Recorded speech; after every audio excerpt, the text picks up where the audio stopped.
live.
Okay.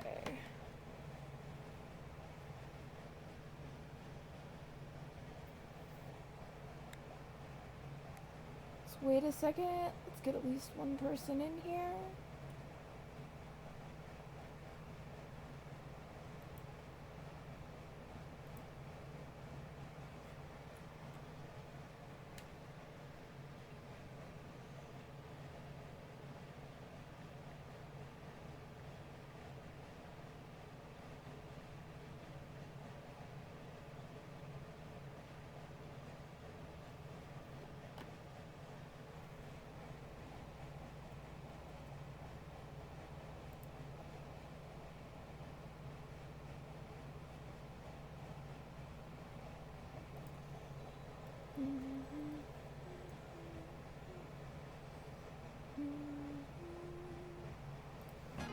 He said,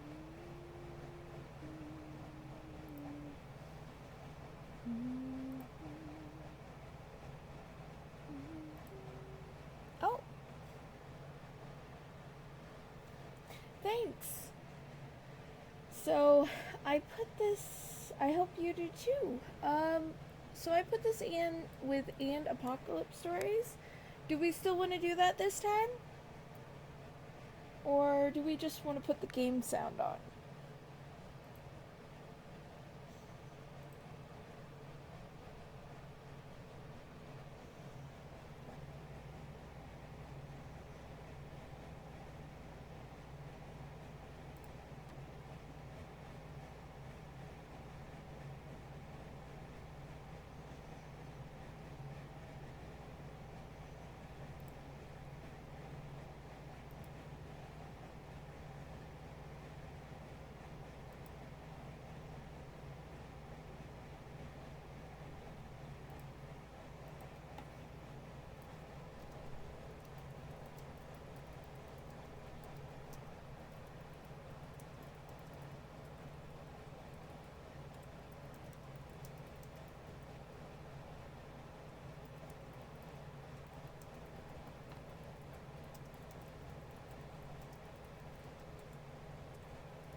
Story! Okay. Apocalypse Stories. Okay, I think this first one is called In the Zombie Outbreak, I Found My Crush Only to Betray Him in the End. Sorry, only to be betrayed by him in the end. Reborn, dot dot dot. Okay, so, in case you want to find it, a kitty story, that's 2 words. Post this on YouTube. Okay.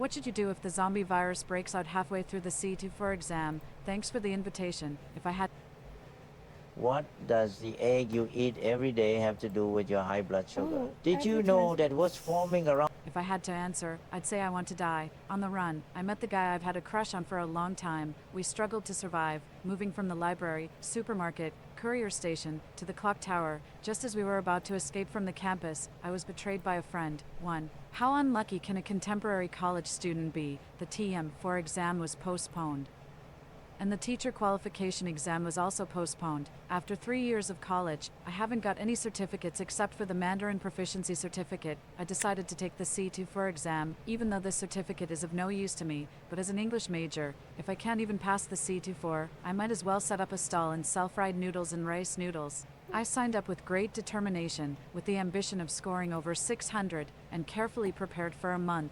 Finally, on the day of the exam, looking at the test paper, I smiled. Of course, this smile didn't last long. I was stunned to see that the person who was my good classmate one moment turned into a figure like Hannibal the next, tilting his head and rushing towards the invigilator with a gaping, blood-filled mouth. I clutched the test paper, and the classmates around me immediately fell into chaos. The moment the person who rushed into the classroom bit off the invigilator's neck, and blood splattered everywhere, I decisively threw the test paper aside and took off running. Damn it, can't you let me hand in the paper first? What are you standing there for? Run. I noticed that the boy in the first row was still standing there, stunned, as if he was scared silly. I grabbed his arm and pushed him outside. The classroom was crowded, filled with screams and cries for help. What the hell is this? The boy I was holding said in disbelief, "Zombies." "Do you know what zombies are?" I shouted.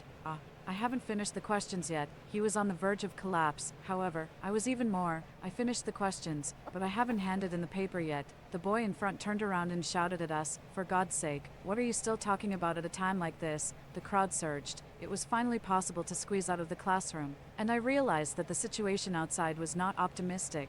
The corridor was in chaos. Covered in blood, students were running for their lives everywhere, and there were people whose arms or legs had been bitten off by zombies, wailing in despair. It was like a living hell. What should we do? Michael gripped my arm tightly and said in a trembling voice. My mind was racing. "Let's go to the library." I gritted my teeth and said, "The library is the closest place to the teaching building. There is food and water in the library, which is currently the safest place." We ran all the way towards the library. On the way, I saw with my own eyes a girl who was screaming and running for her life while clutching her arm one moment, but the next moment, her face turned pale and she pounced fiercely on an unsuspecting boy. I felt a chill down my spine and quickened my pace even more. I swear, I've never run this fast in the 800-meter race. Finally, avoiding the people and zombies along the way, we ran into a reading room on the first floor of the library. Just as we were about to close the door, I saw a boy running towards us from a distance, with a zombie hot on his heels. I quickly opened the door a crack and waved at him. He noticed and rushed towards me, leaving the zombie far behind. He then sidestepped into the room. I quickly closed the door. After a while, I slumped to the ground in relief. When I turned around, my crush Simon and my friend Alice were looking at me in surprise. My crush's name is Simon.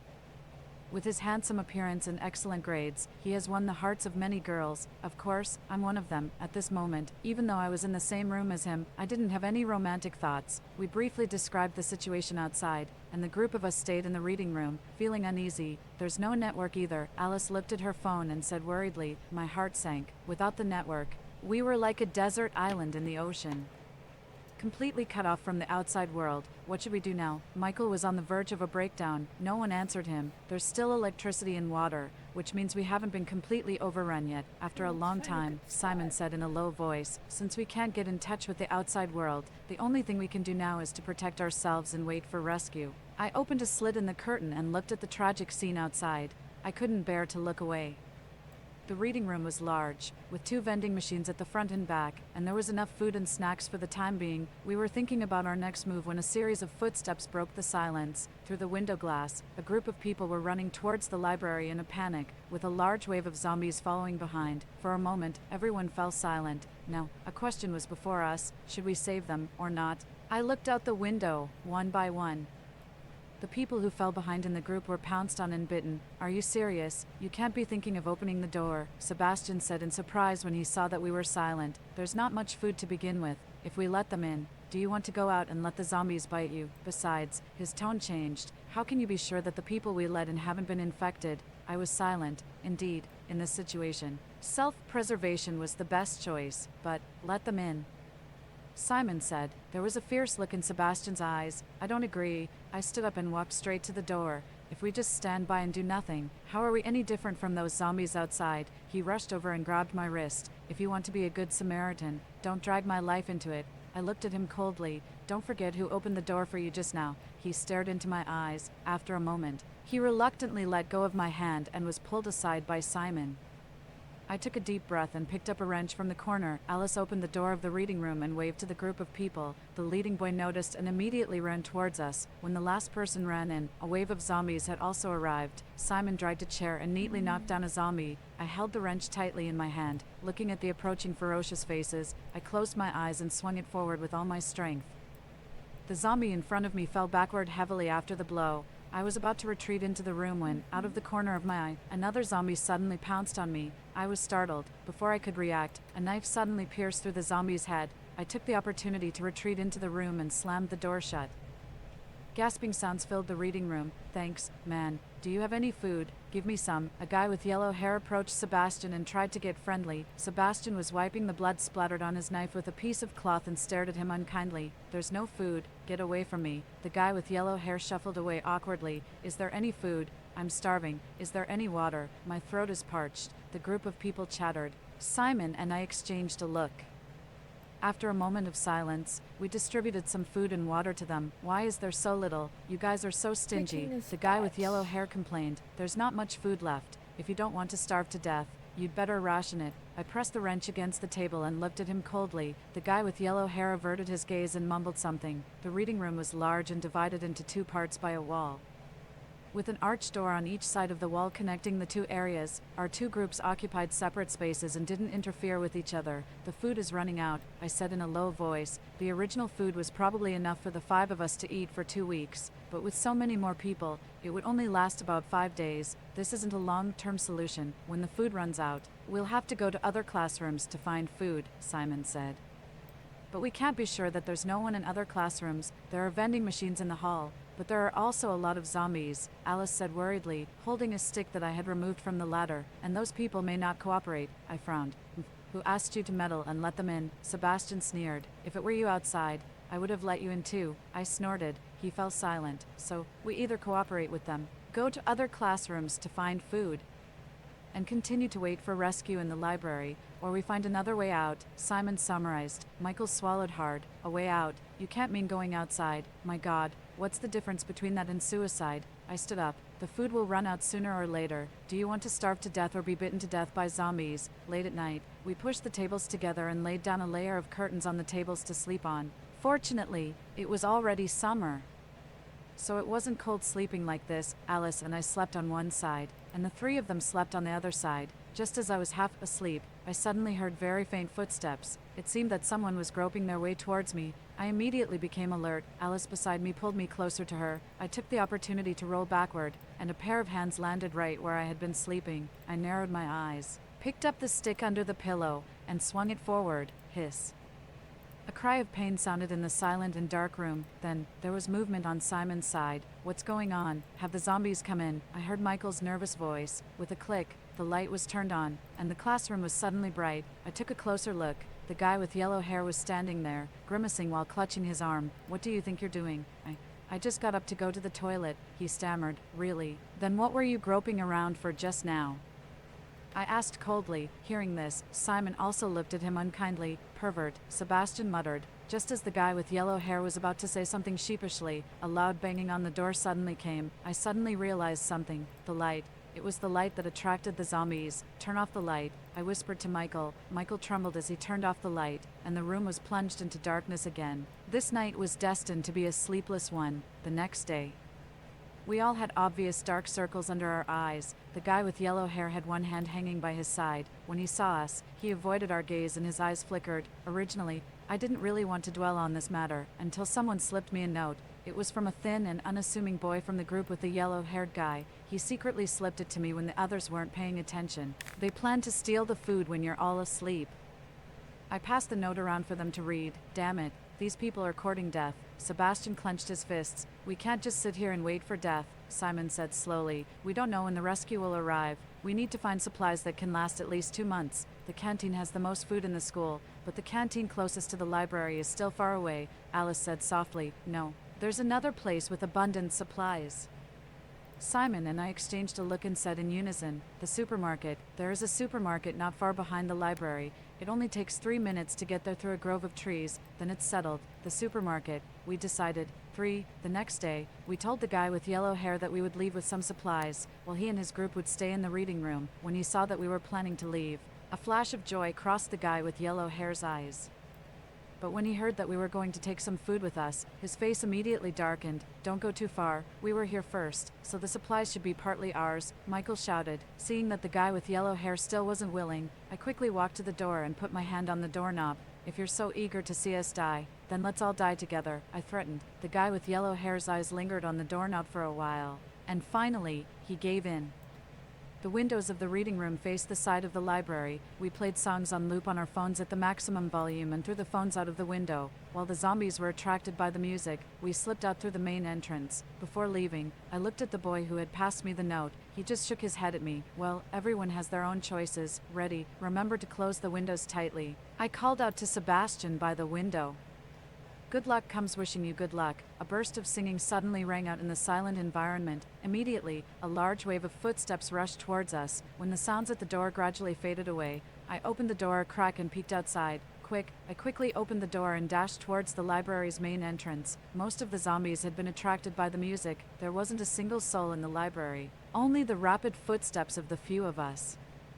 We successfully ran out of the library and dashed towards the supermarket. Soon, the grove of trees was right in front of us. Damn it, Sebastian cursed under his breath. I looked up and saw at least 20 zombies wandering in the grove. Sensing the commotion, they were slowly walking towards us. Without time to think too much, I gritted my teeth and whispered to them, "You guys keep running." Then, to their shocked expressions, I shouted at the top of my lungs, "Over here, I'm here." As I shouted, I ran in the opposite direction. My voice alerted the group of zombies, and one by one, they charged towards me. I really have to be grateful that after turning into zombies, their speed has slowed down a lot. Otherwise, with my barely passing the physical fitness test speed, I would have been swallowed up by the zombie horde in no time.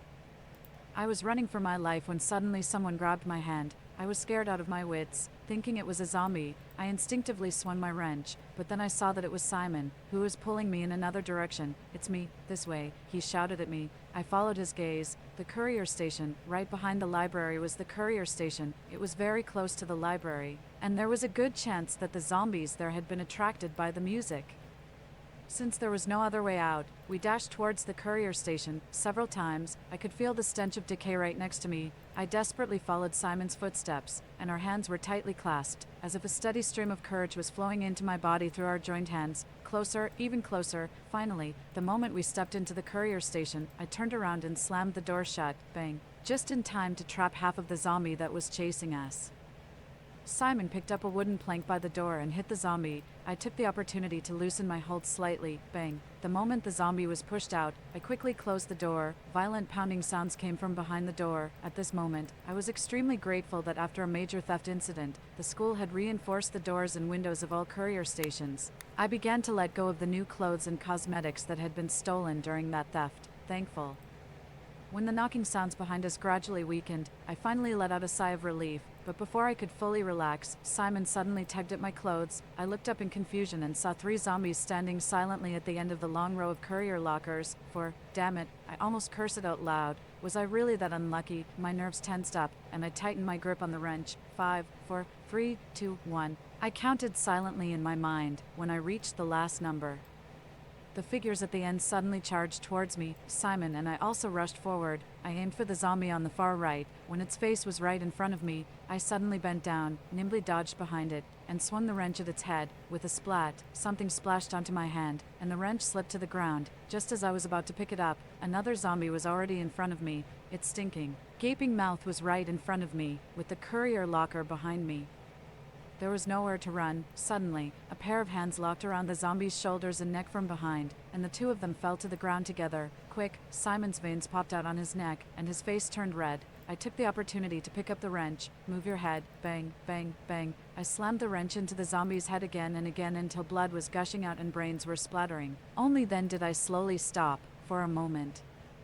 It was dead silent in the courier station. When the zombie showed no more signs of movement, I collapsed to the ground, completely drained of strength. Simon pushed the zombie off him. There was blood and brains splattered on him, and he no longer looked as clean as before. The same went for me, but I no longer had the energy to care about that after the intense chase and life and death battle.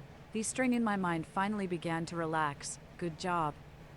Simon walked over and patted me on the shoulder. You too, I replied weakly. After calming down, we quickly cleaned ourselves up. What do we do now? I asked, munching on the potato chips I'd taken from an open courier box. There were a lot of open courier boxes around me. After all, no girl can resist the temptation of parcels. I wonder if they made it to the supermarket safely, Simon said. Returning to the gentle demeanor I first saw in him, my heart started pounding again. Trying to act calm, I averted my gaze and suddenly saw something. Wait, look, I said surprisingly, looking outside. Alice was standing by the window on the second floor of the supermarket not far away, waving frantically at me. When she saw that I'd noticed her, she looked even more excited. I pointed at the zombies wandering outside and shook my head. With zombies outside, there was no way we could get over there. She seemed to be discussing something with Sebastian beside her. After a while, she reappeared, holding a phone. She pointed at the phone, then at Sebastian, and made some gestures towards me. It took me a while to figure out what she was trying to say. She means that Sebastian will play music on the phone and go out to lure the zombies away, and then we can go in through the front door, I explained to Simon. He thought for a moment and nodded. I think it's feasible. I looked at Sebastian across the way, whose expression was unreadable. I didn't think he was the type to risk his life for others, but at this moment, there was no other choice. As I was packing up, I saw some medicated oil that had been taken out from the pile of parcels on the table and stuffed it into my bag. I gave Alice a thumbs up. After a while, a rope was lowered from the window on the second floor of the supermarket. Sebastian nimbly slid down the rope, and then the ear-piercing music started playing again. A few seconds later, the rumbling sound of footsteps came. Looking at the dense horde of zombies outside, my heart was in my throat. Are you ready? I looked at Simon. He was taken aback for a moment, then a faint smile played on his lips. Yes, I do. I tried my best to hide the smile that was threatening to spread across my face. When Sebastian had lured the zombie horde far away and the music gradually faded away, Simon and I dashed outside. We ran through the grove of trees, and everything went smoothly. I couldn't help but feel a surge of joy, but the moment we turned the corner and reached the entrance of the supermarket, my face froze. We ran straight into a group of zombies that had also turned the corner and reached the entrance. Damn it, there were still some zombies that hadn't been lured away by the music. I was in a complete panic, but since we'd come this far, I had no choice but to face it head on. 5, with a swing of my wrench, I knocked the head off one zombie, turning around. I saw that Simon had also taken down a zombie. I looked towards the corner, and my pupils suddenly shrank. Damn it, why are there so many more? Don't they like music? I wailed, deftly dodging the zombies' attacks. As the supermarket entrance got closer and closer, Alice stood behind the door, looking at me anxiously. I ran even harder. I turned back to pull Simon, but then I saw a zombie behind him opening its mouth to bite his neck. In an instant, my mind went blank. I instinctively stepped forward, pushed his head down, and then kicked out with all my strength. The zombie behind him was sent flying to the ground. I took the opportunity to pull him towards the door. Just as we were about to reach the door, Alice opened it, and quickly closed it again after we stepped inside. Thud. I looked back and saw more and more zombies gathering at the door, crashing into the glass door frantically. I even wondered if the door would shatter in the next second. Michael took a piece of cloth and quickly covered the glass door. Slowly, the crashing sounds outside weakened. If they can't see us, they won't go crazy like this, Michael said, wiping the sweat from his forehead and relaxing. Suddenly, I realized something was wrong. Sebastian. He was still outside. Did you have a plan for how Sebastian would get in? I asked urgently. Alice's voice trembled as she said, We originally planned for him to come in through the front or back door. My heart sank. No, the front door was already blocked by zombies. Since there were still so many zombies that hadn't been lured away by the music, there must be zombies at the back door too. My face turned pale instantly, and I dashed towards the second floor. I rushed to the window and took a closer look. Sebastian's running figure came into view. Seemingly seeing the zombies at the entrance, he suddenly stopped in his tracks, looking at a loss. Over here, come here. I grabbed the rope by the window and shouted at the top of my lungs. Hearing my voice, he glanced at me from a distance, then dashed towards me without hesitation. Thanks to his long legs, he managed to put some distance between himself and the chasing zombies, just like before. Then, with a leap, he grabbed the rope. Fortunately, Simon, Michael, and I were all holding onto the rope, or I would have been pulled down by his momentum. The veins on my hands stood out as I pulled back with all my might. Finally, his head appeared outside the window. I grabbed his hand, with one hand holding mine and the other supporting himself on the windowsill. He nimbly stepped inside and landed on the ground. I collapsed to the ground, completely exhausted. I could even taste the metallic tang of blood in my throat. This was too much. I thought I'd be exhausted to death before the zombies even got a chance to eat me. There were far more supplies in the supermarket than we'd expected, enough to last us half a year. We rummaged through the supermarket for useful items. Look outside. Simon patted me on the shoulder. To be honest, I was now afraid of him touching me, always worried that I'd turn around and see a zombie. I looked out the window. In the distance, a dark figure flew across the sky. I squinted and looked for a long time. It's a plane, I said surprisingly. A plane. Are we saved? Michael exclaimed, rushing to the window. It looks like it's dropping something, I observed after watching for a while. The plane slowly got closer. Michael waved his hands frantically. Over here, we're here. It seemed that the plane had seen us. It flew towards us, circled above our roof for a while, dropped a package, and then flew away. Why did it leave? Has the country given up on us too? Michael said desperately. Collapsing to the ground, just as I was about to say something, Alice walked over with something in her hand. It was a walkie-talkie radio. We found a charging cable and plugged it in. Simon turned on the recording function on his phone, and we listened to the intermittent messages coming from the radio. Currently, an unknown virus has broken out. The infected are extremely aggressive. Please, citizens, protect yourselves. And be careful not to get bitten. The country is organizing aerial rescue. Please, citizens, wait at high places, or stockpile supplies and stay in safe locations. Every week, supplies will be airdropped. Please pay attention to your safety. Please believe. We will not give up on anyone. We will not give up on anyone. 6. Late at night, we huddled together in the dark room. The country hasn't given up on us, I said, my eyes shining brightly in the darkness, a fire burning in my heart. The country has started the rescue. All we need to do now is wait, or go to a high place to seek aerial rescue. Of course, the second option was too difficult and was automatically ruled out by me. That's great. I finally feel a bit more at ease, Michael murmured. I wonder how my mom and the others are doing. We fell silent. This topic was too heavy, and we tried our best to avoid mentioning it along the way. Suddenly, I felt that the person beside me was breathing erratically. Alice, what's wrong with you? I gently touched her. It's okay, I'm just, she replied in a trembling voice. Before she could finish, I picked up my phone and turned on the flashlight towards her. Don't lie to me. What on earth is wrong with you? In the dark, my voice was sharp and panicky. Could it be that you were? My heart was beating extremely fast, and I even felt a little dizzy. Sebastian made some noise on the opposite side, but I didn't pay attention. No, it's not, she replied softly. I just fell down, under the flashlight. The wound on her knee was a bloody mess, almost showing the bone. I was filled with self-blame and carefully treated her wound. Fortunately, there were some simple emergency medicines in the supermarket, but a few days later, I found that the wound didn't get better. In summer, bacteria are prone to breed, and the wound on her knee became more and more serious, with pus oozing out. The medicine in the supermarket didn't work at all. She has a fever. I'm afraid she's infected. She needs to take antibiotics, Simon said in a low voice. However, the school infirmary was near the school gate, which was extremely far from the supermarket. It was simply impossible for us to go there and bring back the medicine. Moreover, none of the 5 of us were medical students, and we had no idea what medicine to use. I looked at Alice's slightly flushed face due to the fever and tightly held her hand. After a while, I finally made up my mind.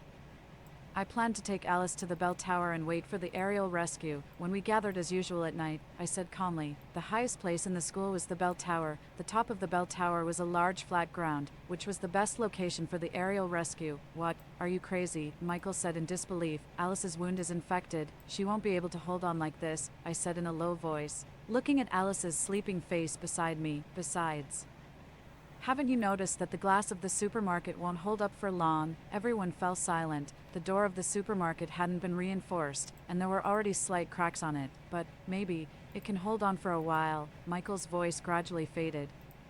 Indeed, There were abundant supplies here, and it was like a paradise, giving us a temporarily comfortable life, but this wasn't a real paradise after all. In the end, they all decided to go to the bell tower with me. We'll die anyway when the door breaks. Instead of being trapped like turtles in a jar by the zombies, we might as well take a desperate gamble, Sebastian said indifferently. Simon looked at me, and in his eyes was the tenderness and determination that I was familiar with.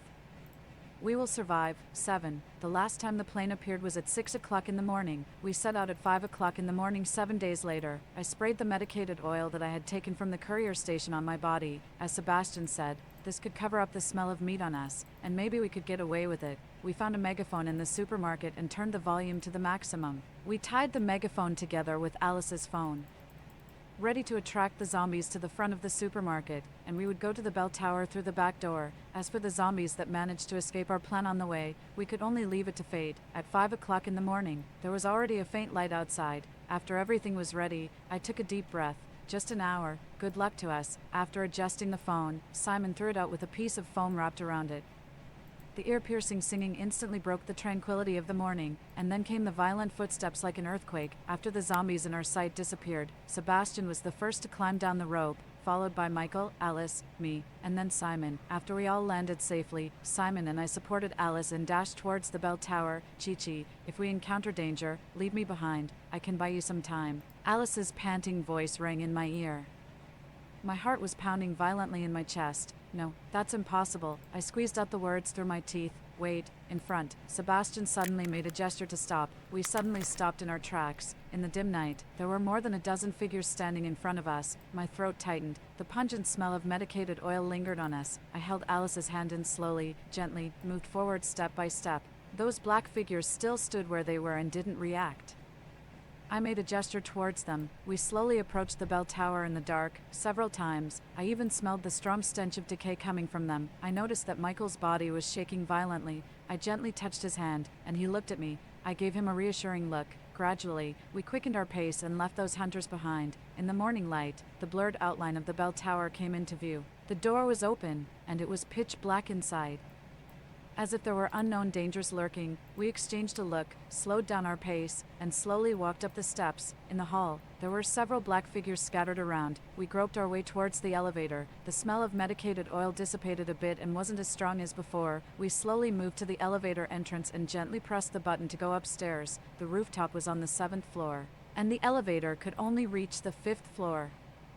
We had to climb the remaining 2 floors by ourselves. We waited anxiously for the elevator door to open. Click. I don't know what Michael stepped on, and a slight sound came. My body froze. Out of the corner of my eye, several zombies seemed to sense something and slowly turned around and walked towards us. Hurry up, hurry up. I frantically urged in my heart and clenched the wrench in my hand. Finally, when the zombies were only 2 meters away from us, the elevator door opened.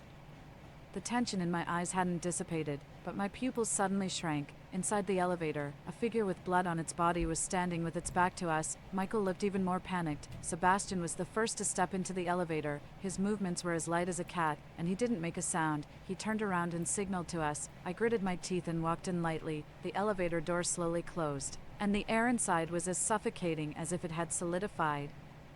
I frantically suppressed my breathing, and big beads of sweat were dropping from my forehead. As if sensing something, the zombie with its back to us suddenly moved and seemed to turn around stiffly. I glanced at Sebastian, who was the closest to the zombie, and he nodded at me. I coughed softly under Michael's nervous gaze. The zombie suddenly turned its head and looked at me. Just then, Sebastian behind the zombie suddenly took action.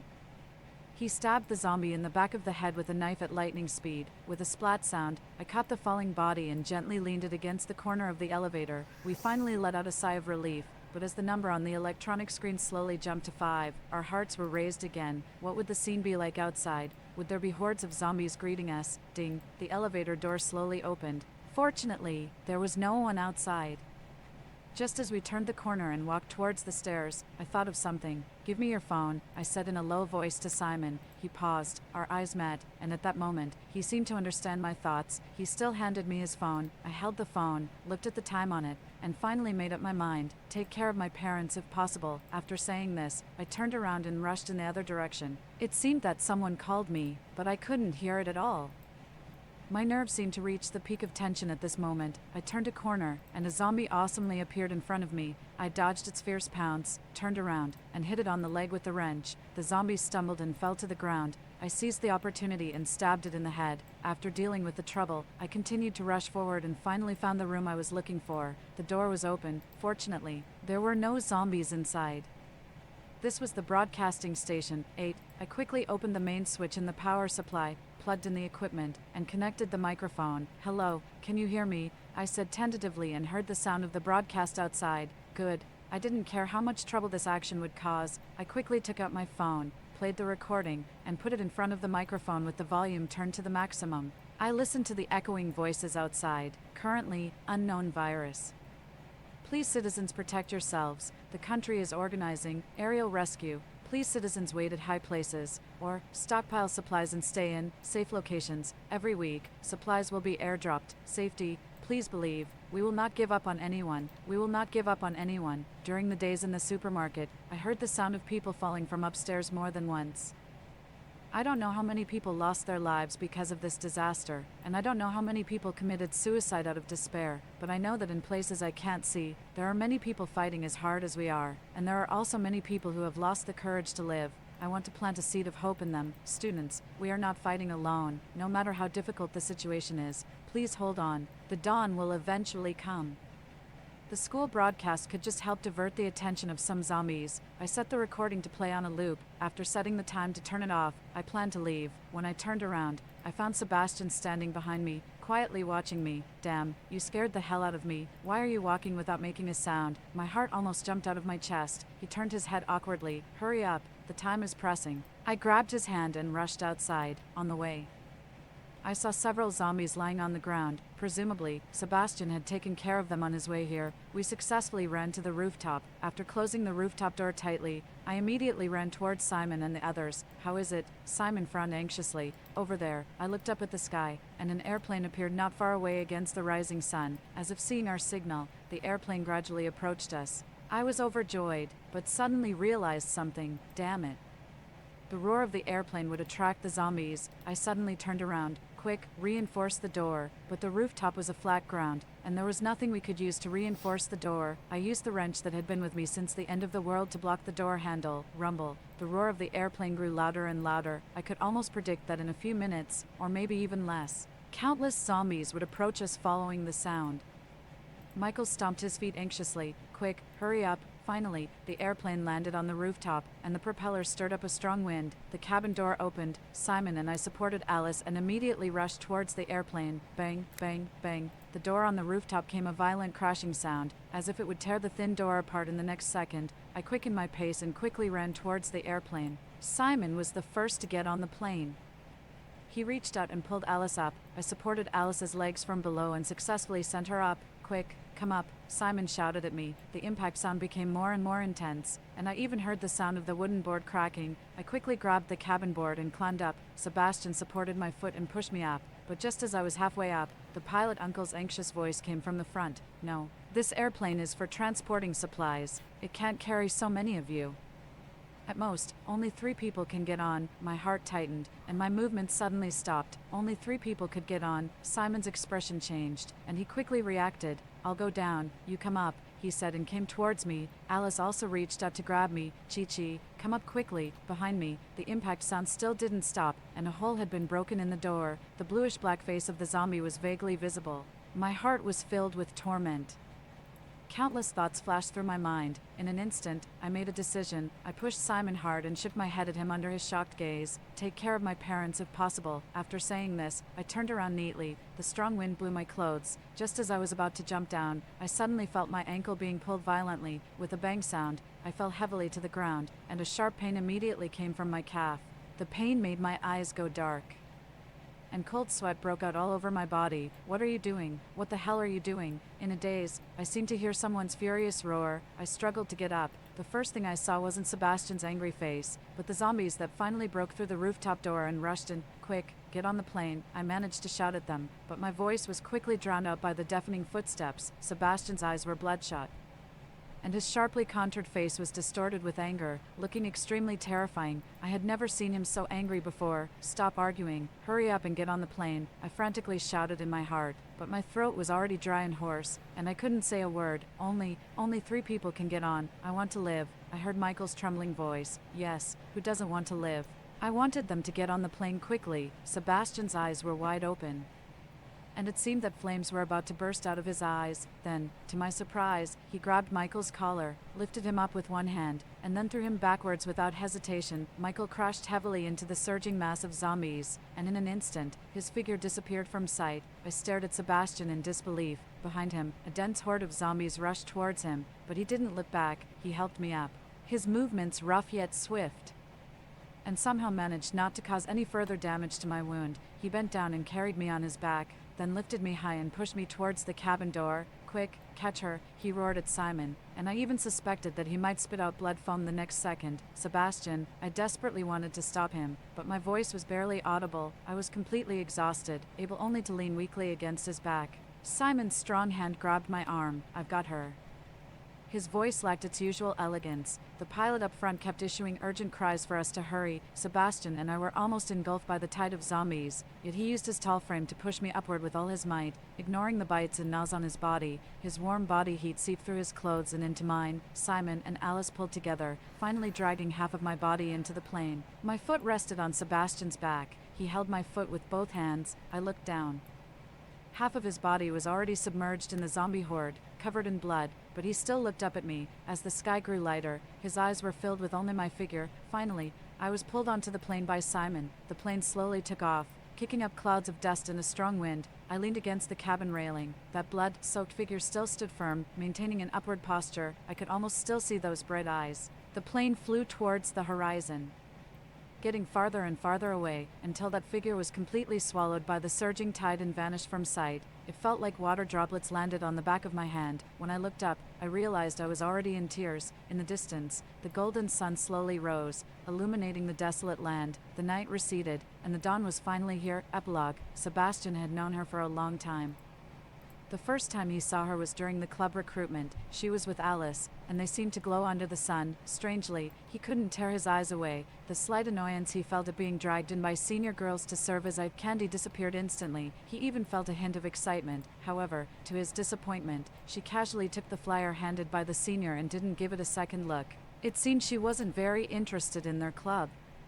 Sebastian watched as she stopped in front of the calligraphy club where Simon was. He saw her chatting animatedly with Simon, as if there was no one else in her eyes. That initial disappointment quickly turned into a pang of discomfort. It was like a gentle sting from a bee, leaving a mark in his heart. Sebastian couldn't help but keep his eyes on her. Whenever she was around, his gaze would fixate on her, like a dragon coveting a precious treasure.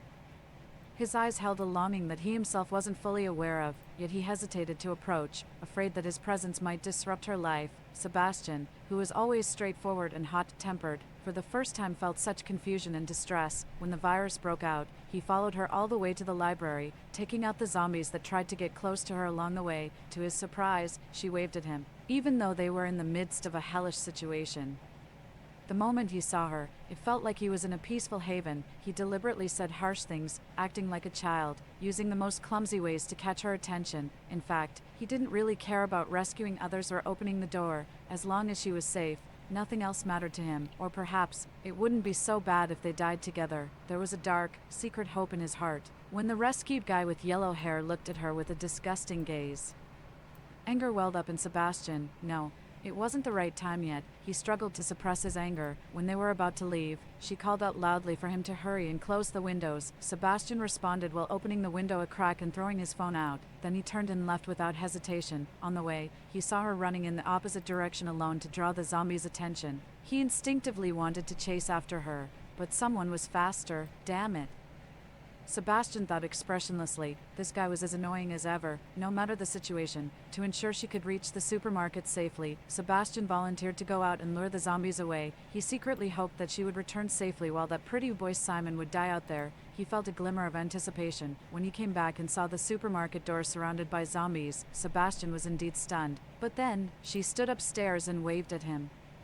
shouting at him anxiously. In that moment, he couldn't make out what she was saying. His body moved before his mind, and he was already running towards her. As he climbed up the rope, he felt something brush against his foot. After getting into the supermarket, he secretly checked and found a bite mark. Although it was shallow, it was clearly a bite mark, with blood slowly seeping out. Sebastian calmly wiped it away with a tissue and then acted as if nothing had happened. Perhaps dying together with her was really a good choice, he thought again, but when the time came, he would definitely be the first to bite Simon, ruin that face that attracted so much attention. He felt his body gradually changing, but he still didn't say a word. He heard that she decided to go to the bell tower for rescue because of Alice. If I were the one injured, would you take such a risk for me? He wondered blankly, feeling a mix of grievance and reluctance. When she parted ways with the others at the bell tower, Sebastian, who had been keeping a close eye on her, immediately chased after her. This time, he was finally faster than that pretty boy. He heard what she said in the broadcasting room. The dawn will eventually come. In that moment, he suddenly understood her unwavering perseverance. He did his best to hold her feet from below, pushing her towards the plane. Only 3 people can get on. Oh, so only 3 people could board. He thought indifferently. It definitely wouldn't be him anyway. He might as well pull Simon down. He looked up and saw that Simon was at the far end, making it difficult to act. TSK, what a pity. Suddenly, she fell heavily to the ground, and blood started to seep from her calf. In an instant, it felt like his brain had been slammed with a heavy hammer. He roughly grabbed Michael. A violent impulse surged through his veins, making him want to tear the guy apart. This scum. How dare he? He desperately suppressed his bloodthirsty urge, ignoring Michael's cries, and threw him into the oncoming horde of zombies. What the hell is this? Countless zombies gnawed at his flesh. He could barely feel his lower body anymore. Not until more than half of her body was finally on the plane did he lift her foot up again. A zombie bit into his neck, tearing off a large piece of flesh. But he didn't care. How strange, he thought. He had never been someone who cared about others' lives, initially. He wanted to board the plane with her, spend the remaining time together, and then hold her as they fell from the plane. Yet the moment he saw her fall, his instinct was to get her onto the plane, and to tear apart the person who pulled her down. So, I want her to live, he realized. The plane took off, and her figure gradually disappeared on the horizon. Sebastian still maintained that posture, looking up until the morning sun shone into his eyes, so the other with guy a hint of pulled him regret. down. He closed his eyes and fell into eternal sleep in the darkness. So, I wanted you to Yeah, live. he Your deserved survival it. is my reason to keep going. Story 2. At first, the extreme cold struck suddenly, and people tenaciously endured it. However, just as people joyfully welcomed the warming of the temperature, a tide of zombies one after another. When people went through great hardships to defeat the zombies and welcomed the bright future of humanity with hope, they finally realized that the extreme cold was the gentle shelter of the earth for humanity, and the tide of zombies was just a simple trial. What ultimately destroys humanity is, after all, man-made disasters. This time, can I, Griffin, lead my family to escape from death? 1. The extreme cold descended in an unprecedentedly terrifying way. The sky was heavily shrouded in leaden gray clouds. As if bearing the weight of the world, the heavy snow danced wildly in the air like a devil. And the fierce wind roared. The icy snowflakes whipped fiercely at people's faces and bodies. The temperature plummeted, as if even the air was frozen, making every breath difficult. Overnight, the world was covered by thick snow, turning into a cold and silvery white desert. The cold at that time not only tortured people's bodies but also brutally tested their minds. When night fell, the cold wind and ice crystals lingered outside the window like ghosts, making strange and terrifying sounds, as if something ominous was trying to break into the house. Nevertheless, relying on our simple life experience and keen intuition, my family and I tenaciously endured that extremely cold time. Although life was full of hardships during that period, we always managed to make a living. Once, my family was fortunate to be sheltered in an underground rescue center and enjoyed a rare period of peace. However, it was precisely those life experiences that allowed us to detect the potential danger in advance. Therefore, we resolutely chose to leave that seemingly safe shelter together with the villagers. Some villagers responded to our decision and left the underground rescue center in advance to return to the village on the ground. In the end, we successfully avoided the rampage of the zombie virus, although we have broken free from the shackles of fate several times. When we retreated to the remote village again, the tricks of fate always came uninvited. From the underground rescue center, we brought back some cold-resistant clothes and practical tools.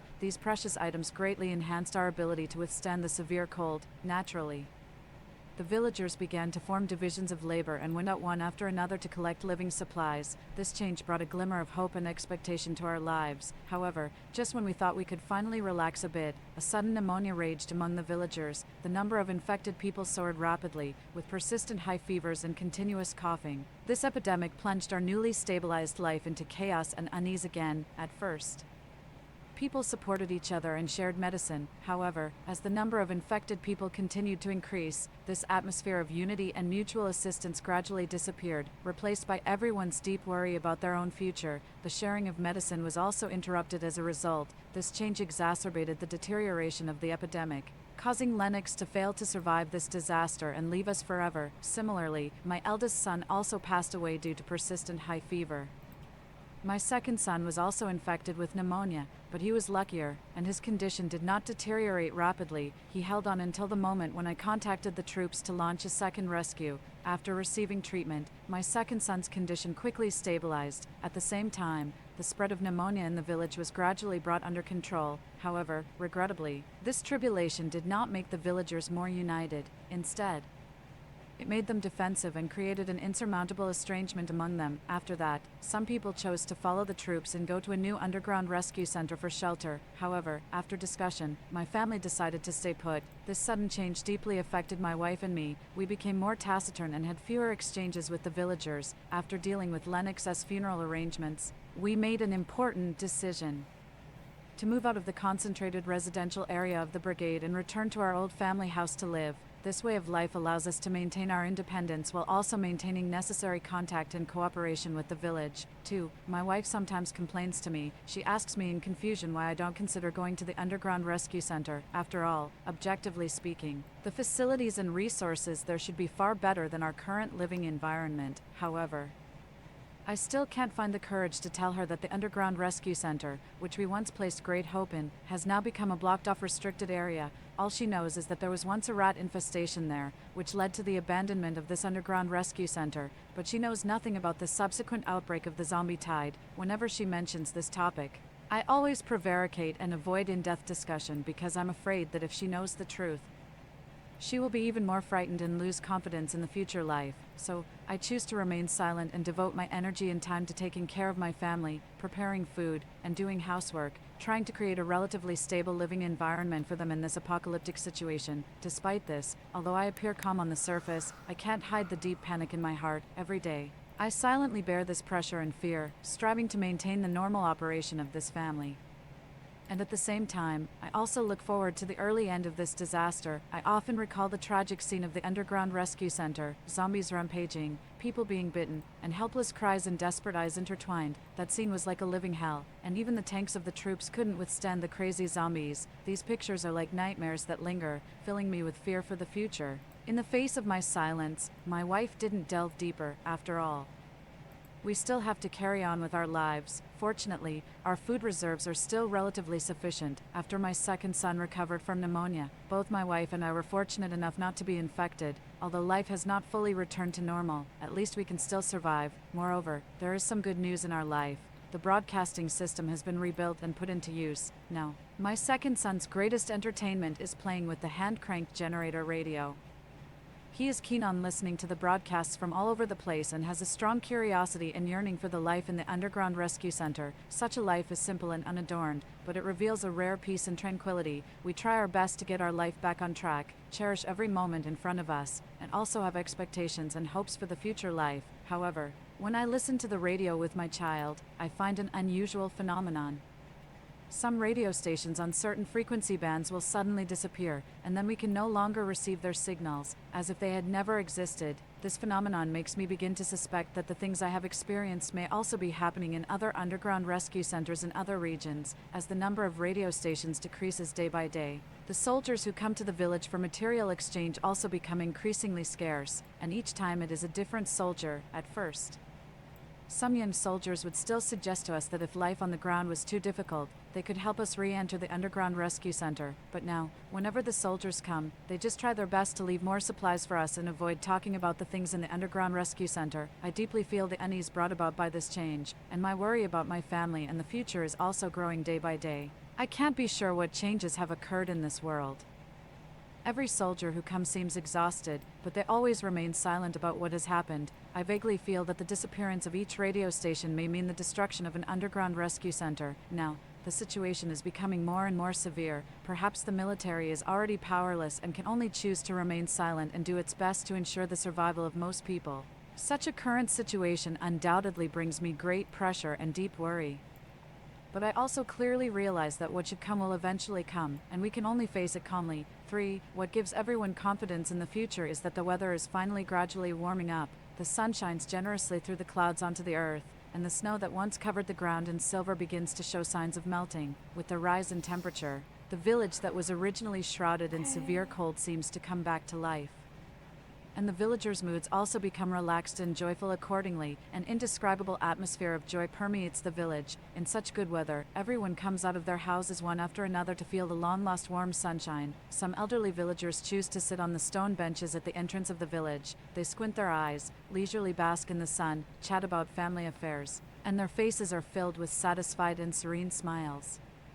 While some industrious villagers start to get busy, they take tools, repair the houses damaged by the severe cold, and sort out the fields covered by snow, making full preparations for the upcoming farming season. The children are even more excited. They play snowball fights and build snowmen in the snow, fully enjoying the joy at the end of the extreme cold. As the snow gradually melts, the earth begins to reveal its original appearance, and the moist soil exudes a fresh smell.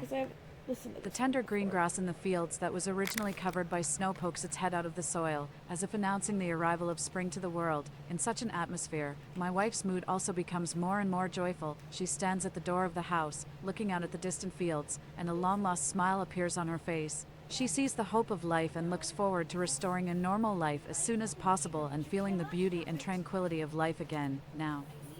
The villagers' moods have also become kind. They have regained their former kindness and enthusiasm, and the relationship between them has become more harmonious. My wife often takes the children to visit the neighbors in the village, exchanges experiences and insights with them, and shares each other's joys and sorrows. This kind of intimate communication makes them feel the warmth and unity of the village. At the same time, the villagers have also expanded the scope of their material collection. Everyone actively prepares together to restore the normal order of life. The villagers not only collect daily necessities but also bring back some seeds, intending to plant hope in the new farming season. However, as the scope of activities increases, the villagers discover a shocking fact. The underground rescue center has been listed as a restricted area and is closely guarded by the troops. This secret has triggered countless speculations and rumors, and the villagers begin to talk about it. Some people say that there are important military secrets hidden there. Some people say that it is a secret laboratory of the government, and some even spread the rumor that there are terrifying monsters imprisoned there. Although various gossips and rumors are flying around, most people don't seem to care too much. The villagers are more willing to believe that this is a necessary measure taken by the government to ensure the safety of the villagers. After all, under the shining of the warm sun, the haze in people's hearts has gradually dissipated. The sun gives people infinite courage and hope, making them feel the beauty of life. At this moment, people's hearts are only filled with joy. They are fortunate that they have survived the disaster and are looking forward to a new life. However, unlike the villagers immersed in the warm sun and optimistic atmosphere, I am still shrouded in deep fear all day long. I know very well that the secret hidden in that underground center is far more terrifying and thrilling than what the villagers can imagine. The terrifying creature that once destroyed the underground rescue center is very likely to appear on the ground now with the warming of the temperature, whenever it is late at night and everything is quiet. I always neurotically feel that I seem to hear the harsh alarm sound that once rang in that underground center, as well as the terrifying sound of that terrifying creature biting and gnawing. These sounds echo in the dark, constantly increasing the fear in my heart. For, that night, I tossed and turned in bed, unable to fall asleep. Suddenly, the explosion sound in the distance broke the silence of the night and woke me up from a half-dream and half-awake state. Subsequently, the roar of fighter jets and the successive explosion sounds echoed in the night sky. I walked outside and saw from a distance that there was a faint firelight coming from the direction of the underground rescue center. My heart sank, and I knew very well that that terrifying creature had finally appeared. However, strangely enough, when I was really about to face all this, the panic and fear that had been lurking in my heart in the past actually disappeared without a trace, replaced by an inexplicable calmness. The human heart is indeed a wonderful thing. In peaceful days, We may be troubled by various worries and fears, but when a real challenge comes, the strength in our hearts can make us face it bravely. My wife was also awakened by the continuous explosion sounds. She rubbed her sleepy eyes and asked me, "What's going on? Why is it so noisy outside?" I hugged my wife tightly, looked at our child who was still sleeping peacefully, and then described to her in detail what I had seen and heard in the underground rescue center. I took a deep breath and then said, "Wife, do you know why the underground rescue center we went to has been listed as a restricted area?" My wife showed a confused expression and asked back, "Isn't it because of the previous rat infestation?" "Husband, why do you suddenly mention this? The sound outside sounds like an explosion. What on earth is going on?" I was silent for a moment and said in a slightly heavy voice, "Those are indeed explosion sounds. The zombie monsters in the underground rescue center have escaped." My wife looked at me and asked in disbelief, "Husband, are you confused? What zombie monsters? What are you talking about?" She reached out and touched my forehead, then said, "You don't have a fever either. Why are you talking nonsense?" I stared at my wife, took a deep breath, and said, "Wife, I'm fine, but now I have to tell you the truth. The things that happened in the underground center are far more terrifying than the rat infestation you saw." A trace of unease flashed in her eyes, but she still looked at me, waiting for me to continue. "Not long after you left the underground rescue center, something strange happened there," I recalled. "The originally ordinary rats suddenly mutated, branches grew on their bodies, and they became extremely fierce. They began to attack humans insanely. Anyone bitten by them would quickly turn into a monster covered with branches." A look of horror appeared on my wife's face, but she didn't interrupt me. She just held my hand tightly. I continued to narrate. "The villagers in Area C of the underground rescue center were the first to be attacked, one after another. They turned into monsters. Then, the medical area also fell. The doctors and patients all turned into zombies. Finally, the entire underground rescue center was occupied by these zombie monsters." I paused and continued. "Even the tanks of the troops couldn't deal with them. They tried to use fire to burn them, but those monsters seemed to have a certain resistance to the fire. Moreover, their recovery ability is extremely strong. No matter how much damage they suffer, they can quickly recover." My wife's face became more and more terrible looking. "The most terrifying thing is," I took a deep breath, "I saw from the troops' surveillance screen that all the infected zombies, after losing their targets, would combine through the branches to form a huge thing like a mushroom. It still has a breathing rise and fall similar to that of a human, which is full of weirdness." My wife asked in shock, "How did you escape when it was so dangerous at that time?" I took a deep breath and said to my wife solemnly, "At that time, the troops suspected that it was the low temperature that prevented those monsters from spreading to the ground. So, after the underground rescue center was completely occupied, the zombies fell into a state similar to dormancy due to losing their attack targets." My wife looked at me in shock. "Do you mean that now that the temperature has warmed up, those zombies have come to the ground and are fighting with the station troops?" I nodded. "That's right, wife. The current situation is very serious. Even the fighter jets have been dispatched for bombing, which shows that the ground troops can no longer control the situation." My wife suddenly stood up, her voice full of urgency and panic. "Husband, we have to pack up and run away quickly. The farther the better." I shook my head sadly, held her hand tightly, and said in a low but firm voice, "Wife, it's useless. Where else can we go? According to my analysis of the disappearance of the radio station signals, similar disasters have occurred one after another in various places. No matter where we hide, we can't avoid those zombies. No, we can only pray that the soldiers on the front line can find a way to eliminate these zombies as soon as possible." A trace of worry flashed in my wife's eyes. "But what about the child?" I was silent for a moment. A trace of helplessness flashed in my eyes, and I said softly, "Whether there is a future or not, it can only depend on the child's fate. The only thing we can do now is to let the child have more happy times as much as possible. What does the child like to eat? I'll go and make it for the child now. Let's have a good time as a family and enjoy this last moment. Even if we die, we should be together as a family and have a full meal before we go on our way." Accompanied by the intermittent explosion sounds in the distance, I stood in the kitchen and started to get busy. These sounds seemed to be constantly reminding us that the world has become more and more strange and dangerous. But at this moment, I just want to cook a sumptuous meal for my family. I opened the cabinet and started to sort out all our stock. Before the end of the world, we always saved every bite of food, but now, I don't want to save anymore. Preserved meat, canned food, dried goods. These are all the foods we stocked up on before to deal with the end of the world. Now, I'm going to take them all out and cook a doomsday feast for my family. I started to cut the preserved meat and soak the dried goods. While preparing the ingredients, I recalled the dishes that the child used to like: braised preserved meat, stir-fried dried goods, canned stewed dishes. These were all the dishes that the child used to love. I decided to make each dish as perfect as possible. so that the child could enjoy the delicious food to the fullest in this last moment. As each dish was completed, the aroma of the food filled the kitchen. I looked at the table full of dishes and felt a sense of satisfaction in my heart, accompanied by the sporadic explosion sounds in the distance. The child was woken up by us from his sleep. He rubbed his hazy eyes and looked at us with a confused expression. However, when he smelled the aroma of the food on the table, his eyes lit up immediately. "It smells so good," the child exclaimed excitedly, completely ignoring the explosion sounds outside. He couldn't wait to sit at the table and started to wolf down the food. Watching him eat so happily, a warm current welled up in my heart. Since the end of the world, we haven't eaten so extravagantly for a long time. The child had been craving it for a long time. As he ate, he smiled happily. "Eat slowly, don't choke," I reminded softly and at the same time. I picked up a piece of braised preserved meat and put it in his bowl. Watching the child eat so happily, I felt a lot of emotions in my heart. There is nothing warmer and more important than the company of family. 5. The explosion sounds continued unceasingly and got closer, as if each sound was reminding us of the cruelty of the end of the world. The child had almost finished eating. He raised his head and there was a look of confusion in his eyes. "Dad, is that the sound of firecrackers outside?"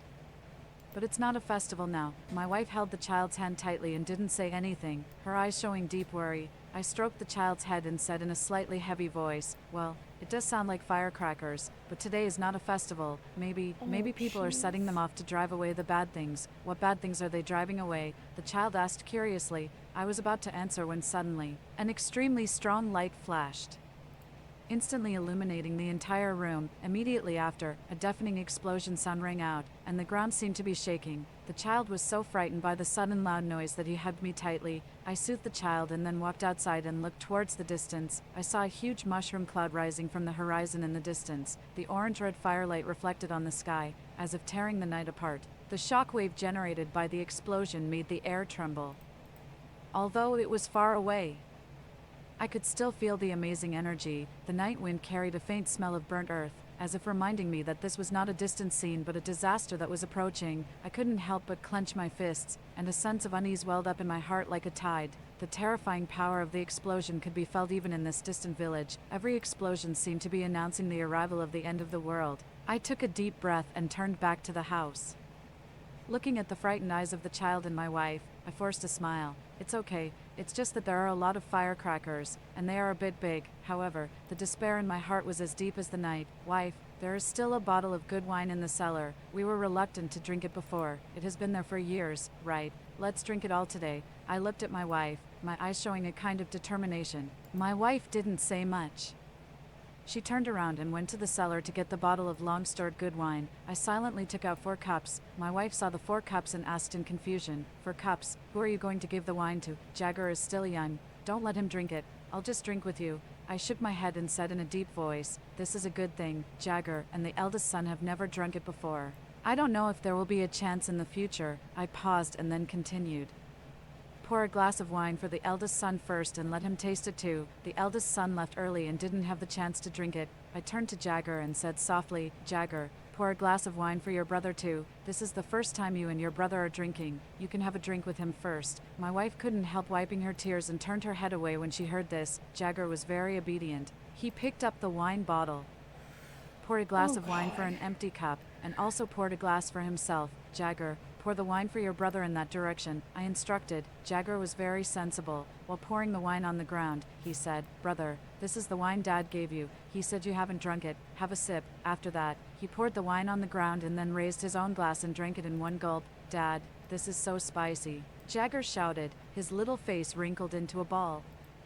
"It's good to be spicy," I said, and also raised the glass in my hand and drank it directly. Then I shouted, "Wife, don't hide. The child has grown up."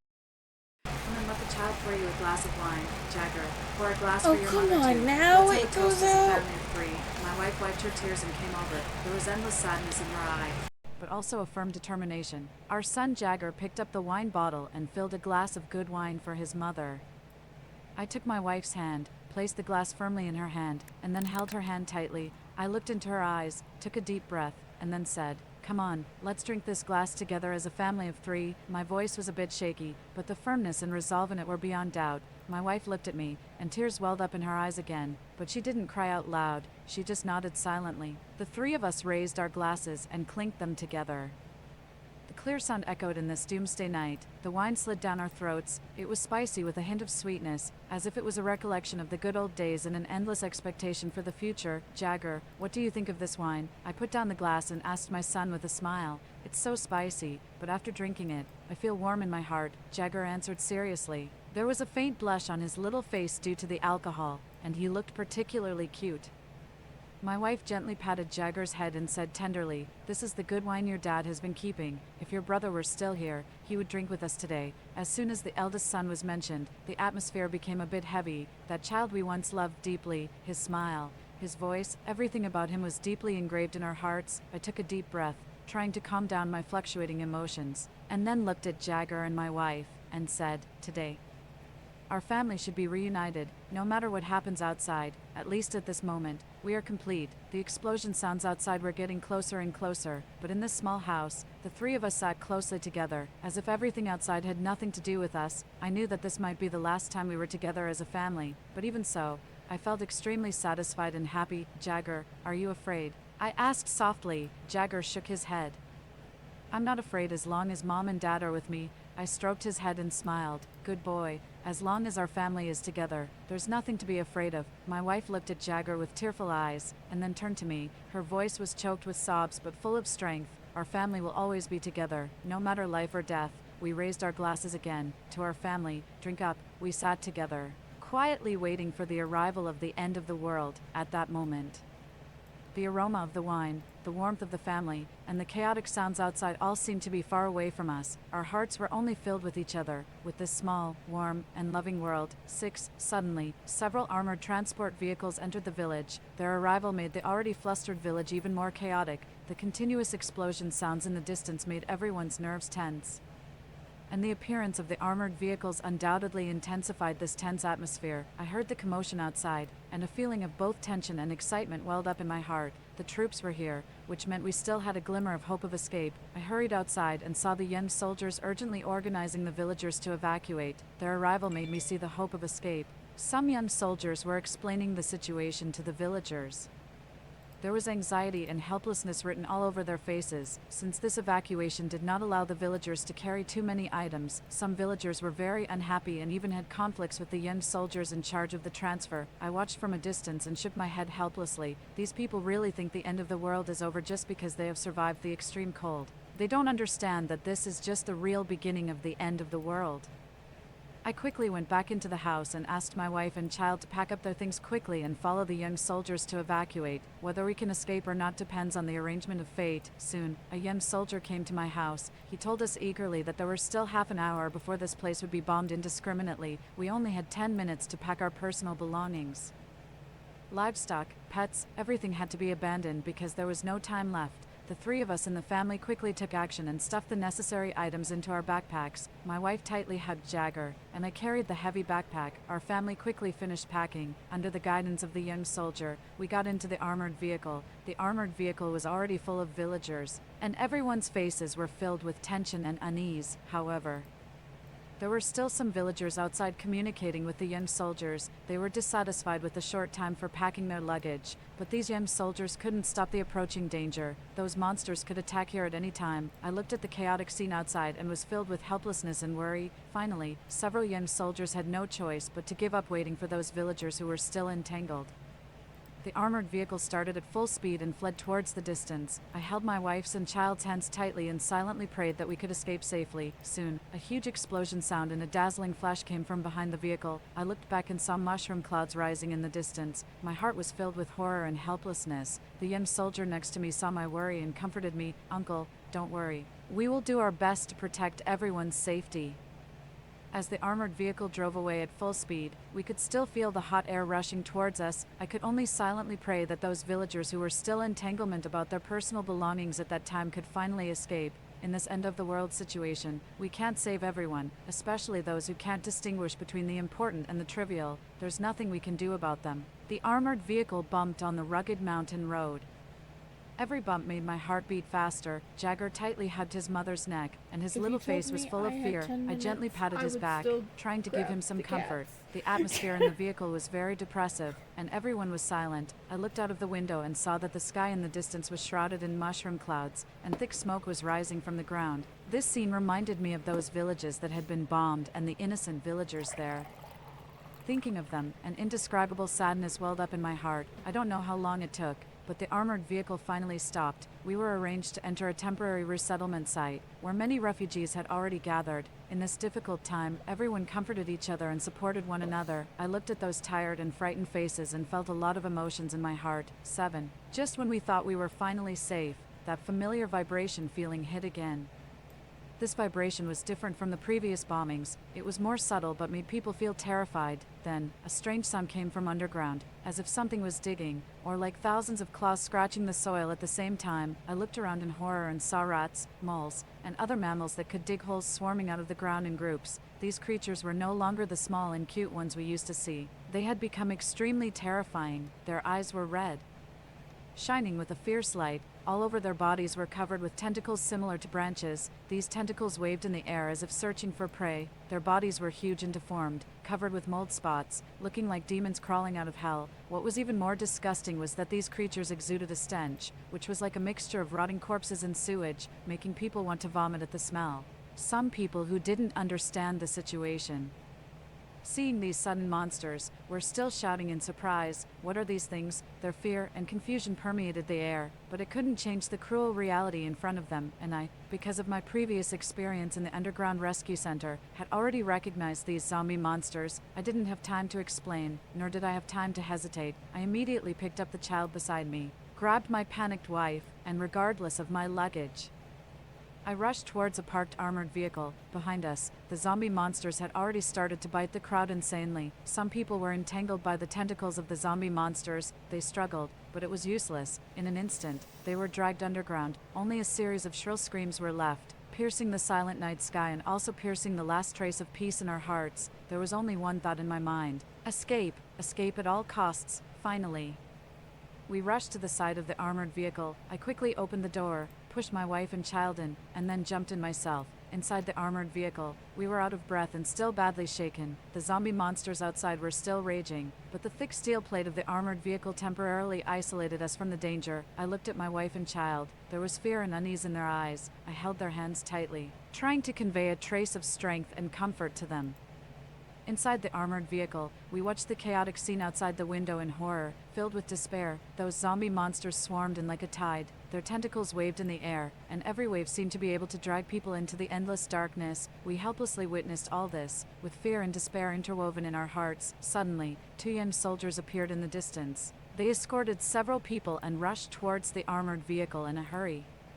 The young soldiers held weapons and bravely faced those terrifying creatures, trying to shoot them. However, there were too many zombie monsters. They swarmed in from all directions, moving quickly and cunningly, making it difficult for the young soldiers to hit the target accurately. Nevertheless, the 2 young soldiers still showed no fear. They fought bravely, striving to buy time for the people they were escorting to escape. Every shot was their desire for survival and their struggle against evil. With the efforts of the young soldiers, those several people finally entered the armored vehicle safely. 8. The atmosphere in the vehicle was tense and solemn. Everyone's face was filled with horror and unease, but with the addition of the young soldiers, we seemed to see a glimmer of hope. Their weapons, their courage, and determination all made us feel a little comforted. However, the attack of the zombie monsters did not stop. They insanely beat on the body of the armored vehicle, trying to break in. We nervously watched the situation outside the vehicle, silently praying that this nightmare would end soon. I saw a child being knocked down by a creature that looked like a mouse. The tentacles of that creature instantly pierced the child's chest, and blood spurted out.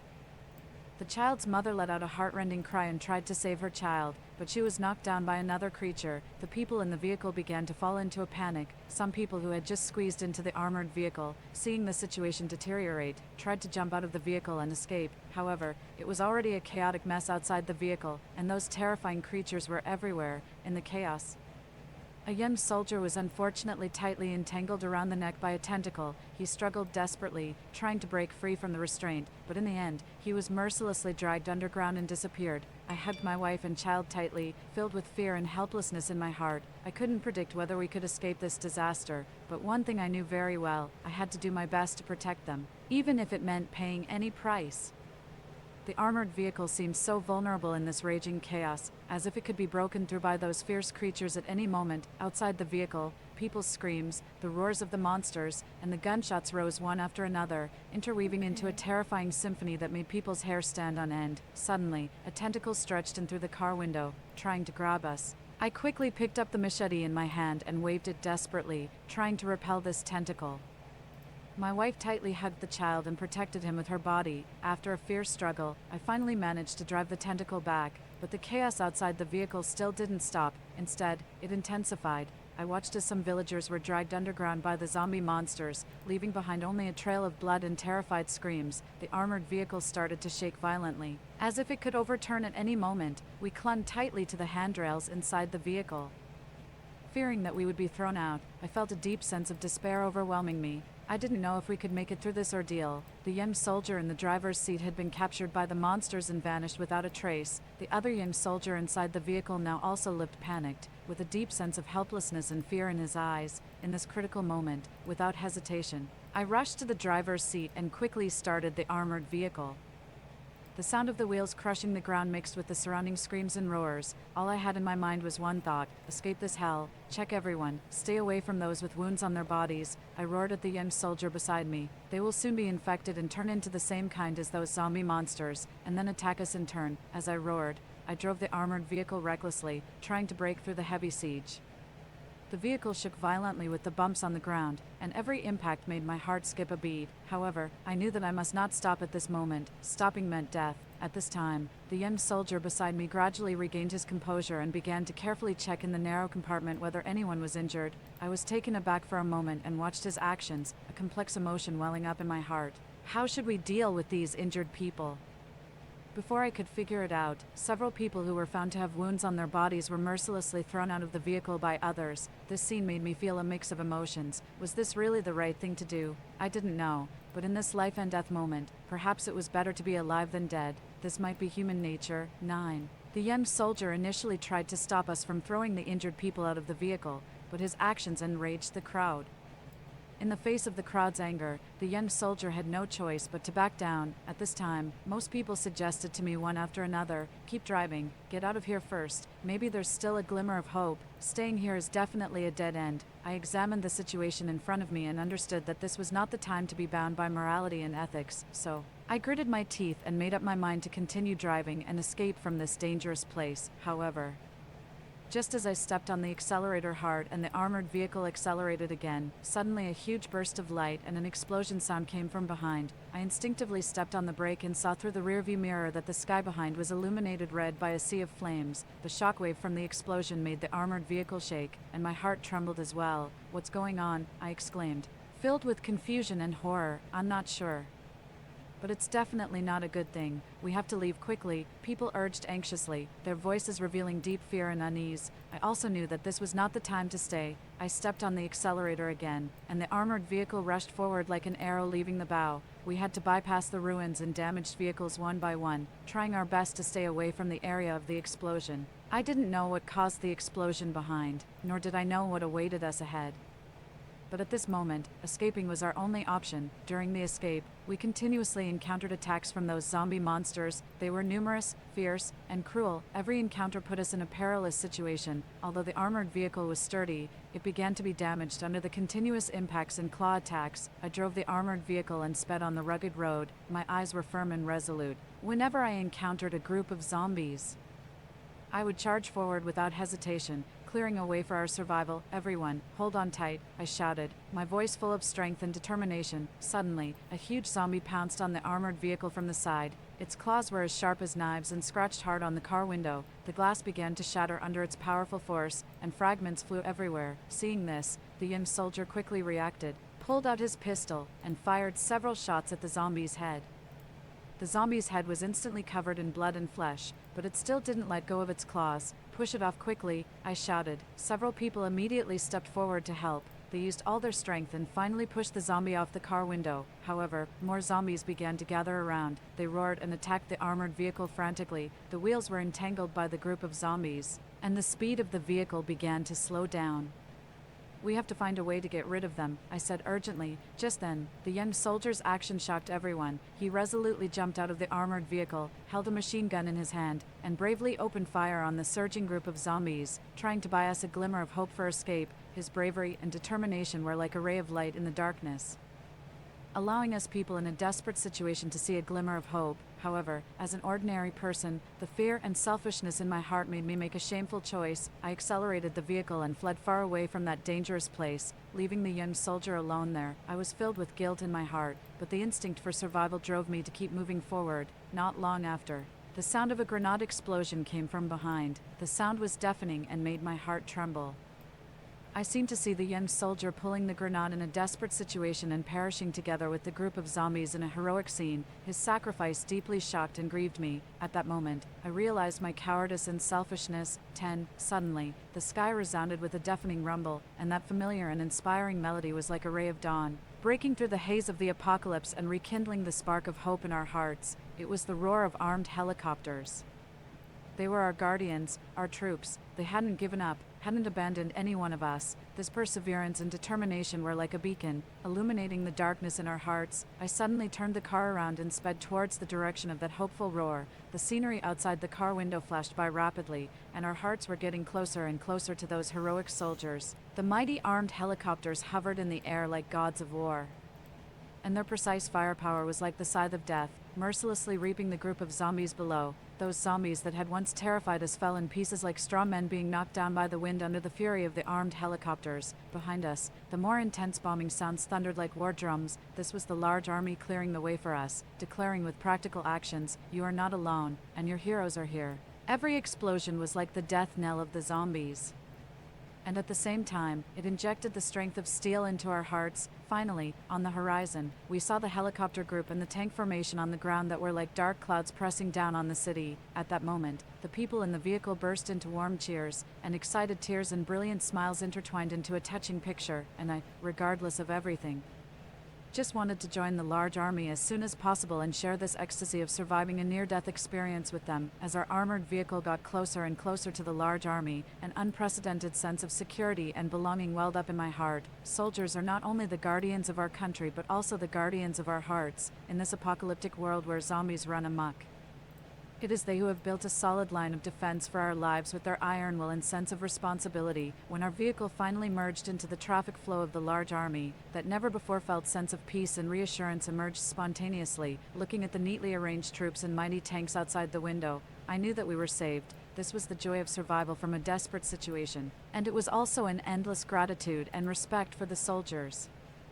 During our escape, a small team, fully armed, continued to escort us to evacuate from this dangerous area. Their goal was to take us to a higher altitude and colder area to ensure our safety, and the large army was like an impregnable barrier, bravely resisting the attack of the zombies and buying us precious time for retreat. Under the shelter of the military camp, an officer solemnly revealed to us the current severe situation, with the warming of the temperature.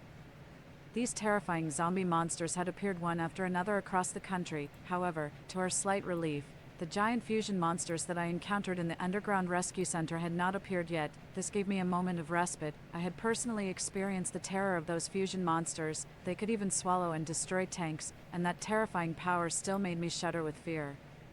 The officer explained that the current top priority was to evacuate the masses to the frozen soil area, because the zombie monsters would fall into a dormant state in the low temperature, and it was relatively safer there. At the same time, a more advanced shelter was also being built in full swing to provide stronger protection. Hearing this, the big stone in our hearts finally dropped. The country had not given up on us, which made us see the dawn and firmly believe that no matter what difficulties we faced, we had the possibility of victory. However, I still had doubts in my heart. Were those explosions caused by atomic bombs? Why did a mushroom cloud rise? The officer replied with a solemn expression, "This is our home country, our land. We will never use nuclear weapons on our own homeland, which would bring irreparable disasters. We use thermobaric bombs, facing the dense tide of zombies."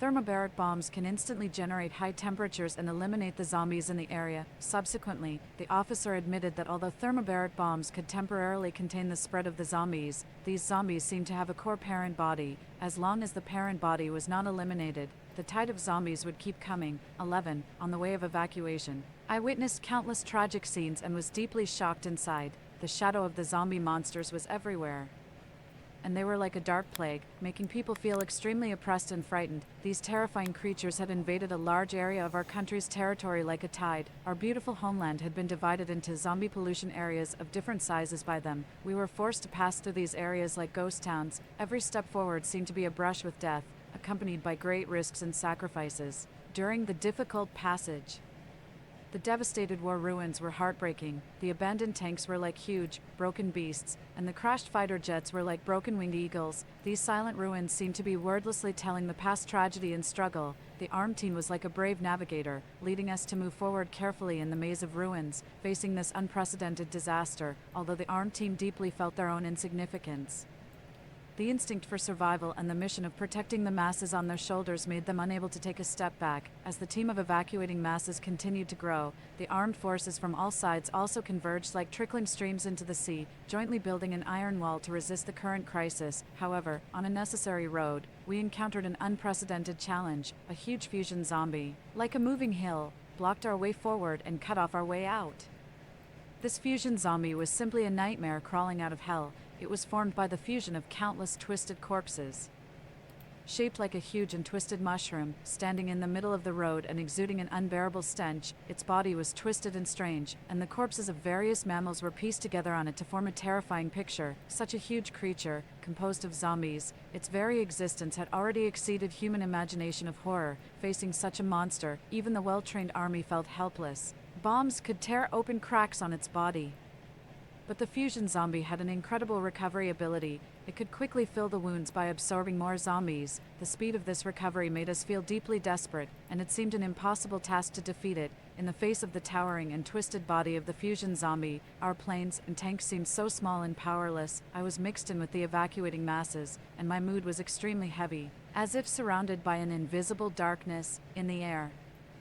Fighter jets roared past and poured a rain of rocket projectiles on the fusion zombie. However, these attacks seemed only to arouse the anger of the monster. It roared and waved its huge arms, as if laughing at our incompetence. On the ground, the tank fire also roared like thunder, but when it hit the fusion zombie, it was like scratching an itch and could not cause any substantial damage.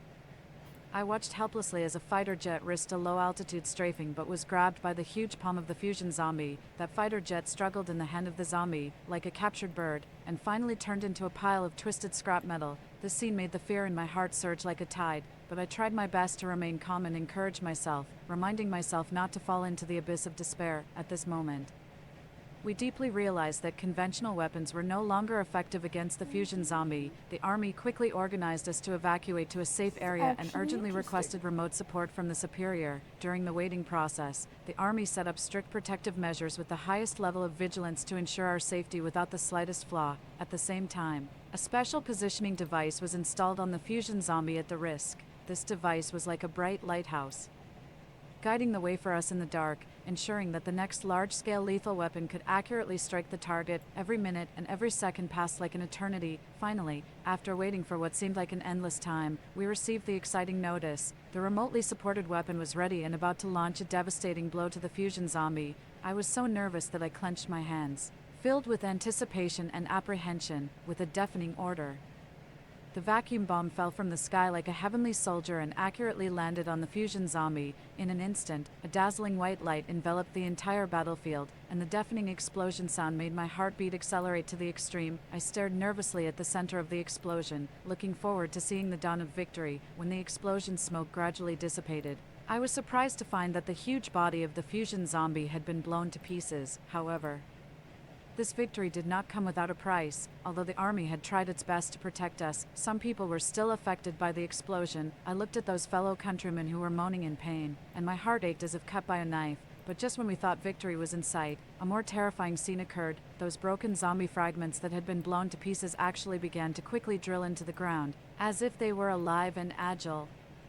We watched helplessly as those fragments quickly disappeared under the ground, leaving only deep and bottomless black holes. This scene made us feel extremely horrified and scared, as if this battle was far from over. Although the fusion zombie had been severely damaged, we understood that it had not been completely eliminated. Those zombie fragments that had drilled into the ground were like lurking vipers, ready to launch an attack again at any time, under the command of the army. We quickly and orderly passed through this former battlefield, fearing that those zombie fragments would suddenly emerge from the ground and drag us into the endless darkness. As the evacuation team continued to move forward, we finally reached the relatively safe frozen soil area. The climate here was extremely cold, which greatly restricted the activities of the zombie monsters. I let out a sigh of relief, looking at my fellow countrymen who were tired but full of hope around me. A warm current welled up in my heart, my wife, my child, and I hugged each other tightly. After these days of suffering and danger, we finally set foot on this frozen land and obtained temporary peace and shelter. We were fortunate that we were all still alive. 12. In this frozen soil area, life gradually returned to peace and tranquility. Here, it seemed to become an oasis in the apocalypse. People busily and orderly devoted themselves to the construction of a new life on the streets. Snowplows cleared the snow to ensure smooth traffic. At the construction sites, workers operated the machinery, building new homes brick by brick. In the market, vendors were hawking various daily necessities. Although the variety could not be compared with that before the apocalypse, it was enough to meet people's daily needs. With the stability of life, some service industries before the apocalypse also gradually recovered. The most pleasant surprise was a restaurant that reopened. This restaurant was famous for its authentic cuisine before the apocalypse. Now that it had reopened, it naturally attracted a large number of diners, my wife, my child, and I couldn't help but be curious and decided to go and taste this long-lost feast. Entering the restaurant, the warm lights and tidy environment made us feel happy. We were arranged to sit at a table by the window. Outside the window was the busy street and the new urban area under construction. The dishes on the menu were not as rich as those before the apocalypse, but each dish looked so tempting. We ordered several special dishes: braised pork, steamed fish, mapo tofu, and sweet and sour spare ribs that the child loved the most. The dishes were served one after another, and the aroma was captivating. The braised pork was fat but not greasy, the steamed fish was tender and delicious, the mapo tofu was spicy and fragrant, and the sweet and sour spare ribs were crispy on the outside and tender on the inside. Our family couldn't care less about our appearance anymore and wolfed down the rare delicacies. The child ate until his mouth was full of oil, and my wife praised the dishes while tasting them. After the meal, we strolled along the street, feeling the prosperity and vitality of this land. People's faces were filled with smiles, as if they had already forgotten the haze of the apocalypse.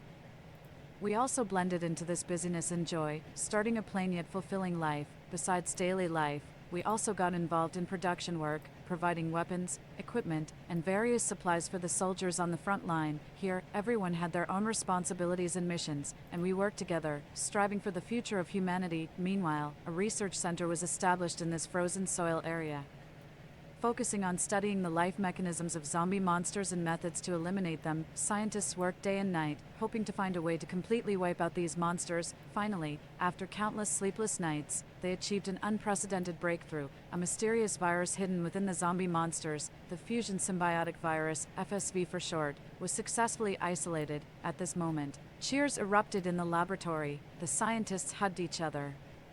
With tears and smiles intertwined, they knew that this victory at this moment meant more hope and possibilities. This was a milestone achievement of Chinese scientists in the field of virus research. It not only demonstrated the country's scientific research strength, but also provided a powerful weapon for all of humanity to fight against zombie monsters. The successful isolation of FSV laid a solid foundation for subsequent scientific research, enabling researchers to launch a more targeted attack on this virus. Subsequently, good news also came one after another in the vaccine research and development. Scientists made significant breakthroughs in the development of the fusion symbiotic virus inhibitor, FSVI for short. This new inhibitor showed a powerful inhibitory effect on the FSV virus. After strict laboratory tests, FSVI quickly entered the clinical trial stage. This exciting news spread rapidly throughout the frozen soil area like a spring breeze. People shared the news with each other, and their faces were filled with long-lost smiles. They seemed to see the dawn of victory, feeling that the hope of defeating the zombie monsters was gradually becoming a reality. Scientists, with their wisdom and sweat, brought a glimmer of life to people and also brought warm sunshine to this land once shrouded in haze. 13.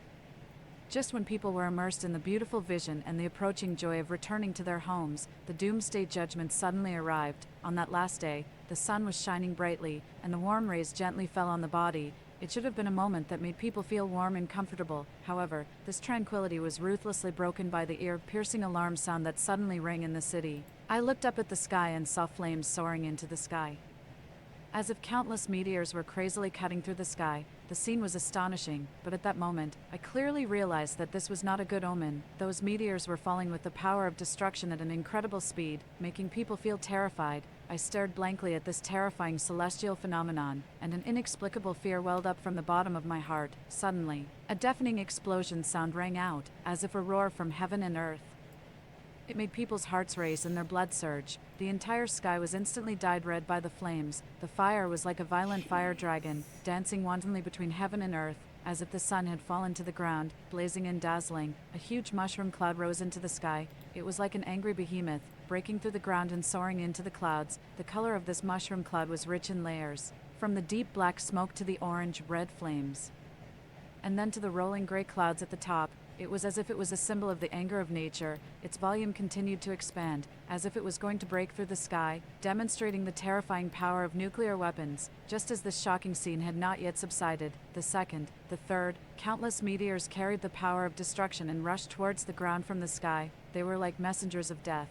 Each time they fell, it was accompanied by an earth-shattering and a towering fire. These meteors exploded one after another, and each explosion set off new smoke and fire, as if they were going to swallow the entire world in endless destruction. I tightly hugged my child and my wife. Our bodies were trembling under the huge shock wave, as if we could be destroyed by this invisible force at any time. The air was filled with the smell of burning and some indescribable special odors.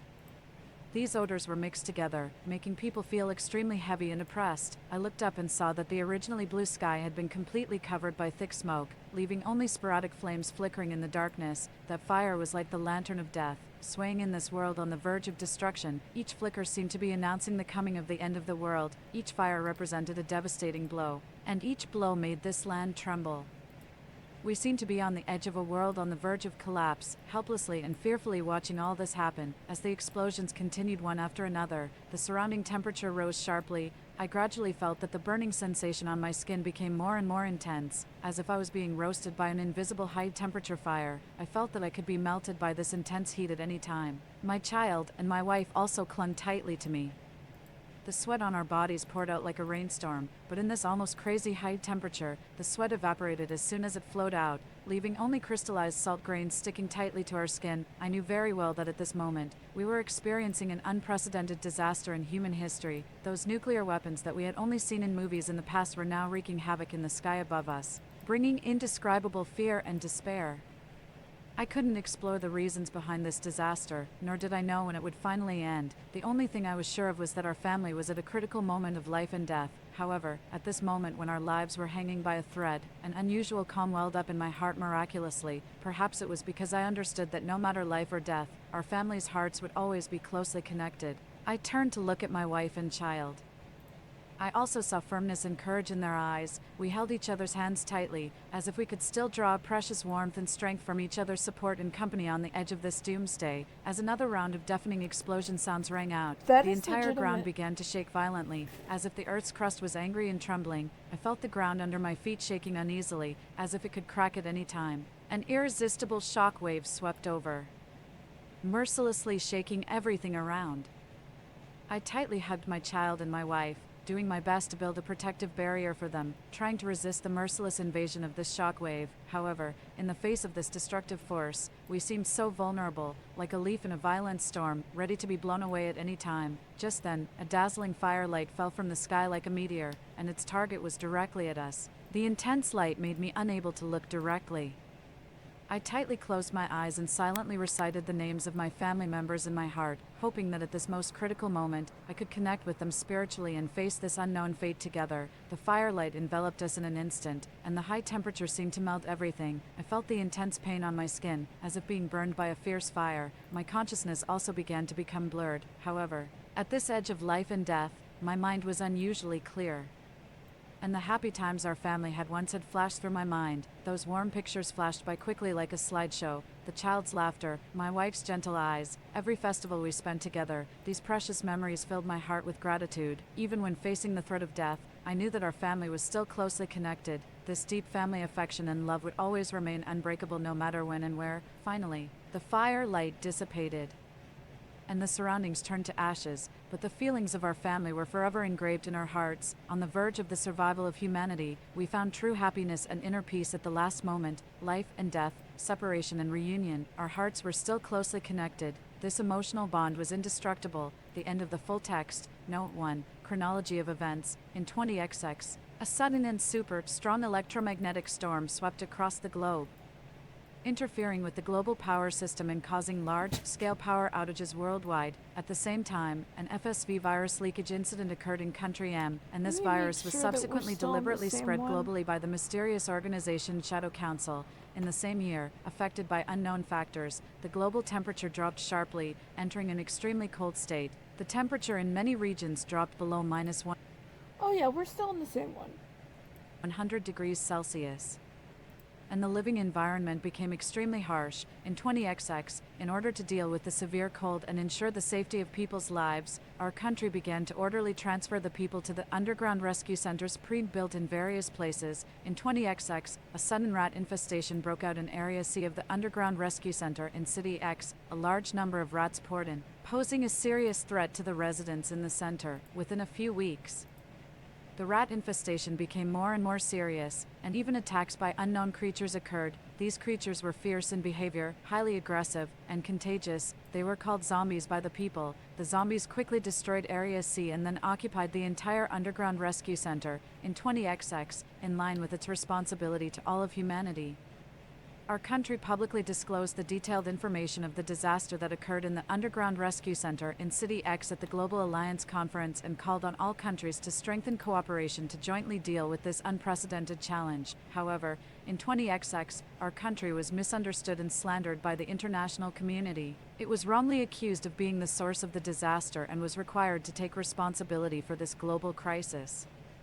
At the same time, the incident in Area C of the Underground Rescue Center in City X was officially named the Epic Catastrophe by the International Alliance. In 20XX, with the gradual deepening of the investigation, similar incidents of unknown biological disasters were also exposed in countries No such as wonder it's so Country good. M, Country E, and Country F, and these incidents occurred earlier. The propaganda This is strong discovery with this confirmed that the disaster was global and also indicated that our country was not the source of this disaster. By 20XX, the global temperature began to gradually warm up, and the zombies that had originally lurked underground began to appear on the ground more frequently, posing an even greater threat to human survival. In order to meet this new challenge, in 20XX, our country actively took measures and paid a huge price to build a safe human habitat in the permafrost area to protect the people from the threat of zombies. In the same year, a political upheaval occurred in Country M. The Shadow Council successfully overthrew the original regime and established a new country called the Shadow Holy Council. State. In 20XX, our Oh, country made a major God. breakthrough in scientific research. The This FSV is virus so was successfully US isolated coded. from the zombies, and the FSVI vaccine entered the clinical trial stage. This achievement gave people hope of returning to their homes and rebuilding society. However, in It 20XX, really is. the situation in Country E deteriorated sharply. The entire country was occupied by zombies, and the number of survivors was unknown. What was even more serious was that in 20XX, the Doomsday Judgment System in Country E detected a serious environmental anomaly and automatically activated and launched the Global Indiscriminate Nuclear Strike Program. In order to defend themselves, various countries were forced to activate their nuclear counter-strike systems, and the world was plunged into a devastating nuclear war. The consequences of the nuclear war were catastrophic. In 20XX, the world entered a nuclear winter, and the climate and environment suffered unprecedented damage. Due to the influence of nuclear radiation, the FSV virus mutated again, evolving into a more powerful strain. Note 2. Relevant files of the Doomsday Judgment System, research and development background. The research and development of the Doomsday Judgment System originated from the long-standing tense relations and arms race between Country E and its neighboring countries. especially after the neighboring countries carried out continuous modernization upgrades of their nuclear arsenals. Country E felt that its nuclear deterrence might be challenged. In order to ensure that a nuclear counter-strike could still be effectively carried out after the national leadership lost its command ability due to unexpected events, Country E began to design the system operating mechanism. 1. Normal dormancy under normal circumstances. The Doomsday Judgment System. Okay, let's go handle the commercials.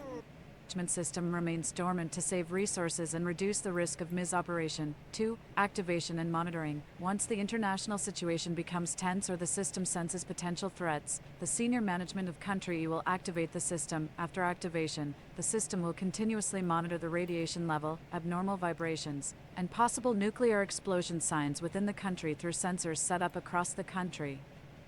3. Communication and judgment. If the system detects signs of a nuclear weapon attack, it will first try to establish communication with the Strategic Command Center of Country E. If the communication remains stable and receives instructions within the preset time, the system will consider that the leadership is still in effective command and automatically return to the dormant state. If the communication is interrupted or no instructions are received within the specified time, the system will trigger the nuclear counter-strike mechanism, decision-making and launch process. Oh, the that's decision-making terrifying. process of the Doomsday Judgment System depends on an advanced computer decision-making system and a wide-range sensor network. The system will comprehensively judge whether a nuclear strike has actually been suffered based on the collected data in an extreme crisis situation. The system will broadcast the launch command to all intercontinental missiles and nuclear-powered submarines equipped with nuclear warheads in the country through a special communication protocol to carry out an automatic nuclear counter-strike. 2. The terrifying scene of the activation of the Doomsday Judgment System, global nuclear conflict risk. If the Doomsday Judgment System is activated and judges that the leadership of Country E is incapacitated, the system will automatically launch nuclear warheads at the preset targets. This situation is extremely likely to trigger a global-scale nuclear conflict, and the consequences will be catastrophic and incalculable, irrevocable nuclear counter-strike, because the system is designed to be completely automated. Once the nuclear counter-strike procedure is triggered, even if it is later discovered that it is a misjudgment, it cannot be stopped. Such a misjudgment may lead to an unnecessary nuclear disaster, global panic, and social unrest. If the system is really activated and a nuclear counter-strike is carried out, it will trigger huge psychological panic and social unrest on a global scale. People will face a direct threat to their survival, and social order may collapse as a result. Long-term impact on international relations. After a nuclear conflict occurs, international relations will be deeply affected. Trust between countries may break down, leading to long-term tension and opposition, and may even trigger new regional or global conflicts. This impact may last for decades or even longer. 3. The relationship between the Doomsday Judgment System and the Shadow Council. The infiltration and influence of the Shadow Council. 1. Infiltration in the scientific community. The scientific community of Country E has been successfully infiltrated by the Shadow Council. This mysterious organization, through various means, including misdirection, inducement, and manipulation, has prompted the scientists of Country E to establish the Doomsday Judgment System. 2. The original intention of establishing the system. The senior management of Country E originally supported the establishment of the system for the purpose of deterring hostile major powers. Their original intention was not to really activate this system, but to use it as a strategic deterrent. 3. Control by the Shadow Council. However, when the Doomsday Judgment System was established, it actually got out of the control of Country E and fell into the hands of the Shadow Council. The Shadow Council used the system as a key link in its global plan. The global plan of the Shadow Council. 1. Triggering turmoil and conflict. The very existence of the Doomsday Judgment System is a huge risk. The Shadow Council uses the instability of the global situation and the tense relations between major powers to try to trigger greater turmoil and conflict. In this case, the Doomsday Judgment System is extremely likely to be activated, thus triggering a global-scale nuclear conflict. 2. Connection with the Fusion Symbiotic Virus, FSV. The plan of the Shadow Council is not limited to the Doomsday Judgment System. They are also related to the Fusion Symbiotic Virus, FSV for short, which is another link in the global population reduction plan. Why does Through the that dual sound like blows the of the virus and conspiracy nuclear theory about conflict, it? the Shadow Council tries to achieve its global goals. Shadow 3. The ambition government? to establish the Holy State. The ultimate goal of the Shadow Council is to establish a holy state under their control, and the establishment of the Doomsday Judgment System. as well as the possible global turmoil and conflict triggered by it, are all important steps for them to achieve this ambition. By creating chaos and crises, the Shadow Council tries to reshape the world order so that they can play a more important role in it. Current situation and warning. 1. Global-scale turmoil. With the disclosure of the existence of the Doomsday Judgment System and the gradual emergence of the conspiracy of the Shadow Council, greater turmoil and unease have emerged on a global scale. Governments and Jeez, international whoever did organizations this of all wrote this countries story need to did be not highly waste vigilant time. and take effective measures to deal with this severe challenge. 2. The responsibility and reflection of the scientific community. Scientists also need to deeply reflect on their role and responsibility in the establishment process of the Doomsday Judgment System. They should be more vigilant against the infiltration and influence of external forces and ensure that the development of science and technology can truly benefit humanity instead of becoming a tool for some conspiracy groups. Note 3. Vaccine files. Vaccine name. Fusion symbiotic virus inhibitor. FSVI for short. Vaccine description. 1. Basic characteristics. FSVI is an artificially modified virus that is harmless to the human body. It is not pathogenic but can stimulate the human immune system to produce a specific response to FSV. 2. Mechanism of action. FSVI is designed to be able to recognize the specific antigens of FSV and compete with FSV for binding sites on human cells. By occupying these binding sites, FSVI prevents FSV from entering human cells, thus blocking the process of FSV infecting and replicating within the human body. Development process. Scientists first conducted in-depth research on the structure and genetic information of FSV. Through a large number of experiments and simulations, they screened out a series of potential viral fragments with specific binding ability to FSV. These fragments were then further modified and optimized to create FSVI. After that, FSVI underwent multiple rounds of in vitro testing in the laboratory to verify its safety and effectiveness. Only after passing these strict tests did it enter the clinical trial stage. Clinical trial stages. Phase 1. In this stage, a small number of healthy volunteers were selected to test the safety of FSVI. The main purpose was to observe whether there were any adverse reactions after vaccination, such as allergic reactions, fever, or other abnormal symptoms. At the same time, the pharmacokinetic properties of FSVI in the human body were also studied, including how the vaccine was absorbed, distributed, metabolized, and excreted. Phase 2. A larger number of volunteers, including those with a certain risk of FSV exposure, were involved in this stage. The effectiveness of FSVI was further evaluated. Scientists compared the antibody levels and immune responses of vaccinated volunteers with those of the control group, who received a placebo, to determine whether FSVI could effectively stimulate the immune system to produce antibodies against FSV. Phase 3. This was a large-scale, multi-center clinical trial. Volunteers from different regions and backgrounds were included to comprehensively assess the safety and effectiveness of FSVI in a more realistic environment. The results of this stage would determine whether FSVI could be approved for widespread use. Potential challenges. Mutations of FSV. FSV is a highly mutable virus. As the virus mutates, the binding sites that FSVI targets may change, reducing the effectiveness of the vaccine. Scientists need to continuously monitor the evolution of FSV and adjust the formula of FSVI accordingly. Immune evasion. Some individuals may have a weakened immune response to FSVI due to genetic or other factors. In these cases, the vaccine may not be able to effectively protect them from FSV infection. Research is ongoing to find ways to enhance the immune response in these individuals. Production and distribution. Producing FSVI on a large scale requires advanced technology and facilities. Ensuring the quality and stability of the vaccine during production and distribution is also a major challenge. In addition, distributing the vaccine to all regions in need in a timely manner is also a complex task that requires the cooperation of multiple parties.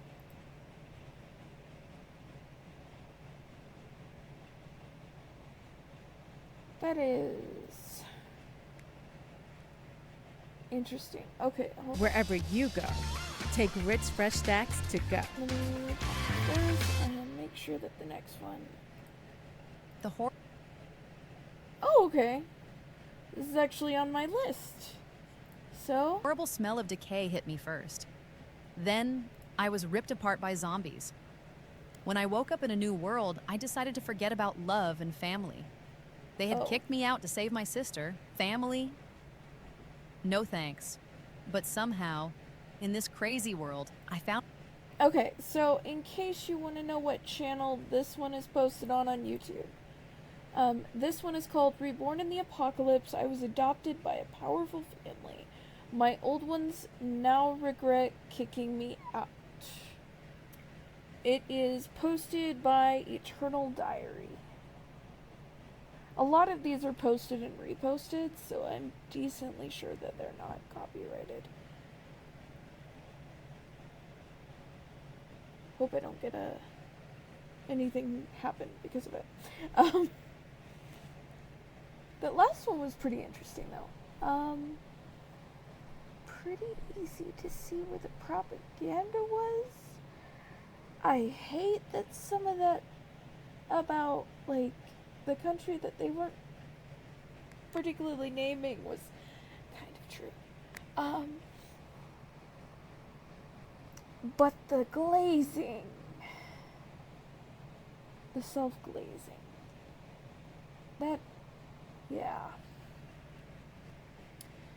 We are never responsible for anything. Any type of government does that, or insists that no one can ever blame them for anything. It's such bullshit. Anyway, this is not a political stream. On my real parents and became the favorite child. The awful smell of blood still seemed to be in my nose. I moved my hands and feet, feeling much lighter. Was I dead? If so, good. At least I wouldn't have to face them again. But it was a shame I didn't die a prettier death. Sarah, you lazy girl, what are you doing? My mom's scream woke me up. Do you think you're a princess? Get up and wash your sister's clothes. I blinked, then gave a sad smile. Even in death, I still had to work? How bad was my life? Since I was already dead, I decided to do nothing and turned over, ignoring her. Everything that happened before I died made me not want to hear a single word from them. Mom, maybe Sarah is just tired. Let her rest a bit before she does her chores, I heard another voice say. That was Emily, my sister. Rumor had it that when she was born, my dad found me in some bushes. They had wanted a boy, but ended up with a girl. They said I was bad luck and caused them to lose a son. So, I became the least favorite in the family. Emily got all the love while I was ignored. In the end, when the apocalypse came, they kicked me out to protect Emily, leaving me to be eaten by zombies. Wait a minute. That voice made me jump out of bed, grab my phone, and check the date. December 18th, exactly 1 month before the apocalypse. Last time, it was now that I got beaten for not washing Emily's clothes. I held my phone tightly, biting my lip to stop myself from crying. Now that I had a second chance, I wasn't going to be trapped by family love again. This time, I only needed to survive. Ignoring my parents' yelling and Emily's fake kindness, I grabbed my clothes and ran out. Growing up, I didn't get any allowance, so I learned to work hard early. I checked my savings after leaving the Greens' house, just $10,000. In the apocalypse, that might only buy me some ramen. Feeling a bit down, I packed my things and headed back to school. Even if I was going to die, it wasn't going to be at the Greens' place. At school, I tried to warn my roommates to stock up on supplies, just in case. They laughed at me, saying with the holidays coming, why would we need to stockpile at school? I kept pushing, saying with the pandemic, it was better to be prepared. They rarely saw me this serious, so they finally agreed. I sighed in relief. With a month left, I got a job at the supermarket. Even if zombies attacked, I could probably last a few days in a supermarket. On my first day, I checked everything, noting expiration dates and items that would spoil quickly. I didn't expect a call from Mom 5 days before the apocalypse. Sarah, is school keeping you busy? Why haven't you come home lately? Her unusual gentleness made me suspicious. Last time, when zombies were at the door, she was that gentle too. And then she pushed me out.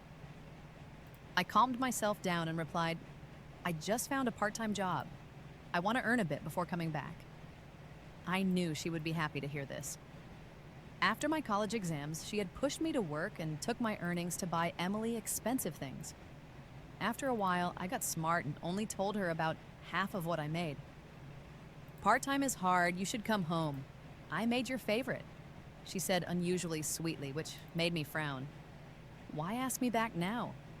I politely refused. That's... My boss doesn't allow me to take time off, maybe after a few days. No one understands me. If I actually told people how I'm feeling, they would think of me differently. That is a lie that I told myself whenever I was going through something. I naturally wanted to bottle up all my thoughts and emotions. I thought she would start yelling, but instead her voice softened. Your sister misses you too. Come home. Something wasn't right, but still I decided to go home. Not for them, but for something important I had left at the Greens. I had to get it back. As soon as I got home, I saw 2 men and a woman on the couch. They were good looking and seemed nice. I stopped in my tracks. Were they trying to sell me again? After my exams, Again? Mom was eager to marry me off for money. Only when I threatened to hurt myself did she back down. In return, I had to work to earn money for the family. The woman got up and walked towards me with a smile. You really are our daughter. You look like me. I stepped back, still confused. She handed me a bracelet. Wear this first. I'll get you a new one once we're home. Another guy on the couch frowned a bit. Don't scare her. Sister, me? This situation? I couldn't help but ask. My brother and I are your siblings. When you were born, traffickers took you. We've been searching for you for years. You probably had a tough time, but don't worry, we're here. Nobody will bully you anymore. Emily, looking very jealous, glared at me. A guy came up and patted my shoulder. Let's go home. Mom's waiting. I asked, how are you sure I'm your sister? Okay, I did get picked up, but I didn't think I'd be the long-lost daughter of a rich family. The man on the sofa raised an eyebrow. Of course it's because of your pendant. If I hadn't been filming at your school that day, I never would have found it. I looked in the direction of the voice and saw a familiar face. Lucas, the famous actor, was filming at our school a while back. I even signed up as an extra to make some cash. I glanced at the Green family standing nearby and asked, so when are we leaving? Whether or not they were my real family didn't matter now. What was important was that I needed to get out of the Green family house. My sister got excited and hugged me. You are my sister, that's for sure. I went back to my room to grab the pendant, not giving the Green family a second glance. As soon as I stepped outside, there was a long Rolls-Royce parked at the door. Neighbors were all giving jealous looks. Looks like the Greens girl has hit the jackpot. I wonder if the Green couple is regretting their decision. Ha! My big brother personally opened the door for me, and after I got in, he and my second brother sat across from me. Sarah, this car is yours from now on. When we get home, tell us if there's anything you need. I'll send someone to get it for you. My sister chimed in. Yeah, I've prepared a huge closet for you. If you don't like it, I'll design another myself because our Sarah is just that beautiful. A real fashion icon. My second brother didn't want to be left out. Sarah, I've got an apartment for you downtown. I'll take you to see it when we have time. Hearing their kind words warmed my heart. I took a deep breath and said, Big bro, second bro, sis. I need to tell you something. Please trust me. Seeing my second brother's face, it all came back to me. In my previous life, the last news I saw before I died was that the White family was robbed and no one survived. Remembering that news, I decided I had to protect them, even if it was just because of the warm moments they gave me. Say whatever you want, my sister cheered. I took a deep breath to make it sound convincing. In 5 days, a disease is going to break out in our city. The infected will lose their minds and start attacking people. My second brother burst out laughing. Sis, watching too many zombie movies, huh? He had won his first Best Actor award starring in a post-apocalyptic zombie film. Hearing me say this probably seemed funny to him. My big brother gave me a worried look. Sarah, that's only in movies. Ease. Don't worry, we'll look after you. Seeing they didn't believe me, I dropped it and said, then please promise me one thing, big bro. Help me buy a house nearby. It doesn't need to be big, just well-built, and do it quickly. Also, stock up on food and daily essentials. I finished speaking, noticing Big Bro still seemed a bit skeptical, so I turned to my sister for help. She took my hand and smiled gently. I believe you. With her support, my second brother followed suit. Big Bro, just get it for her. Consider it playing house. It's not like we can't afford it anyway. Big Bro was silent for a moment, then nodded. Okay. I breathed a sigh of relief. When we got back to the White House, a woman dressed like a well-off lady rushed towards me, White her tears House. falling like a broken string of pearls. Alice, Alice! That's the name I was supposed to have.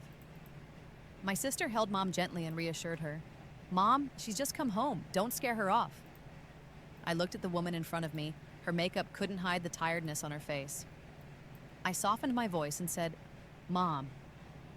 Mom could barely stand from crying, repeatedly saying it was her fault for letting someone else take me away. I checked the time and bit my lip. Mom, we'll move to the suburbs in a few days. Start packing, okay? Seeing I was serious, my brothers exchanged looks but said nothing. I'm sure they thought I was out of my mind.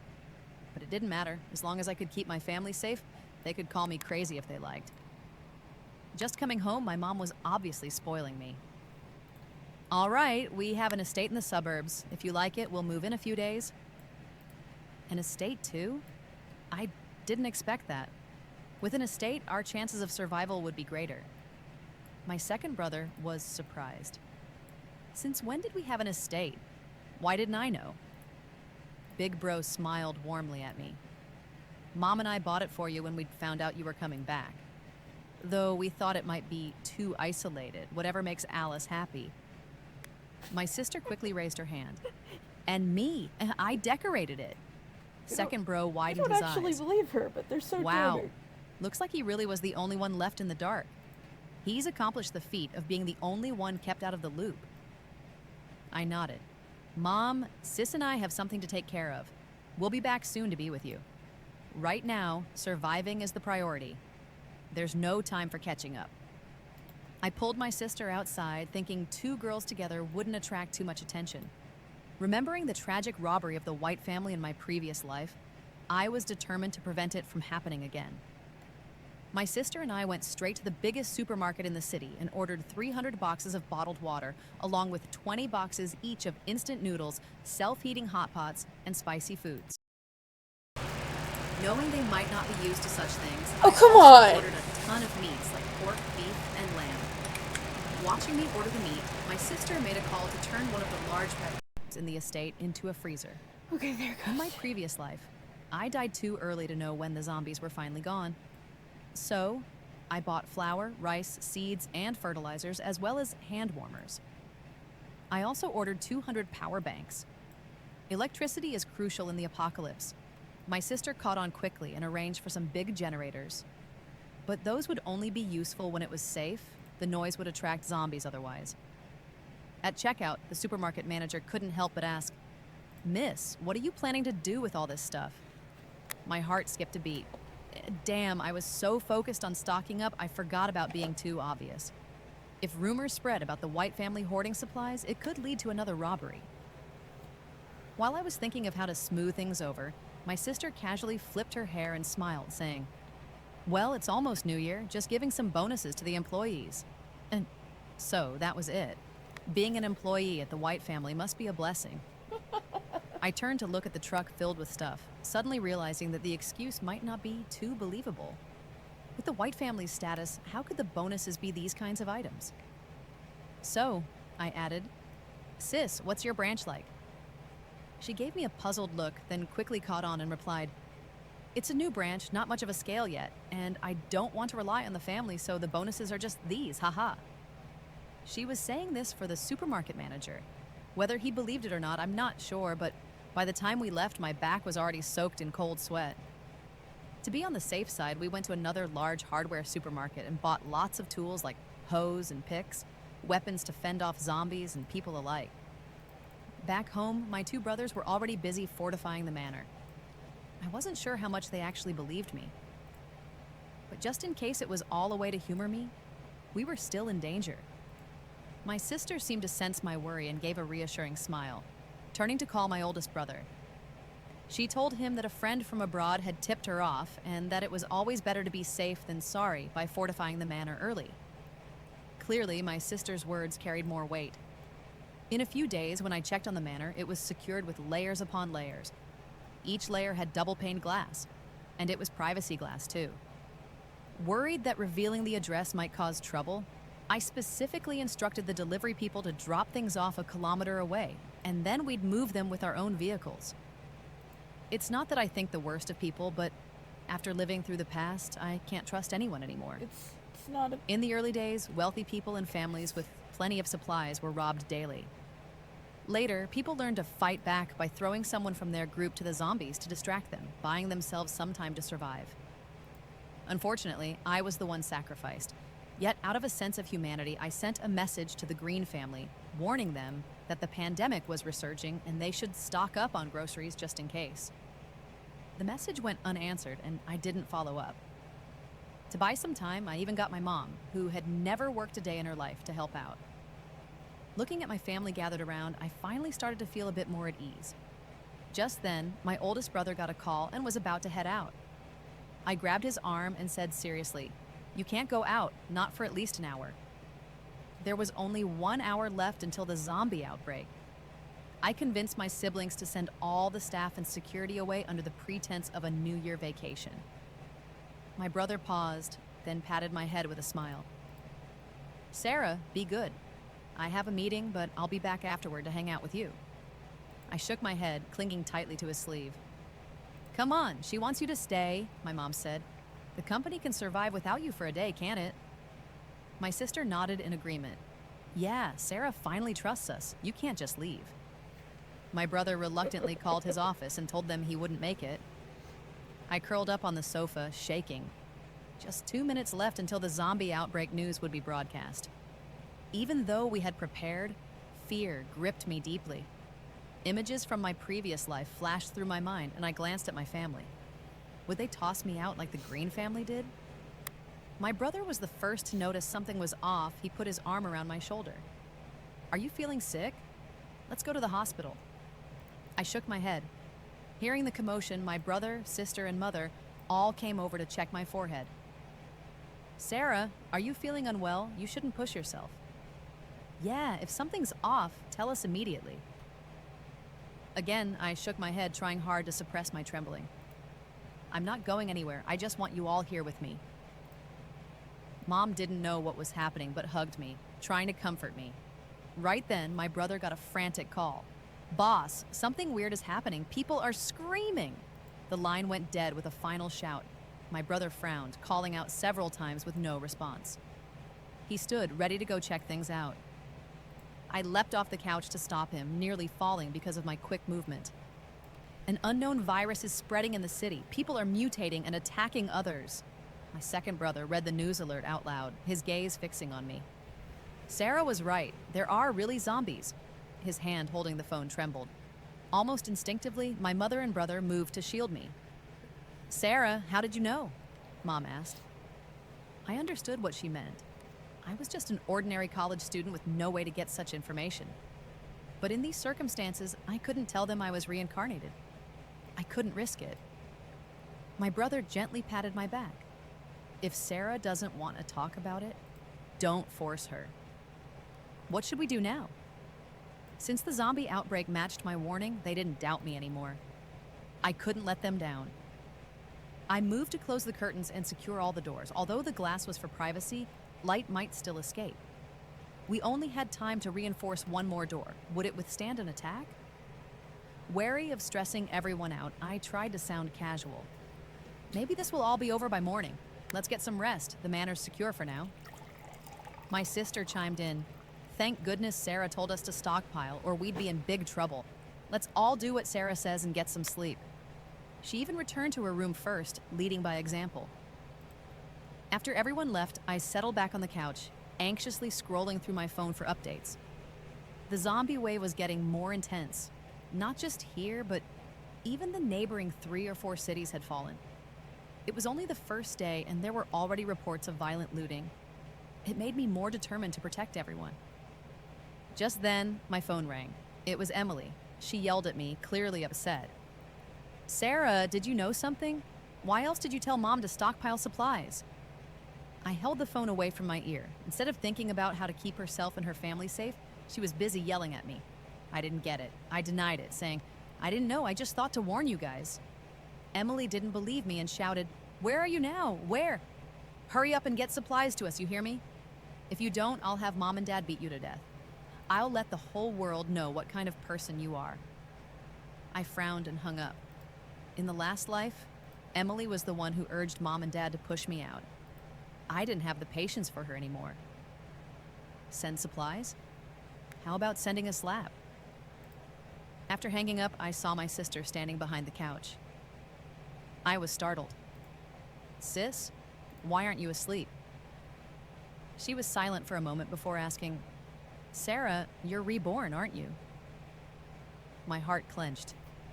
Did I make it too obvious?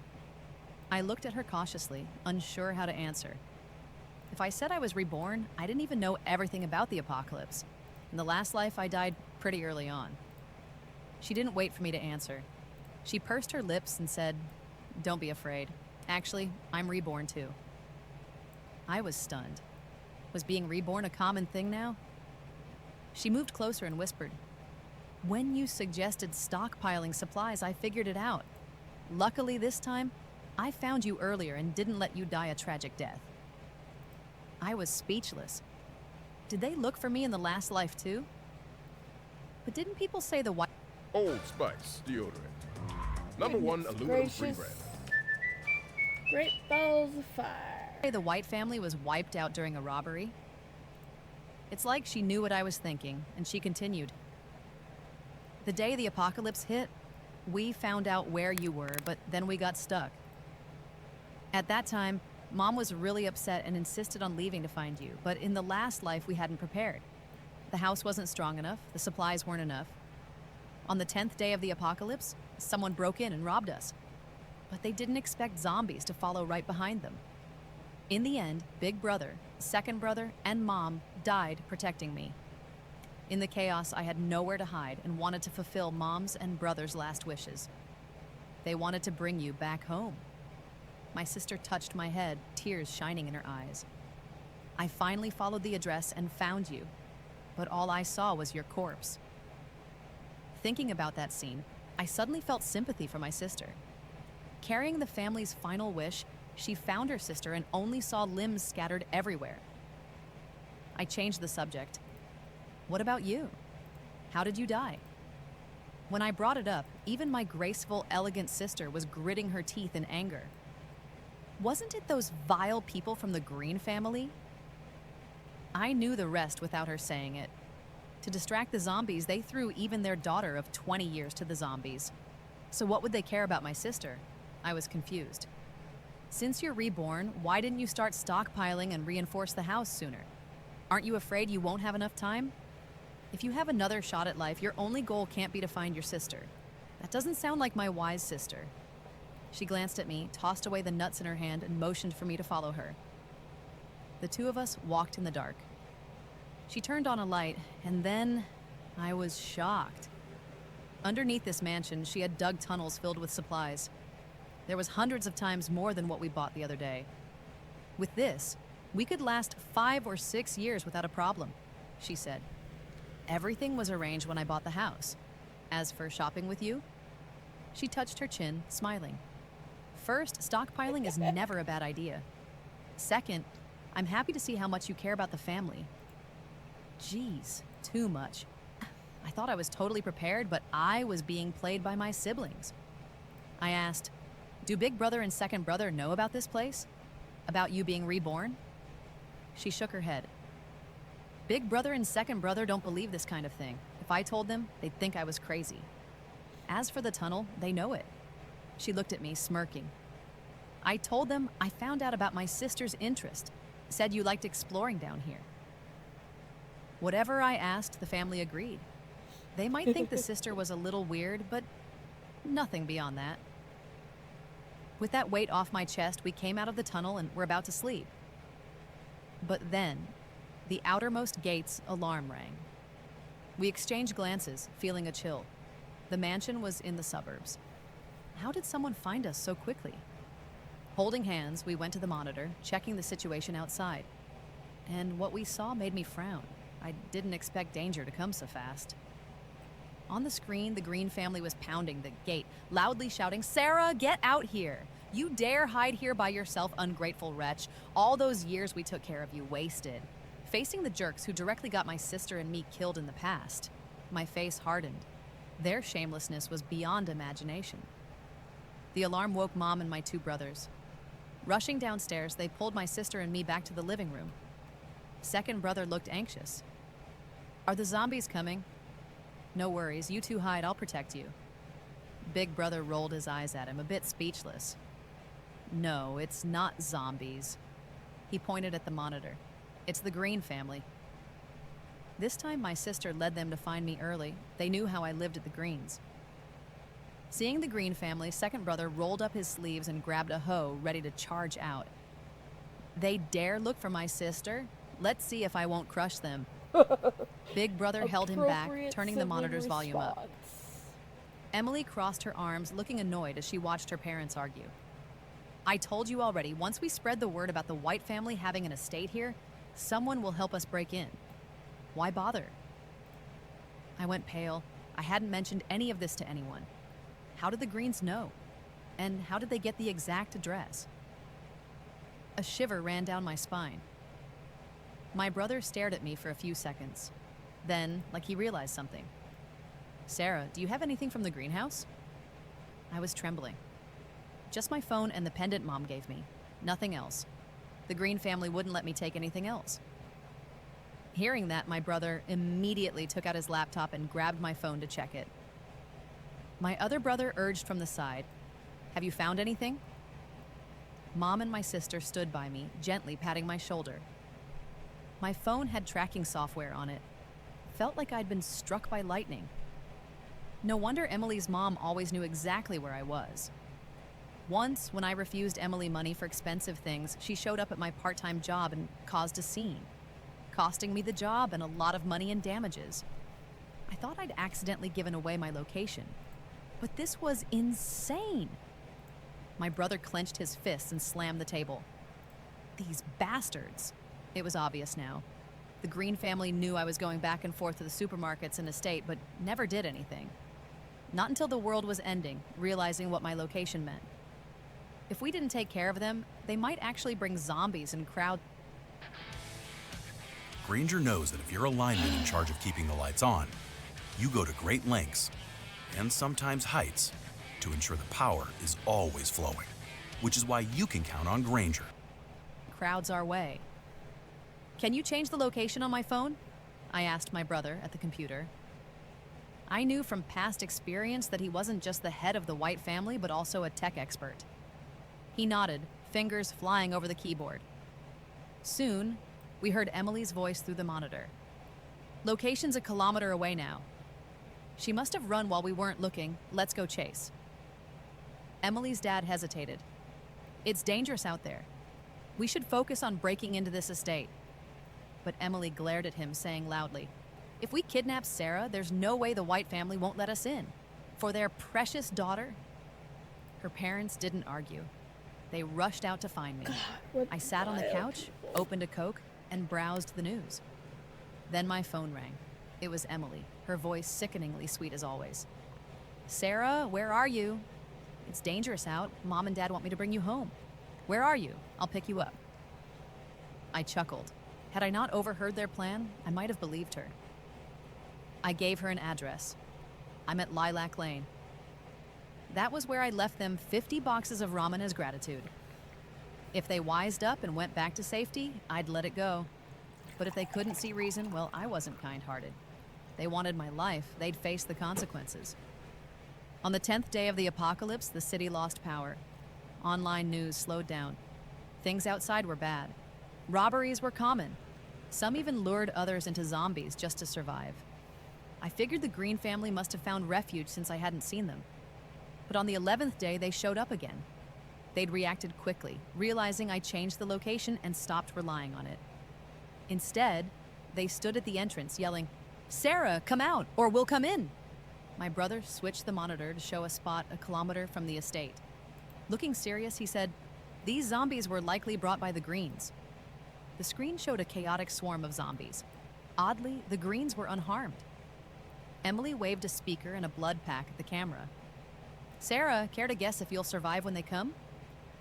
Crazy. Emily's mom stood, pale but still supporting her daughter. "Sarah, let us in." Without us, you wouldn't have survived. I chuckled. The nerve. If they hadn't kept me hidden, I wouldn't have suffered for 20 years outside. Emily, hearing nothing from inside, activated a siren and opened the blood pack. I took a deep breath, looked at my family. Ready to gamble? They nodded. With zombies approaching, I opened the first gate. They rushed in, trying to force the second one. Using the intercom, I said, "One of you can come in, you choose." In the past, they threw me out without hesitation. This time, I wanted to see who'd be sacrificed. Emily shouted, "Of course it's me! Open the door!" After days of running, she was far from her spoiled princess self. Knowing the inside had food and power, she was desperate to get in. Through the monitor, I saw the disappointment on Green parents' faces. As the zombies got closer, I spoke again. "I changed my mind. If one of you draws the zombies away, the other two can come in." They brought the zombies. Now it was their problem to solve. Perfect. Emily looked at her parents, then suddenly said, "Dad, Mom, I have another blood pack. If you pretend to be zombies, it'll be fine." She glanced at the monitor and whispered, "Once I take care of Sarah, you guys can go in." My siblings and I almost burst out laughing. They probably didn't know the monitor could pick up sound so well, even if you're whispering right next to it. Quite the plan, really. My mom shook her head. That girl, she's both cruel and selfish. Truth is, even when parents know exactly what their kid is like, they'll still make sacrifices for them. The two of them made a quick decision to go outside together, but just as they were stepping out, Emily suddenly slammed the door shut. She had the nerve to act all innocent. "Sorry, Mom and Dad, Sarah made me do it. She made me do it. Blame her, not me, please." Like I believed her nonsense. Did she seriously think she was some tragic heroine being wronged by a villain? As they stood there at the door and searched their bags, they realized they didn't have any blood packs. Zombies were closing in, and they were shaking with fear. I wonder if at that moment they regretted sacrificing 2 innocent lives for Emily in a past life. In the nick of time, I opened the door. At least they were quick to react, rushing in and shutting the door before the zombies could get in. I leaned into the mic and announced, "One last chance, push someone out." This time, the couple's faces showed real struggle. Emily also knew she messed up, quickly falling to her knees and apologizing. "Dad, Mom, I was just so afraid. I didn't mean it." I played a recording from my phone and put it near the mic. Emily's voice came through loud and clear. "My parents are nuts. What were they thinking bringing Sarah home? But they're dumb too. All I have to do is act hurt and they beat up Sarah. And that time my mom was sick and in the hospital, I took the $10,000. They really thought it was Sarah. So stupid. Anyway, Sarah is mad at them, not me. If there's revenge, it won't be on me." I could see the life drain from the Green parents' faces. My mom hugged me tight, listening to the recording. I repeated, "You have 30 seconds to decide. When time's up, I'm opening the door." Emily begged, saying she'd done wrong. But the Greens looked cold. Their hearts had turned to ice. Because that $10,000 was for Emily's mom's life-saving treatment. When it was gone, she almost died. Finding out their own daughter did it was crushing. I counted down. 3. They gritted their teeth and pointed at Emily. "She goes out!" Emily looked at them in disbelief.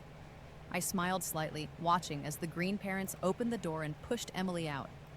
Through the monitor, I saw zombies tear into her, her screams endless.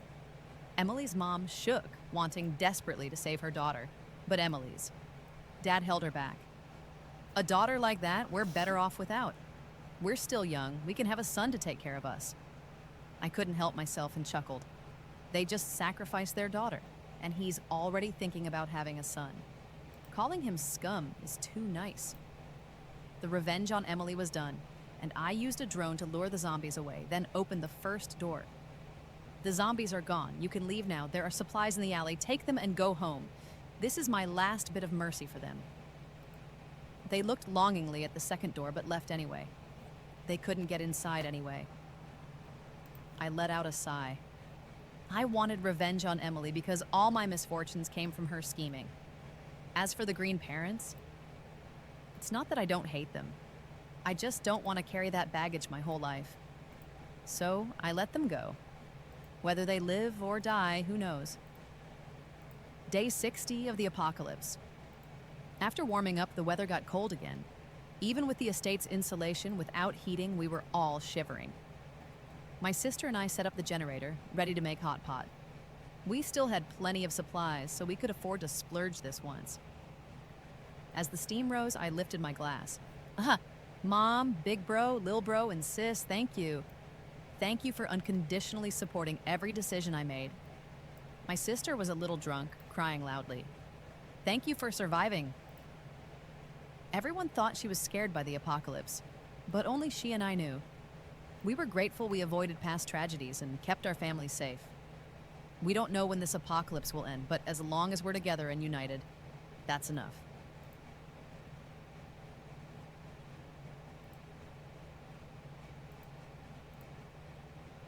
You could win $50,000 and turn work mode off and summer mode on.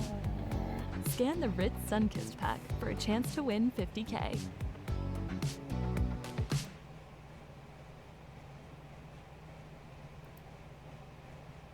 Okay, that was the end of that one.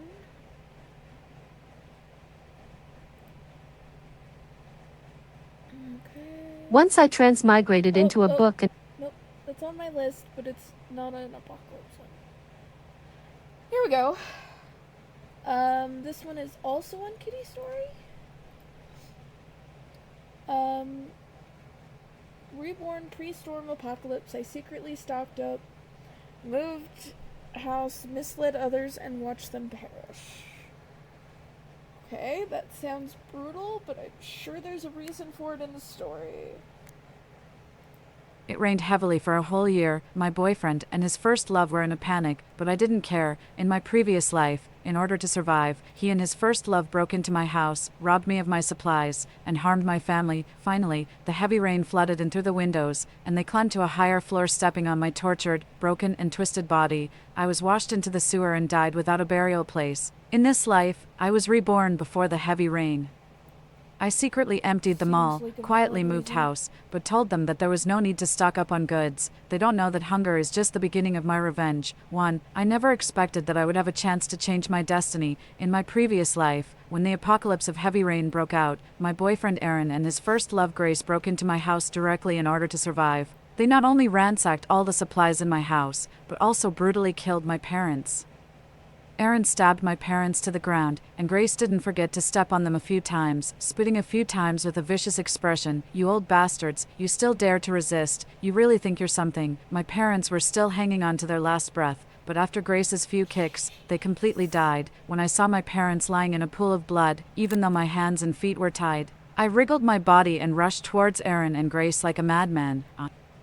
You two bastards, you will die a bad death. Aaron directly stabbed me with a knife, and then brutally broke my hands and feet. I fell beside my parents, in the hideous pool of blood. In the last moment of my blurred consciousness, I saw the heavy rain flooding in through the windows, and Aaron and Grace climbed to a higher floor, stepping on my broken and twisted body. Finally, I was washed into the sewer by the heavy rain and died without a burial place. The impact of the heavy rain was huge.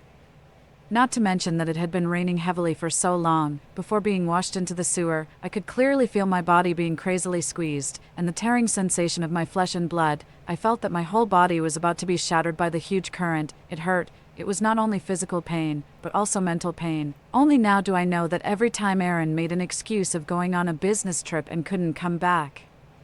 He was probably already having an affair with Grace at that time, right? This damn man was really good at pretending. He fooled me so well that I didn't see his true face until I was about to die. Although my parents reminded me many times to pay more attention to Aaron, they felt that something was wrong with Aaron's frequent business trips, but I thought that there should be more trust between boyfriend and girlfriend. Constantly suspecting each other would destroy even the best relationship.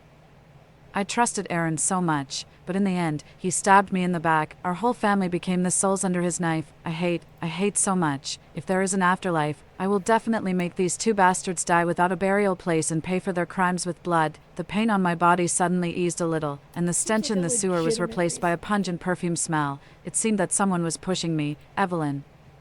Finish revising this project proposal within 10 minutes and put it on my desk. I quickly opened my eyes and found myself sitting in front of the desk. The time in the lower right corner of the computer was April 5th, 20... Hook LM helps me study for finals. Oh, come on. First, it stores all my study materials in one place, from notes to textbooks to assignments and more. 2045. I was somewhat incredulous. Isn't this exactly 1 month before I was killed? I looked up in the direction where the sound came from, this annoying voice. This pungent and familiar smell of cheap perfume, coupled with the flamboyant rose pink suit and pencil skirt. Who else could it be but Director Victoria? I was a little surprised and confused, but also happy and delighted. I even pinched my face in disbelief. After clearly feeling the pain, I laughed. I was reborn, and I was reborn a month before I was killed, too. I was both surprised and delighted. After laughing heartily, I burst into tears, which directly startled Director Victoria opposite me. Evelyn, are you crazy? Don't think you can get away with revising the project proposal like this. I need the project proposal in a while. After saying that, Victoria threw the project proposal on my desk in dissatisfaction, trying to put pressure on me. This Victoria is the most annoying. She always suppresses people with her power and likes to take credit for others' work. All the credit and bonuses belong to her, and she throws all the dirty and tiring work to her subordinates. She just simply signs her name. Isn't that the case?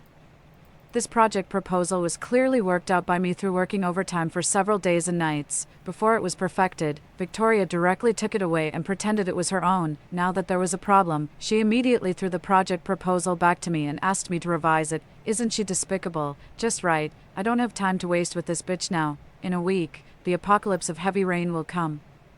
I have to go back and stock up on supplies quickly and make full preparations for the upcoming apocalypse of heavy rain. As for Victoria, let anyone who wants to serve her do it. Anyway, I won't serve her anymore. I picked up the project proposal and directly threw it in Victoria's face. Yes, I'm crazy. If you want this project proposal, you can revise it yourself.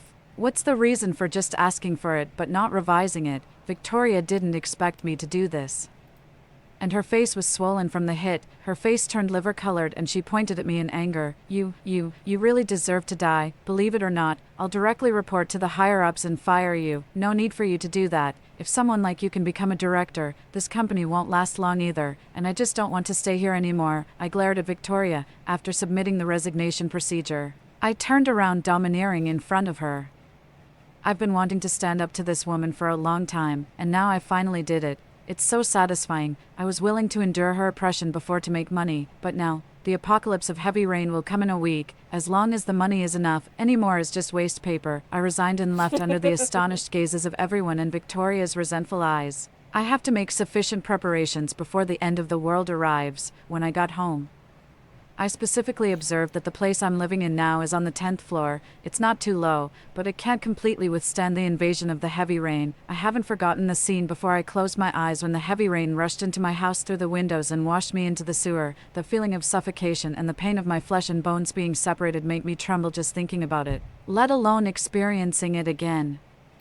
The fear in my heart welled up. The 10th floor is still a bit too low and can't give me a sense of security. When it comes to safety, it has to be the top floor. Thinking like this, I decisively took out my phone and opened the Bikesiak housing search app, and anonymously asked the intermediary in it if there were any idle top floor properties nearby. Before long, the intermediary replied that there was a property that met the requirements. I clicked to take a look and was delighted. Hey, isn't it just next door? It's quite close. Through the intermediary, I quickly got in touch with the landlord. The landlord is an honest person. He said that his top floor has been idle for 2 or 3 months. Because it's the top floor, not only is it cold in winter and hot in summer, but it's also prone to water leakage, and the noise on the rooftop is relatively louder than that on other floors. So it has been very difficult to rent out, now that I'm willing to take over the rental.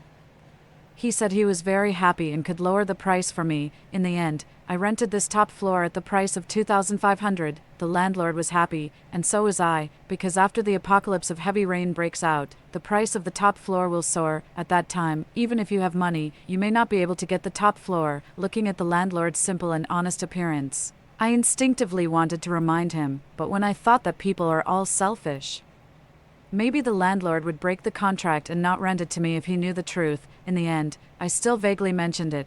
It's the rainy season recently. I heard that some places have been flooded due to heavy rain. We can also stock up on some necessities in advance, just in case. I've said what I needed to say. As for how much the landlord can understand, that's none of my business. I successfully signed the contract with the landlord and felt a little relieved.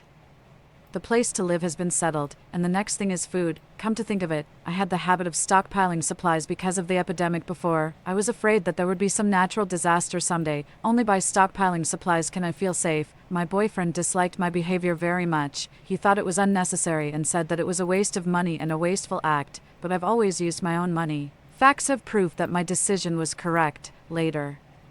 When the apocalypse of heavy rain came, our family survived until the final stage, relying on the supplies I had stockpiled before, but our family didn't survive until the end in the end because of my boyfriend and his first love. In order to survive, my boyfriend, who knew that I had supplies, came to my house with his first love shamelessly and knelt at the door crying and begging us to give them something to eat. My mother was soft-hearted for a moment, seeing that they were really hungry. She kindly opened the door, and my father and I couldn't stop her in time. We originally wanted to send them away with a few bags of instant noodles, but who knew that they were so greedy that they wanted far more supplies than that. They wanted all the supplies in my house. As soon as they came in, they took out the daggers and baseball bats hidden behind them and forced our family back into the corner. During this period, my father tried to go to the kitchen to get a kitchen knife but was discovered. Aaron broke his leg with a stick. After that, we didn't dare to act rash. We asked real people if we could help them share a surprise with someone they love. Cool box. Open it. Rashly, under the threat of their force, our family was tied up, and all the supplies were taken away by them. Not only that, because there were too many supplies to carry conveniently, they simply occupied our house, they ate our food, used our things, tied us up and made us starve, and finally killed all of us who tried to resist. Just thinking of the almost overwhelming feeling of hunger makes my stomach turn sour and my body go weak. Fortunately, I was reborn in this life. Not only will I stock up on goods, but I will also completely cut off their escape route. Thinking like this, I went to a large nearby mall to stock up on goods. First, I cleared out the instant food and snack area. I took 300 boxes of instant noodles, 500 packs of sausages, 400 boxes each of snail rice noodles, dried meat, biscuits, pickled chicken feet, various canned fruits, chocolates, and other snacks. Then I went to the frozen food area and took 200 bags each of frozen chicken breasts, drumsticks, wings, frozen steaks, and frozen bacon. For frozen staple foods such as small steamed buns, dumplings, tangyuan, and various pancakes, I also took 200 packs of each flavor. When the 7th cart was also filled, I pushed the 8th cart and then went to the beverage area to rampage. I took 500 boxes each of coffee, soda, milk, and mineral water. It should be enough to last for a long time. Of course, I also stocked up on daily necessities such as sanitary napkins, tissues, and toiletries without missing any. Yes, and cat litter. Later, water resources will be very precious, and we can only rely on cat litter to deal with going to the toilet. I'll take 500 boxes of that too. When I pushed my full carts one after another to the cashier, the cashier lady was shocked after seeing the shelves that I had ransacked. Her mouth opened even wider, and her voice couldn't help but tremble. Wow, so much. Can you finish all this, little girl? I don't blame her for being shocked. My thin figure with several carts of supplies really gives people a strong visual impact. In order not to arouse the suspicion of others in the mall, I scratched my head and smiled. It's not for me to eat. This place is close. My family's grocery store is short of goods recently, so I came here to stock up first. Although there was still some doubt in the cashier lady's eyes, she finally accepted my excuse. She also thoughtfully gave me the contact phone number of the mall's home delivery service. As a return, I kindly reminded the cashier lady before I left. Many products are on sale recently. You can also stock up on more, just in case you need them someday. Anyway, it's not a loss to stock up. I've said what I need to say. As for whether the cashier lady will stock up or not, that's none of my business. I will return the kindness to those who are kind to me, but I will definitely not let go of those who have hurt me. Just as I was thinking this, I saw two familiar figures flash in front of me, Aaron and Grace. Why are they here? For I saw Aaron put his arm around Grace with one hand and skillfully took a box of condoms from the shelf with the other hand. The affectionate look of the two made me feel nauseous. But this is not the time to care about these things. I was holding several big bags of things in my hand. If Aaron found out and became suspicious, my plan would be ruined. I was just about to dodge when I saw them turn towards me just at that moment. Our six eyes met. The air seemed to freeze instantly. The original smiles on Aaron and Grace's faces froze, and they stood there in a daze. My heart also started pounding wildly in an instant. I quickly thought of a countermeasure in my mind. However, Aaron's mentality was still strong. The panic flashed across his face for only a moment, and he quickly regained his composure. He quickly let go of the hand around Grace's waist, and then quickly stuffed the shameful little box in his hand into his pocket. Why are you here? Aaron walked towards me and looked at the big bags in my hand with an expression of disgust on his face. Why did you buy so many things again? He looked down on my behavior of stockpiling supplies. My expression returned to normal, and I smiled sweetly at him as usual. I'm stocking up a little, just in case. What kind of emergency? You stocked up so much before, but which time did you actually use it? In the end, you couldn't finish it all, and it was a waste of money. You really have nothing better to do. Aaron kept chattering about the theory that stockpiling supplies was useless as always, which made me feel much more at ease. I'm stockpiling supplies, and when the heavy rain comes, I'll have enough food and clothing. He's not stockpiling supplies, so he can just wait for death. I was too lazy to listen to his fatherly lecture any longer. I turned to look at Grace and interrupted him. Who is this? Why are you with her?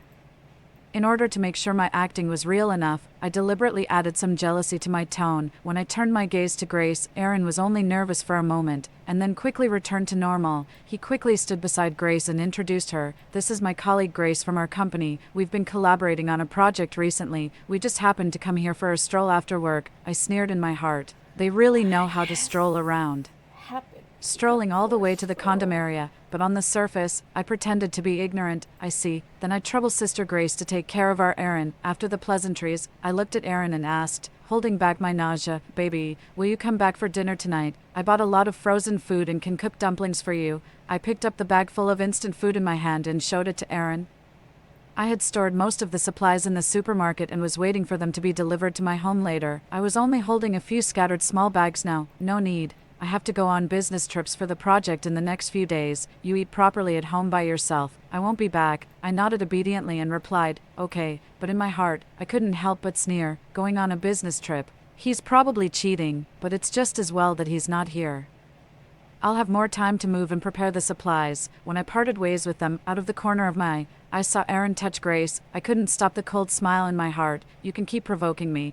It just gives me time to move and stockpile supplies. I'm going to secretly stockpile supplies and then surprise everyone. 5. The delivery staff from the mall were very quick. As soon as I got home, they delivered the supplies. Before the delivery, I specifically bought packaging boxes and packed all these supplies tightly. Others couldn't guess what was inside at all. During this period, some residents were curious about what was in the boxes. I used the excuse of moving sundries to fob them off. Since I was a new face, the residents didn't suspect me too much. They warmly welcomed me to move in. I also nodded and gave them a polite smile. Then went upstairs with the delivery staff, with the end of the world approaching.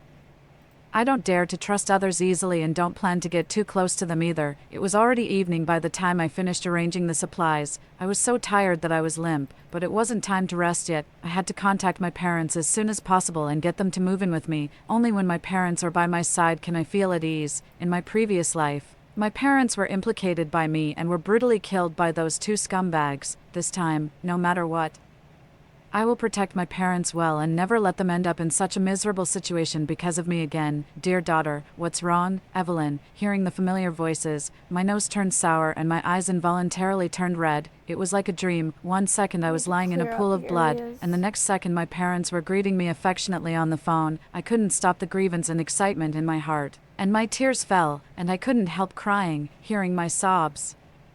My parents' voices obviously became nervous and worried. Evelyn, why are you crying? It's nothing. I just miss you so much. Your mother and I miss you too. Dear daughter, after chatting briefly with my parents, I got straight to the point. Dad, Mom, the heavy rain is coming soon. The soil in the countryside is soft and it's very likely to cause landslides, so it's not very safe. You'd better move in with me. It's relatively safe here. The heavy rain is coming. We haven't received any notice. Evelyn, how do you know this? Worried that they would be nervous. I didn't tell them about my rebirth. I just said, these days, I keep having a nightmare frequently. In the dream, there will be heavy rain in the countryside in a few days, causing landslides and countless casualties. That dream was so real that I still break out in a cold sweat when I think about it now. I always feel that this is a prophetic dream. I can't feel at ease if I don't see you. Daughter, you must be under a lot of pressure recently and haven't had a good rest. Once your mother and I aren't watching over you, you don't pay attention to your diet and rest. That's why I want you two to come and supervise me. Look, on the one hand, you can take care of me when you're by my side, and on the other hand, I can truly feel at ease. My parents were half believing and half doubting my words, but they couldn't resist my insistence and gradually gave in. It's also good for your mother and me to go over and take care of you, but if we go, will it bother you and Aaron? Although my parents didn't think highly of Aaron, they always thought of me and Aaron first in everything. They treated Aaron well, but in the previous life, that beast Aaron cruelly killed my parents without batting an eye. This time, no matter what, I won't let them make the same mistake again. Mom and Dad, be careful of Aaron, never believe what he says.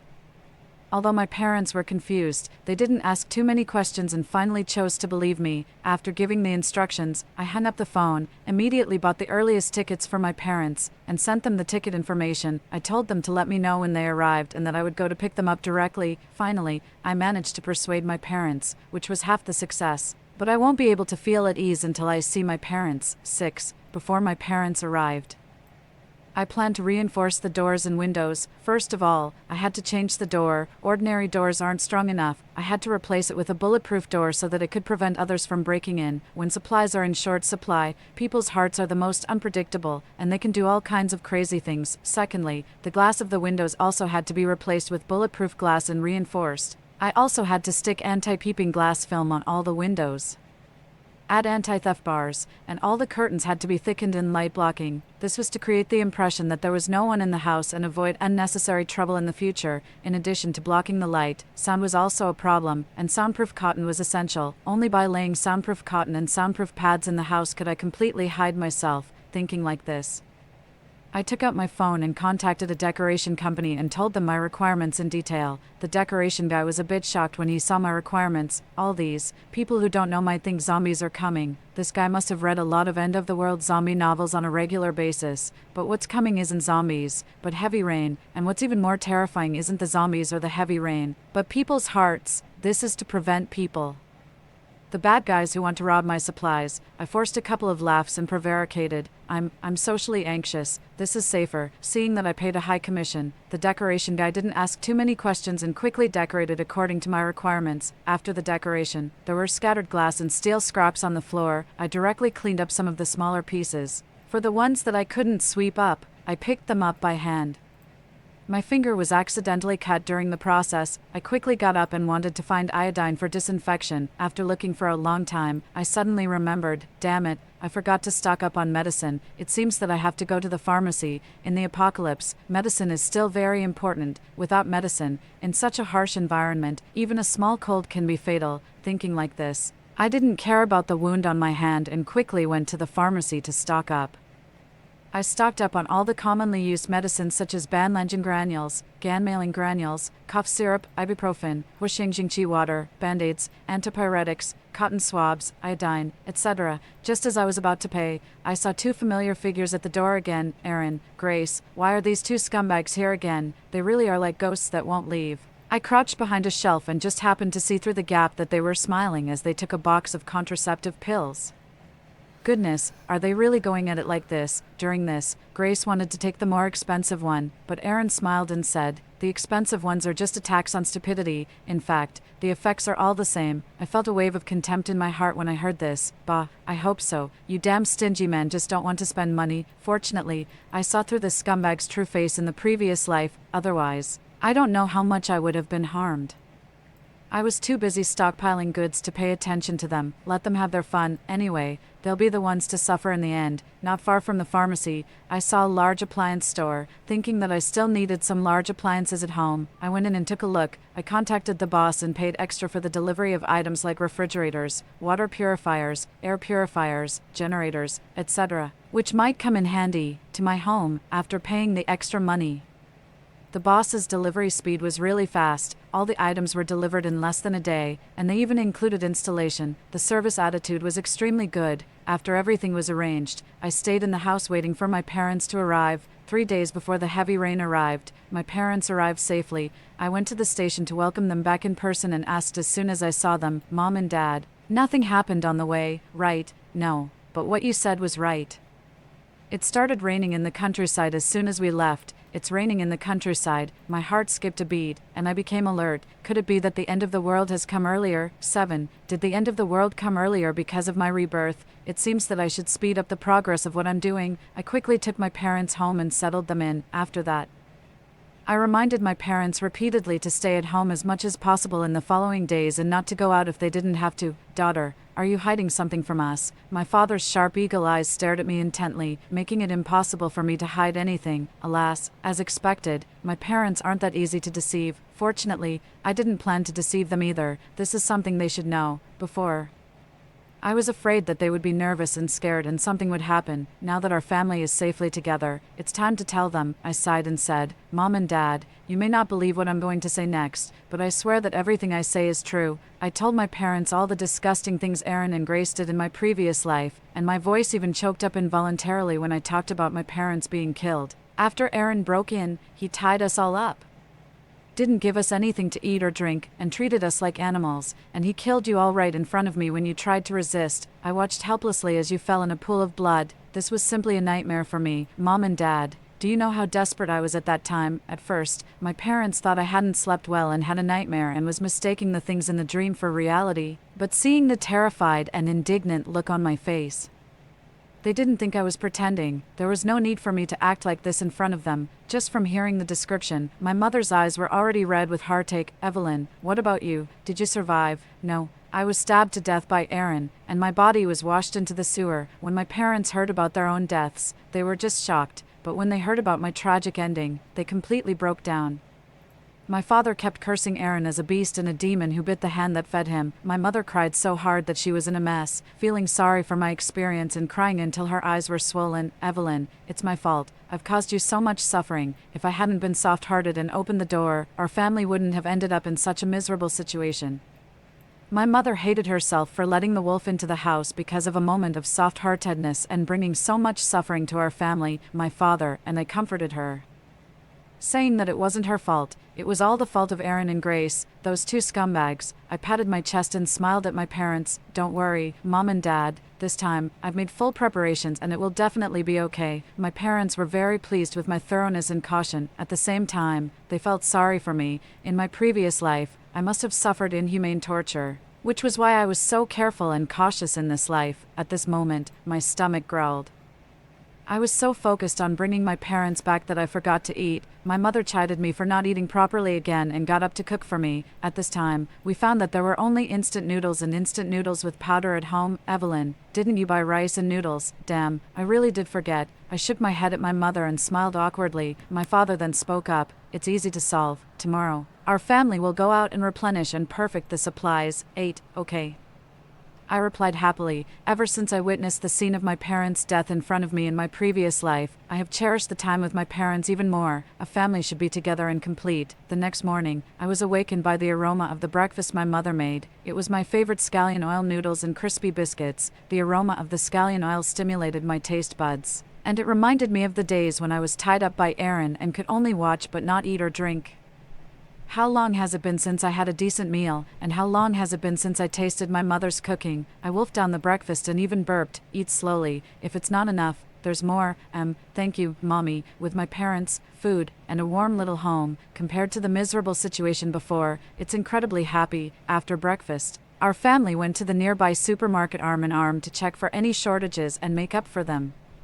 Since most of the major items had already been bought, there weren't many things to buy today. As soon as we went out, we found that it was raining, and the rain got heavier and heavier during the short walk to the supermarket. I took out my phone to check the weather forecast, which showed a yellow warning. There will be precipitation in the next week, and eyes approaching. Now I'm sure that the apocalypse of heavy rain has come earlier because of my rebirth.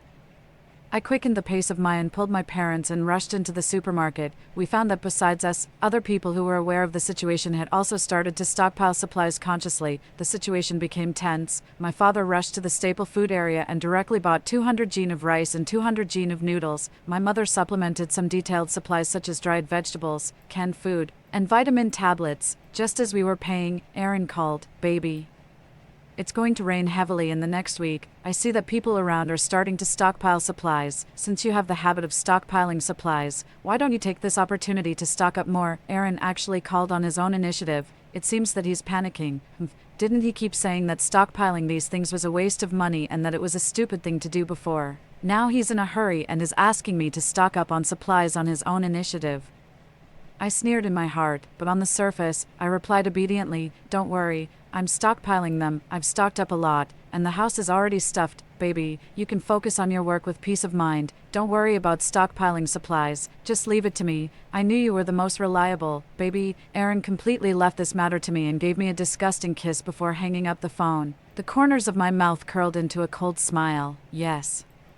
Leave it to me with peace of mind. This way, I can completely cut off your escape route. After buying the things, I asked my parents to go home first. While I was going to cut off the escape route of that despicable couple, I went back to the previous house, found a moving company, and moved away everything that could be moved. For the things that couldn't be moved, I directly smashed and threw them away, not even leaving a single bedboard. The whole place was left with bare walls and completely empty. I nodded in satisfaction, but this was just the first step. Then I took a plastic bottle, first collected some swill from the kitchen waste, and then picked up some feces of stray cats and dogs in the community. I also collected a lot of perishable garbage. I put all these things into a plastic bag, drilled a nail high on the wall, and then hung these things up, so that they could be prevented from being flooded. This would be the only food for Aaron and Grace in the days to come, so I had to keep it well. In order to remotely enjoy the embarrassing appearance of Aaron and Grace, I specifically installed cameras in the house in the corridor. After making all the preparations, I left with satisfaction. The rain didn't stop, and after I got home, the rain became even heavier, accompanied by a violent typhoon. The sky seemed to be torn open by someone, and columns of rain slanted down. The roaring thunder and the crackling sound of the raindrops ignited the fear in people's hearts. The end of the world had arrived, and the heavy rain soon flooded the first floor. My parents and I were at home leisurely, having enough food and drink, and also watching the situation in the surveillance in real time. Before long, I saw in the surveillance that Aaron and Grace came to my house all wet. Aaron stepped forward and knocked on the door first. "Baby, the rain is too heavy. Grace can't go back. How about letting her stay at our house today?" I took a hard bite of the potato chips and taunted remotely. "Can't she stay in a hotel? You just have to bring her home, you damn scumbag." After knocking a few more times and getting no response, Aaron took out the key and smiled awkwardly. "Maybe she's still out stockpiling supplies. Let's go in first. Anyway, that silly woman has also stocked up a lot of supplies." As soon as the door opened, Aaron was choked up.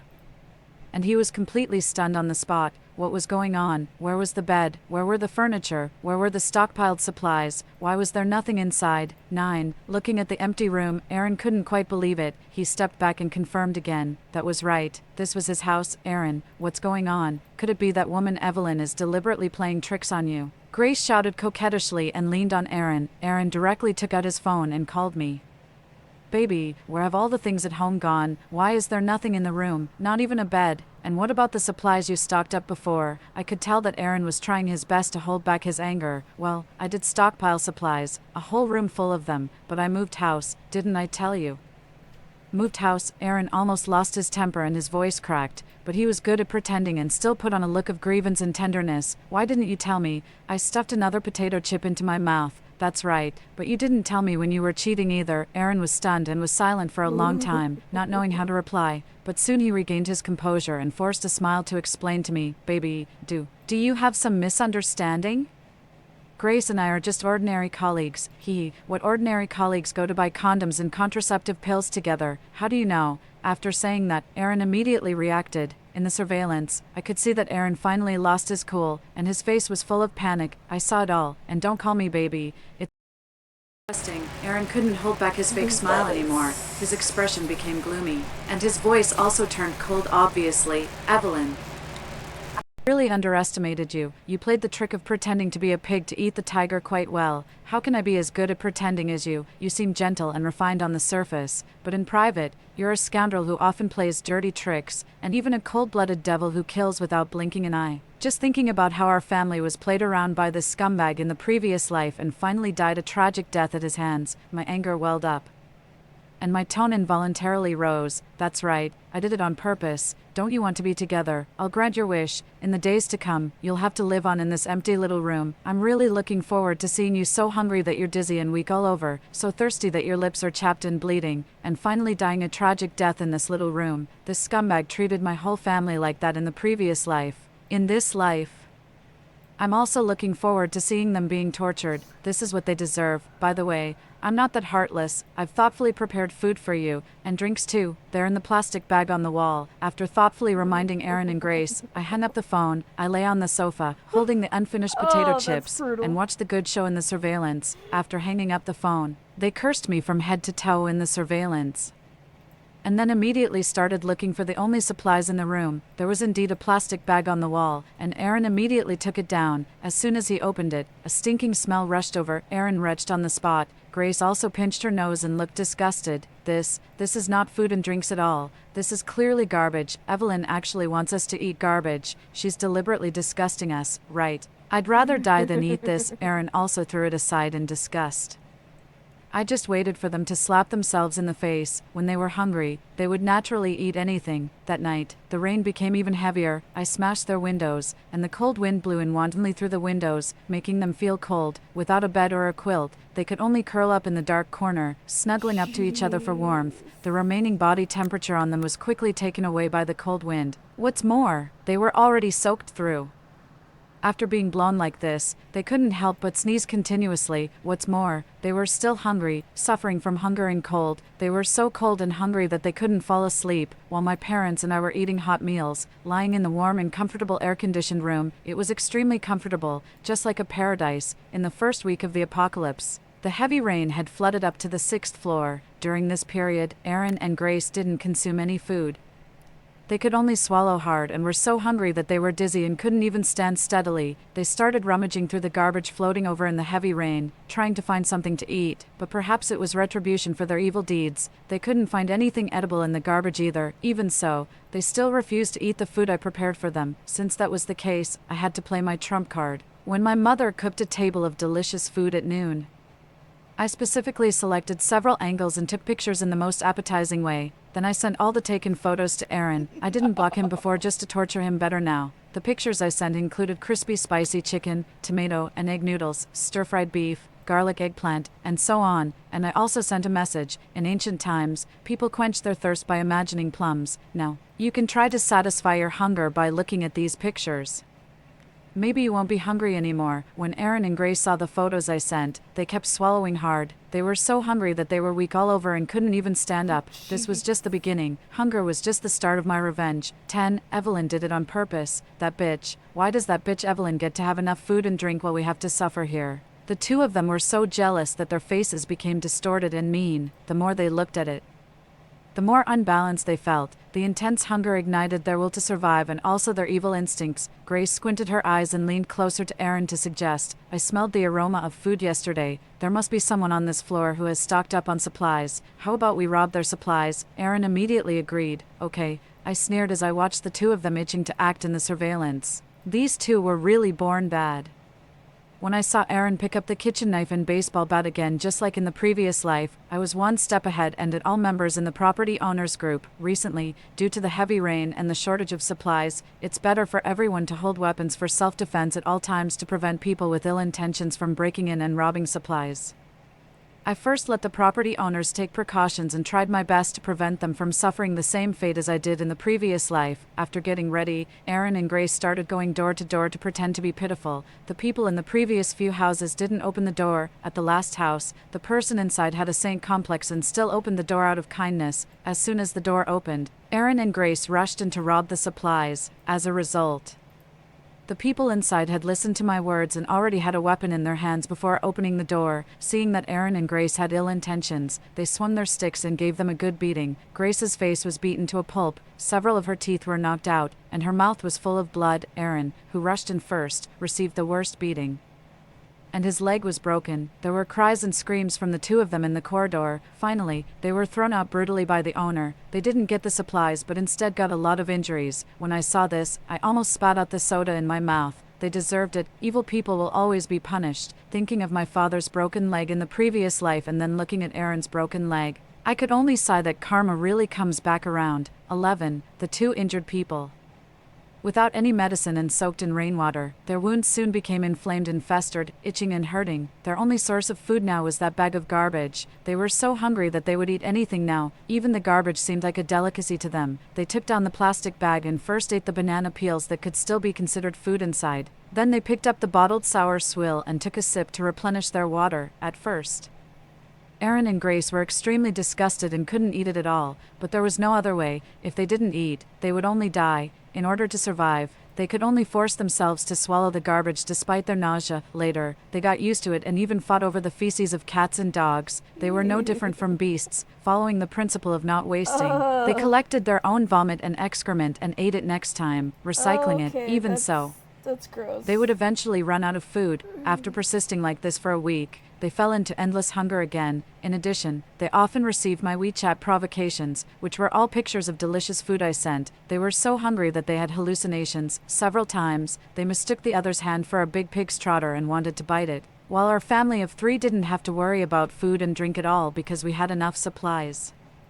We had different dishes every day and enjoyed our meals. Today it was shredded potatoes with vinegar and chili. Tomorrow it was stir-fried green beans. The day after tomorrow it was braised pork. And for drinks, we had soda, beer, and coffee in turn, without any repetition. Mom's cooking is so delicious, Dad, and I can never get enough of it. If you like it, eat more. Mom will cook more after you finish. Compared with the harmonious and happy atmosphere in my family, Aaron and Grace had frequent conflicts and constant quarrels due to suffering from hunger and cold and all kinds of torture. When Grace was so hungry that she wanted to bite Aaron again, Aaron slapped her, flying, "Get lost. If you bite me again, I'll smash the other side of your face too." Grace, who was knocked to the ground, covered her face and looked aggrieved. "I'm just hungry.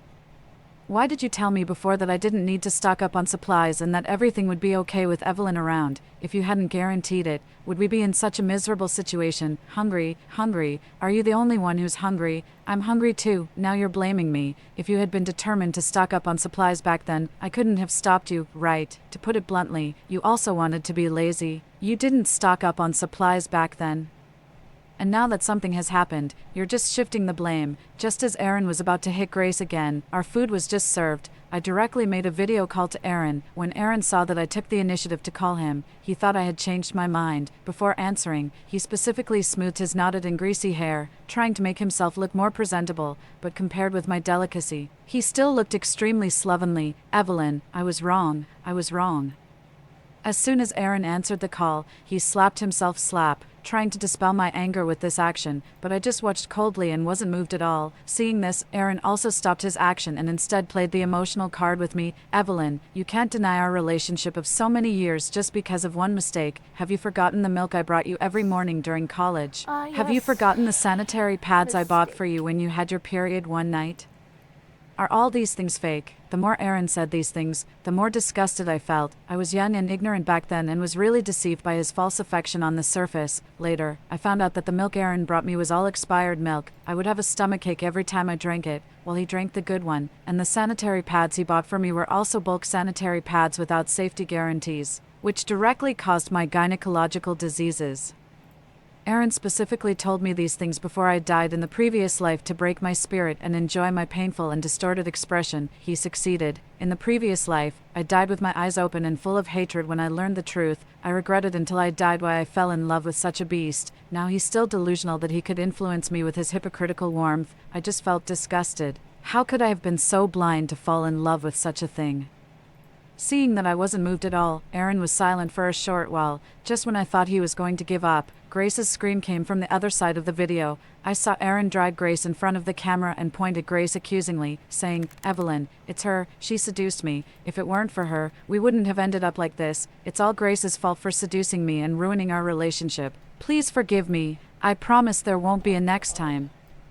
I just thought it was ridiculous looking at Aaron's selfish and ugly face. The so-called true love in the scumbag's mouth was just like this. He could abandon it as soon as he wanted. How could I have been so infatuated with this hypocritical man? Aaron, are you starting to shift the blame now? Why didn't you say I seduced you when you were having a good time with me? Grace, who was betrayed, also fought back and accused Aaron.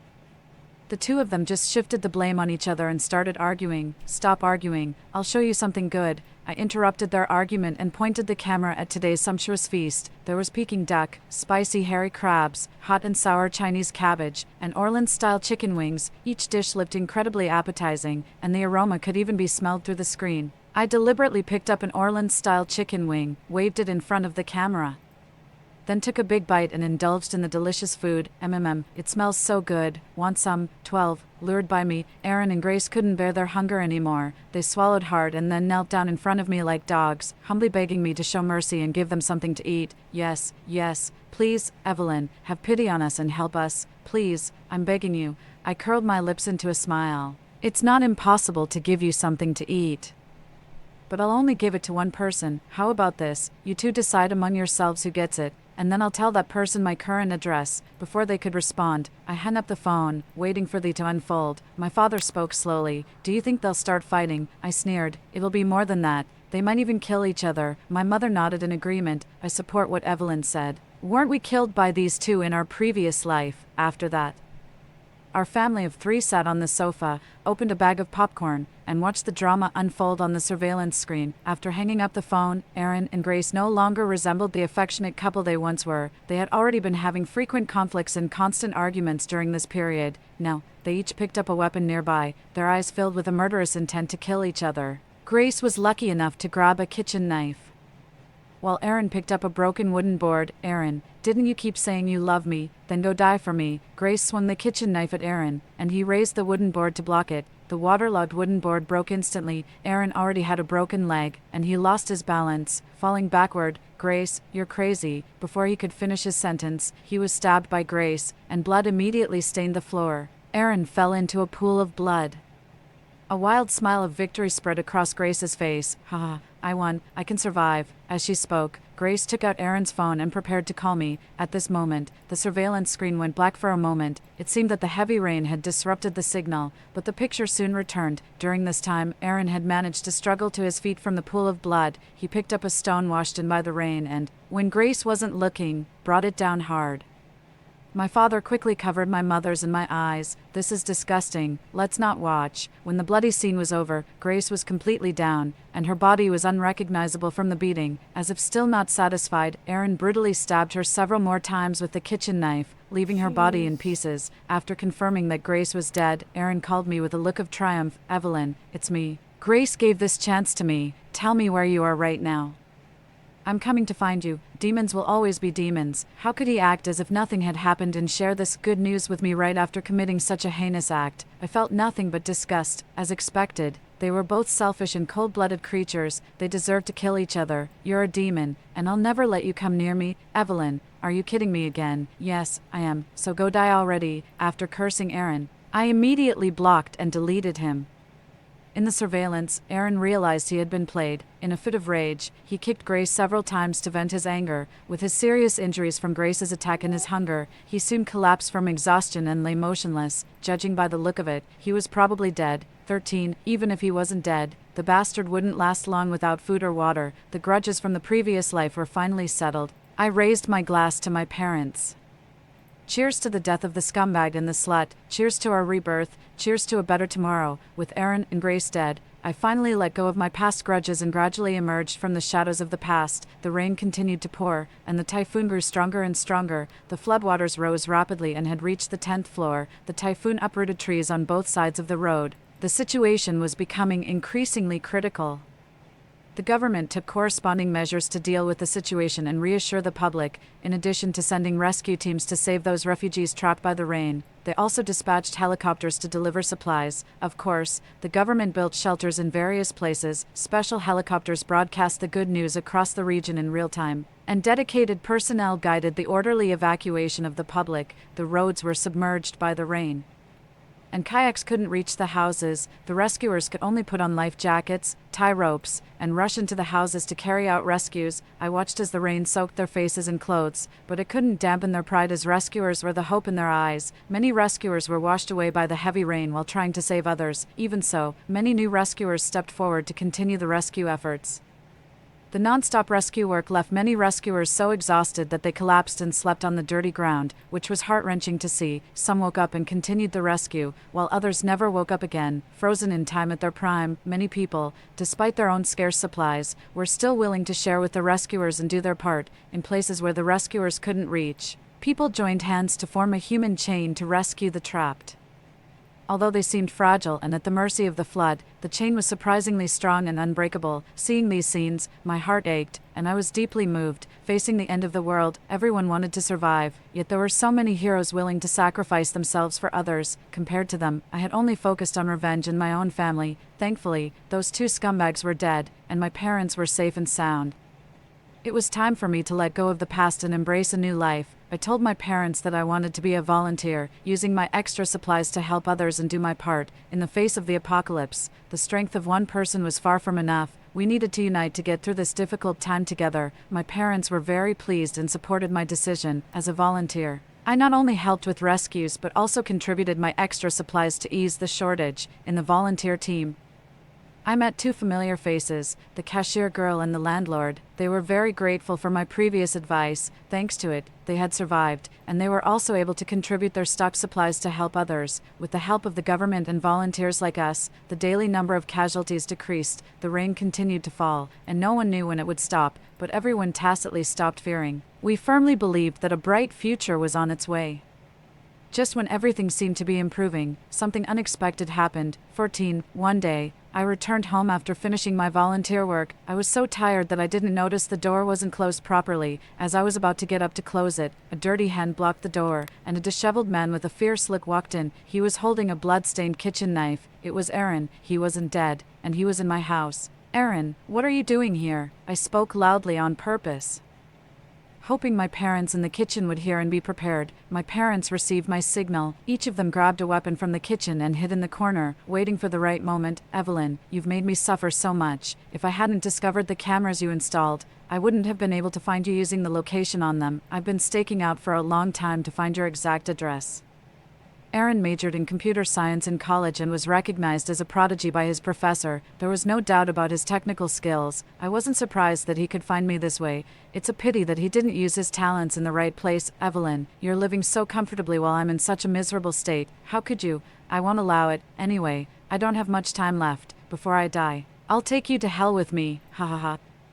Aaron laughed maniacally and swung the kitchen knife at me. I was one step ahead and took out my pepper spray, spraying it directly into his eyes. Having been reborn, how could I not be prepared? Then I signaled to my parents. My father chopped off his other leg, and my mother cut off the hand holding the knife. Aaron was thus rendered unable to fight back. "You can go to hell alone. We want to live." I picked up a knife, stabbed at his eyes, and stabbed him again to make sure he was dead. Then I threw his body into the flood, watching it wash away and disappear from our sight completely. I looked at my parents, and we all let out a sigh of relief. It was over. This time, it was truly over. The dark past had ended. Could a bright future be far behind? Half a year later, before our supplies ran out, we successfully boarded a lifeboat and headed towards the shelter built by the government. On the way to the shelter, the rain that had been falling for a whole year was still coming down, but it was much lighter than before. We believed that with the government's leadership and everyone's efforts, the rain would eventually stop, and we would surely be able to return one day. We smiled and looked in the direction of the shelter, full of confidence and anticipation for that day to come. Story 2. After the apocalypse, my boyfriend fell in love with the daughter of his stepmother, his mistress. Everyone wished for my death to make way for her happiness, before I turned into a zombie. A desperate stray dog shoved half a sprouting potato into my mouth. A dog that owned nothing, yet genuinely wanted me to live. Now that I have the fortune to be reborn before the apocalypse, in this life, I not only seek revenge but also intend to ensure that the dog and I survive well through the apocalypse. Chapter 1. Rebirth. I have been reborn. I was reborn before I sold off properties at a low price to gather funds to buy my boyfriend Lincoln's freedom from contractual obligations. Currently, I am on a call with Lincoln's mother, Ava. The boss says if we can't come up with $5 million in 7 days, he'll not only give Lincoln a criminal record but also cripple his hands. I've sold the house and combined it with our savings over the years to scrape together $7 million. What can we do about the remaining shortfall, Ava? Lincoln's mother asked anxiously, her voice tinged with tears. I hung up the phone expressionlessly and blocked all ways she could contact me. I understood what she meant. She was asking me what to do, but really she was urging me to hurry up and get the money to save her son. In my previous life, I tirelessly sold the house my mother left me and my newly bought car, along with all my savings, barely managing to fill the $5 million shortfall for them. Lincoln and I were both children missing a father figure, and our mothers supported each other to raise us. After my mother passed away from illness, his mother and he showed me a lot of care, so I accepted Lincoln's long-standing pursuit and considered them my only remaining family. For years after Lincoln's debut, he still returned as a nobody. I thought it was fine. Having dreams is a good thing. Besides, he had an outstanding appearance, was talented, and hardworking enough to make it someday. Lincoln acted heroically and beat up a company director who was sexually harassing a female colleague, breaking his jaw.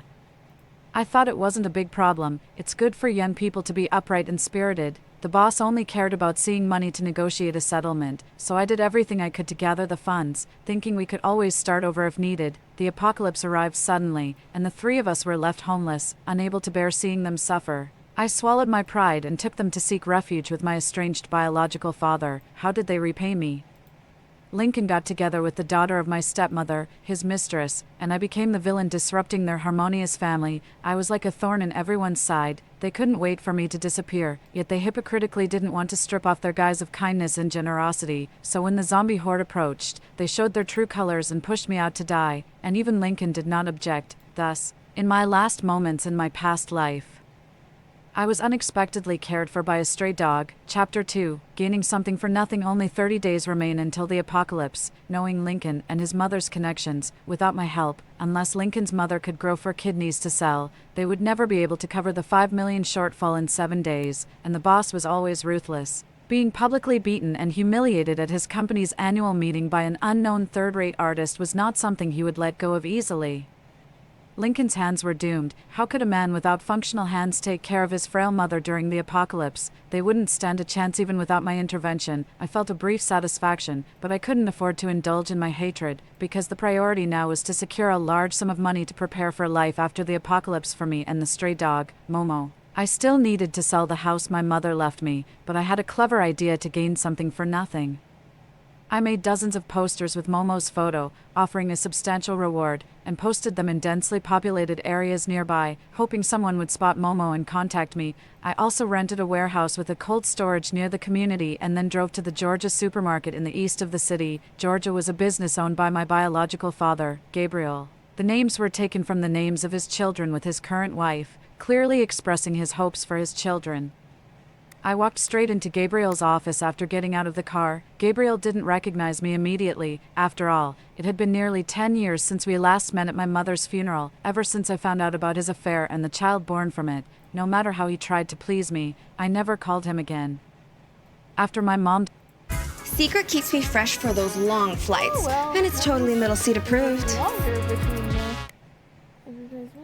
My mom divorced him. We didn't take a penny from him and refused to meet with him again. Before he could fully realize that I was his long-lost daughter, I called out Dad, and tears started streaming down my face involuntarily. He was quite startled by my sudden emotional outburst and quickly stood up to help me sit down. I told him that I was married now, and my husband had caused a traffic accident that killed 2 people and left an elderly man with severe brain injuries lying in the ICU, awaiting treatment. I needed money to cover the medical expenses for the injured and to provide civil compensation to the families of the deceased, hoping to get a lighter sentence for my husband. Gabriel clearly didn't expect that after years of my refusal of his concern, I would show up asking for money, however, feeling somewhat guilty over the years. He fell silent for a moment and then asked how much I was short, choking back sobs. I replied, I'm short 3 million yuan. Just then, Gabriel's current wife, Hannah, briskly walked in and immediately began to refuse on his behalf. Ava, you know the economy has been tough these past years. Your dad's funds are all tied up in inventory or needed for payroll, not to mention the bad debts we can hardly recover. Where are we supposed to find over 2 million for you? Hearing her say this, my face flushed with embarrassment, but with a look of desperation, I could only gaze helplessly at Gabriel. Gabriel, perhaps still unable to bear seeing the daughter he once dearly loved being pushed into a corner, interrupted Hannah, saying, Ava, your dad really wants to help, but honestly, I can't come up with that much. I can try to scrape together 500,000 yuan for you. I slumped in disappointment, and after a moment of silence, I said, Dad, I understand your difficulties. Look, I just took over a small supermarket, and before it even opened, this disaster struck. I foresee that it will be a long time before I have money to stock up again. Could you give me 500,000 yuan worth of inventory from your warehouse? I'll write an IOU, consider it a loan from you. Is that okay? Before they could respond, I added, the apartment Mom left me. I'm thinking of selling it. Do you know anyone needing a spot at the 4th high school who could pay cash in 3 days? I'll take 2 million for it. The paperwork can be done on the day of payment, though it will take me a month to vacate the place, knowing their son, George, would soon be entering high school, and 4th high school being one of the best in C province. Not to mention the market price of the apartment was 6 million, and I was asking for only 2 million. Hannah couldn't possibly resist the deal, and her previous claims of being short on funds were likely just excuses. Sure enough, Hannah eagerly spoke up again.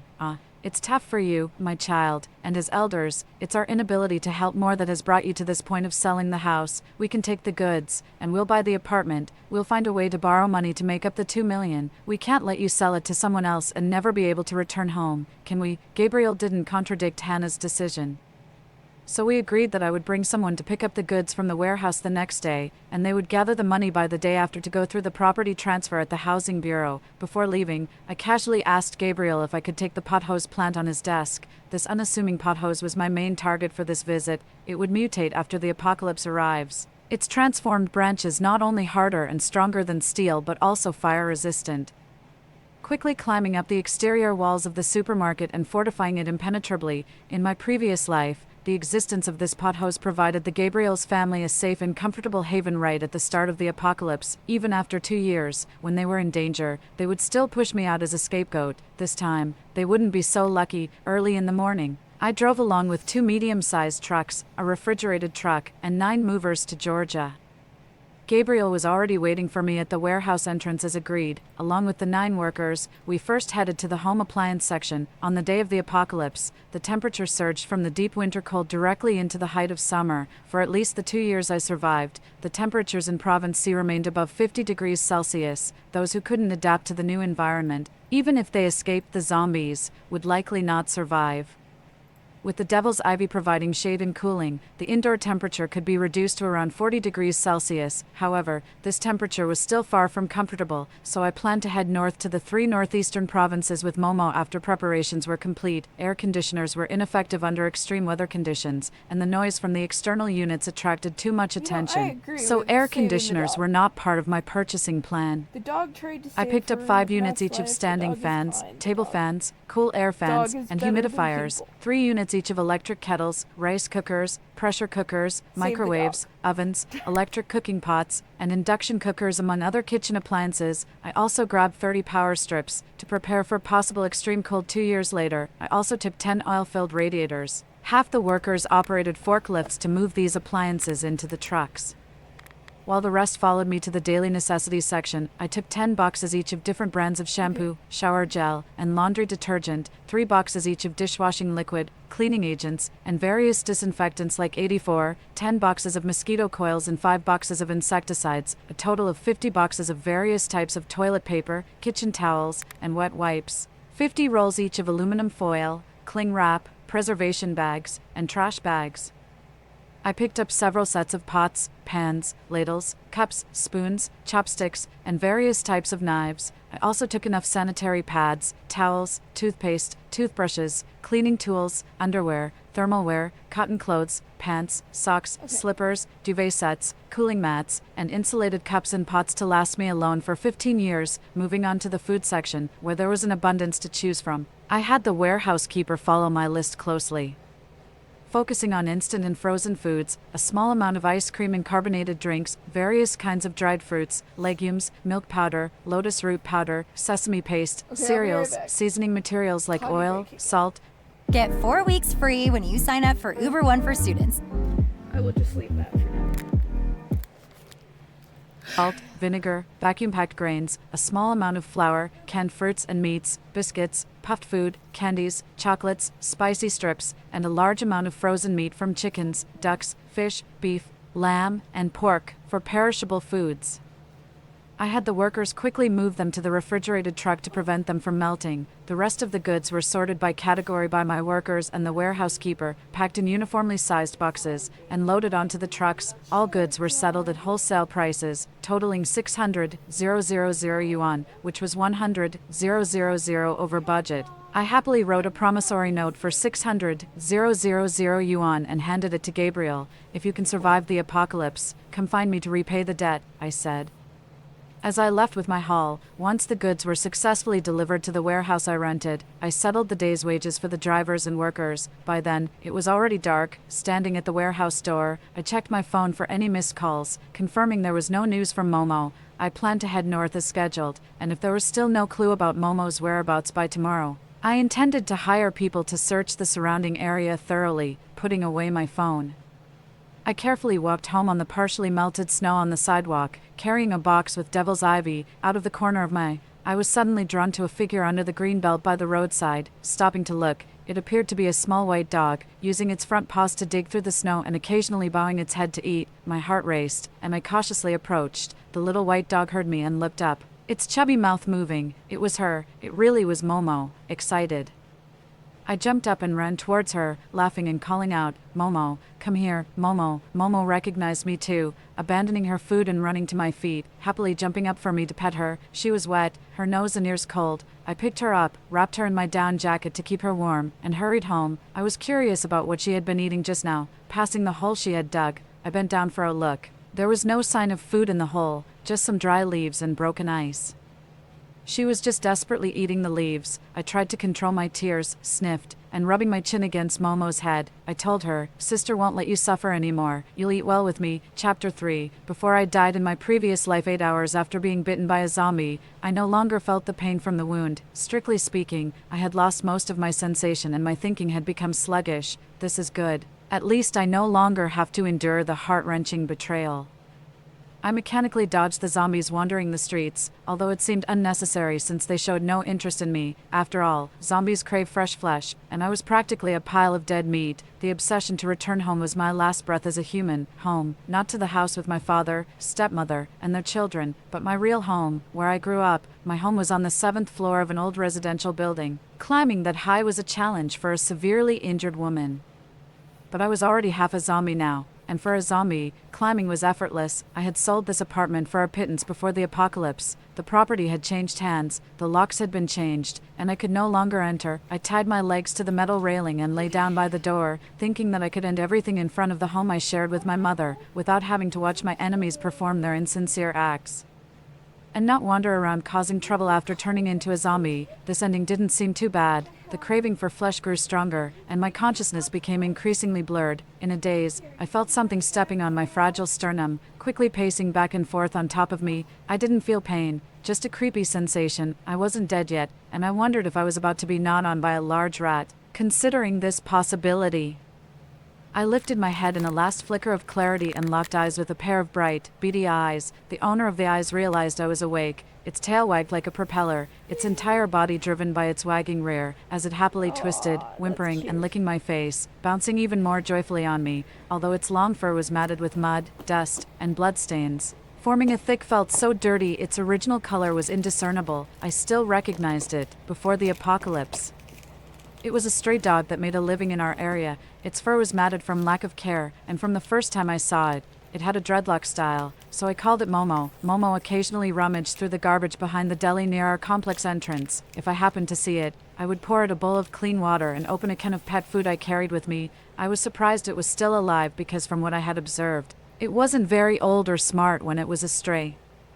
I really didn't know how it managed to survive among hordes of zombies. Regardless, having a familiar dog see me off before I died was comforting, though given its clueless demeanor, I worried it might enthusiastically nuzzle up to me even after I turned into a zombie, effectively offering itself as a meal. I decided to scare it away. I pushed it off me, bared my teeth, and made a unique zombie growl. It rolled on the ground after being pushed, then stood up and stared at me blankly. I responded with threatening gestures. It pouted at me with a whimper, then turned and scampered out of my sight. Its retreating figure really resembled those long-tailed sheep from the Northwest, plump and juicy without a hint of gamey smell. Luckily, the silly kid knew enough to be scared and ran off quickly. I wiped away the drool almost spilling from the corner of my mouth and continued to lie down, waiting for death. Tap, tap, tap, tap.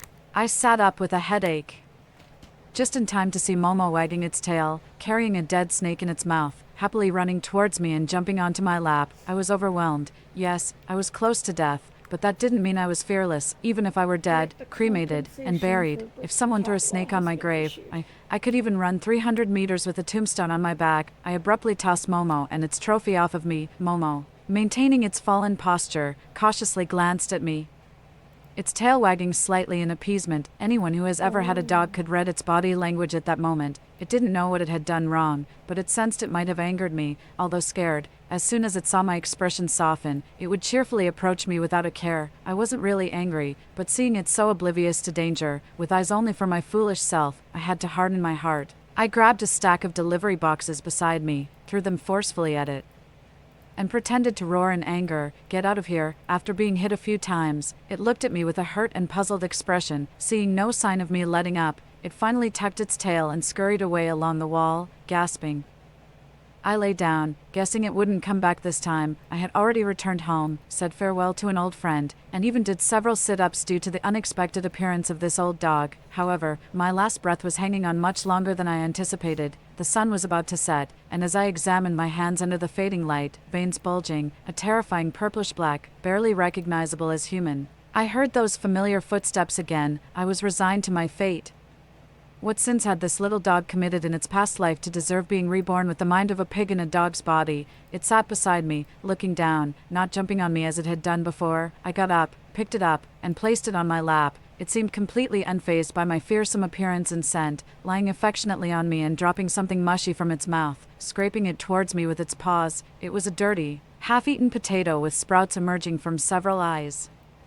Perhaps in its understanding, my near-death appearance was due to hunger, so it shared its prey with me, and after being chased away, thinking I didn't want to eat meat, it dug up its reserve stash and brought it to me with great care. I patted its head but didn't take the potato. It nudged the potato with its nose and tilted its head, looking at me. I hugged it close, running my hands through its coarse fur, struggling out of my embrace. It picked up the potato, stood on my shoulder, and brought it to my mouth, eagerly waiting for me to bite into its treasured potato. I'm not sure if all puppies are like this. Before the apocalypse, I was a lawyer, traveling most of the year for court appointments, with no condition to keep pets. I just carried some food and occasionally provided for some miserable stray cats and dogs to ease my conscience. That was all I could do back then, providing occasional food and water. Momo was just one of many strays I had fed, and we had only met a few times, yet, because of the little kindness I had once shown it, at a time when it faced its own uncertain fate, when my beloved boyfriend and so-called family had abandoned me without hesitation, it wanted to trade everything it had for my life. I thought my human emotions had died before my soul,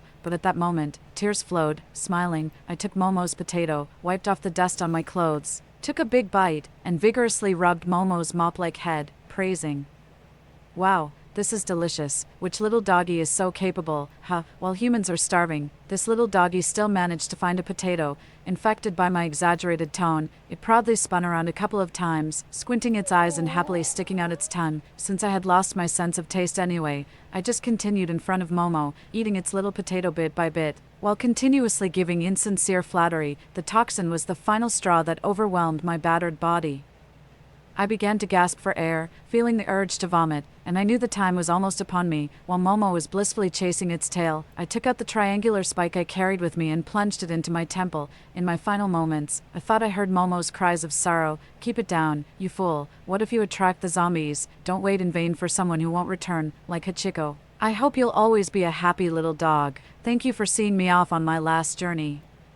Goodbye, Momo." Then the world fell into silent darkness. Chapter 4. Saving the Bernese Mountain Dog. The life of a stray can be harmful to an animal's health in various ways. I plan to first take Momo to the 24-hour pet hospital near my house for a full checkup and deworming. Its long, tangled, and dirty fur also needed professional attention. On the way to the hospital, Momo wriggled restlessly in my arms. Thinking it wanted to walk, I set it down and called for it to follow me. Unexpectedly, it just stood there looking at me for a couple of seconds before suddenly turning and sprinting away. What was that about? Was it reluctant to leave a pile of leaves it had just found? Perplexed, I chased after it. Our chase continued like an ice skating race until I, with my longer legs, easily caught up and scooped it off the ground, struggling nonstop. I brought Momo to the hospital and handed it over to the vet. I couldn't help but remark on how wild this little dog really was. The checkup showed that Momo was surprisingly healthy, which was a huge relief to me, as the vet used shearing motions similar to those used on sheep to shave Momo. We chatted. This little guy has been a well-known stray in our area. When he first started roaming, he was just a chubby little pup without a mother to care for him, always getting bullied by stray cats and other dogs. Our receptionist felt sorry for him and posted adoption notices, but unfortunately, no one wanted him. Luckily, he's finally going to have a home. Wow, this little guy has taken good care of himself. Look, once you shave off the dirty fur, he's plump and white like a little pig. After shedding its dirty braids, Momo truly looked like an adorable chubby dog with bright, round almond eyes, large ears hanging down like pigtails, a short nose, a short and broad mouth, slightly curly white fur. and pink pads on its paws. I guessed it must be a mix with some Shih Tzu blood. When we left the pet hospital, it started snowing. I put Momo in a newly bought pet backpack, wore it on my chest, and hastened my pace. Momo fluttered inside the backpack, wanting to get out, whimpering and whining urgently. I wondered if it needed to defecate, but after walking it around a grassy area for a while, there were no signs of it needing to relieve itself. Once we got home, I immediately opened a can of food for it. It ate restlessly and then rushed to the front door, sitting despondently, glancing at the door and then at me, wanting to go out. It's really hard to guess what a little dog is thinking. Exhausted, I just laid a lamb's wool blanket at the door for it to lie on and continue guarding, while I lay down on the nearby sofa to sleep, with much to do the next day. Countdown to the apocalypse. 28 days, morning came, and Momo was still guarding the door. After giving it some food and water and leaving a piece of freeze-dried rabbit, I hurried out. When I get the money from Gabriel, I must figure out what's really going on with it. I called Gabriel and arranged to meet at Georgia, and then we would go to the housing bureau together. I took this opportunity to meet an old employee at Georgia, Uncle Gavin, the head of security, who had been working there for 15 years. Uncle Gavin was from my mother's hometown. He and Aunt Abigail's only child had Down syndrome. The couple had endured enough of people's criticism about their daughter back home and could not accept relative suggestions to abandon their worthless burden. Here's a translation that captures the essence and meaning of the text. Rather than a direct literal translation, recommendations for having a healthy child in an effort to provide a better environment for their daughter, a couple sought to break free from their hometown and came to my mother for help. At that time, my mom was a co-owner of a supermarket and also a mother to a daughter. She felt deeply for their sick child and was relieved that the child had parents who loved her wholeheartedly. Therefore, she arranged for Uncle Gavin to work as a security guard at the supermarket and found Aunt Abigail a job as a hospital aide. After the fiasco caused by Gabriel came to light, Uncle Gavin was disgusted. Following my mom's nearly penniless divorce, he immediately resigned from his job. However, my mom persuaded him to stay, reminding him that the position of head of security was hard to come by and that he needed to provide a stable life for his daughter and not let financial concerns affect him. Uncle Gavin stayed, but he and his wife couldn't help feeling guilty towards my mom. In a previous life after an apocalypse, I, along with Lincoln and his mother, sought refuge at Georgia, where this couple took good care of me. They were among the few survivors in the supermarket who showed me kindness. Feeling emotionally indebted, Uncle Gavin's stance was naturally biased, moreover, loving his daughter. He always wanted to save enough for her future before he lost his ability to work.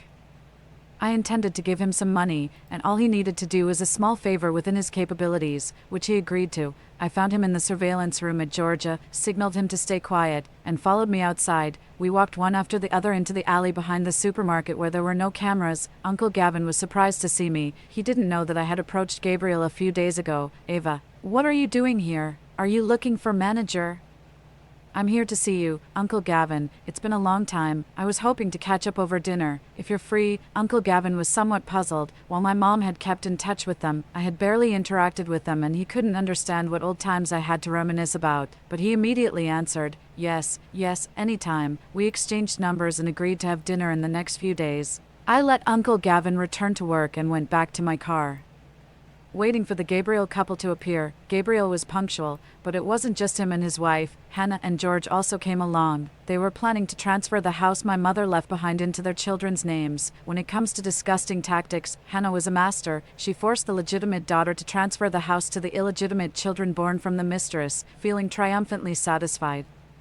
A sentiment that couldn't be simply described by the phrase raising one's eyebrows in disdain. It was enough for her to boast in her circle of mistresses for a lifetime, and my so-called father, either heartless or also wanting to disgust us, the ungrateful mother and daughter, tacitly allowed it. Without much small talk, I received the house payment, and the transfer procedures went very smoothly. Before dispersing, I declared once more, although the procedures are done, I need 30 days to pack up my things before handing over the house to you. Just 28 days until the apocalypse. I wouldn't give them the chance to enter my home and disrespect my mother. Feeling assured the deal was secure, Hannah smugly said with fake politeness, that's being too formal. The property title may be in your siblings' names, but it's still your home. We can't possibly evict you. I thought to myself, although ominous. She wasn't wrong. Gabriel's parents had passed away, and you, Hannah, are an orphan. Once your whole family is gone, I will be the sole legal heir. If there's an end to this apocalypse, not only will my house ultimately remain mine, but Gabriel's supermarket and all your family assets will also be mine. Before people die, they should have a full meal, right? I'll let you hold on to the property title and enjoy a few more days, returning home to unlock the door. I could hear Momo's anxious pattering feet through the security door. As soon as I cracked the door open, a white figure darted out from the gap. He disappeared from my sight, thumping down the stairs like a rabbit. I paused for a second, then quickly grabbed a leash from the shoe cabinet and chased after him downstairs. When I stepped out of the building, he was on the lawn relieving himself. He glanced at me when he heard my footsteps, didn't continue to run away, and obediently lifted his head to let me slip the leash on him. I noticed he was holding something in his mouth. Pulling it out, I realized it was the rabbit chop I had left for him before leaving the house. Now soggy with his saliva, Momo anxiously stood up on his hind legs, placing his front paws on me, looking at me with big, hopeful eyes, wanting the rabbit chop back. I put the chop back into his mouth, and he happily rubbed his head against my hand and wagged his tail to thank me, then started sniffing around the ground, wiggling his behind. As Momo sniffed and chose his path, he led me out of the neighborhood, through a nearby park, and to a cluster of abandoned buildings. Once we entered this dilapidated area, Momo's sniffing and running speed increased, pulling me into a jog. While running past a drainage ditch, I heard a squeak, and the white figure running ahead of me disappeared. I suddenly felt a strong pull on the leash in my hand. When I looked closer, it turned out Momo had accidentally stepped into a hole where a drain cover was missing and had tumbled into the ditch, legs up in the air. I leaned over the gap, saw him right himself like a turtle flipping over, and without pausing, he continued along the ditch. I quickly grabbed the leash and called him back. He turned around and came back at my call. I tried to pull him up, but he twisted his body to avoid my hands, looking at me with a mix of sadness and urgency. He whined with the rabbit chop in his mouth, continually turning his head toward the depths of the drain. I couldn't help but recall that since I took him away yesterday, Momo had been very anxious. Could it be because he had hidden puppies in the drain? But he's a male, and male dogs don't nurse, do they? But what if I let go of the leash? Momo dragged the leash behind him and ran into the darkness. I followed the sounds on the ground. He stopped, and I heard a crisp bark. I kneeled and lifted the nearby drain cover with effort. A strong smell of blood hit my face instantly. In the drain wasn't a group of whining puppies, but a nearly disemboweled Bernese mountain dog. Momo nestled next to the Bernese's head, wagging his tail at me, placing the rabbit chop by the Bernese's mouth. But the large dog lay on its side, motionless, with no visible signs of breathing, from what I could tell. Its neck and abdomen were covered with large patches of hair matted with dried blood, indicating significant wounds and blood loss. Suddenly, I noticed it weakly turned its head to avoid the sudden sunlight. It was still alive, and I needed to get it to the hospital immediately. I called the pet hospital, shared my location, and asked them to send a vehicle immediately. I regretted not realizing Momo's intentions last night. Now the back and forth on the road would take more time, and I wasn't sure how long the Bernese could survive the blood loss and hypothermia. The drain was narrow, barely enough for the dog. Fearing that moving it could worsen its injuries, I gently climbed down from the head end of the drain and sat beside it. Even though Bernese are a very gentle breed, I couldn't help but worry it might attack me out of self-defense, but it was indeed gentle, noticing someone approaching. It struggled to open its eyes and looked at me. Its clear, silvery gray eyes held no hostility, and its tail weakly wagged. I tried to sound cheerful and said, "Good boy, such a good boy. How about I cover you with a blanket? You won't feel cold then." I gently covered it and Momo with my down jacket, softly touching its forehead. It struggled to lift its head and licked the palm of my hand with its tongue. Tears welled up in my eyes involuntarily, and I gently held one of its icy paws, trying to transfer some warmth to it. However, the Bernese mountain dog, which had been very docile under my touch, suddenly jerked its paw back with a large movement. Observing its expression, which did not seem angry or impatient, I didn't take it to heart and offered it a reassuring smile. Its weak, large eyes conveyed a sense of apology and embarrassment as it offered its paw back to me, while I was gently stroking its shoulder and back, wondering how much longer the vet would take to arrive. I accidentally glanced at the paw pad it extended and suddenly my gaze sharpened. I carefully pried open the paw pad to inspect the crevices. What is this? Looking closely, I saw a series of round scars, old and new, layered on top of each other, each less than 5 millimeters in diameter, resembling marks left by cigarette burns. Damn it, 100 gigabytes of curse words flashed through my mind in an instant, and I trembled with anger. Historically, torturing prisoners by targeting their fingers and toes ranked among the top 10 most brutal tortures. If human fingers are connected to the heart, then dogs are no different, choosing to hurt them under the paw pads, making every step they take a continuous, excruciating pain, is simply despicable to an infuriating extent. Initially, I guessed it was a chained dog that had injured its neck while breaking free. and the abdominal wounds could have been from encounters with other large dogs while roaming, being pinned and bitten during fights, but the injuries between its toes completely overturned my understanding. The injuries on its body were very likely inflicted by humans. I tried to suppress my rage as I searched for other injuries, turning over its ears. Just like between the toes, they were densely packed with burns from cigarette ends. Because the Bernese Mountain Dog's ears are floppy. The wounds were trapped in an unventilated environment, making these scars more severe and rotting than those on the feet, faintly emitting a foul smell. A circle of barbed wire tightly embedded into the skin was wrapped around its neck, having injured and healed over the years. The skin around the wire was now bare and unable to grow any fur, carefully parting the fur on its abdomen. A fresh cut from the sternum to the navel lay before me, exposing a thin layer of yellow fat and the vivid red textures of muscle, barely preventing disembowelment. Honestly, having seen various bloody and brutal scenes in case files and in apocalyptic scenarios, I've seen my fair share of human atrocities, but none were enough to diminish my current shock and anger. Let me guess, Little Bern was originally a pet dog, with a financially stable owner who cultivated a loving and gentle human facade in front of others. Yet harbored a monstrous sadist at core. She inflicted torture on the dog in the hidden parts of the ears and toes, continuously over the years, using a spiked wire as a collar, parading the dog around town, reveling in the thrill of abusing the dog under the noses of ordinary people. Whether she experimented with other hidden forms of torture like drowning or starvation, I could not tell. Perhaps it was because the Bernese was too submissive, with an extraordinary tolerance for pain, not screaming or fighting back when hurt, which made her increasingly dissatisfied with the slow, painful torment. This time, she was about to flay it alive. Fortunately, facing the master's knife, Little Bern escaped, and even more fortunately, it met Momo, who had a merciful heart. Finally, the doctors arrived. After discussing, we decided to have one of the stronger doctors lifted out of the drainage ditch, then carry it on a stretcher to the car and rush back to the hospital.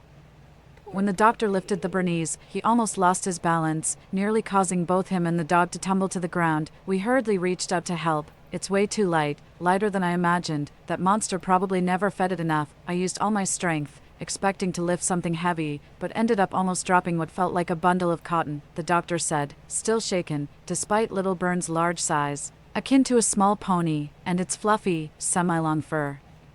We had misjudged its weight. In reality, it was so skinny, with just a thin layer left. The two doctors carried the patient with surprising ease. The car sped towards the hospital. We were determined to fight for its survival. Xiaobo was quickly taken to prepare for surgery. Meanwhile, I stayed at the front desk to register and pay in advance. In the pet's name field, I wrote down Jojo, tiger, symbolizing vigor and powerful presence. Jojo needed a blood transfusion.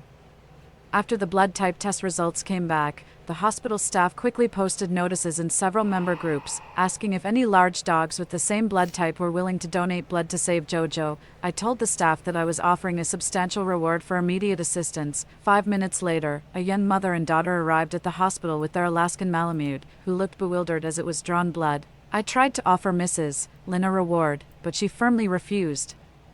She explained that any dog owner would do the same in these circumstances, adding that if necessary, she could mobilize more people. Jojo was in poor condition and needed immediate surgery. We were worried that it might not wake up from anesthesia due to complications, leaving us little energy to dwell on the situation. I took down their address and contact information to thank them later. While waiting for the results of Jojo's surgery, the girl asked Mrs. Lynn, "Mom, why didn't Jojo run away when its previous owner beat it and starved it? If it were me, I'd have bitten that person at the first sign of abuse and then run away." Mrs. Lynn replied, "Do you remember when you were smaller, how you couldn't control your strength and would often pull my hair and scratch my face, even though you're my beloved daughter? You've hurt me too. But when you pulled the dog's whiskers or jumped on it without care, it was always me who stopped and taught you, never the dog getting angry or retaliating, right? Dogs love us unconditionally, and Jojo loved its previous owner too." Mrs. Lynn was right. I couldn't blame abused dogs for not using their teeth and claws to defend themselves. Their nature, genetically embedded, is to love humans. Would humans dare abuse tigers or leopards so recklessly? It's not the dog's fault that some despicable humans exploit this love and protective instinct to harm them. Midway through, the lead surgeon came out of the operating room to inform us that Jojo's condition wasn't too bad. Fortunately, the injuries were superficial, and with proper wound care to prevent infection, it would recover quickly. Furthermore, the doctor discovered that Jojo had cryptorchidism. Since Bernese mountain dogs are prone to cancer, He suggested taking advantage of the anesthesia to remove the potential risk and prevent future cancer. I agreed without hesitation. In these trying times, ensuring Jojo's health was more important than anything else. The surgery went smoothly, and Jojo was wheeled out, still unconscious. It wore an Elizabethan collar, its large ears propped up by the stiff cardboard, quietly receiving in 4 drip, Mrs. Lynn and her daughter. Seeing Jojo safely out of surgery, finally felt relieved and said goodbye, taking their dog home, Momo, and I waited in the observation room for Jojo to wake up. Dinner time had passed, and I ordered takeout for the doctors and staff who hadn't had the chance to eat, but I had no appetite. Momo hadn't eaten much all day either, but it seemed to understand its companion's pain and quietly lay beside Jojo, gently pawing at Jojo's Elizabethan collar. I went to the front desk, grabbed a can of food, and poured it into a plastic dish for Momo. It ate only a little before stopping, licking my hand, then trying to lick Jojo's wounds. I quickly managed to control it, gently patting it with one hand and covering Jojo's cold right foreleg from the floor with the other. Most of the staff had left for the day. Jojo's vital signs were stable, but he hadn't woken up yet. The night shift doctor mentioned that due to his slow metabolism and large size, it might take him longer to wake up. He advised me not to worry, to take Momo home and come back the next day. However, I was uncomfortable leaving Jojo alone at the hospital overnight, so I negotiated with the doctor to allow me to stay and keep him company. I rushed home to grab a few things and took Momo out to relieve himself before returning to the hospital. Just as Jojo was waking up, he was groggy, but when he saw us, his tail began to weakly wag as he struggled to get up. I quickly sat down beside him, letting his large head rest on my leg, and placed Momo in front of his nose. The 2 little dogs sniffed each other amicably. Jojo nudged Momo with his nose, which excited the little one to almost take off. I hurriedly held him down and cautioned, "Jojo is still a bit dizzy, Momo. Let's be gentle so he doesn't get nauseous." The doctor came to change Jojo's for, telling me not to worry about monitoring the progress as the machine would alert him when it was almost done. Finally, after a chaotic day, we fell asleep to the rhythmic beeping of the machine. In the morning, I was awakened by the noise of the doctors changing shifts. As I looked down, I met the gaze of 2 pairs of doggy eyes. They seemed to have been awake for a while. Momo, seeing me awake, immediately started fussing to get down from my lap. Being afraid of heights, the little one didn't dare jump down by himself. Once I placed him on the floor, he dashed out of the hospital door to a tree to relieve himself. After turning Jojo over and massaging his numb side with the doctor said Jojo could eat, but the 4 might affect his appetite, and he might not be willing to eat. I sloppily dumped Momo's canned food into a dish and prepared Jojo's prescribed meal by mashing it up, adding some water, and warming it to a lukewarm temperature in the hospital's microwave. To avoid straining his wounds, Jojo could only lie on his side. When I placed the food in front of them, a hungry Momo immediately started gobbling his food, while Jojo reflexively shrank his neck and turned his head away, seemingly indifferent to the food. Yet, I knew it wasn't true as he couldn't help licking his lips and swallowing. I gently turned his head back towards the dish and pushed it closer, saying, "Come on, eat up, or Momo will snatch it away." Jojo looked at me, as if only then realizing the food was meant for him. He eyed me warily and cautiously moved his mouth closer to the food, making sure I wasn't going to hit him, before finally licking the canned food. It was an awkward position to eat from, and he barely got a taste, but he squinted his eyes, stuck out his tongue, and showed me a contented, happy doggy smile, his tail happily swatting Momo's face. Momo had finished his meal and, despite being smacked, was intently watching Jojo's dish. Under Momo's envious gaze, I spoon-fed the meat to Jojo, who savored each bite. After their meal, the 2 dogs nestled close and dozed off. I was booking a flight to Province on my phone when suddenly I felt Jojo's throat tighten against my leg. He raised his head, his mouth tightly shut, breathing heavily, his wet eyes fixed on me. I quickly called to a passing doctor, "Doctor, could you please bring a trash can here?" Sure enough, as soon as the trash can was brought to Jojo's mouth, he couldn't hold back and vomited.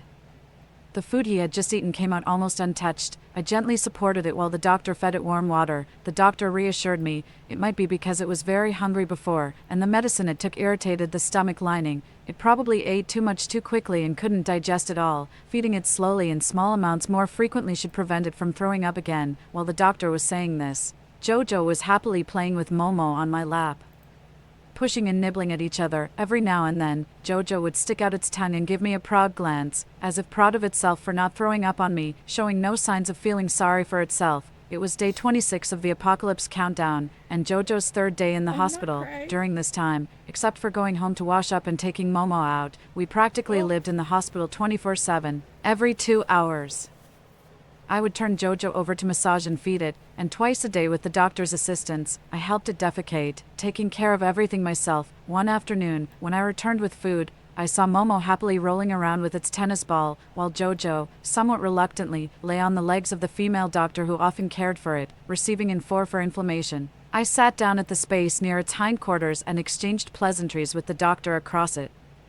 Jojo kept craning its neck to look at me, and after 2 minutes of my inaction, it couldn't help but try to get up and come to me. The doctor and I exchanged a laugh as we switched places, and I hugged Jojo's big head and shook it, saying, "Oh, let's see which naughty dog won't let the doctor hold it." Jojo didn't understand and just smiled naively at me, allowing me to pinch its beard. It was recovering well. No longer the dying state in which I had found it, with time pressing. I had to restart the home buying process that had been unexpectedly delayed. Hearing that I intended to leave Momo at the hospital during my trip, the staff cleared the largest cage, adding a divider in the middle to create 2 spaces. This arrangement would allow them to keep each other company without Momo touching Jojo's wounds. After getting approval from the hospital, I installed a surveillance camera on top of the cage to monitor them in real time from afar.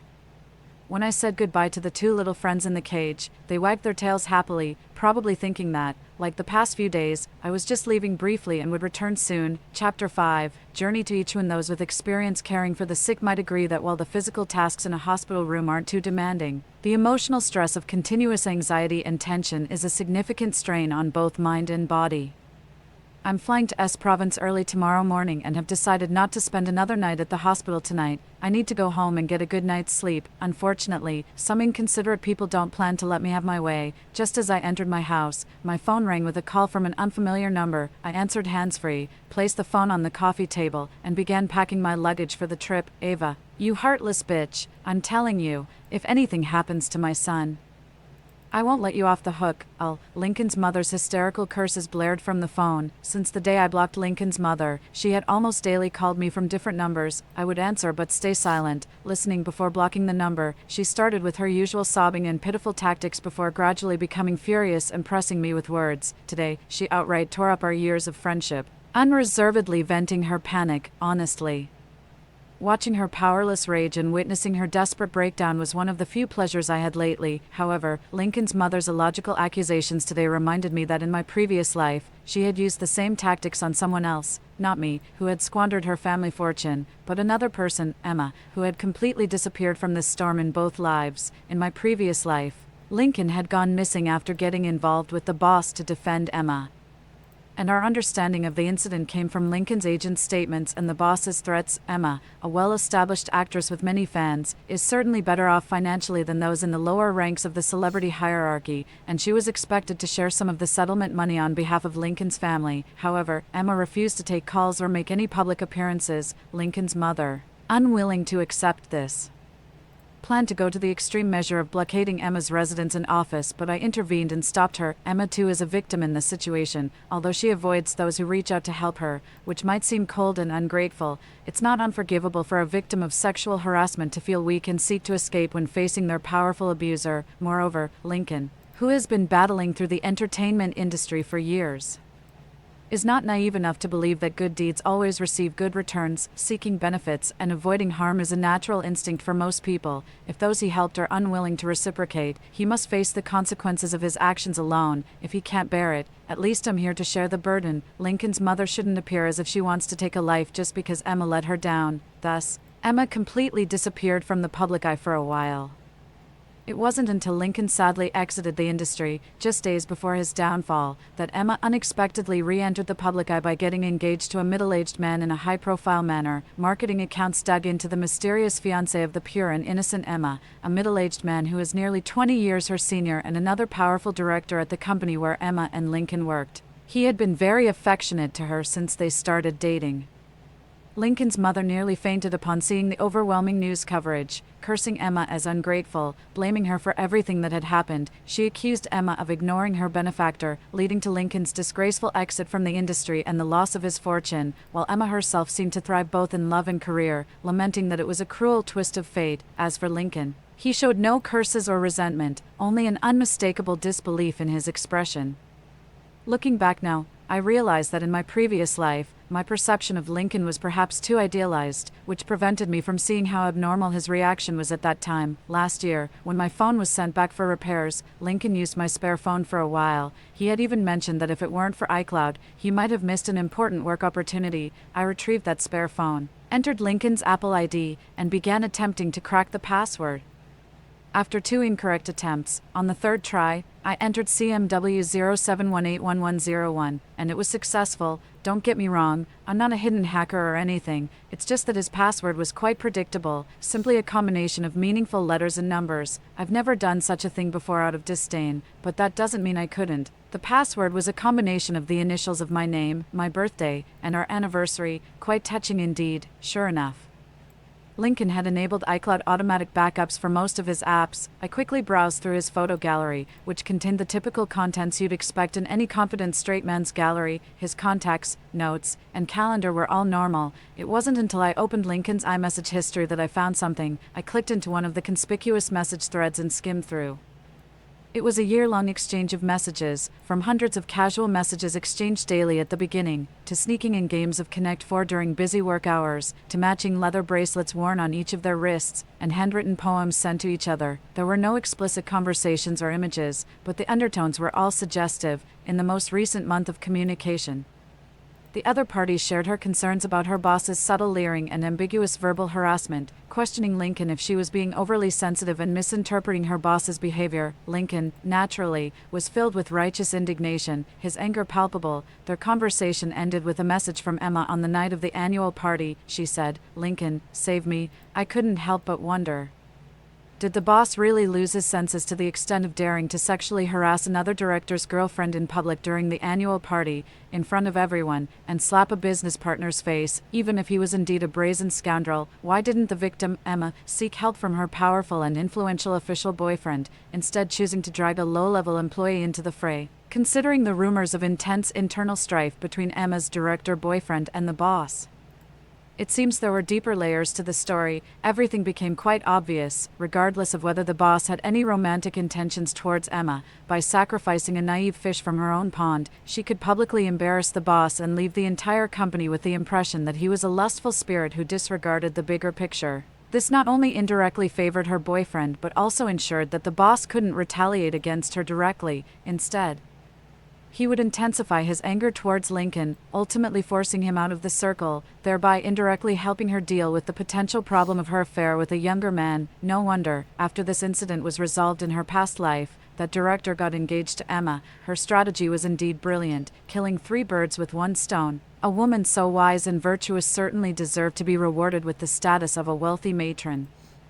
How ironic it was that Lincoln was never a tragic hero, who gallantly stepped in for a colleague with whom he had no prior relationship, only to suffer unjustly, from the beginning to the end. He was merely a fool manipulated by someone he was ambiguously involved with, a scoundrel who would drag down his own mother and girlfriend in a fit of rage for a woman. Of course, such an eyesore couldn't be ignored. I organized all the information overnight, preparing to send Lincoln a significant gift. 25 days until doomsday, when the flight arrived in the capital of S province. Stepping out of the plane, the cold air of the northeast harshly struck my frail body, giving me a real sense of how cold -30 degrees Celsius could be if the extreme heat of doomsday were to end and be followed by extreme cold. My dog and I would have to survive the harsh cold without heating or a heated bed, which instantly cooled my heart. Shivering, I pulled out my phone and noted down an important reminder to stock up on cold weather supplies. After leaving the airport, I took a rideshare to a prefecture-level city in S province called Yichuan. Yichuan, with its long coastline, was once a famous tourist destination in North China and the Northeast, thanks to the local government's strong support for the tourism industry. However, it has declined over the past 10 years, especially after the pandemic, which greatly impacted the local economy. Driving through the streets of Yichuan, I saw few pedestrians and vendors, with nearly half of the shops tightly shuttered and sparse traffic on the roads, presenting a scene of desolation and silence. As our car headed towards the suburbs, getting closer to my destination, the buildings became increasingly sparse and scattered, with only a small cluster of self-built houses occasionally passing by. Hardly any people in sight.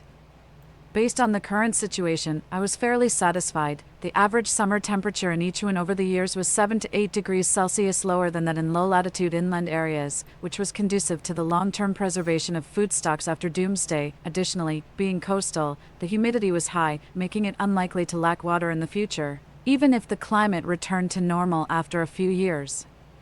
The winter temperature in Ichiwan was still higher than in most northern cities, making it relatively easier to endure. Besides the climate advantages, Ichiwan also maintained a low population density, which meant fewer zombies after doomsday and relatively ample survival resources for the survivors in the city, avoiding the need to scavenge for supplies in remote areas. This made the survival base for me and my dog safer.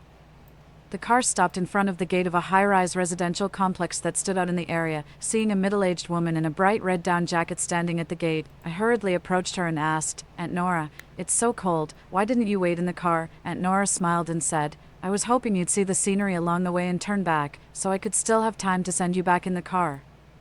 Aunt Nora was the owner of the apartment I was looking at and a business partner of my mother's when she ran a supermarket. Her experience was similar to my mother's. Both left their hometowns when they were young to settle and strive with their loved ones in C Province. Their experiences were also similar. After years of shared hardships with their spouses, once they made it, their partners immediately looked down on their former wives. But Aunt Nora was a bit luckier than my mom. When she was preparing for divorce, I was studying for my master's degree with Professor Harrison, whose spouse was an expert in divorce cases. Hoping for the best, Aunt Nora came to me, asking if I could help connect her. Aunt Nora was just an acquaintance of my mom's, and they had lost touch after my mom's divorce. After many years, I didn't know how she found my contact information, but to be honest, I had no obligation to help her. The way she looked at me was like someone drowning. Desperately trying to clutch at a lifeline, I couldn't bear to see her end up like my mother, who devoted herself to her family for years, only to be humiliated in her marriage by her husband and outsiders due to her weaker position and concern for reputation. Fortunately, Professor Harrison gave me face and let my master take Aunt Nora's commission. Aunt Nora never expected that her desperate attempt would yield surprising results. My master fiercely defended her, securing most of the family assets and custody of the 2 children for her, allowing her to regain her dignity. Once the matter was settled, she quickly took her children and left the place of heartache, returning to her hometown in S Province and settling down in the provincial capital. The house I was interested in was originally bought by Aunt Nora for her parents in Ichiwan, their hometown. Unfortunately, her father fell at home 2 months ago and the doctor said he would need a cane to walk even after recovery. Concerned, Aunt Nora had already moved her elderly parents to live with her in the provincial capital, and thus, she wanted to sell the vacant house in Ichiwan. Although eager to sell the house, Aunt Nora learned of my interest and was reluctant to sell it to me. She said that even though her house was hard to sell, she didn't need to burden me with it. Despite my insistence that Ichiwan had beautiful scenery, a comfortable climate, and a slow pace of life, making it a perfect retreat, she still listed a bunch of flaws trying to dissuade me. Firstly, the house was too far from the city center with inadequate infrastructure, making it inconvenient for young people. Secondly, the residential complex was indeed built under the guise of being exclusively for vacationing, but in recent years, Ichiwan's tourism had declined significantly, the sales rate of the complex was very low, and the permanent population was pitifully small. As a result, the property management was negligent, hardly ever seen, making it unsafe for a young woman like me to live there alone. The more I heard, the more intrigued I became. These flaws sounded like rare advantages in a chaotic world. She reluctantly let me come to see the house, hoping I would change my mind after experiencing it firsthand. "Look, this house is on the top floor. If there's a power outage, climbing the stairs will be quite the ordeal. Arriving on the 16th floor and exiting the elevator," Aunt Nora said. "One elevator serves 2 units, ours is on the left, and the one next door seems to have never been sold. Here, come in. It hasn't been cleaned for a few months. No need to change shoes. I'll show you around. The area of this unit on this floor is 120 square meters, and because it's the top floor, there's an additional attic and a terrace, each also 120 square meters. Your grandfather chose this unfortunate house because of this terrace. See the flowers and plants the old man planted on the terrace? Pretty, aren't they? Heh. His leg broke while he was working on them. The entire complex faces the sea. Built on high ground 3 kilometers from the coast, Aunt Nora's building, being the tallest nearby and located on the top floor, offers strong privacy, especially if there are no drones to pry post-apocalypse. Additionally, Aunt Nora was thorough in considering her parents' needs during the house's renovation, including insulation, soundproofing, fireproofing, and waterproofing. Not only that, But the attic and terrace could also be very useful in the future. Everything was perfect. And I decided this was the one. Seeing that I was not dissuaded but even more determined, Aunt Nora finally compromised. Ava, since you've made up your mind, I won't try to dissuade you anymore. As for the price, the house was listed at $880,000 at the agency for 2 months with no one interested in viewing it. It's really hard to sell. If you buy it, you'd be doing me a big favor. So, let's make it $660,000. It's true that this house isn't easy to sell, but saying it can't sell for even $880,000 is a bit of an exaggeration. I know Aunt Nora is subtly trying to repay me for connecting her with others in the past through this opportunity. However, I genuinely can't afford to be pretentious since I'm not exactly flush with cash right now, so I'll accept her kindness. Due to the tight schedule and the lack of leeway for loan procedures, getting this house at a low price is already a steal.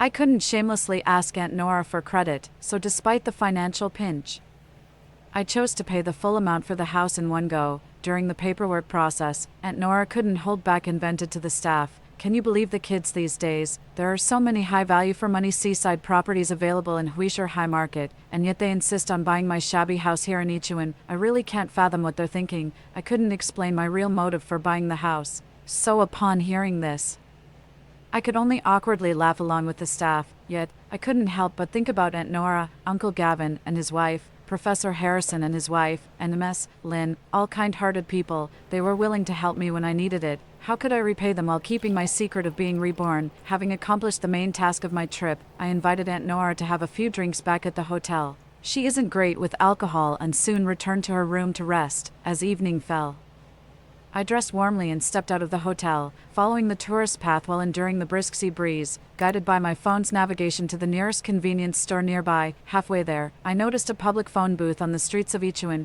quaintly decorated, probably for tourists to take photos. I tried it out, and to my surprise, it worked, saving me some trouble. The road was quiet, with only the occasional passerby hurrying by with their dog. I stood in the phone booth, set up a voice changer, and dialed Emma's number. The first 3 times, the call was quickly disconnected, but it connected on the 4th attempt. However, the person on the other end remained silent, so I took the initiative and said, "Miss Emma, it's you, isn't it? I suggest you find a secluded spot. You probably wouldn't want a third person to overhear what I'm about to say." The woman's voice on the other end hesitated before asking, "Who are you? What do you want, Miss Emma?"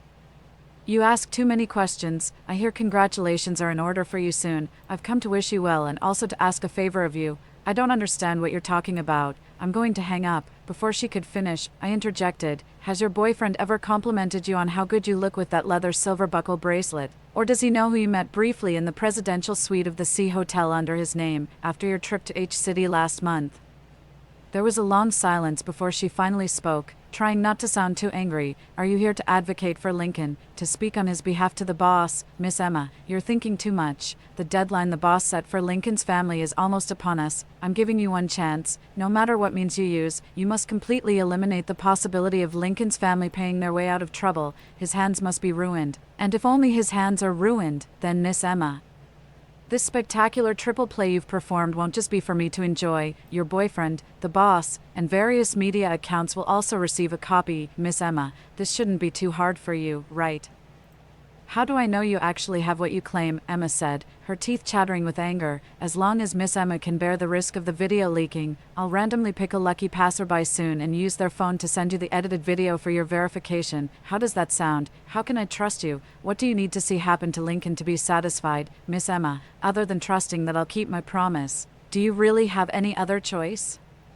As for what needs to be done to satisfy me, leave him with just enough ability to take care of himself. As for the rest, it depends on how much Miss Emma values her career and marriage. In my previous life, Lincoln didn't actively seek my demise. He neither supported nor opposed it, merely observing in silence. Therefore, I'm not some lawless outlaw who would use this leverage to coerce Emma into murder. Besides, how could I make Lincoln truly experience the desperation of struggling to survive in an apocalyptic world if I don't leave him with his miserable life? All right, you better walk the talk, or if you make my life difficult, I will drag you down with me even in death. How will you verify the completion? Of course, we have no conflicts of interest, as long as you handle the matter well. There's no need for me to engage in a lose-lose scenario. Don't worry about the verification, just make it quick, Miss Emma. Also, be thorough and clean up after yourself. If anyone comes troubling me, I will be coming after you. Understood, Miss Emma. Beep, beep, beep, beep. Hearing the phone hang up on the other end, I buried my face in my scarf and chuckled softly. No matter how annoyed she was, Emma only dared to vent by hanging up the phone after receiving her orders. I had left the choice entirely to Emma. I bet she wouldn't give up everything she had painstakingly built. If I win the bet, it will be Lincoln's turn to taste the betrayal by someone he fully trusted. If I lose the bet, and Emma withstands the pressure, maintains her integrity, and refuses to further harm the foolish fish she had once tricked, no matter, there are plenty of ways to deal with Lincoln. Maybe I'll just be kind-hearted in this life and give Lincoln a chance to experience love in times of danger with Hannah. Lincoln.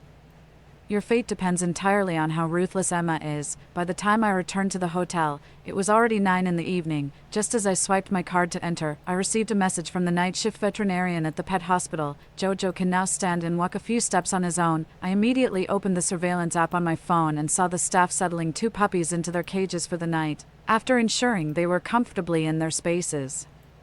The staff poured different types of freeze-dried food into their bowls as a bedtime snack, then closed the cage doors and left the surveillance area. I didn't make a sound, lying exhausted on the sofa, quietly watching them eat their late-night snack. Momo, like a vacuum cleaner, dipped its head once into its bowl, and in 3 seconds, its bowl was so clean it reflected light. Having finished, Momo watched as Jojo, on the other side, delicately used its tongue to pick up 2 or 3 pieces at a time, chewing each mouthful 50 times. Unable to resist, Momo drifted ghost-like towards the barrier separating them, standing there with its tongue out, peeking through the gap, admiring Jojo's eating show. Jojo noticed and pushed its bowl towards the fence. Momo hesitated only for a second before reaching its paw into the bowl, trying to grab the food, unable to hold on to anything.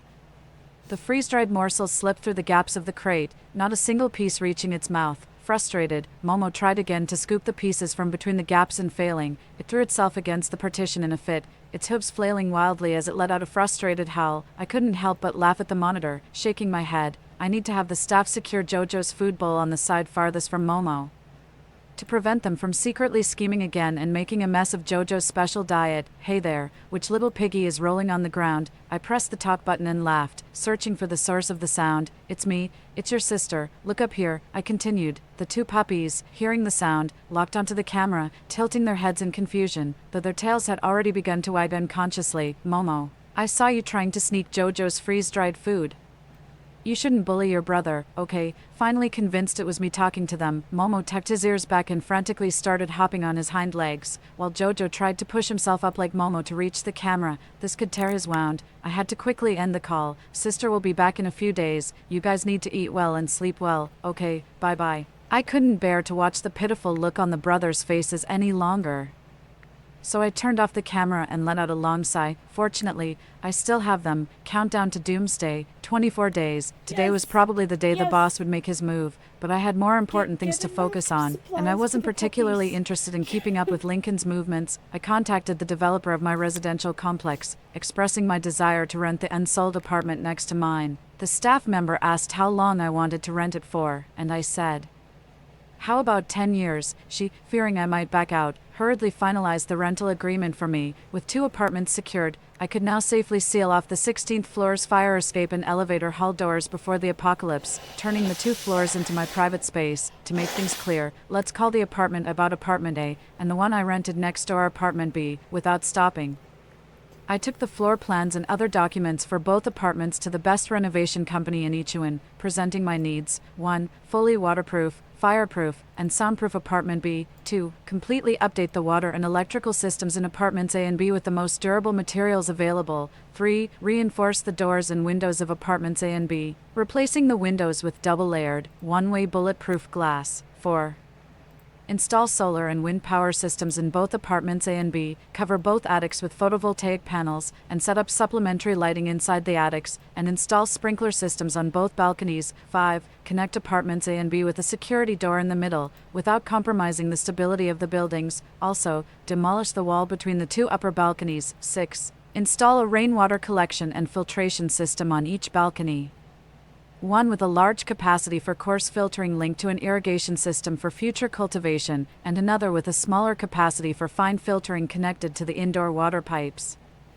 to meet the daily needs of me and my dogs. When inspecting my property, the project manager from the renovation company curiously asked why I wanted these changes. I casually mentioned my plan to create a boutique eco-friendly guesthouse by the sea, with a stunning urban garden on the rooftop terrace, using purified rainwater and clean energy, hitting right at the eco-conscious crowd's sweet spot. He nodded without surprise, believing me. The company had a good reputation, and the quoted price was fair, since there was no need for preliminary effect drawings for the renovations I requested. The project manager promised that all work would be completed and ready for inspection within 10 days. We immediately went back to his office to sign the contract. After leaving the renovation company, I considered my mission for this trip complete. Eagerly, I booked a high-speed train ticket back to Provency while on my way back to the hotel.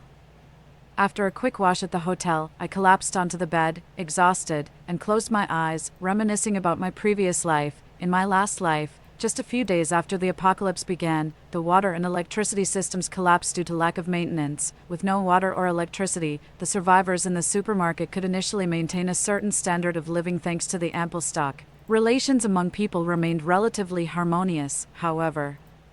Soon, due to the persistently high temperatures, food quickly began to spoil and deteriorate. Even products with a 3-year shelf life didn't last long before the onslaught of the undead. The competition for survival resources intensified the conflicts among the survivors in the supermarket, and the result of these conflicts was that these precious resources were ultimately monopolized by a group led by Gabriel, who had no qualms about killing zombies.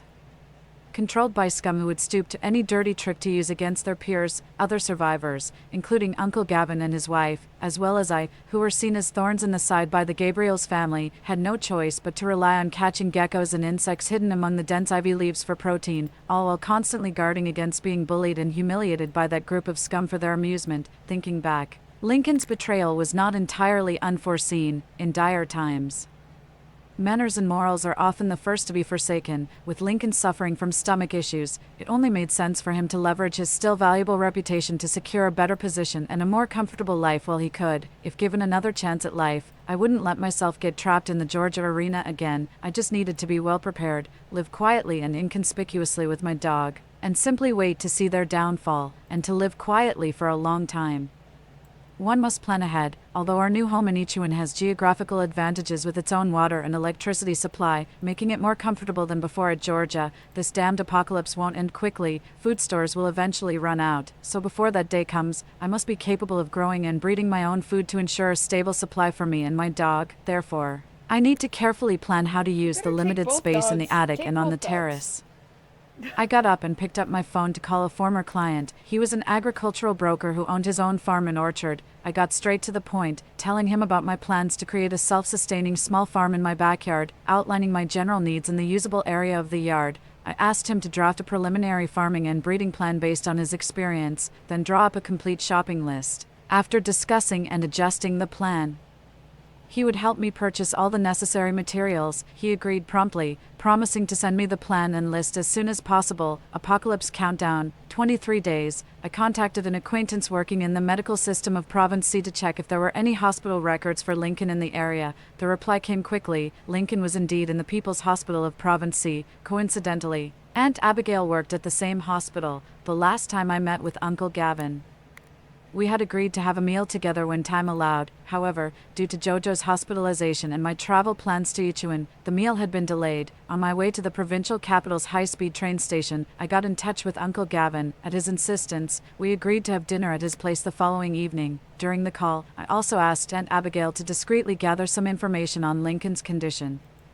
Just as I entered the high-speed train station and was about to have my ticket checked, I received the document from the broker. Upon reviewing it, I couldn't help but appreciate that professional tasks should indeed be handled by professionals. His document was divided into two main sections, cultivation and breeding. The cultivation section included not only various seeds, seedlings, common fungi culture packs, and their planting specifications, but also paired tools, small agricultural machinery, and even pollination solutions, including a box of bees and potential self-composting needs, listing all the necessary supplies for vermicomposting. The breeding section was similar, including appropriate cages, ready-made feed, mealworms, pasture seeds, common veterinary drugs, and medical equipment, and even a small home feed machine I hadn't anticipated. The list of video learning materials and reference books was also extensive. The broker's list was nearly perfect in my eyes, requiring only minor adjustments for the apocalyptic environment. I discussed a few points with him. 1. The primary criteria for selecting crops should be ease of cultivation, followed by yield and palatability. We need to screen out any overly delicate varieties from the list since they won't survive the harsh conditions of the apocalypse. 2. Besides perennial plants and seeds with a shelf life of over 5 years, it's best to choose varieties that can be reseeded. Otherwise, in a few years, if my seeds have expired or degenerated, I'll face the dilemma of having no seeds to plant. 3. For fruit trees, opt for moderately yielding potted plants, adding storage-resistant tropical fruits like mango, passion fruit, and durian, considering the post-apocalyptic high temperatures and the humidity at Ichiwan. The apple, jujube, and pear trees on the broker's list might not survive as well as these tropical natives. 4. Replace chickens and ducks in the poultry list with pigeons, quails, and guinea fowls. Chickens and ducks are too noisy. Their calls might as well be an invitation for other survivors to come and dine at my place, a risk I cannot afford. 5. Increase the purchase amount of all living supplies by 50%. In the last life, about 1/3 of humanity perished in the initial days of the temperature rise. I worry that if my reserves of crops and livestock aren't large enough, they won't withstand the natural selection that will occur. The broker had no objections to most adjustments, but he repeatedly advised me, tropical fruit trees are not easy to grow in Ichiwan. I'm worried that after all the effort of bringing the seedlings over from 1,000 miles away, it might all end up being for nothing. All I can say is, Big Brother, please make sure the quality is good. I will handle the rest myself. Big Brother reluctantly agreed. Since my requests were varied, Big Brother mentioned that he didn't have immediate access to things like the newly added tropical fruit trees and small birds, and it would take some time to gather everything. Fortunately, I was not in a hurry. I still had many things to handle in Province C, and Jojo couldn't be discharged from the hospital very soon. It was expected that it would take another 10 days before I could move to Ichiwan with the dogs and supplies. The deal went smoothly, mainly because of the mutual trust in my professional influence and Big Brother's trust in my ability to pay. I paid a deposit, and the rest was out of my hands. I just had to wait for Big Brother to deliver to Ichiwan in 15 days and then pay the remaining amount. After ending the conversation, the high-speed train arrived just in time, and I headed straight to the pet hospital. Chapter 6. Handling matters in Province C. As I pushed open the hospital doors, I saw Momo being held down on the examination table, lying flat and waiting obediently for the doctor to vaccinate it. Jojo was initially standing by, but the moment he caught sight of me out of the corner of his eye, he rushed towards me energetically like a lion shaking its mane. Hearing the commotion, Momo, still pressed down, twisted its head to look and instantly wriggled free from the doctor's grasp, darting off the table with such speed that it left a blur, and then suddenly yelped as it fell off the table. The doctor hurried to check if it was hurt, but Momo quickly got up, its short legs skidding across the tile floor as it scrambled towards Jojo and me, crashing into my arm. I fell to the ground laughing, shouting their names. The two brothers circled around me wagging their tails, Jojo excitedly licking my face, and seeing this, not to be outdone, climbed onto my leg and, like a little cannonball, jumped up to lick my chin. I laughed and dodged, shrinking my neck and wiping my face with a scarf, controlling one dog with each hand, vigorously rubbing their heads and messing them up. Once the excitement of our reunion subsided, Momo calmed down, while I held up one of Jojo's legs to check his belly wound. Mr. Drag sat to the side, giving me sideways glances. Whenever our eyes met, he would throw his head back and howl mournfully as if he were pointing out my irresponsibility in abandoning the puppies, feeling guilty. I poured each brother a large bowl of freeze-dried food, but Jojo lay next to me on the floor, looking up with unmoving eyes, and Momo continued to grumble, neither dog willing to eat the food I offered. The doctor, watching the drama unfold with arms crossed, suggested, Jojo can walk now. Why don't you take them out for a bit to clear their minds? No puppy can resist a trip outside, and by the time they come back, they'll have forgotten all about being mad, so... I went with the flow and tipped them for a walk around the hospital. Jojo stuck close to my legs, strolling leisurely, while Momo pulled on the leash, plowing ahead. At each intersection, they always wanted to go in different directions, but since Mr. Drag was stubborn, if things didn't go his way, he would loudly bray, so Jojo always gave in, and I was forced to follow the route Mr. Drag insisted on until I worried Jojo couldn't keep up and had to carry Momo, forcing a return. The doctor was right. After their outing, the two little guys were back on good terms with me, though it wore Jojo and me out. Contrasted by Momo's constant barrage of noise, I realized Jojo was always very quiet. Thinking back, I couldn't recall ever hearing Jojo bark. After serving dinner to the dogs and watching them devour it hungrily, I went to the office to find Jojo's lead surgeon and asked, Doctor, is there something wrong with Jojo's vocal cords? Why doesn't it ever make a sound? The doctor stroked his chin, reminisced for a moment, and after reviewing Jojo's medical records, he confidently responded, "There are no structural damages. Perhaps Jojo is just a quiet, handsome fellow." At this moment, the handsome fellow and the loud donkey had just finished their dinner and were napping beside me. Jojo was so sleepy that he was swaying, his eyes rolling back involuntarily. Yet he stubbornly refused to close them and lie down. Momo, on the other hand, was sprawled out, belly exposed, softly snoring as though asleep. However, when I stealthily leaned over to look at his face, I noticed his eyes were still open. Startled, Mr. Tua suddenly sat up, and Jojo wasn't sleepy anymore. The two of them stared at me with eyes as if they were guarding against thieves, facing the two dogs that completely trusted and relied on me. It was hard to bear, but ultimately, I had to leave the hospital under their reluctant gaze and Momo's grumbling. During my last days in Province C, I had a packed schedule, inevitably leaving early and returning late. If they were discharged and came home with me, they wouldn't receive the best care, so it was better for them to stay at the hospital. Once we move to Ichiwan, everything will get better. Countdown to the apocalypse, 22 days. I visited 2 banks and secured a credit loan of 200,000 each. Later, through a friend's referral, I enrolled in a vocational tech college locally, signing up for courses in welding, electrical installation, and appliance repair. The courses promised hands-on, one-on-one training, aiming for broad knowledge rather than perfection, and I also ordered some common tools and materials from the school. I withdrew nearly 20,000 from my Housing Provident Fund and went to the most renowned cosmetic institution in the province, under the name Hannah. I opened a card and topped it up with 10,000 after leaving the institution.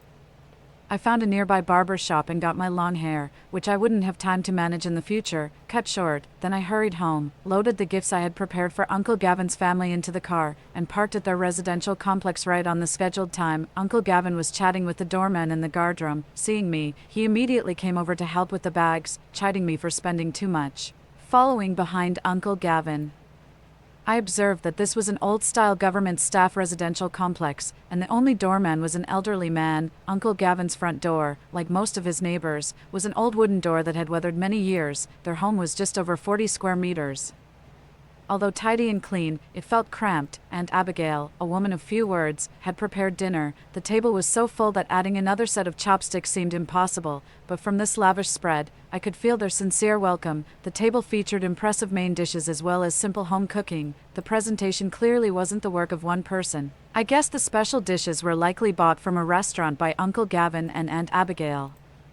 Uncle and Aunt Abigail didn't touch the dishes they bought much, focusing instead on serving their daughter and me with the public chopsticks. As we ate, we made awkward small talk. I casually started topics, and they tried hard to keep the conversation going, their efforts both clumsy and genuine. Aunt Abigail mentioned what she had heard about Lincoln, that young man. Oh, both his hands suffered crush fractures. The bones can't support the flesh, and his hands are soft like putty. With proper care, there's still hope. Also, the left side of his face, including the scalp near his temple, somehow got burned. Even after recovery, he will have scars. He's tall and looks like a celebrity. Really such a shame. Oh, and his mother is also in our hospital. She lost a tooth, and her tailbone is fractured. She can't move in her bed. Both mother and son don't have relatives to care for them. And it seems they don't have much money, nor have they hired a professional caregiver. Emma still went ahead with her decision. She probably thought that someone wanted to use her to give a hard time to those who thrive solely on their looks, and ruining their source of income would be more satisfying than breaking a few of their bones. Not only that, she even went as far as to send Lincoln's mother to the hospital as well, showing no fear of pushing Lincoln and his mother to the brink and having a showdown with her. Seeing that I didn't respond, Aunt Abigail studied my expression and added, "Ava, do you know this young man? I see that he and his mother are quite pitiful. Would you like me to take care of them for a while? You don't have to pay me. I can easily help them out. A young person unable to manage their household, and neither capable nor deserving of their cautious and serious treatment. This is the good karma my mother has built for me, her legacy," while pretending to drink tea. I tilted my head back to blink away the tears in my eyes, set down the cup, and said, "No need, Aunt Abigail. I don't know them. I was just inquiring for a friend. I came here mainly to ask Uncle Gavin for help with 2 things. After Uncle Gavin took his daughter back to her room and closed the door, I took out 50,000 yuan in cash that I had prepared earlier, placed it on the table, explained my request to Uncle Gavin, and clarified that this money was only part of the payment.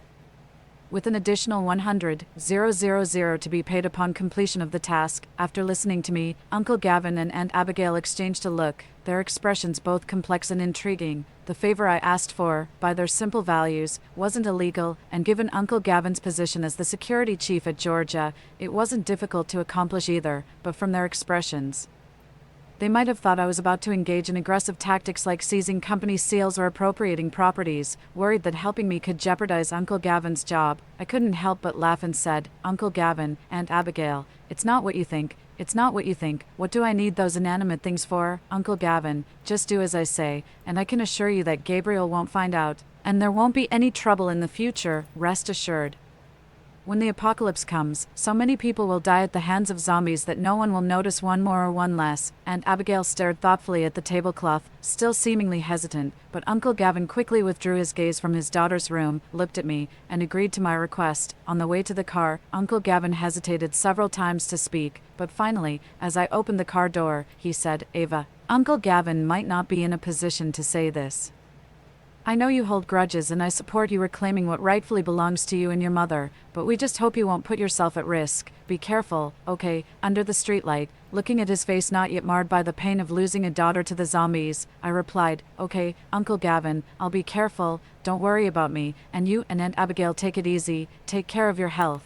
Uncle Gavin had told me in his past life, on the day the apocalypse arrived, he and his wife were at work while their daughter was home alone, but when they rushed home with all their might, they found their front door wide open and several zombies feasting on their beloved daughter. They crazily fought off the zombies but still couldn't save the life of their daughter, whom they had cherished for half a lifetime. Later, we almost simultaneously sought refuge at Georgia. At that time, the supermarket had gathered quite a few survivors, a part of whom, bold enough, had already cleared the zombies and bodies from the supermarket using the cover of the growing vines. We latecomers, seen as opportunists by them, were never well received, even though our association with the Gabriel's family got us accepted. Struggling to fend for themselves, Uncle Gavin and Aunt Abigail could find very little food from their surroundings, yet whenever they managed to gather something, they would save some and secretly give it to me.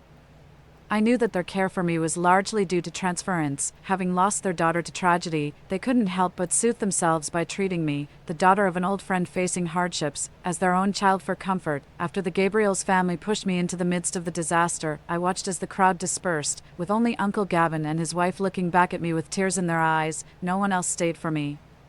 Uncle Gavin and Aunt Abigail didn't try to save me. We all understood that ultimately, I was not their biological daughter whom they would risk their lives to protect, but I will forever be grateful for their kindness. In this life, I want to do my best to help their family of 3 survive together. Living not far from Gabriel and his family, I confirmed he was home and then visited him, carrying a men's cashmere sweater and a newly acquired medical beauty card.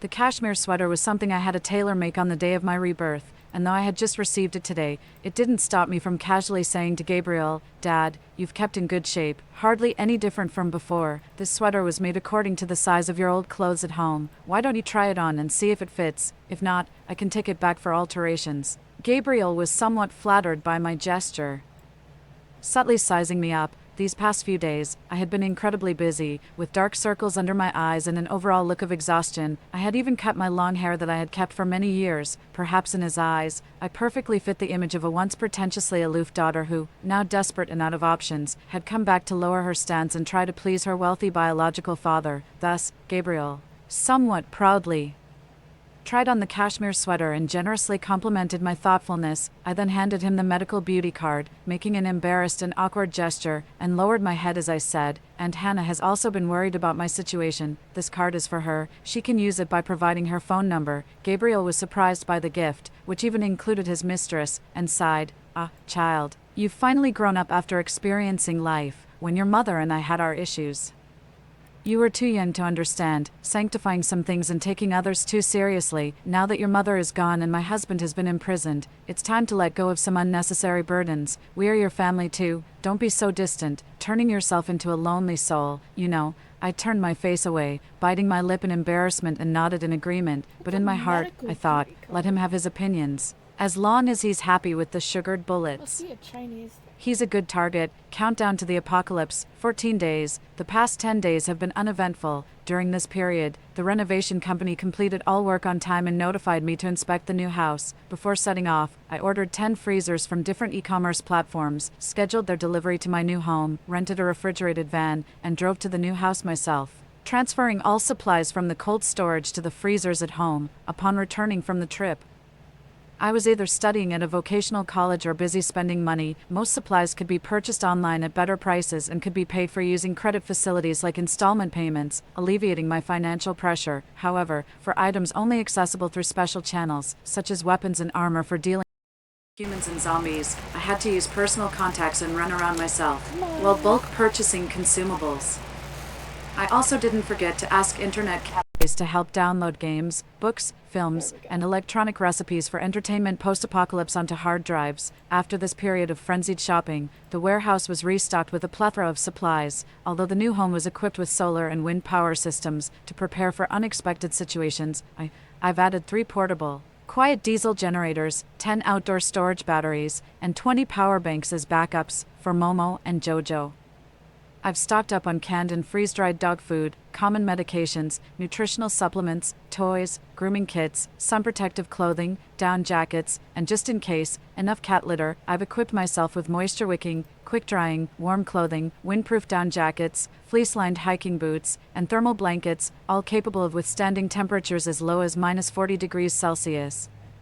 I've purchased a year's supply of freeze-dried fruits and vegetables that both the dogs and I can eat. I've gathered a variety of common prescription and non-prescription drugs from multiple online and offline sources and stored them all. These new supplies seem substantial, but in reality, I spent just one night repacking them into large, unmarked cardboard boxes, neatly organizing them alongside the supplies brought from Gabriel. Countdown to doomsday, 13 days, as of last night. Jojo and Momo have been at the pet hospital for a full 14 days. Jojo's wounds have mostly healed, and his weight has quickly increased from 32 kilograms at admission to 40 kilograms. Though still thin, he is considered quite healthy according to the medical checks. At the front desk, I was settling the bills for their treatment and boarding, dressed in down jackets, thinking I still owed money and was ready to pay with the barcode on my phone, only to be told there was a surplus of $2,000 in my account. Let me check. The front desk clerk fiddled with the system for a bit, then said, "It shows here that on the day Jojo was admitted, Miss Lynn, the owner of the Alaskan dog that donated blood to Jojo, had deposited $3,000 into Jojo's account." I was momentarily stunned. Miss Lynn had not only brought her pet to save Jojo's life, but had also secretly covered part of his treatment costs. There really are more good people in the world than bad. Watching Jojo stick out his tongue and smile, I couldn't help but smile too. The first thing I did when I brought the dogs home was to give them a bath. I had tolerated these 2 dirty dogs for too long, especially Momo, who had grown up scavenging from trash, probably only ever getting rained on and never having had a proper bath. As I filled the bathtub, Momo and Jojo lay side by side at the bathroom door watching me. I decided to wash Momo first since he was smaller and had shorter fur, which would likely make the process easier. After filling the tub halfway, I turned off the tap and reached for Momo. Momo relaxed completely as I lifted him by the armpits, stretching out long. However, as soon as his paws touched the water, he stiffened into a whirlwind of panic, struggling to escape the dreaded pool while looking up at me with pleading eyes, trying to burrow into my arms. Having barely wet his feet and already frightening him, I carried him out of the bathroom and set him down in the living room. Once on the floor, Momo didn't look back. He scurried around, seeking a hiding spot, and aimed for a narrow gap under the coffee table. Not ducking his head, he thudded his head against the wooden base with a loud thunk, sounding like a woodblock. Both Jojo and I were stunned, but the fearless little guy didn't seem to feel any pain. Without pausing, he wriggled into the gap, leaving behind a trail of wet paw prints on the wooden floor. I decided to let Momo calm down on his own, patted Jojo on the back, and led him to the tub. Jojo cooperated well, jumping into the tub to enjoy the warm water, allowing me to scrub him down. Although Jojo was relatively clean, the water quickly turned dark. During a break to change the water, we spotted Momo's sneaky little head. He lay by the door, tongue out, head tilted, puzzled and watching his brother's blissful expression. This time when I went to fetch him, he resisted less, but I didn't put him directly into the water. Instead, I placed him on the reclining Jojo's back and then left him there, supporting Jojo's chin while washing his face. Momo realized that water wasn't so scary after all, quickly getting distracted by a rubber duck floating on the surface. It jumped off Jojo's back on its own and started nudging the duck around with its nose.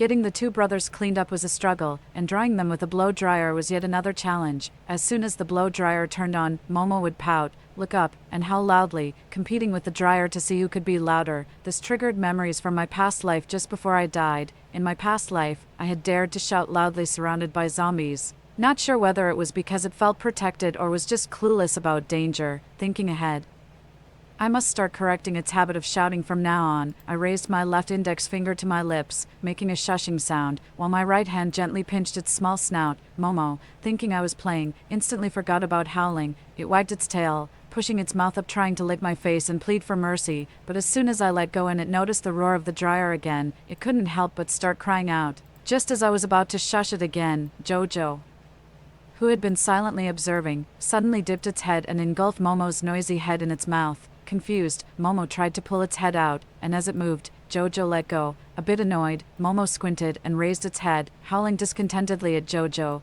Jojo faced Momo, but its eyes looked towards me. I tentatively raised my finger to my lips again, and Jojo immediately got the message. Once again engulfing Momo's head in its mouth, Jojo was very patient. After doing this a couple of times, it no longer needed my cue. As soon as Momo started howling, it would open its mouth and effectively wear Momo down to a resigned and quiet acceptance of my grooming. After tidying up the two dogs, I gave Jojo a large cheese stick and a smaller one to Momo, sending them off to their luxurious dog bed to chew on their treats while I went to clean the bathroom and freshen up. When I came out of the bathroom, they were waiting at the door as if they hadn't seen me in ages.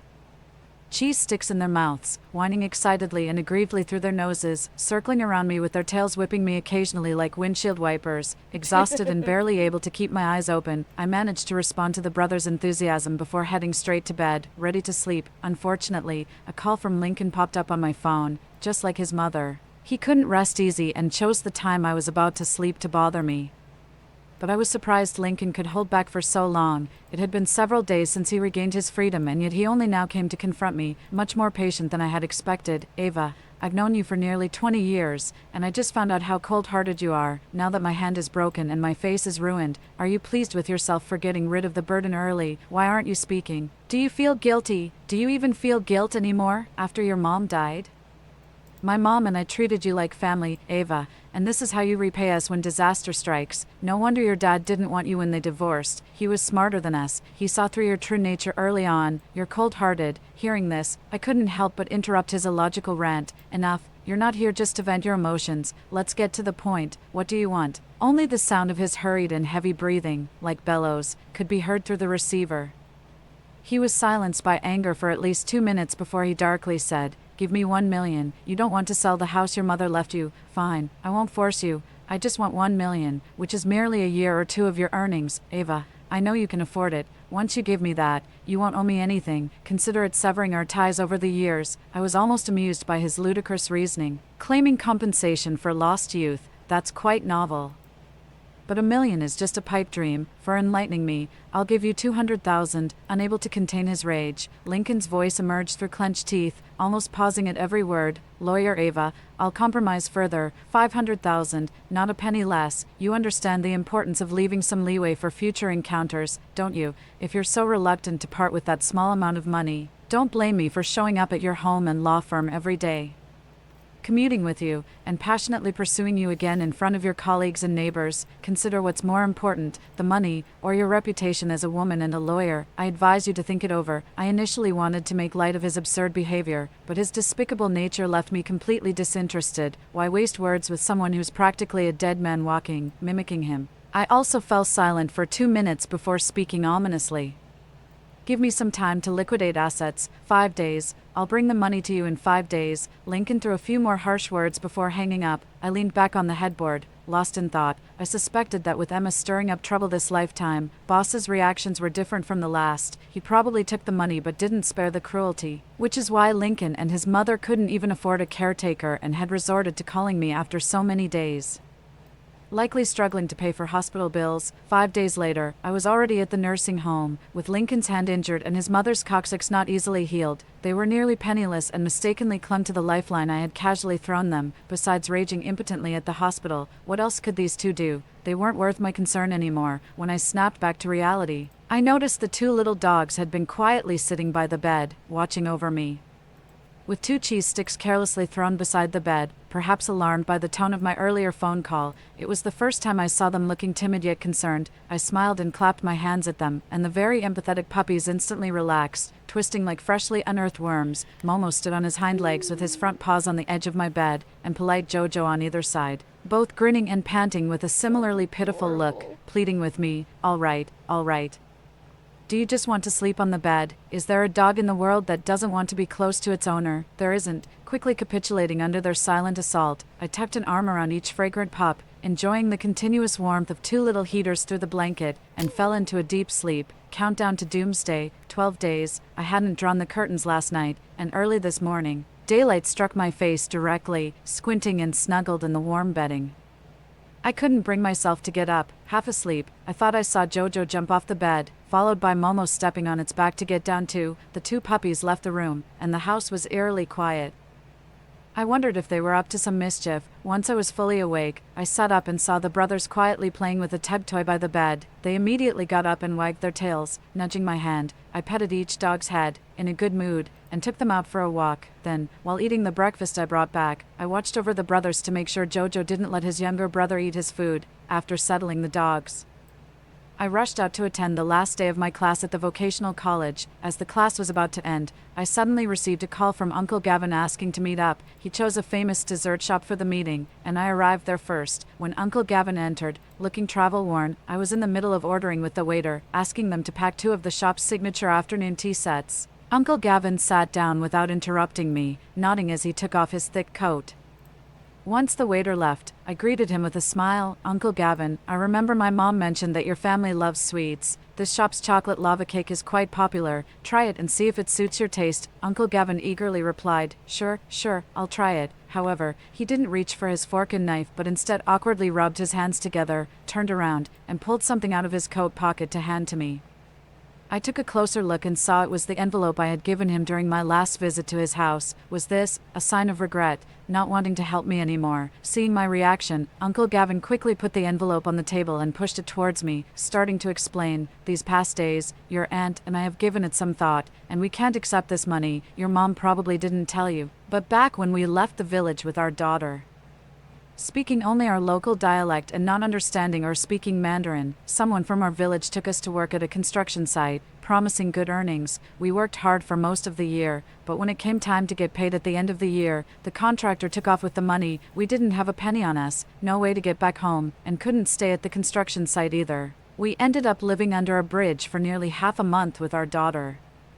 And we were almost tricked into working in an illegal coal mine. By chance, someone mentioned that your mom, a fellow villager, was running a big supermarket in the city. I swallowed my pride and asked her for a loan of 200 yuan to buy bus tickets back to the village. Unexpectedly, your mom took pity on us. She not only lent us the money but also arranged good jobs for both your aunt and me. In the early years when our daughter was young and needed constant care, your mom knew your aunt mainly worked day shifts at the hospital, so she arranged for me to work night shifts at a warehouse to ensure one of us was always there for our daughter. We're not capable of much, and for all these years, we've been living under your mom's kindness without a chance to repay her. Now that she's gone, and you came to ask Uncle Gavin for a little help, yet we were about to take your money, we'd be shameless, unable to face her again.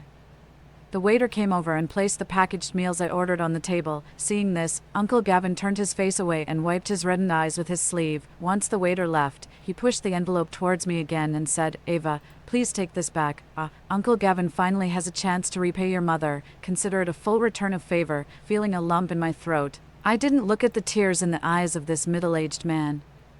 Staring at his worn sweater with a fraying shoulder, I said, All right, then I'll shamelessly accept your kindness on behalf of my mom. As I prepared to leave, I picked up the packed bag on the table and handed it to Uncle Gavin. This is for your wife and daughter. Take it home for them to enjoy something sweet. He received it with a surprised and grateful smile. For them, they've never had such fine cakes before. I thank you on their behalf, Ava. Uncle Gavin's home was close by, and he declined my offer to drive him back. Sitting in my car, as I watched him walk away, this middle-aged man, who tends to humble himself in front of the slightly more respectable upper class, was dressed in worn but clean clothes. He carefully carried a delicate handbag that seemed out of place with him, resembling an old fishing boat joyfully returning to its warm harbor with a full load. He may not be able to provide a wealthy material life for his wife and daughter, but I believe that every member of his family must be happy. I sincerely hope that they continue to be happy. Countdown to the end of days, 11 days. After intermittently finishing a 10-day course, it meant I could start preparing to move. First, I had to deal with my car.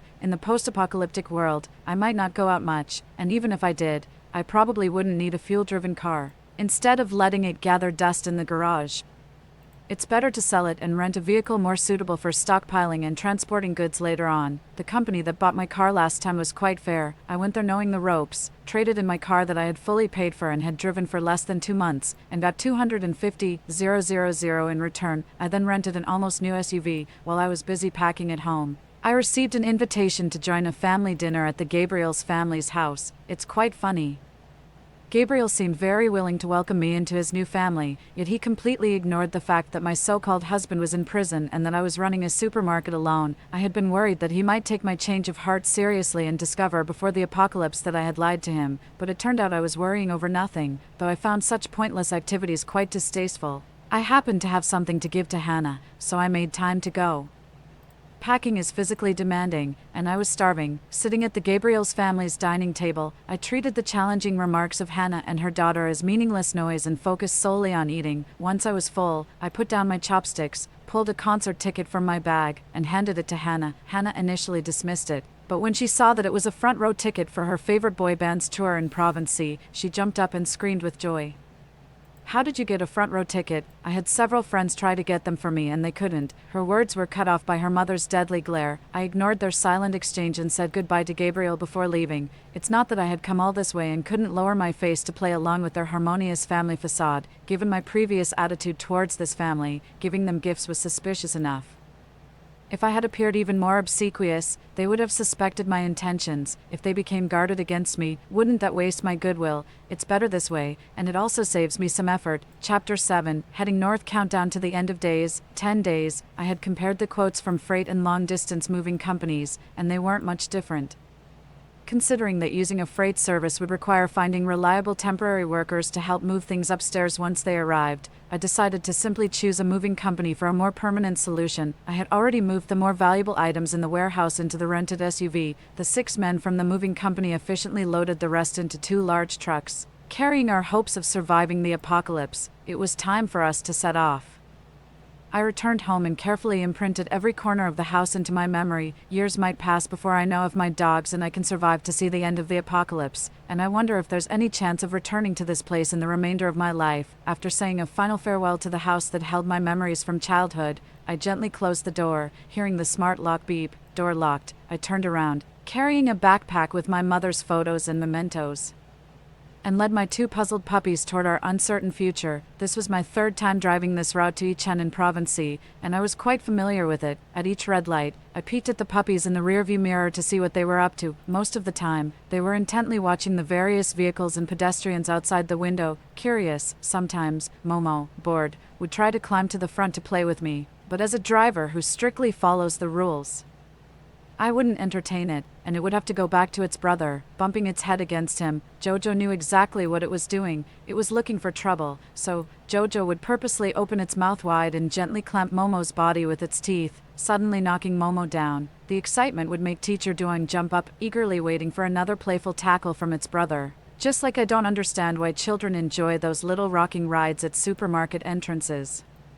I'm equally puzzled by why the 2 dogs find the repetitive action of knocking each other down so amusing, yet they could play this game tirelessly for a long time. Not long after entering the territory of the eastern 3 provinces, I spotted a Yin brother and sister duo setting up a stall between 2 small towns on a national highway. Their stall was located at an abandoned intercity bus platform. Feeling a bit hungry, I conveniently parked next to the platform, secured my backpack with valuables, dressed the dogs in their down jackets, and walked over to see what the siblings were selling. The bags on the ground were filled with forest products like hazel mushrooms, chestnuts, red dates, pine nuts, and hazelnuts, all surprisingly well presented. I asked the brother if I could try the pine nuts and hazelnuts. He didn't speak, just gave me a simple, honest smile, bent down, and grabbed a handful from each bag to offer me. I quickly put my hands behind my back, saying, "Oh, that's too much. Just a couple of each to taste will do." He continued to smile and extended his hand, insisting I take them, while giving Momo a pine cone to play with. The little girl watching in amusement finally spoke. Sister, my brother can't talk. He wants you to try them, no charge. Hearing this, I felt even more reluctant to reach out, but the girl stood up from the bench, took the dried fruits from her brother's hand, and put them directly into mine, saying, Sister, try them. These are all from our family's forest back home. Don't worry if they're not to your taste, but if you like them, feel free to buy some. Unable to refuse, I took off my gloves, cracked open a pine nut, and popped it into my mouth. My eyes lit up instantly. They were delicious, richer, and more aromatic than any I'd tasted before. I definitely had to buy some. I glanced at the prices marked on various forest goods.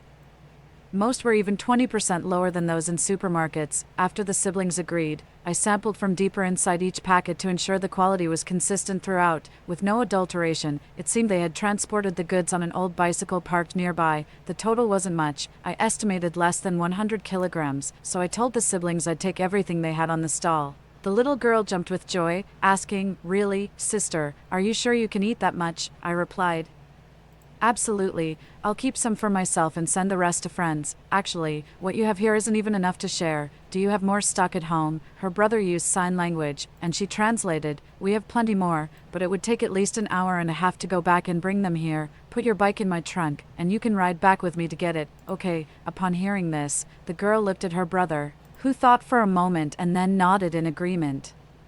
Following the girl's directions, I drove to a fork in the road and stopped. She told me the road ahead was too narrow for my car and to wait there while they went to get more goods. She asked me to remember her brother's phone number. I agreed and took the opportunity to walk the dogs nearby. Used to freedom, Teacher Duan was always overly excited during outings. The frigid temperatures of the Northeast didn't dampen its enthusiasm. It worked like a diligent ox, pulling me and Jojo far into the snowfields, occasionally leaping high and diving headfirst into the snow.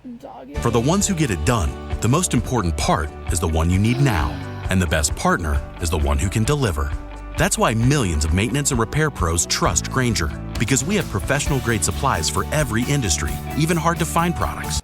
The snow, joyfully burrowing and exhaling warm breath, its whiskers icing over. We must have walked about 2 kilometers, and Momo was still reluctant to leave. When the siblings called to say they were on their way back, I had no choice but to forcibly pull Momo to turn around. Momo wasn't having as much fun as expected, showing its stubborn streak when I tried pulling it alone.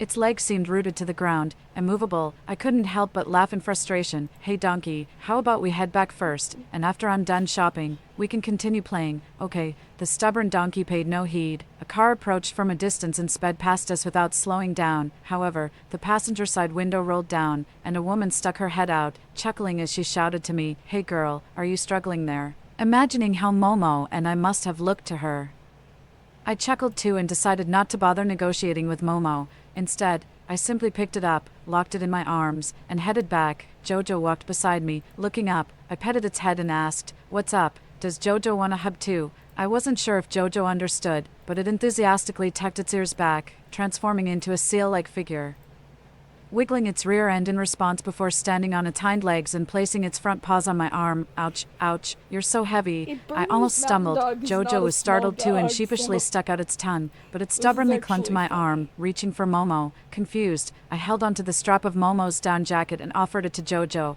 asking, Do you want to help me carry Momo? Jojo gave me an appreciative look, happily grabbed Momo's strap, and walked ahead of me with its chest puffed out. Realizing I hadn't moved, it looked back, signaling me to follow. I jogged to catch up with Jojo, walking side by side, looking down at its proud expression and Momo resignedly hanging from its mouth. I found the scene amusing. As we rounded a big curve and arrived at a spot overlooking the parking area, I noticed a motorcycle unusually close behind our SUV. Jojo sensed something was off too and put Momo down, alertly watching in that direction. Ignoring Jojo's reaction, I tied them to a stone stump far from the road and went alone to investigate. Keeping my distance, I found a good angle and began recording with my phone, zooming in to see a tall, thin young man crouched by the passenger side of my car, fiddling with the lock, unaware of my presence. With no obstacles blocking the view at this intersection, I couldn't see a third person. It seemed like a spontaneous solo act. The road wasn't very busy, but it wasn't deserted either. It surprised me that someone would choose such a place for theft, given the conditions. Instead of smashing a window for a quick escape, he was painstakingly picking the lock. I suspected his target might not be the items inside but the car itself. Wanting to avoid a direct confrontation, I quietly backed away, stopped recording, and dialed the police. Just as the call connected, I saw the man open the passenger door with a snap. Coincidentally, as he was about to climb in, he spotted me in the rearview mirror. The man calmly exited my car, pocketed his hands, and walked towards me composedly. He was likely more than just a habitual thief, so I turned and ran, debating whether to seek help from a passing vehicle that might appear at any moment or to confront him directly. In the first few days when the apocalypse began in my previous life, survival meant fighting enemies and zombies. The Lincoln family, mother and son, were no match to protect them and myself.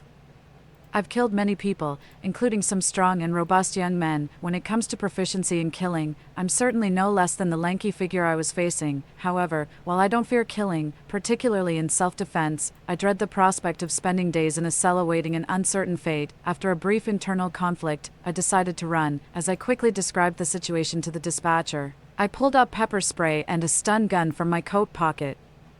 I could hear the sounds of the man chasing me through the snow. He was tall and more agile in the snowy conditions, which inevitably closed the gap between us. Suddenly, a series of fierce and powerful barks erupted, soon joined by the high-pitched yapping of smaller dogs. I glanced back to see the lanky man startled by the sudden barking, but he quickly located the source and realized the dogs were restrained. He seemed to think that if he could subdue me before I could unleash the dogs, they wouldn't pose a threat, so he quickened his pace. I instinctively knew I would be caught before reaching a sharp bend up ahead. Jojo and Momo were nearby, barking desperately, pulling at their leashes, trying to break free. I couldn't run any longer. Timing my move, I spun around and sprayed the pepper spray directly into his eyes before he could react. He screamed, a long, agonizing sound, and stumbled but quickly regained his footing, tears and snot streaming down his face.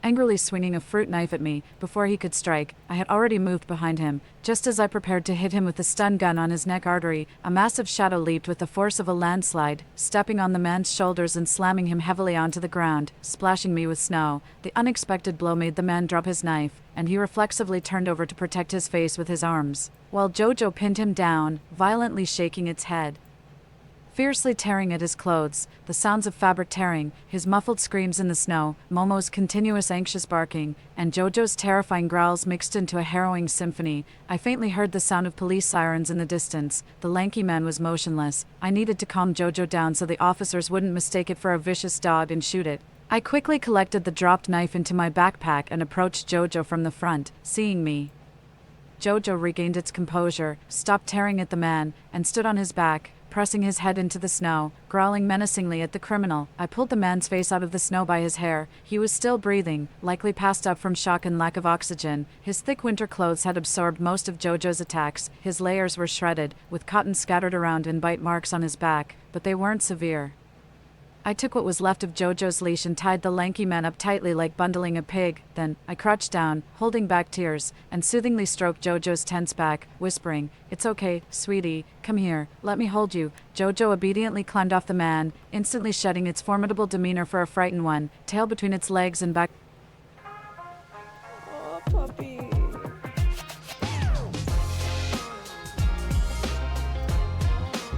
If I don't switch that, and back slightly arched, quickly burying itself in my embrace. Sitting on the ground, I held Jojo tightly as it trembled, listening to its whimpers of fear and distress. It was the first time I had ever heard it make a sound since I adopted it. The sound of police sirens grew louder. I looked in their direction and saw siblings pedaling a bicycle as fast as they could toward us. Soon, both groups arrived almost simultaneously. The scene before them, especially the pitiful state of the skinny man, left them shocked. 2 male officers were busy untying and checking the skinny man's injuries, while a young female officer hesitated to approach the large dog in my arms, trying to help me get up. I could feel Jojo still trembling and waved her off, signaling that it wasn't necessary. She probably thought I was terrified by the life-threatening events that had just occurred minutes ago. She didn't insist and squatted a step away from us, speaking in a gentle tone to understand the situation. During the conversation, the siblings went to bring back Momo, and now I had 2 trembling dogs in my arms. The officers handcuffed the conscious skinny man and placed him in the police car, completed gathering evidence in the snow, and then took us back to the station. I submitted a video I had recorded earlier as evidence. When I finished giving my statement, The siblings were wiping the snow off Jojo and Momo with paper towels. The female officer who had responded to the call came in from the main door holding 2 large duck legs, asking me, "Can I give these to them? They're boiled in plain water." Momo, smelling the meat, stood up eagerly and stared drooling at the food in the officer's hand. She motioned for me to sit down and replied, "Of course, thank you." The officer, smiling, divided the duck legs between the 2 dogs, watching them tilt their heads and gnaw at the meat, and said to me, "You're welcome. These dogs aren't guard dogs, are they?" "No, they are companion breeds. I adopted them not long ago." The officer thought Jojo was gentle and reached up to pet his big head. Jojo paused his eating and gently nuzzled her palm with his nose. The officer's eyes brightened, and she continuously praised Jojo. "Good dog, what a brave boy." Then she told me, "The man you subdued is a wanted fugitive who committed murder. After a brief dispute with a convenience store owner, he broke into the owner's home at night and killed the family of 4. The motorcycle he was driving was stolen from a nearby village. Riding a motorcycle in this weather is unbearable, and seeing your car parked there, he had ill intentions. If the car had been empty, he planned to steal it to continue his escape. If someone was inside, he planned to eliminate them to avoid revealing his tracks. We were really frightened when we learned his identity, and grateful you were unharmed. Otherwise, your dogs are well raised. They really protect their owner." Having eaten the delicious food, the 2 little dogs had already forgotten their previous fear and anxiety, dozing off carefree in the unfamiliar environment. Honestly, I adopted Jojo out of compassion, knowing that the end was near. If I still insisted on finding him a new owner, it would be no different than sending him to his death. I never expected that one day, in the face of danger, this gentle and friendly Bernese mountain dog, who had silently endured human mistreatment and knew the danger of knives from past wounds, would overcome his instincts to protect me fiercely. After settling the account for the mountain goods with the siblings and learning they still had several £100s of goods at home, I suggested, "If you're not in urgent need of money, don't sell the rest yet. Keep it for me, and I'll give you a 2,000 yuan deposit to come back and pick it up before the new year." The siblings agreed without hesitation to keep the goods for me, but insisted on not taking my deposit, perhaps feeling guilty because they thought my encounter was somehow connected to taking care of their business. I could only smile and persuade them, "Take it. It's almost New Year. Keep some goods at home. If you really feel uneasy, just give me a discount next time I come." The siblings exchanged a glance and reached an agreement. Sheepishly, the brother accepted the money from my hand. I dropped them off at the same crossroad where we met and repeatedly urged them not to go out on the 28th day of the lunar year but to stay home and wait for me to come and pick up the goods, as long as they heed my advice. They should be able to sustain themselves for quite some time after the apocalypse with the New Year goods and mountain products they have at home. Chapter 8. Final preparations countdown to the apocalypse. 9 days. Due to unexpected delays on the road, the moving company's truck arrived at the neighborhood entrance an hour earlier than I did. During my last inspection of the apartment, I had already marked all the storage shelves in Unit B with numbers. So now the workers only needed to match the boxes to the corresponding shelf numbers. Throughout the unloading and moving process, there was no sign of the property management staff or any homeowners. The whole complex felt as empty as a ghost town. 6 middle-aged men worked tirelessly for nearly 3 hours without a break for lunch, quickly and accurately organizing all the supplies. By 2 p.m., the men were eager to leave. Since there were no food delivery services covering this new neighborhood and I didn't want to reveal that I was living alone in Unit A next door, I rummaged through my SUV and put together a bag of biscuits, red dates, walnuts, and 6 bottles of milk for them to snack on during their journey. I also handed each of them a red envelope as compensation for their lost work time. This money was probably an unexpected bonus for them, 6 men over 50, with graying hair, still exhausting themselves physically to make a living, and they each bowed deeply to express their gratitude. I felt a deep unease in my heart, living this life again. In order to protect myself, I dare not spread the news of the impending apocalypse publicly. People like them, who struggle to make a living, how likely are they to survive the early chaos of the apocalypse? And what about the families who lose their main provider? Could they quickly collapse? It's likely they will just repeat the fate of the previous generation. For the first time since my rebirth, I felt truly powerless. Countdown to the apocalypse, 8 days. Taking advantage of the good weather today, I cleaned up the balcony of Unit A. Old Mr. Isaac had a keen aesthetic sense. Instead of growing vegetables, he planted a variety of ornamental plants and common medicinal herbs, which I decided to keep. As for the ornamental plants, they were just a waste of planting space. I removed most of the inedible ones, leaving only those with edible value like roses, wisteria, jasmine, sunflowers, mint, basil, and bamboo, while others might build swimming pools on their balconies. Mr. Isaac ingeniously built a 10-square-meter fish pond, which currently housed lotus, koi, and guppy fish. I plan to add carp, crucian carp, snails, and crayfish to increase our sources of meat. After lunch, I went to Unit B, which was used as a warehouse, and picked out several large boxes that I had marked especially, loading them into my SUV. These boxes, which I planned to send to friends and relatives across the country under the guise of border travel souvenirs, included vacuum-sealed supplies like long oyster nuts, large rye bread, extremely sweet Russian candies, various canned fruits, wild honey, cured meats, and sausages. I drove to rent a small warehouse on the outskirts of the city, then went to the largest agricultural market in Ichuan to buy some local seafood, northeast rice, and soybeans. Back in the car, I repackaged these items along with the mountain goods I had bought the day before, keeping half for myself and packing the rest into several boxes. I randomly chose a SF Express Logistics Center in the city and sent the boxes to Professor Harrison in C Province, MS, Lynn, and Aunt Nora in the capital of S Province. Once home, I started making calls to everyone. Uncle Gavin and Aunt Abigail were not aware that I had sold the house in C Province to the Gabriel's family. I invited them and their daughter to visit my home. I made various excuses to others, telling Professor Harrison that Aunt Nora had entrusted me with something for him and his wife, telling MS. Lynn that I wanted to bring the recovered Jojo to her house to play, and telling Aunt Nora that I planned to visit her home on my way back from vacation. In any case, they all agreed to make time on the afternoon of the 28th day of the lunar year to have dinner with me and their families. I sincerely hoped they wouldn't cancel because that day, not just an ordinary Saturday, was also the day the apocalypse would arrive. Countdown to the apocalypse, 7 days. As the apocalypse approached just before the spring festival, everyone was busy preparing for the new year, and the supermarkets were naturally bustling. In a previous life, Gabriel's wife and children had been helping out at the supermarket during that time. Realizing something was amiss, they didn't attempt to maintain order but instead hid in Gabriel's office immediately. They only emerged after the supermarket was cleared by survivors, having escaped unscathed. Later, George mentioned proudly that it was fortunate he hadn't insisted on going to watch a soccer game that afternoon, but had obediently stayed to work at the supermarket. Indeed, a dutiful child is often lucky, as his elder sister. I had never given George a decent gift in this life. I managed to fulfill his long-held wish to watch a basketball game before he died. Gabriel's birthday was on the 2nd day of the Lunar New Year. I made a special call to reminisce with Gabriel, reminding him of how his first child had once gone to great lengths to celebrate his birthday for him. Moved, I said, "Dad, I know you have to celebrate with Aunt Hannah and others on the 2nd day, but I don't want to join them. I want to give you a unique birthday celebration, just the two of us.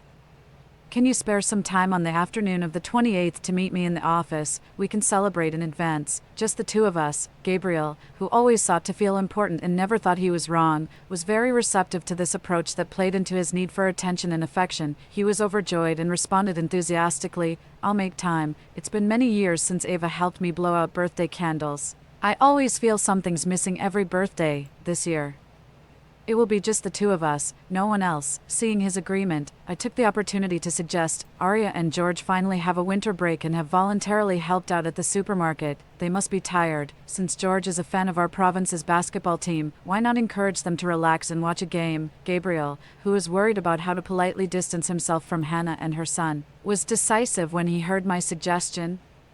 He slapped the table and declared that he would send the three of them to the game and immediately buy the tickets. I had already purchased tickets for the game George wanted to see well in advance. The first row in the middle section farthest from the exit, 3 tickets, 1 for each person except Gabriel. Gabriel was now placing an order but wouldn't be able to choose such good seats. I quickly took over the task of buying tickets, a move that Gabriel repeatedly praised for being perceptive and considerate. Not long after arranging the plans for the Gabriel's families for members on the 28th, a senior agricultural broker personally delivered the supplies I had asked him to collect to Ichuan. I first inspected the supplies in the warehouse I had rented the day before. After sending the broker off, I immediately removed the seats from the back of my SUV and made several trips to bring all the supplies home.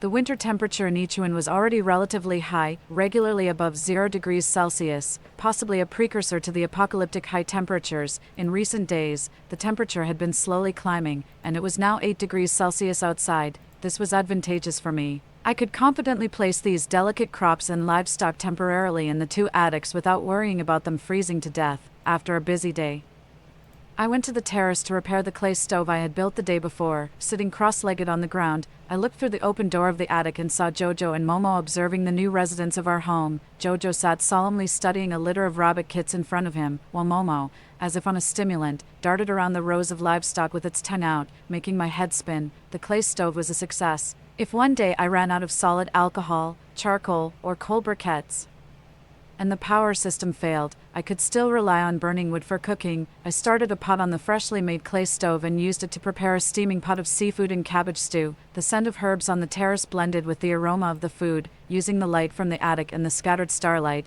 I sat by the still warm stove, contentedly enjoying this belated dinner, since there was plenty of fertilizer. I didn't need to resort to using the dog's waste.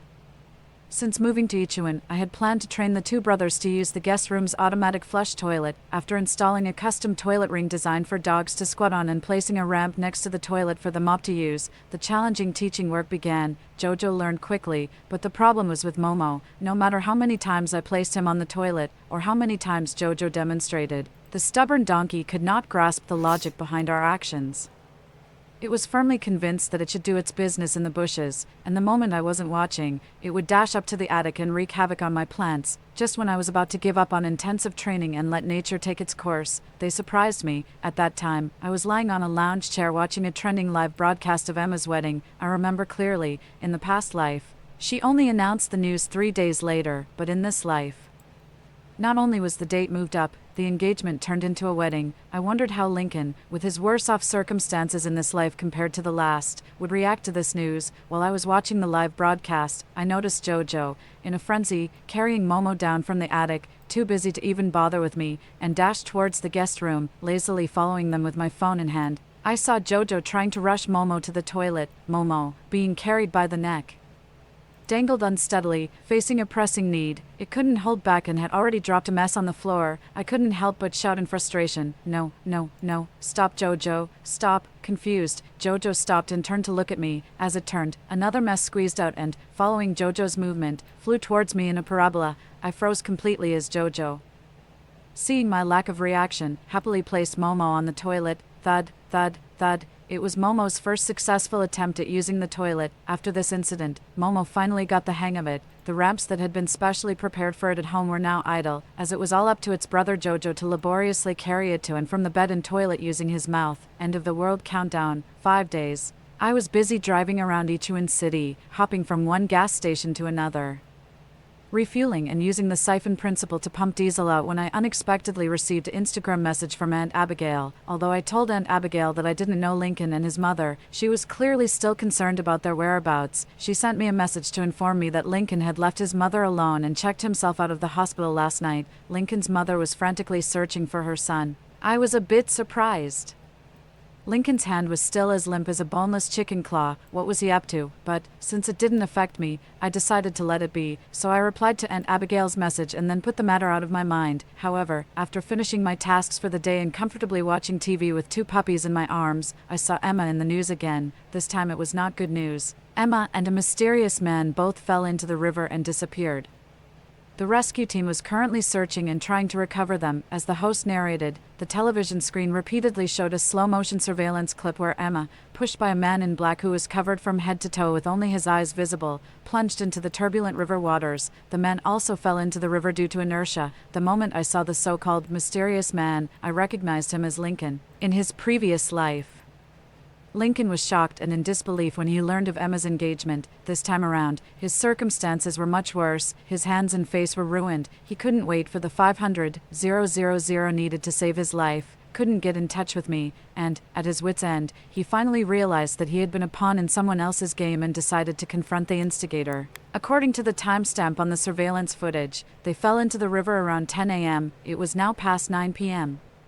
and they had not been rescued. Considering the height of the fall, the speed, and the temperature of the river water in winter, their chances of survival were slim. I couldn't help but clap in admiration. Lincoln, in his quest for revenge, recklessly abandoned his mother, who couldn't move from her hospital bed, and sacrificed his own life. It was even more tragic than the ending I had specifically designed for him and his mother. Such filial piety, truly, countdown to doomsday, 2 days. From my experience in a previous life, after mutating, the main source of nutrition for the pothose was no longer soil but flesh. It began to hunt actively like a Venus flytrap, attracting insects and small reptiles with a special scent it secreted, and feeding by embedding its roots into the prey. Because of this habit, pothose strongly repelled pyrethrum. Wherever pyrethrum grew, pothose stayed clear. Thus, to prevent an uncontrollable overgrowth of mutated pothose that could overly encase the building and affect basic functions like solar power generation and emergency escape, I painstakingly planted pyrethrum in the reinforced walls of the balcony, attic, and rooftop. As the rising temperatures reminded me, I also applied heat-insulating film to all the windows of the two houses, installed blackout curtains, and enclosed a large area on the balcony with a black and white film to create a semi-enclosed heat-insulating greenhouse, because in my last life, after the apocalypse, I drank rainwater that had settled and been exposed to the sun for a long time without any issues. I almost forgot to stock up on water after setting up a rainwater treatment system. I hurriedly ordered a batch of pure water filters and activated carbon filter pads from local merchants. I also purchased a large quantity of containers of different sizes and materials, biodegradable disposable eco-friendly meal boxes, and 2 second-hand bicycles. I converted most of my remaining money into charcoal, honeycomb coal, solid alcohol, various instant food packs, compressed biscuits, and restocked on medicines, after finding time to dismantle all the speakers from the appliances at home. Except for the entertainment devices, the preparations for doomsday were nearly complete. Countdown to doomsday. One day, I went to the morning market and bought a bunch of fresh vegetables and fruits to bring home, planning to process and store them in the fridge according to online tutorials, hoping they would last until my vegetable garden started producing. While I was busy with the vegetables, Uncle Gavin called to inform me that he had taken care of everything. I thanked him profusely and reminded him not to forget his visit to my place the next afternoon. After storing the vegetables and fruits, I climbed up to the balcony and moved the shade-loving and heat-sensitive plants into the greenhouse I had set up a few days earlier. With all the chores at home wrapped up, I utilized the skills I had honed at a vocational technical college to install surveillance cameras around the balcony, attic, and emergency exits. I sealed off the elevator hall door before nightfall and created a small door at the top of the security gate that allowed only one person to pass through. I then reinforced and securely locked and welded the door shut. After a final check, I made sure that everything was in order. I was ready, and the big show at the Gabriel's family was about to begin. Chapter 9: The Resurgence of the Apocalypse. The day the apocalypse descended, having done everything within my power, I let go of my burdens and slept soundly. Sometime during the night, I faintly noticed dawn breaking. Jojo and Momo got out of bed and left the room, but I was too exhausted to move, so I let myself continue sleeping. As noon passed, the temperature climbed higher, my mouth was dry, and in my dream, I was frantically searching for water to drink. I could faintly hear strange noises buzzing in my ear. When I opened my eyes, I saw Momo perched on the edge of my bed, noticing that I was awake. Momo wagged its tail vigorously and stretched its mouth towards me, as if showing off. I then realized that the strange noise I heard in my dream was coming from its slightly open mouth. I turned over and propped myself up on the bed, pinching its mouth to look inside. The source of the noise turned out to be a cicada that had come from who knows where. No wonder Momo was excited today but hadn't greeted me with its usual soft woofs. It was as if it had a cicada in its mouth. I traded a beef rib bone for the noisy prey in Momo's mouth. I threw the struggling insect into the toilet, watching it swirl around before disappearing into the water in an instant. The thermometer in the living room showed that the current temperature in Ichuan was already a high 25 degrees Celsius. It would be even hotter in Province. Fortunately, the unusually high temperatures didn't affect the mood of Hannah and her son. At 2 in the afternoon, Gabriel informed me that Hannah and her son had already set off for the stadium. I sat on the sofa, monitoring the overall surveillance of Gabriel's office in Georgia. Gabriel's office originally had no surveillance, but Uncle Gavin had installed a pinhole camera for me that could capture his desk and the entrance. Of course, Uncle Gavin also secured the surveillance access for Georgia. I wasn't sure what mechanism turned people into zombies. I could only rely on my past life experience to know that at about 3:48 p.m. today, approximately a quarter of the population would transform into flesh-eating monsters without any warning. Those who reacted a bit slower would often be killed by their former companions within minutes of the outbreak. If they died with their brains intact, they would not rest in peace after death, as they would become a new wave of even more decrepit zombies. At 3 p.m., an hour had passed since the meeting time I had arranged with friends and relatives. During this time, they sent me messages on Instagram asking about the situation, but I didn't respond. At 3:20 p.m., calls started popping up on my phone screen, which I ignored. At 3:28 p.m., I locked Jojo and Momo in the attic upstairs and muted several devices in the living room that were displaying supermarket surveillance and live broadcast of the game. At 3:30 p.m., I called Uncle Gavin, who had been waiting at my doorstep for an hour. Uncle Gavin, don't ask questions, just listen. Something's happening outside. Right now, bring Aunt Abigail and your daughter into my house for refuge. The door code is 314796. Repeat, 314796. All right. Now lock all the doors and windows, and no matter what noises you hear, do not go out to check. Do not open the door for anyone. Also, the front door key is in the shoe cabinet. You can use anything you need in my house. Do you understand? No, absolutely do not come out looking for me. I'm safe at a friend's house. Take care of yourselves. At 3:33 p.m., I ended the call with Uncle Gavin and then called Gabriel. Hello, Dad. Are you waiting in the office for me? Gabriel responded cheerfully. Dad keeps his promises. I've cleared my afternoon schedule just for you. Gabriel wasn't lying. I could see everything clearly on the surveillance. He spent the afternoon idly playing Spider Solitaire at his desk. Thank you for being so kind to me. Did you receive the gift I sent to the supermarket through the errand boy at noon? Yes. Dad was planning to wait for you to come before opening it. Why don't you go ahead and open it now? I watched as Gabriel picked up a cardboard box from under his desk, obediently opened it, and then asked, "Is this a speaker?" Yes, I remember you love listening to symphonies, so I specifically picked out the best equipped professional speaker for you. Try it out and see if it's as miraculous as advertised. At these words, Gabriel's face broke into an uncontrollable smile. Without any suspicion, he immediately connected it to Bluetooth and began playing symphonic music. Dad, turn it up. I want to listen too, I added. As the music volume increased over the phone, I pretended to be absorbed in the music and remained silent. It was now 3:44 p.m. I sent voice invitations to other relatives and friends, quickly hanging up after they answered. Then Mass sent a pre-edited message advising them to lock their doors and windows for refuge, ignoring their follow-up questions. At 3:47 p.m., my heart began to beat uncontrollably fast. I watched Gabriel tapping his foot and lightly swinging his arms to the beat of the music. I caught a glimpse of Hannah and her 2 children flashing by in a live broadcast of the sports event. The countdown hit 0. Suddenly, chaos erupted both at the supermarket and the sports venue. There was no space to hide or escape in the basketball arena. The tall, athletic zombies disregarded obstacles like sponsor signs and spectator seats. Running as if the place was deserted, I saw Hannah and her children in the front row unable to get up and escape before being pounced on by a zombie that burst from the court into the stands. Hannah tried to protect her children underneath her, but she was no match for the brute strength of the zombie, who, wearing jersey number 4, pinned her down by sheer weight. Desperately, Hannah used her shoulder bag to fend off the increasingly close head of the zombie. George and Hannah, both larger than Hannah, could only cower helplessly behind their mother, screaming in terror. The sharp screams of Hannah attracted other zombies, who abandoned their immediate prey and moved toward them. A blood-covered zombie approached from the side without effort, bent down, and tore a large chunk of flesh from the unresisting Hannah's neck. Hannah finally closed her noisy mouth, incredulously covering her wound with her hand, but it was in vain as blood spurted from her carotid artery, attracting other zombies that swarmed over and feasted on the 3 doomed victims. The live broadcast abruptly cut off. In the supermarket, cries erupted everywhere, with staff and customers frantically running. I saw 3 zombies chasing a woman in a staff uniform towards the office area. Interrupting Gabriel, who was immersed in his music, I said, "Dad, I'm about to reach your office door. Close your eyes and open the door. And after I count down from 321, you can open them.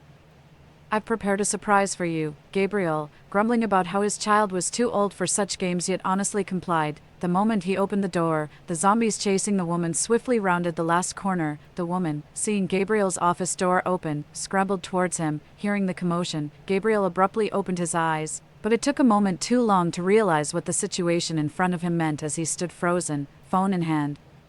The grandiose strings played what seemed like a requiem for him as I said with a smile, "Dad, happy anniversary of your future passing, next year." As the words fell, the disheveled, tear-streaked woman sidestepped into the office door and pushed Gabriel hard from behind, slamming the door shut despite his struggles and screams. The 3 zombies circled and obscured Gabriel's fallen body, but his phone, still transmitting, clearly captured the sound of the excited zombies feasting.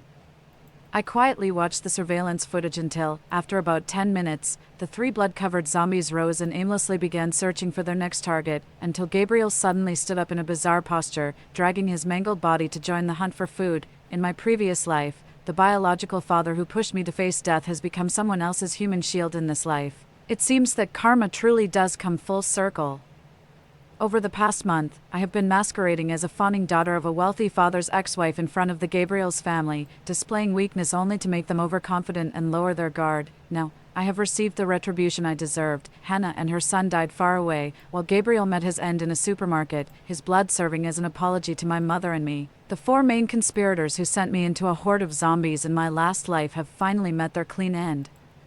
My phone keeps ringing with incoming calls, but I don't plan to respond anymore. Uncle Gavin and others are at my place. Since I have always lived alone, I had the doors and windows of that apartment reinforced earlier this year, making it much safer than the old, decrepit place they were renting. I've also left various supplies for them at home, from food to water purification tablets, from a medical kit to planting soil. Anything that wouldn't seem out of place in an ordinary household. I've prepared for them. I managed to keep other people at home, as long as none of their family members have mutated. With the box of specialties I sent them, they won't have to venture out to compete for resources without understanding the zombies' lethal weaknesses and transmission mechanisms. After all, I don't owe anyone a life-saving debt, and I am not obligated to ensure anyone else's safety in their later years. In this cruel, post-apocalyptic world, ultimately, they can only rely on themselves. The grievances of 2 lifetimes are now settled, and from now on, I embark on my new life. The second day after the apocalypse, the outdoor temperature in Ichuan should stabilize around 43 degrees Celsius, just slightly hotter than the summer days in the hottest cities before the apocalypse. Most of the plants on the terrace should be able to grow normally after adapting to the climate. I'm sitting cross-legged on the sofa, studying a gardening manual with 2 ice-packed air coolers blowing vigorously at me. The indoor temperature is maintained between 29 and 31 degrees Celsius, but I'm still feeling extremely hot, as the 2 little dogs lie next to me, resting their heads on my legs as if they were before the temperature rise. It's like having a constant temperature hot water bag on each side of my thighs. I can't help but use the book in my hands to fan myself. Momo and Jojo are also feeling the heat, occasionally sticking out their tongues and panting rapidly in their sleep, but whenever I try to move their heads or even change my position, the 2 dogs persistently snuggle back up to me. I glance at the wall clock. It's 5 p.m. To avoid detection, I can't turn on the lights on the terrace in the evening. These days, I've been tending to the crops on the rooftop as the sun sets. I wake up the slumbering Momo and Jojo, and the 2 dogs look at me somewhat groggily. Time to get up.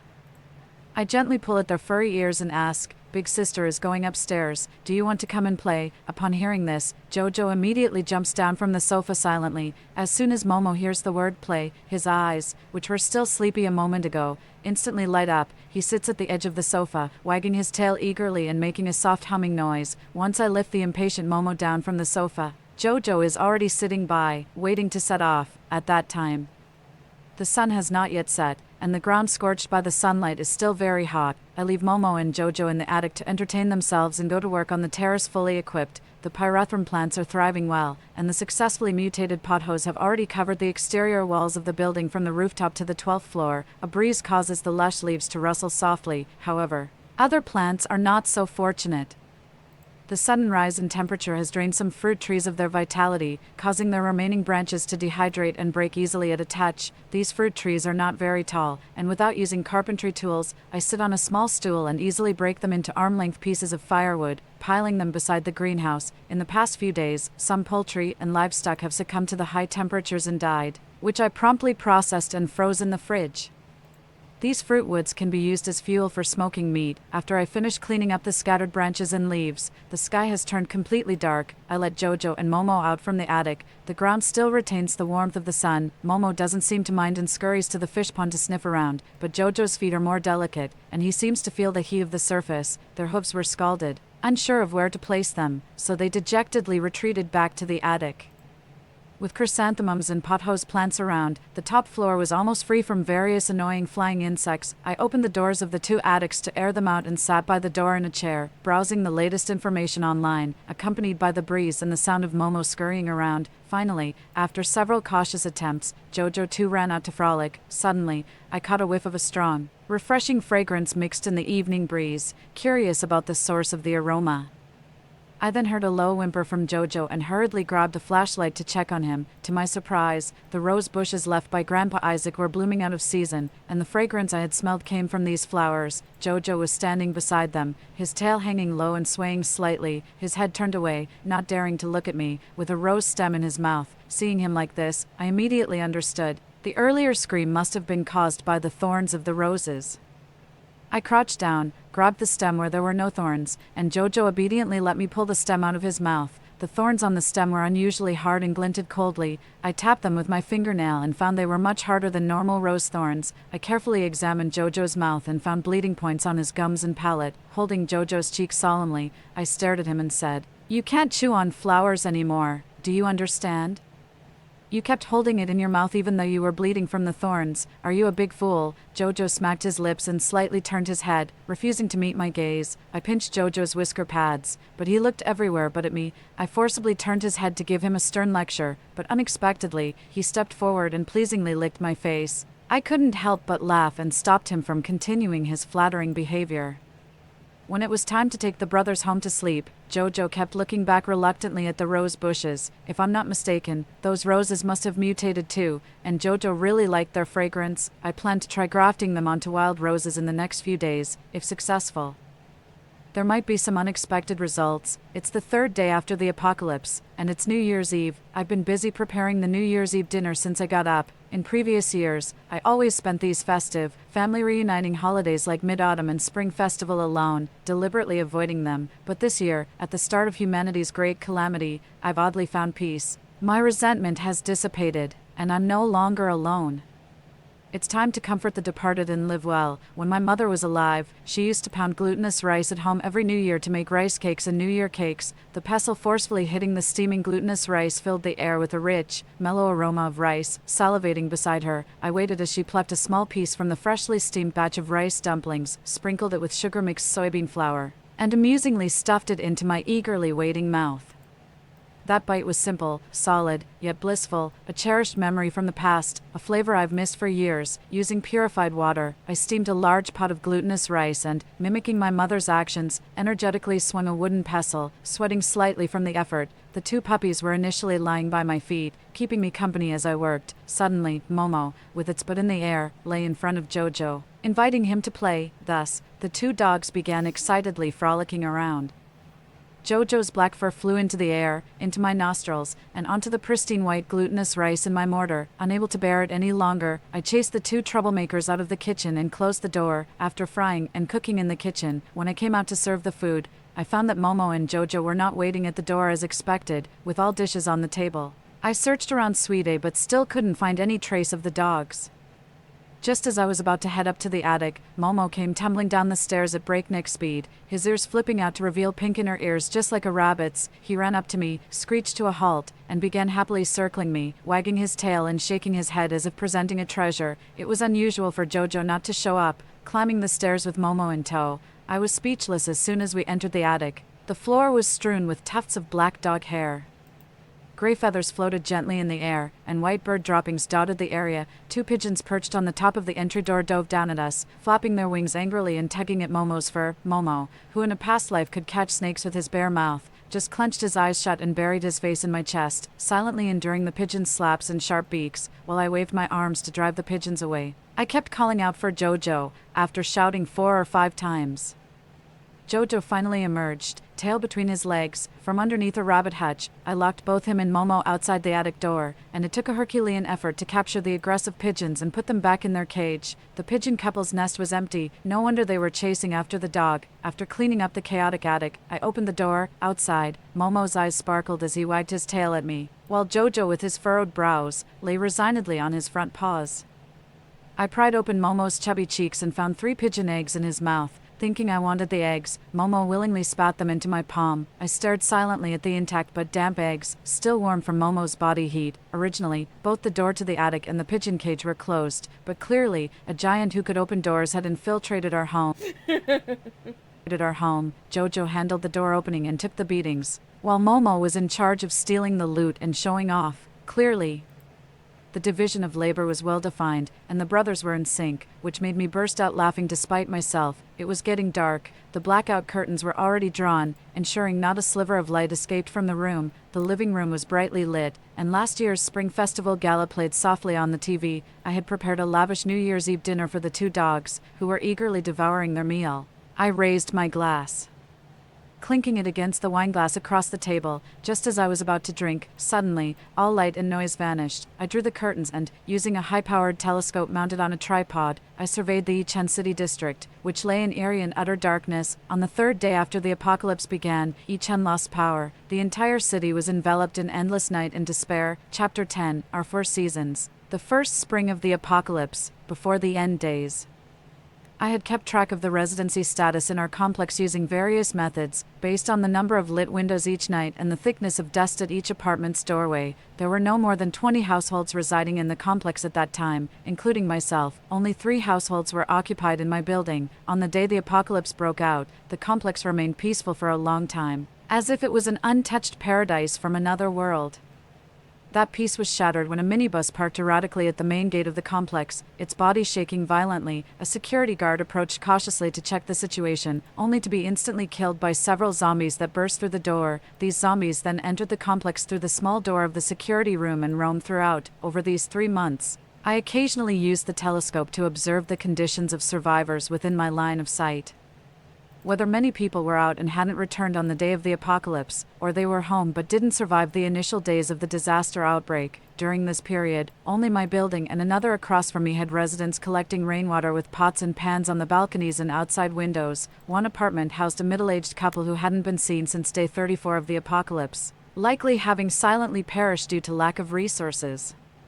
In another apartment lived a woman around 50 years old who, she managed to survive this period, thanks largely to her balcony, which was filled with fruits and vegetables grown in nutrient pots and wooden crates before the apocalypse. This aunt lived in good health. Shortly after the couple died, I saw her deftly avoiding zombies, nimbly climbing over the community wall with a snakeskin bag tied around her waist, and digging humus on the hill behind the community. On her way back, she strode along with 2 bags full of goods, with 3 dead squirrels tied to her waistband. The aunt's confidence quickly swelled. On her second outing, she even dared to lock the constantly open door of the security room while dodging zombies in a chase. From then on, whenever she went out hunting and gathering, she would also take the opportunity to smash the heads of 1 or 2 zombies she encountered.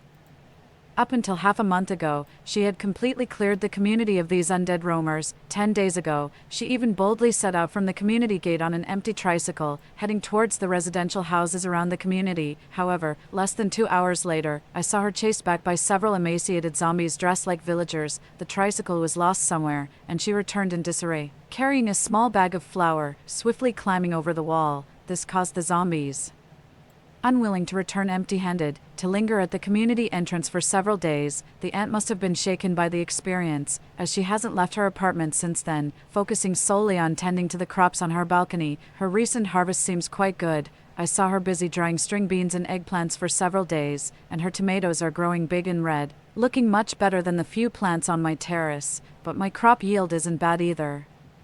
The presence of devil's ivy and pyrethrum has kept pests at bay without adversely affecting the bees that pollinate them. With ample water, nutrients, and light, and even pollination, there have been no major pest or disease outbreaks. My terrace has seen a bumper harvest. Lately, various birds have been attracted by the fragrance of the ripening fruits and vegetables, trying to share some of the bounty. I had already bagged the precious fruits and installed bird nets around the more delicate plants, so these birds foraging doesn't cause unbearable loss. However, their frequent takeoffs and landings on my rooftop might attract the attention of other survivors. I've tried various methods to deter the birds, but none have been effective, which is quite frustrating. As the sun sets, Momo tirelessly circles the terrace chasing away birds. I picked a batch of ripe watermelons from the vine, carefully stacking them in a bamboo basket, with Jojo following, insistently pushing a large vine-woven fruit basket towards me. I picked the smallest melon from the top layer of the basket and stuffed it into his basket, shouldered the basket, patted his head, and pointed towards the attic door. Jojo immediately understood, carrying the basket with a light and proud step, leading me to the attic. As night approached, Jojo and I sat at the attic door with a fan, waiting for Momo to come home. Momo was squatting next to several chili plants, intently watching a bird that was brazenly pecking at a fig, glancing back quickly at my call and then focusing back on the bird. Momo, stop looking. It's too hot. Come home for some ice watermelon. Momo ignored me, showing his stubborn piggyback. I tipped Jojo home to drop off the melons, then went back up to the terrace, only to see Momo suddenly leap from hiding in the bushes.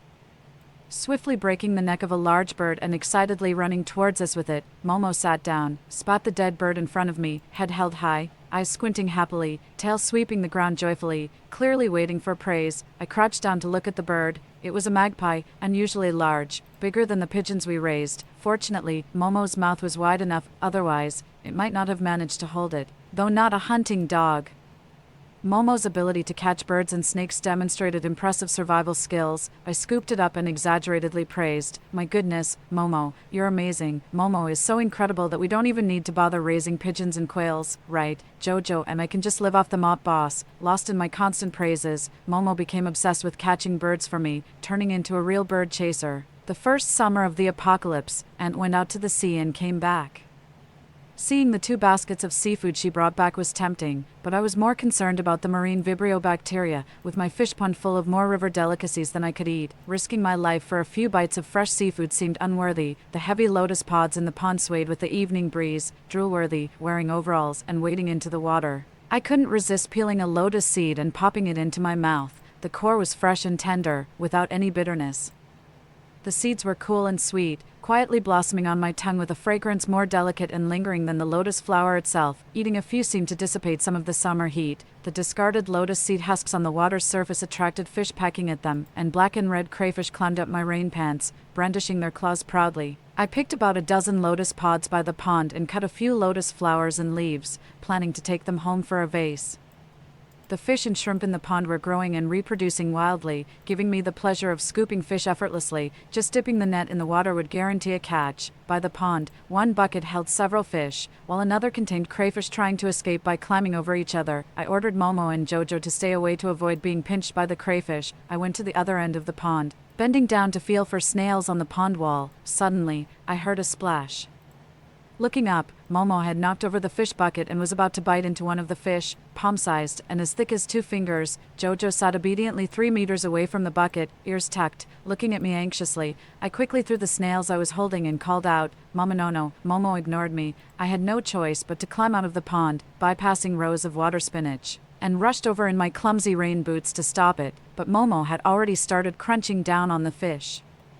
After swallowing the first bite, it jerked its head up, dazed for a few seconds, then couldn't help retching twice, seemingly nauseated by the taste of the food just swallowed. Yet it didn't walk away but hesitantly lowered its head, thinking about taking another bite. Seeing me approaching, it didn't run. Momo wasn't food aggressive, so I directly tried to pry its mouth open to retrieve the fish, but seeing my aggressive approach, it quickly twisted its body away from me, back turned, and swallowed the half-eaten fish tail in one gulp. Having stealthily devoured the fish in a flash, Momo slowly turned around to look at me, dazed, zoning out, and retched several times, looking utterly dejected. I dragged it home, fed it dewormer without a word, and went to the kitchen to process the ingredients. First, I prepared a fish dish for the brothers the old-fashioned way, scaling, gutting, removing the spine, fins, head, and tail. I threw these scraps into the compost bin. I steamed the fish, added water, and blended it into a mush with a food processor. They've always enjoyed this dark version of fish soup, which allows them to eat meat without worrying about choking on bones. However, while I was processing the fish this time, Jojo still lay by the old spot next to the refrigerator keeping me company. But the mop boss kept its distance, retreating under the dining table alone, as I enjoyed spicy crayfish and grilled fish, sipping on honeysuckle dew, and Jojo happily licked up the fish soup. Momo still lay prostrate on the side. It seems that he has developed a psychological shadow towards fish. However, when I get up to crack open a coconut and pour its water into his bowl, he immediately forgets his earlier mood, eagerly scrambling up to drink his favorite sweet water. The happiness of a little dog is just that simple. The first autumn of the apocalypse, the successfully grafted roses bloom all year round, their branches climbing along the trellis I built, wrapping around the terrace walls. They serve as our home's free, powerful air freshener, masking the smells of kitchen grease and burning trash, while also providing a stable and ample food source for the bees. Jojo has always been enchanted by the scent of flowers, and after tasting rose honey once, he became utterly obsessed. I often see him, fluffy and round like a bumbling bear, stationed in front of the beehive, dumbly watching the bees bustle in and out, his drool nearly reaching the ground. Today is honey harvesting day. Carrying a small bucket for the honey, I walk through the attic, stepping lightly as I head home. Jojo waits at the stairwell, setting aside his gentlemanly demeanor, impatiently coming up to sniff the beehive and honey I'm carrying.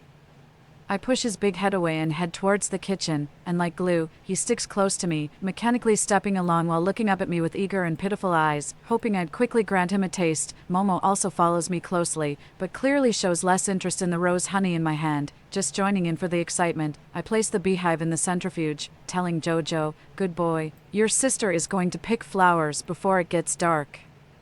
I'll give you some honey water when I come back, okay?" Jojo's mouth opens and closes. I take that as his agreement. I store the rich, slightly red-tinted golden honey in jars, then boil the beehive to make beeswax, saving it for future use in lip balms and candles. After handling these tasks, I grab a basket, scissors, and gloves from the storage cabinet and head upstairs to gather roses in the lingering sunset. Jojo dutifully follows with his basket, always ready to help me carry the load, while Momo temporarily disappears, likely busy with something in the woods. Seeing the basket nearly full, and Jojo's basket covered with a light layer, I take him home to drop off the flowers, then grab a tennis ball from the house to play catch on the terrace with the 2 dogs. Jojo, slow to react and cautious not to trample my crops, tirelessly catches the ball with his face. One moment he's grimacing from the impact, the next he's happily pushing the ball back to me. Signaling for another round, Momo, much more athletic, leaps at the ball, catching it midair every time, then prancing back to me like a proud little pony, easily jumping over obstacles. After an exhausting play session, I return home with the tired dogs. I strip all the thorns from a rose stem and hand it to eager Jojo to play with. I prepare rose filling with fresh honey and rock sugar, wrap it in ready-made pastry, and bake it in the oven. I also steam a dish of lotus roots filled with sweet glutinous rice that I harvested the other day. Jojo finally gets the honey water he's been waiting for all day. Concerned about too much sugar intake for the dogs, I only mix a couple of spoonfuls of honey into a large basin of water, thinking it's so diluted it would barely pass as sellable. I place the basin in front of the dogs. Jojo sits back, letting Momo drink first. After a few sips, Momo, clearly disappointed, walks away with a wagging tail. Then Jojo approaches the basin, sniffing eagerly. As he tastes the first sip, his eyes widen in disbelief at the deliciousness, drinking the entire basin in one go and ending with a loud, satisfied burp. Amused by Jojo's dramatic reaction, my mood lifts. Leisurely, I sip on an odd cold-brewed pu'er tea, savoring the lingering delightful fragrance of rose pastries and glutinous rice lotus roots on my lips. Enjoy the gifts of autumn. Chapter 11. The one who brings firewood for all. In the second year of the apocalypse, at the end of summer, early in the morning, I was shoveling earthworm soil in the attic when I suddenly heard the roar of a motorcycle approaching from the distance. I immediately dropped my tools and rushed back home, peering out through a small gap in the curtains with a telescope to assess the situation. The motorcyclist entered the area and slowed down, seemingly searching for something specific. The rider was a tall man in military uniform, his age indiscernible due to the helmet he wore. Like me, the nearby zombies in the self-built houses of the villagers were also curious about this unexpected visitor. Those that could move freely stretched their arms and chased after the motorcycle. Those trapped collided aimlessly with their gaits like headless flies. After scouting the area, the rider made a sharp turn, stopped his bike, and efficiently used a crossbow to eliminate all the zombies lured out by the noise of his motorcycle. He then headed straight for the tallest and newest farmhouse within the walls, killed 2 zombies in the yard from atop the wall, and climbed over. Shortly after, he dragged out 3 more zombies from inside the house, opened the gate, and piled up the 5 zombies from the yard together with those on the national highway, retrieved all his crossbow bolts, and then revved up his motorcycle to return the way he came. While nibbling on a northeastern rice bun for breakfast, I stood by the window waiting. Within an hour, a convoy of motorcycles approached from a distance. Leading the convoy was the same rider, followed by 11 old military sidecar motorcycles, with passengers in 10 of them and a skinny mongrel in one. Another off-road motorcycle brought up the rear. Having experienced the despairing traffic conditions of a post-apocalyptic world in my previous life, and keeping up with news online while the internet was still available, I knew that the entrances and exits of highways and city streets were blocked by numerous abandoned vehicles. Under such circumstances, without armored vehicles to clear the way, traveling by ordinary car was impractical. It was not surprising that this group opted for motorcycles, which offer greater mobility, though they also have significant drawbacks: exposure to the harsh sun, likely limiting travel to early mornings and evenings. Moreover, motorcycles have a small carrying capacity, meaning these travelers would need to continually replenish most of their consumable supplies along the way. The rider led his people into the courtyard he had previously cleared, locking the gate behind them. Once inside the shelter, the group removed their helmets and protective gear, allowing me to get a clear view of their composition. The team consisted of 5 young soldiers and 1 military dog, guarding 18 civilians. At a glance, the civilians included the old, weak, sick, and disabled, all dark-skinned and thin, but mostly in good spirits. The 5 soldiers included the scout who had arrived first, likely the highest ranking and the leader of this survivor squad. The others were a capable-looking woman, a strong man over 190 centimeters tall, a young man with sideburns, and a skinny youth who appeared to be no older than 20. The captain and the tall man carefully carried a woman in a coma down from one of the sidecars. She seemed to have recently undergone an amputation, with her right arm severed at the shoulder and her bandage soaked with dark red blood. The woman was placed in a room by herself, and the female officer, carrying a silver briefcase, stayed there for a while before coming out to have a grave conversation with the captain, judging by their expressions and body language. Shortly after, the captain spoke to the people in the courtyard, who then sprang into action. They pulled some supplies from beneath the sidecar seats, and some began to make fire to boil water. The bearded young man and a middle-aged man, carrying items, headed towards the sea. The captain and the tall man, each carrying a tactical backpack, rode their off-road motorcycles toward Ichuan city center, disappearing into the distance. The suspected military medic led a young man and woman out swiftly after them, quickly clearing the remaining zombies in several other houses, then entered the woods with their rifles. Only the young man with the military dog remained in the courtyard, guarding the rest of the civilians. I turned my gaze towards my aunt's balcony, where several chickadees were happily pecking at the dried scallops she had laid out on bamboo mats. Auntie was nowhere to be seen, seemingly undisturbed by the commotion caused by the convoy. The sea in the north differs from the clear, bright seas of tropical regions. It is a somber, gray hue, imposing and solemn. With his beard, the man changed into snorkeling gear, unrolled a red life-saving rope, securing one end to himself and the other to a large rock on the shore, and then slowly submerged into the sea. The middle-aged man who came with him didn't enter the water, wearing a life jacket. He vigilantly searched the shore for shrimp and crabs stranded by the receding tide. The bearded man moved back and forth in the sea, each time bringing back a net full of rich seafood pried from the shallow reef. After his 3rd time ashore, he was clearly exhausted, sitting down casually, taking the food and water handed over by the middle-aged man, eating quickly, and then resting for a long while. The sun was high in the sky, and the sea was calm. Having thoroughly combed through the small beach, the middle-aged man walked up to the bearded man with a metal bucket in hand, talking while gesturing towards the small courtyard, seemingly persuading the bearded man to head back. The bearded man waved his hand, put on his fins again, seated the middle-aged man where he had just been, and dived back into the sea. Inside the small courtyard, 3 young men divided themselves into groups to collect some old grain and spices from neighboring houses, and dug up some edible vegetables from the villagers' overgrown plots, bringing them back to cook lunch. I watched them all morning like a creeper, my eyes sore, rubbing my eyes as I added water to the self-heating hot pot, planning a simple meal. With the self-heating pot steaming on the coffee table and the cold fan continuously blowing, I propped my chin on the balcony, dozing off with the 2 puppies. Just as I was about to fall asleep, a thunderclap exploded beside my ear. I suddenly opened my eyes, my eardrums buzzing, my heart racing, only to see the green ivy leaves continuously slapping against the glass window, making a cracking sound. The light dimmed, and the wind howled. I rushed to the window with binoculars to check on the situation by the sea, perhaps because the bearded man's diving gear was dark gray, blending into the turbulent dark waters. I couldn't spot him. I could only see the middle-aged man, swaying and struggling to pull the life rope towards the shore. Lightning and torrential rain fell at the same time, and I couldn't keep watching. I threw on a raincoat, rushed to the terrace, and tried to move all the movable crops into the greenhouse in the attic. The rain poured down, hitting people diagonally with the wind, the force as strong as a high-pressure water gun, painfully stinging. Fortunately, fearing for the sun-loving crops under the harsh weather, at Les Schwab, our above and beyond service means more hustle, less hassle. I had already expanded the greenhouse, covering most of the planting area, so there weren't many plants that needed rescuing, and it took less than 10 minutes to move them all. I wasn't sure if the soldier in the sea had been rescued. I returned inside, heading straight for the balcony. The wind uprooted thick trees. The middle-aged man was blown to the ground, still clutching the rope, never letting go. I couldn't find the bearded man anywhere, only seeing the bright red life-saving rope bobbing in the increasingly turbulent waves. Luckily, the wind was blowing from the sea towards the land, potentially carrying the bearded man ashore. Through the binoculars, I saw a young man leading a German shepherd and 4 men rushing towards the sea. The strong wind and slippery muddy road made the 5 men stagger, occasionally losing their balance, needing to rely on stones for support. The skinny German shepherd looked as if it could be blown away by the wind. It misstepped, fell heavily among the jagged rocks, got up, shook off, and rushed to the front of the group, unaware that his companions were nearly there.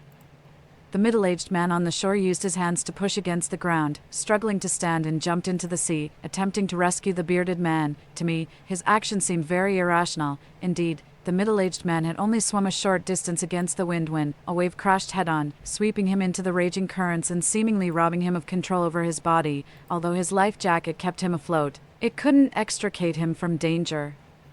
Now 2 people awaited rescue. A mastiff was the first to reach the shore, perched atop a cliff. It gazed out to sea for several seconds, seemingly mapping out a rescue route before leaping into the water without hesitation. It was then that 5 people arrived. A young man agilely jumped down the rocks, quickly assessing the situation on the water. He fixed a rope through the sleeves of his own life jacket, handing one end to the others who had just clambered down, said something, and then plunged into the sea. In the water, a middle-aged man lay unconscious, floating face up. The mastiff paddled vigorously toward him, with the young man trailing behind. On the shore, 4 people secured the young man's rope to a boulder and started pulling with combined strength. The mastiff reached the man first, flipped him over to keep his nose and mouth above water, and grabbed his clothing to tow him back. Midway back, the young man took over one arm of the middle-aged man. Seeing this, 2 people on the shore quickly began to pull on the young man's rope. With the collaboration between the man and the dog, and the pulling force from the shore, they safely made it back. However, the situation with another individual identified by his beard was grim. The snorkeling spot was near the shallow coast, usually not far from the shore, but from my elevated viewpoint, it was clear that the red rope attached to the bearded man wasn't making any progress. Despite the efforts from the shore, the young man noticed something was amiss. He had the people on shore shelter the middle-aged man from the rain and perform CPR, while he and the mastiff prepared to dive back into the water. Just as they stepped into the sea, a fierce wind and heavy rain abruptly ceased, silencing the world as if a mute button had been pressed. Everyone froze for a moment, except for the relentless waves crashing against the shore. The scene was eerily surreal. The sea had once again donned a mask of calm. The young man, with the mastiff, reached the end of the red rope. He removed his life jacket, fixed it onto the mastiff, and dived into the sea. The middle-aged man regained consciousness and was helped by several people to kneel on the ground, anxiously waiting as he faced the sea. Meanwhile, I glanced quickly at their campsite. The elderly, women, and children left behind were also in trouble. An elderly man with white hair pursued his companions with an agility that defied logic, scattering the crowd as they sought places to hide. I saw people rush into the room of a woman with a severed arm. The old man, losing his target, futilely rammed his head against a window. In less than 3 seconds, 2 individuals who had entered the room of the woman with the severed arm fled in panic, chased closely by her. She and the old man cornered them. Suddenly, a young girl burst out of the house, swinging a pickaxe high and striking down both the old man and the woman with the severed arm. The others then cautiously emerged from their hideouts. The turmoil at the campsite quickly subsided. I turned back to the sea just in time to see the young man dragging the bearded man ashore. I had braced myself for the bearded man to be dead, imagining him entangled in seaweed and disheveled. Instead, he was surprisingly neat, except for his wide-open, pale eyes and a combat dagger stuck in his temple. The young man, cradling the body, knelt on the gravel, while the mastiff mournfully circled them, nudging the bearded man's hands and face. The recently rescued middle-aged man scrambled over. A sudden mountain wind arose, stirring the forest and sweeping between the high buildings with a mournful, deep sound like a sun. It was like a desolate, lingering elegy. The long night was approaching, and the storm seemed ready to return. Given the intense heat, one would expect the heavy rain to merely add to the humidity and mugginess, yet I surprisingly felt a long-lost coolness in the air. Before nightfall, the 3 military medics returned from the forest, each carrying a string of drenched prey resembling soaked chickens. In the courtyard, everyone was busy stripping green skins off walnuts and handling rabbits, each person silently focused on their tasks. The military medic, along with a mastiff, stood guard outside the courtyard gate. I couldn't see her expression due to the angle, but I noticed her repeatedly wiping her cheeks with her sleeve, her chest heaving dramatically before she suddenly crouched down and buried her face in the dog's neck. I drearily cleaned the pens for the livestock, methodically filled the feed troughs, finished shoveling the worm-filled soil left from the morning, and finally collected the fallen fruits in the greenhouse to take home. The heavy rain began again, thankfully without the terrifying winds this time. Until bedtime, I saw no sign of the 2 off-road motorcycles in their small courtyard. I had a dream where I was a school-aged child with braided pigtails. That year, a severe snowstorm halted buses and made cars impractical, so my mother walked me to and from school every day, holding my mother's warm hand. I confidently took small steps on the icy sidewalk. By the roadside was an old man selling handmade popcorn. A circle of children, reluctant to leave, surrounded his stall. My mother, understanding as she was, didn't wait for me to ask. She ordered a pop from the old man and led me to wait in line beside him.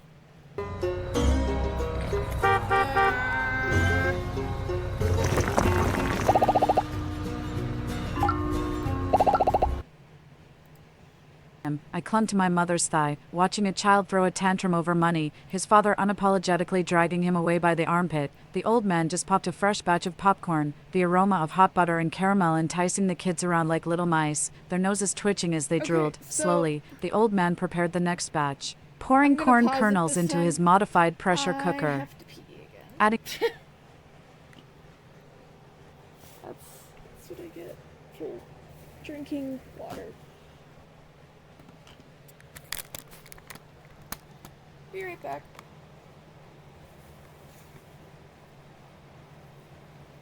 Come on. Oh.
Shows me how many people are watching. But yeah.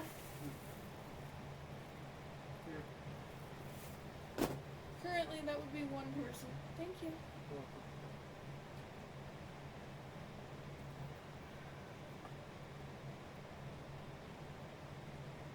Let's stick that in there. That would be the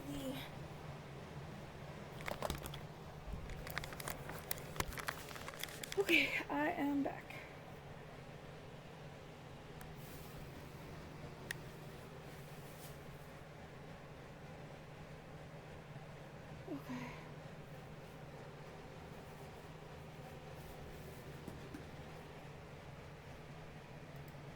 butter and sugar, then securing the lid and continuously stirring by turning a wire handle on top. The crackling sounds were the corn kernels colliding. Bang, bang, bang. The corn was popping. When the old man lifted the lid, he poured a full pot of popcorn into a paper bag and handed it to me. I happily thanked him, grabbed 2 warm kernels, and stood on tiptoe to feed them to my mother, just as she bent down. The dream abruptly ended. Momo was restlessly turning in circles on the bed, while Jojo incessantly nudged my face with her cold, damp nose, jolting me awake from my sleep. The room was shockingly cold. I sprang up, hurriedly opened the wardrobe, and roughly pulled down the winter gear from the top shelf, quickly dressing myself and the 2 puppies, ensuring we wouldn't freeze. I felt a bit relieved, only then noticing the continuous crackling and banging sounds from outside. It was hailing. I rushed to the attic with 2 electric heaters to warm the animals there. On the storage shelf, I found a thick mat and a new black and white film, both woven from dried hay I had collected during my spare time. Wearing a helmet and a raincoat, I threw the mats onto the attic roof and climbed up with difficulty, securing them and the solar panel mounts together with ropes. A hailstone the size of an egg struck my helmet, numbing my head, without a second thought. My only concern was hoping my photovoltaic panels were undamaged. Worried that the crops in the greenhouse would be damaged by the hail, I dared not flip the black and white film covering it. I just managed to cover it with another film, heat-absorbing black side-out and insulating white side-in, leaving only a narrow vent, praying that the crops, which had survived the extreme heat, could also withstand this sudden cold snap. I also drained some water from the rainwater processor to prevent it from freezing and bursting the tank. Finally, I covered the fish pond with a layer of mat. After dealing with the areas directly hit by the hail, I then had time to check on the indoor livestock. Although the outdoor temperature had suddenly dropped to 15 degrees, the building's excellent windproof and thermal insulation properties, combined with the continuous heat from the electric heaters, ensured the indoor temperature remained bearable. The current room temperature in the attic has just reached 9.6 degrees Celsius. The rabbits and pigeons seem to be doing okay, but the pheasants and quails are more susceptible to the cold, and some have already frozen to death. I've moved the pheasants and quails from their wire cages into an enclosed glass terrarium and turned on the heat lamps. I also stuffed a lot of dry straw into each rabbit and pigeon cage and wrapped the cage walls with insulation film. Seeing them recover from huddling together for warmth, I heaved a sigh of relief. Momo and Jojo have been quietly waiting at the entrance to the attic. The temperature inside the house is lower than in the attic, the solar panels aren't working, and the battery doesn't have enough charge left to power additional electric heaters at home.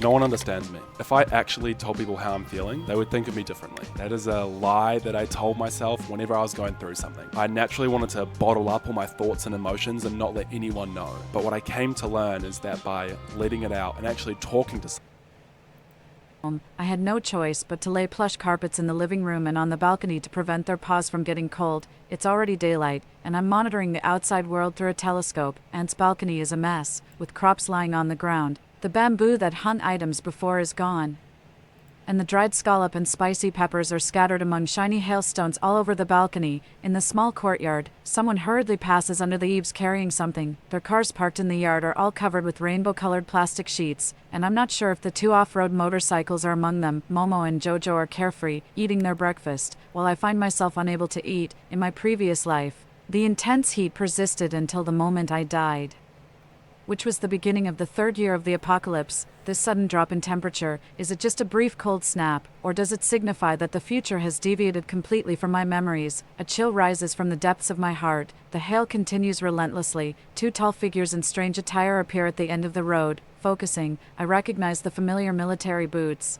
The captain and the tall man have returned on foot at this time. They have straw hats tied to their helmets and are draped in raincoats, with the tall man's raincoat revealing thick cotton pants that are much too short. Apparently hastily gathered equipment, they quickly reach the front of the small courtyard, and the tall man knocks on the door in a special rhythm. A few minutes later, a young soldier fully armed and a military doctor come out of the house and let them into the courtyard. As the young soldier locks the door, the captain and the tall man have already quickly walked to the door of the amputee woman's room, starting to take off their raincoats. The military doctor catches up and says something to them. Both pause as they reach for their backpacks. Then, the tall man suddenly throws his bulky tactical backpack to the ground, squatting down powerlessly and holding his head. Medicine boxes burst out of his bag, scattering on the ground, and the military doctor hurriedly picks them up. Most of the survivors have come out, and a mastiff is being led by a young girl. They stand at their respective doorways, silently welcoming the returnees. The captain, seemingly exhausted, leans on the ground and slowly sits beside the squatting tall man, gently patting his back. The hail has been falling for 3 full days. The power consumption of the heaters and heat lamps used to keep the livestock warm is not small, and the stored electricity at home was depleted by the second day.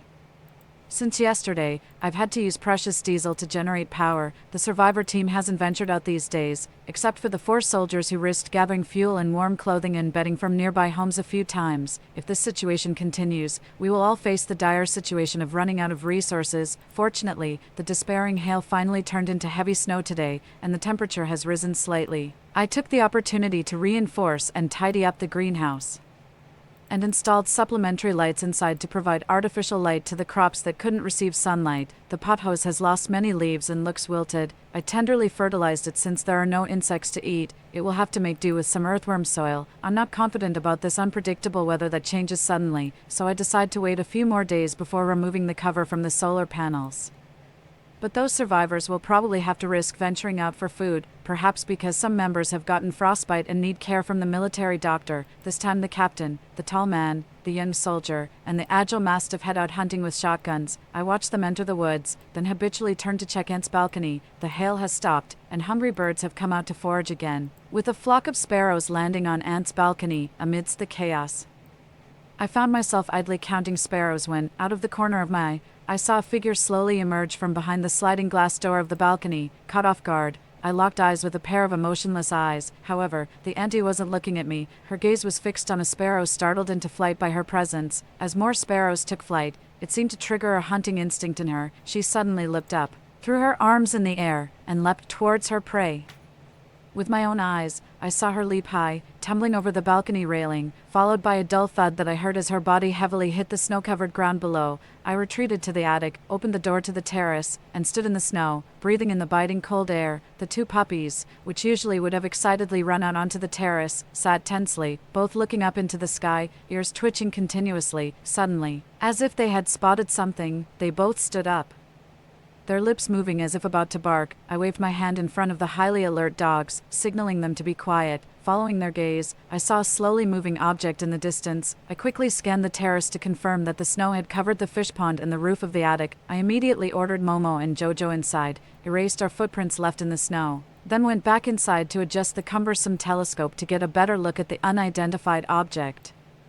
My heart clenched suddenly. It was a military transport aircraft painted in iron gray, a Kunpeng. As the Kunpeng entered the airspace, the cargo door slowly opened, and boxes of supplies quickly flew out of the aircraft. Seconds later, red parachutes bloomed in the sky, almost forming a red river. A sour feeling quickly spread from my chest to my nostrils as I watched the supplies land with the help of parachutes, sending off the Kunpeng as it continued southward, and I pumped my fist in exhilaration. Quickly, I changed into outdoor gear and headed out into the snow. Beneath the building, I found the auntie. Her head was intact, but her spine was broken, the pale shards of bone piercing through her thin summer clothes and exposed to my view. She lay immobile in the snow pit she had created, surrounded by little blood, repeatedly trying to lift her head. She resembled more a poorly made wind-up toy thrown carelessly into the wilderness by a mischievous child than a person, devoid of any dignity. I approached to send this stranger I had never met on her way. I was now the only living person left in this neighborhood. Closing her eyes, I temporarily covered her body with snow, then climbed over the community wall, mimicking her actions. Along the way, I killed a few zombies with sluggish movements and, after an hour and a half, finally reached the parcel sized for a single person. Below the package were snowboards designed for easy dragging over snow. Concerned that other survivors might suddenly appear to snatch it away, I quickly unpacked the parcel to check its contents. On top was a stack of colorfully printed sheets, sealed and bound into a booklet, all identical. I pulled out one and quickly skimmed through it. The first page contained a letter outlining 6 points. First, large survivor bases have been established in 9 cities nationwide, where order has been restored, and normal production resumed. Second, this calamity targets only humans, animals, and plants do not contract the zombie virus nor serve as carriers, so people can safely consume thoroughly cooked animals and plants. Third, a very few animals and plants might mutate in the new environment. It is advisable to be cautious to avoid unexpected harm. Fourth, We have just experienced a global heavy rainfall event. At noon on the day the rain fell, the zombie virus broke out for a second time. Some survivors mutated without any history of virus contact. It is still unknown whether there will be a third or fourth sudden outbreak in the future, so survivors living in groups should remain vigilant at all times. Fifth, extremely cold weather will persist for more than 2 years. According to current research, zombies move slowly in low temperatures, and the crystalline cores in their brains can be used as durable fuel. The general public is urged to overcome their fear and avoid recklessness, and to collect these crystalline cores for heating and other daily needs when personal safety can be ensured. Sixth, major bases are intensifying the cultivation of cold-resistant, high-yield crops once the new varieties are stable. Crop seeds will be included in subsequent airdrop packages. Lastly, the indomitable fighting spirit of the Chinese nation flows in the veins of every citizen. Please take care of yourselves while waiting for rescue and strive for self-rescue. Believe that, just like countless hard-fought battles in history, victory will ultimately be ours. The subsequent content includes basic planting knowledge, first aid guides, weapon modification tips, and a national map detailing the addresses of 9 survivor bases.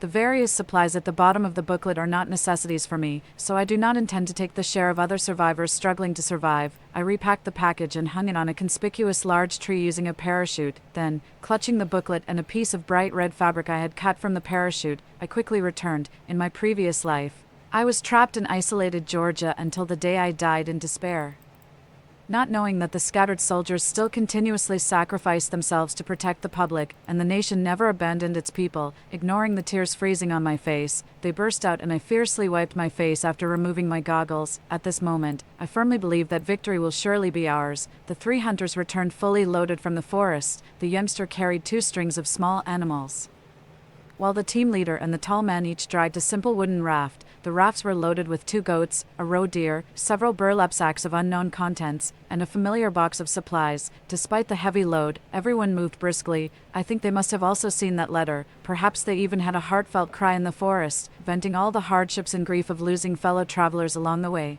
A dog limped beside the team leader, seemingly hesitant to put weight on its front paw. The team leader crouched down, petted its head, and lifted it onto his raft, ordering it to lie down. The dog appeared obedient, but as soon as the team leader turned around, it jumped off the raft and continued to hobble through the snow on its own. Seeing this, the youngster put his game on the team leader's raft, picked up the dog, and with a quick call to the team leader and the tall man, he briskly ran ahead, leaving his steadier companions far behind. A simple funeral was held in the small courtyard for the bearded woman with an amputated arm and the white-haired old man. The team leader and the youngster rode motorcycles with modified tires into the city. The tall man led daily hunting trips into the forest, while the dog stayed in the courtyard to recover, keeping company with the military doctor and others organizing the interior. Their yard was nearly always filled with steam, as people took turns tanning the hides of the game and cooking large pieces of meat, making jerky, mushroom sauce, and other dry foods. 3 days later, the team leader and the youngster not only retrieved 2 off-road motorcycles but also brought back a middle-aged couple and their daughter of about 10 years. The addition of this family of 3 brought the total number of people in the small squad back to 23.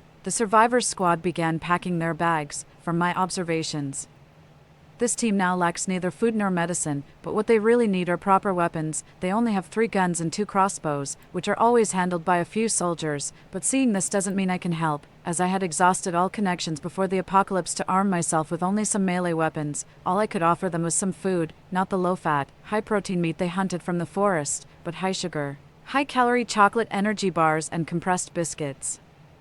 Their diet of seaweed, seafood, and red meat was indeed promoted as healthy before the apocalypse, but considering their high daily caloric expenditure and the cold environment, continuing to rely on such foods as their main sustenance could lead to an insufficient caloric intake long-term, potentially severely affecting their heart and immune system functions. Ever since the apocalypse began, I had barely touched the stash of junk food I had. I sorted out 2/3 of the boxes I had in storage, adding brown sugar, old ginger, a hand-crank generator, outdoor power supplies, and various dog supplements and common medications for the military dog, including down jackets and liver essence milk iron protein. I took a roundabout route to deliver these items, hiding them in a house about 5 kilometers from their courtyard. I waited for the heavy snow to completely cover my tracks before sending a drone, which I had placed on the windowsill of the house with a letter attached, flying into their courtyard. I had 3 drones that had never been used before. I planned to leave this one for them to use for scouting in the future. The letter had a simple map drawn on it, and if they followed the arrows I marked in red, they would be able to find the house and retrieve the supplies. I saw the captain and a tall figure cautiously receiving the supplies, quickly checking the boxes for anything unusual before swiftly taking them back to the courtyard. The next morning, after breakfast, everyone in the courtyard stayed inside, probably waiting for the noon warmth before setting out. I was busy preparing half a month's worth of feed for the poultry and fish, while Momo was energetically herding its goat brother, burning off its excess energy. Suddenly, they stopped their frolic and ran to the balcony. Turning to look at me, I turned off the feed machine, dusted myself off, and walked over. By then, Momo was frantically clawing at the balcony's blackout curtains. I pulled open a slit and peered through my telescope to see what was outside. I saw the captain and the mastiff standing at the community gate. My whereabouts had been exposed. My amateur counter-surveillance skills were no match for the professionals and their dogs. If the mastiff could track my scent all the way to my community, it could easily locate my exact apartment. However, they stopped outside the community gate and did not intrude into my territory, a sign, I believed, of the captain's goodwill. I wondered why he was looking for me and whether I should show myself. With a cautious mind, I decided to wait and see. I noticed that every 10 minutes, the captain would signal the mastiff to bark loudly a few times. It was probably the first round of barking that had drawn Momo and Jojo to the balcony. The mastiff's bark was deep and calm, and neither I nor the little dog sensed any aggressive intent. It seemed to be merely acting as a neutral canine doorbell for its companion. The big fellow was rather endearing. After the 6th ring, the captain probably decided that even if I were a heavy sleeper who slept into the afternoon, I would have been awakened by this persistent alarm. He then tied a red package to the top of the community gate and left with the mastiff at a trot. I watched them run back to the courtyard, ready to rejoin their prepared comrades. The mastiff, dressed in a bulky down jacket, neatly jumped into its basket. While the captain mounted the off-road motorcycle he had arrived on, he gestured to the people behind him, and the next second, 4 soldiers mounted their rides, simultaneously raised their arms, and gave a neat military salute in my direction. I was momentarily stunned, clumsily raising my hand in return, my eyes moist with warmth. He who brings firewood in the snow should not be left to freeze. As an ordinary person who chose to look out for himself in the apocalypse, I was honored to shield these heroes from the snow for a while. May you turn misfortune into blessings. After watching them set off, I went to retrieve the captain's package tied to the gate. Coincidentally, the red cloth of the package was from a parachute from which I had once cut a piece. Inside the package were a crossbow, 20 arrows, 100 meticulously cleaned zombie cores, and a handwritten letter with forceful handwriting. Coal in the snow, deeply grateful. With nothing much to offer, I send you a crossbow, handle it with care. Once the land is peaceful, I will repay your kindness like a spring gushes forth. With respect, Ping Jianhui, Chapter 12, The Other Side of the Rainbow Bridge. The second autumn after the apocalypse, although I had been regularly feeding the pothos with mealworms and earthworm soil, its leaves gradually lost their lush greenness, blending inconspicuously into the snow-covered world, lying dormant unnoticed. After a month of practice, the crossbow left by Ping Jianhui had become an extension of my arm. I often venture out alone to hunt zombies and collect their energy cores. According to a booklet found in the supply box, each core can keep a fire burning continuously for 7 days. I view these cores as the last act of assistance from those unfortunate victims to their fellow survivors, burning the residual life force within their bodies to help others survive the harsh winter. I started clearing zombies within a 15-kilometer radius from my neighborhood, accumulating nearly 500 energy cores. Within this limited area I could reach, I haven't encountered any other survivors. I often walk alone in the snow, feeling as if all the birds have flown away and all the paths of humanity have disappeared. The vast world seems like a silent graveyard, scattered with desolate hills and wild tombs. The second winter of the apocalypse, as scheduled, the Kunping drone returned. This time airdropping improved varieties of potato and sweet potato tubers and tomato seeds, well protected by breathable elastic materials. Since there were no other survivors in my area, I took both supply boxes home this time. The planting instructions stated that these new varieties are cold resistant, not picky about soil or nutrients, and can grow well without much light. They are not only nutritious but also produce high yields. Survivors could easily grow them indoors using sufficiently deep containers. I planted these 3 new varieties in the corridor connecting buildings A and B, planning to gather them when mature to supplement the diet of the household poultry and livestock. Due to the continuous heavy snow, I had to climb to the attic roof 3 times daily to clear snow from the solar panels. One morning while shoveling snow, I tripped over my own feet and fell off the roof. My heart raced. anticipating a severe injury. However, after hearing Jojo bark, I miraculously hovered about 30 centimeters above the ground. I think I know how the foolish previous incarnation, Momo, managed to survive the apocalypse. Because I hadn't brought them home, the dogs, Jojo and Momo, slowly healed together. Jojo had not fully recovered before the apocalypse struck. Both humans and zombies coveted fresh meat, forcing the two stray dogs to constantly hide, perhaps during a life-threatening moment. Jojo awakened an ability to manipulate objects, thereafter protecting Momo. In return, Momo shared its hunting gains with Jojo, and they supported each other to forge a path to survival. However, one thing doesn't make sense. I didn't see Jojo near Momo before I died in my past life. Had it already lost its trust in humans? It's all unknown now. Lacking survival skills in the apocalypse, I dared not take Momo and Jojo out with me easily. The two young ones hadn't freely run around for almost 2 years. I brought back a log from the wilderness and spent a day shaping it into a human head, which I then attached to a life-sized cotton doll I had made. I began training Jojo to use its ability. Once Jojo could skillfully use its power to shoot arrows through the wooden head. I took them out of the building for the first time to help them adapt to this cruel new world. Jojo was smart. Quickly learned to identify the human-shaped creatures emitting a rotten smell as its targets, achieving nearly perfect accuracy with its arrows. Later, it could even extract the energy cores while piercing the zombies' brains, sparing me from having to gruesomely smash their heads open and maintaining a last bit of dignity for what were once humans. The food supplies for both humans and dogs, stockpiled before the apocalypse, were nearly depleted. Our home now houses quails and wild pigeons Momo had gradually caught. With their fresh blood, the pigeons' meat and egg production had slightly increased, though the main meat source, the rabbits, had decreased in reproductive capacity. While sipping on pigeon soup slowly cooked with freshly dug bamboo shoots, I planned to catch a batch of local wild rabbits for breeding. Remembering how Europeans often tamed ferrets to help hunt wild rabbits, I silently observed Momo, who was noisily chewing on a large rabbit chop.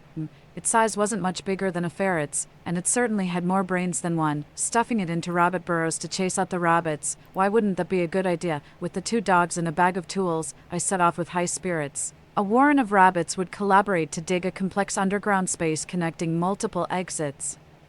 A true embodiment of the saying, a crafty rabbit has 3 burrows. I found a series of rabbit burrows in the woods. I covered all the other entrances with fine mesh, leaving only one exit open for movement. Standing at this exit, I pushed Teacher Tua inside. Teacher Tua sat at the entrance, his bewildered piggy silhouette looking back. Not understanding what I meant, I gave his rear a solid pat, and he slid down the sloped entrance with a clatter, taking a few steps. Suddenly, something caught his attention, and he darted out excitedly, disappearing from mine and Jojo's sight. I quickly sealed this exit too, and couldn't help but imagine Teacher Tua single-handedly disrupting the rabbit warren, sending rabbits of all sizes scattering in panic. As they fled from various exits, I envisioned myself capturing each one with a net, a bountiful harvest indeed. The reality, however, turned out quite differently from my imagination. Teacher Tua was a lone wolf. He didn't need any assistance from me. Alone, he wreaked havoc in the den, slaughtering the entire clan of rabbits. I watched him busily going back and forth into the cave, each trip bringing me a rabbit with its neck wrung dead. My expression grew numb. Teacher Tua was a hard-working and uncomplaining good dog. Unfortunately, his intelligence was all spent on honing his hunting skills, and I couldn't make him understand that I needed live rabbits. He just needed to herd them out.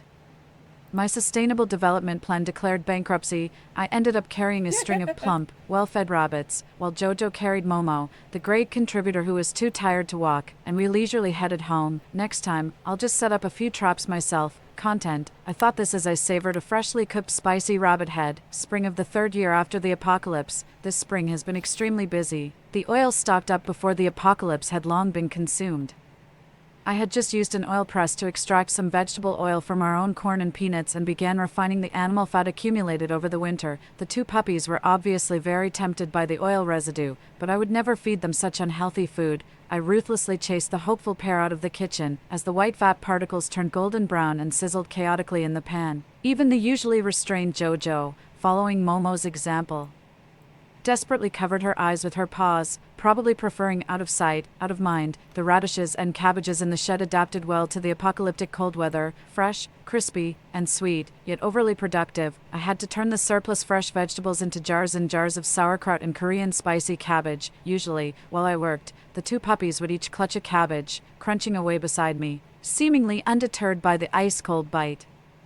Various fruits also began to fruit recklessly out of season. Blueberries, raspberries, grapefruits, and persimmons ripened simultaneously. I was busy turning most of them into berry jams, honeyed grapefruit, and dried persimmons, among other snacks, to be consumed slowly. Sometimes, after finishing the chores, I would dig out a honey-roasted sweet potato from the dying embers, split it in half. One half for the 2 dogs and the other for myself.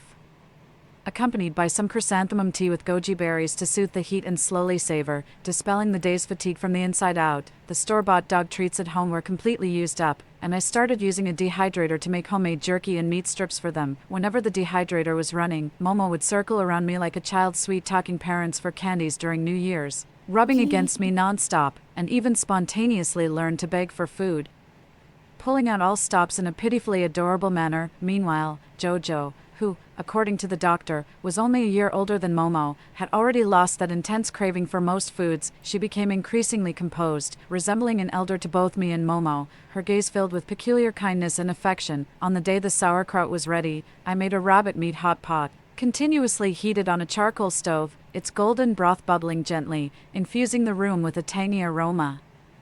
I sat down at the table, too impatient to fish out the rabbit meat, and instead peeled an apple, removed the seeds, and cut it into slices for Jojo and Momo to share. This was Jojo's favorite fruit, and as usual, she sat up neatly the moment I took out the apple, quietly waiting to be fed. But when I offered her a slice, she hesitated, pulling back several times as if the apple stung her mouth. When she finally took the apple into her mouth, she didn't chew but swallowed it whole. Momo had finished his portion and was still contentedly licking the crumbs that had fallen from his mouth onto the ground. Jojo, no longer wanting to eat, carried his apple over to Momo, who was engrossed in mopping the floor, and quietly lay down, smiling as he watched Momo devour it. My heart sank. I sat cross-legged in front of Jojo, lifted his big head, and looked into his eyes, asking, "Old pal, why don't you like apples anymore? Are you feeling unwell?" I gave Jojo a thorough check from head to toe and found 2 empty sockets where his molars had fallen out. Just last night, when I brushed his teeth before bed, those teeth were still intact. How could it be that overnight, 2 molars had fallen out, and even his canines were starting to loosen? A great anxiety enveloped me instantly. I knew that Bernese mountain dogs typically don't live past 10 years, but my Jojo was only 6 years old this year, the 3rd autumn of the apocalypse. After the loss of those 2 molars, Jojo's health deteriorated rapidly. In just half a year, he aged at a pace that caught both Momo and me off guard. He would often, while trying to keep his spirits up to pick berries with me or play with Momo, suddenly fall into a deep sleep without warning. His gentle, moist eyes gradually clouded over with a murky film. He still tried to play with Momo, even though he now needed the ramp I had originally made for Momo to get on and off the bed and the toilet. His appetite and digestive ability had worsened, and eating was no longer a pleasure for him. I would grind his food into a fine minced meat with a blender, and watch him, out of consideration for my feelings, try his best to lick his plate clean every meal. Despite this, Jojo rapidly lost weight, becoming as frail as he was when we first found him. One ordinary morning, Jojo suddenly lost control of his hind legs. From that day on, we stopped all our other activities and stayed by his side relentlessly. I used a folded blanket slung under his belly, lifting the ends of the blanket to keep his hind legs slightly off the ground, helping him walk using his front paws. Perhaps feeling that this was tiring for me, he was still willing to let me help him go to the bathroom. But he refused to let me carry him to the terrace for fresh air. He spent most of his days in a deep sleep, each breath producing a labored sound from his throat. I often woke up suddenly in the middle of the night, sitting up to check his breathing. If he happened to be awake, he would lick my hand and look at me longingly with gentle eyes. I didn't know what Jojo thought about when he was awake, but in his mysterious little head, I couldn't read despair or distress in his eyes. Only a silk-like pity and reluctance. He was like an elderly man in his twilight years, who had long let go of his fear of death, but could not let go of his concern for those he would leave behind. The 3rd winter of the apocalypse. One night, Jojo lost control of his bladder. He knew what he had done, and his old, cloudy eyes looked at me with guilt. I struggled to suppress the tears I had held back for over half a year, knowing that he was nearing the end of his life, just as my mother had before she passed away, and life was about to repeat the withering process before my eyes once more. I bent down and pressed my face against his, saying, "It's okay, baby, you didn't mean to." I cleaned him up, took out a large bowl of finely chopped honeycomb, and fed it to him piece by piece, watching him chew each bite with satisfaction, his stiff tail happily thumping against the mattress. After he finished his favorite rose honey, I held him in my arms, Placing Momo in the middle of his belly, he seemed like a weary traveler about to fall into a dream of rosy sweetness, his eyelids uncontrollably closing, then suddenly forcing them open again, unwilling to let go of me. I kissed Jojo's forehead for the last time, trying my best to keep my voice from choking, and smiled at him. Jojo is very tired, isn't he, sweet boy? Go on, my mom will meet you at the Rainbow Bridge. Jojo gave me a doggy smile, kept his gaze on me, and gradually stopped breathing. My mind suddenly became dazed, as if returning to the time when Jojo secretly nibbled on flowers. On the evening when the stab wound occurred, every detail seemed as if it happened just yesterday. How could it possibly be gone? We remained motionless for a long time. It wasn't until Jojo's body became as cold and stiff as a specimen that I fully realized Jojo had left its temporary earthly shell and had Olay Hyaluronic Body Wash with 10 times more vitamin B3 complex. Marvel Studios' Thunderbolts is the #1 movie in the world for 2 weeks in a row. Keep talking. And it's one of the best Marvel movies of all time. It begins a powerful new era with a 96% audience score. And it's a must-see in IMAX. That's what they talk about! Marvel Studios' Thunderbolts. Alexi, have you slept? I'll sleep when I'm dead. I'd like not to die today, so maybe somebody else should be driving. Rated PG-13, now playing. and had moved on to a realm beyond our reach. Jojo left behind its worn-out body, freed from the burdens nature had imposed on it, and became an unbound spirit of freedom. Our gentlest big brother, our most loyal companion, our most reliable protector, had parted from us forever. Momo stayed in the same position, then suddenly began to sob softly. It was saying goodbye to its brother in its own way. It was nice to meet you, Jojo. Goodbye, our little tiger. Spring of the 4th year of the apocalypse, after Jojo left. Momo and I moved into the smallest bedroom at home and began to live a reclusive life. We had no interest in going out, focusing solely on caring for the livestock and crops at home. Momo became much more stable. It no longer shirked its duties or begged for food. It no longer played lazy or begged for food. Instead, it diligently carried Jojo's basket, which was taller than itself, following me closely. Trying to offer me support, it seemed to gradually step into the role once held by Jojo. Or rather, it was actively becoming another Jojo. However, whenever it was drowsily waking up and suddenly needed to use the bathroom, it would stand by the edge of my bed, habitually looking back, as if waiting for that reliable big dog to catch up and give it a boost. Chapter 13, A Toast to You. Another New Year's Eve, I made a dish of 8 treasure rice with some not-so-fresh grains from my stock, planning to casually get through the day with this meaningful and filling main dish. Momo was on the balcony, staring blankly at the sky. I placed a bowl of homemade dog food, made from various meats and offal, in front of it without disturbing its thoughts, then turned back to the kitchen. Just as I was pouring red wine, preparing to drizzle rose honey over the 8 treasure rice, I heard the thunderous sound of helicopter rotors, very close by. Momo turned to look at me, and I moved closer, both of us watching in the direction of the sound. A camouflaged helicopter swept low over our neighborhood, flying so low that I could see with the naked eye that it was spraying something into the air. We watched the helicopter move away, meticulously leaving its mark across different parts of the city until it disappeared into the horizon. My gaze returned from the distance, suddenly captivated by a flicker of green on the window lattice. A fresh sprout emerged from the bare vines of the pothos, the first day of the new year, as I poured the wine. I seemed to hear a gentle yet powerful female voice broadcasting. I drew back the curtains to look outside. An armored vehicle slowly stopped at the entrance of my neighborhood, with the woman's voice repeatedly broadcasting a message from the vehicle. The global pandemic pathogen has been conquered. Our nation completed the aerial vaccination efforts yesterday. Fellow citizens, the outside world is safe now. If you encounter special difficulties and need help, please hang a red or yellow marker in a visible place at your shelter, and we will assist you as soon as possible. Several soldiers disembarked from the armored vehicle, led by a figure I knew all too well. I stood on the balcony, tears streaming down my face silently. I downed the wine in my hand in one gulp. This toast, to Mom, to Jojo, to everyone who strives to survive. Fellas looking for a quarterback? Let's go! These do bring out my eyes. Dix is the GOAT. Still searching for the one? Olay Super Cream with SPF. The power of 5 in 1 super cream. To hydrate, smooth, brighten, Do I want to do another one? Well, do I want to end the stream? Cause I don't know. Cause if I end the stream, that means I'm not playing anymore. My husband's about to go to work. let's see, I have been streaming for almost 7 hours. Okay, so last time I did like 13 hours, and I paid for that, like, so hard. I'm gonna pay for this for a couple days, so I should probably stop. Yeah, I should probably at least stop the stream. I should probably stop the stream and stop playing for now.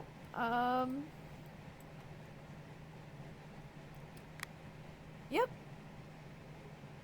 I should. But maybe I'll just go for another hour. Yeah. I'm gonna pay for this so hard. I'm gonna regret this later. Okay, did you remember your lunch? Do you need me to make you any more? I don't know yet. I got 2 left. You only have 2 left. Yeah, there's 2 left in the refrigerator. I swear I checked them yesterday and there was more than 2. There's 3, I believe. No, there was 2 on top. They're turned sideways. I'll check it whenever I'll check it later. If more needs made, I will make them. I make and freeze his lunches so that he can just grab them and go. He would not eat lunch otherwise. Alright, you be safe.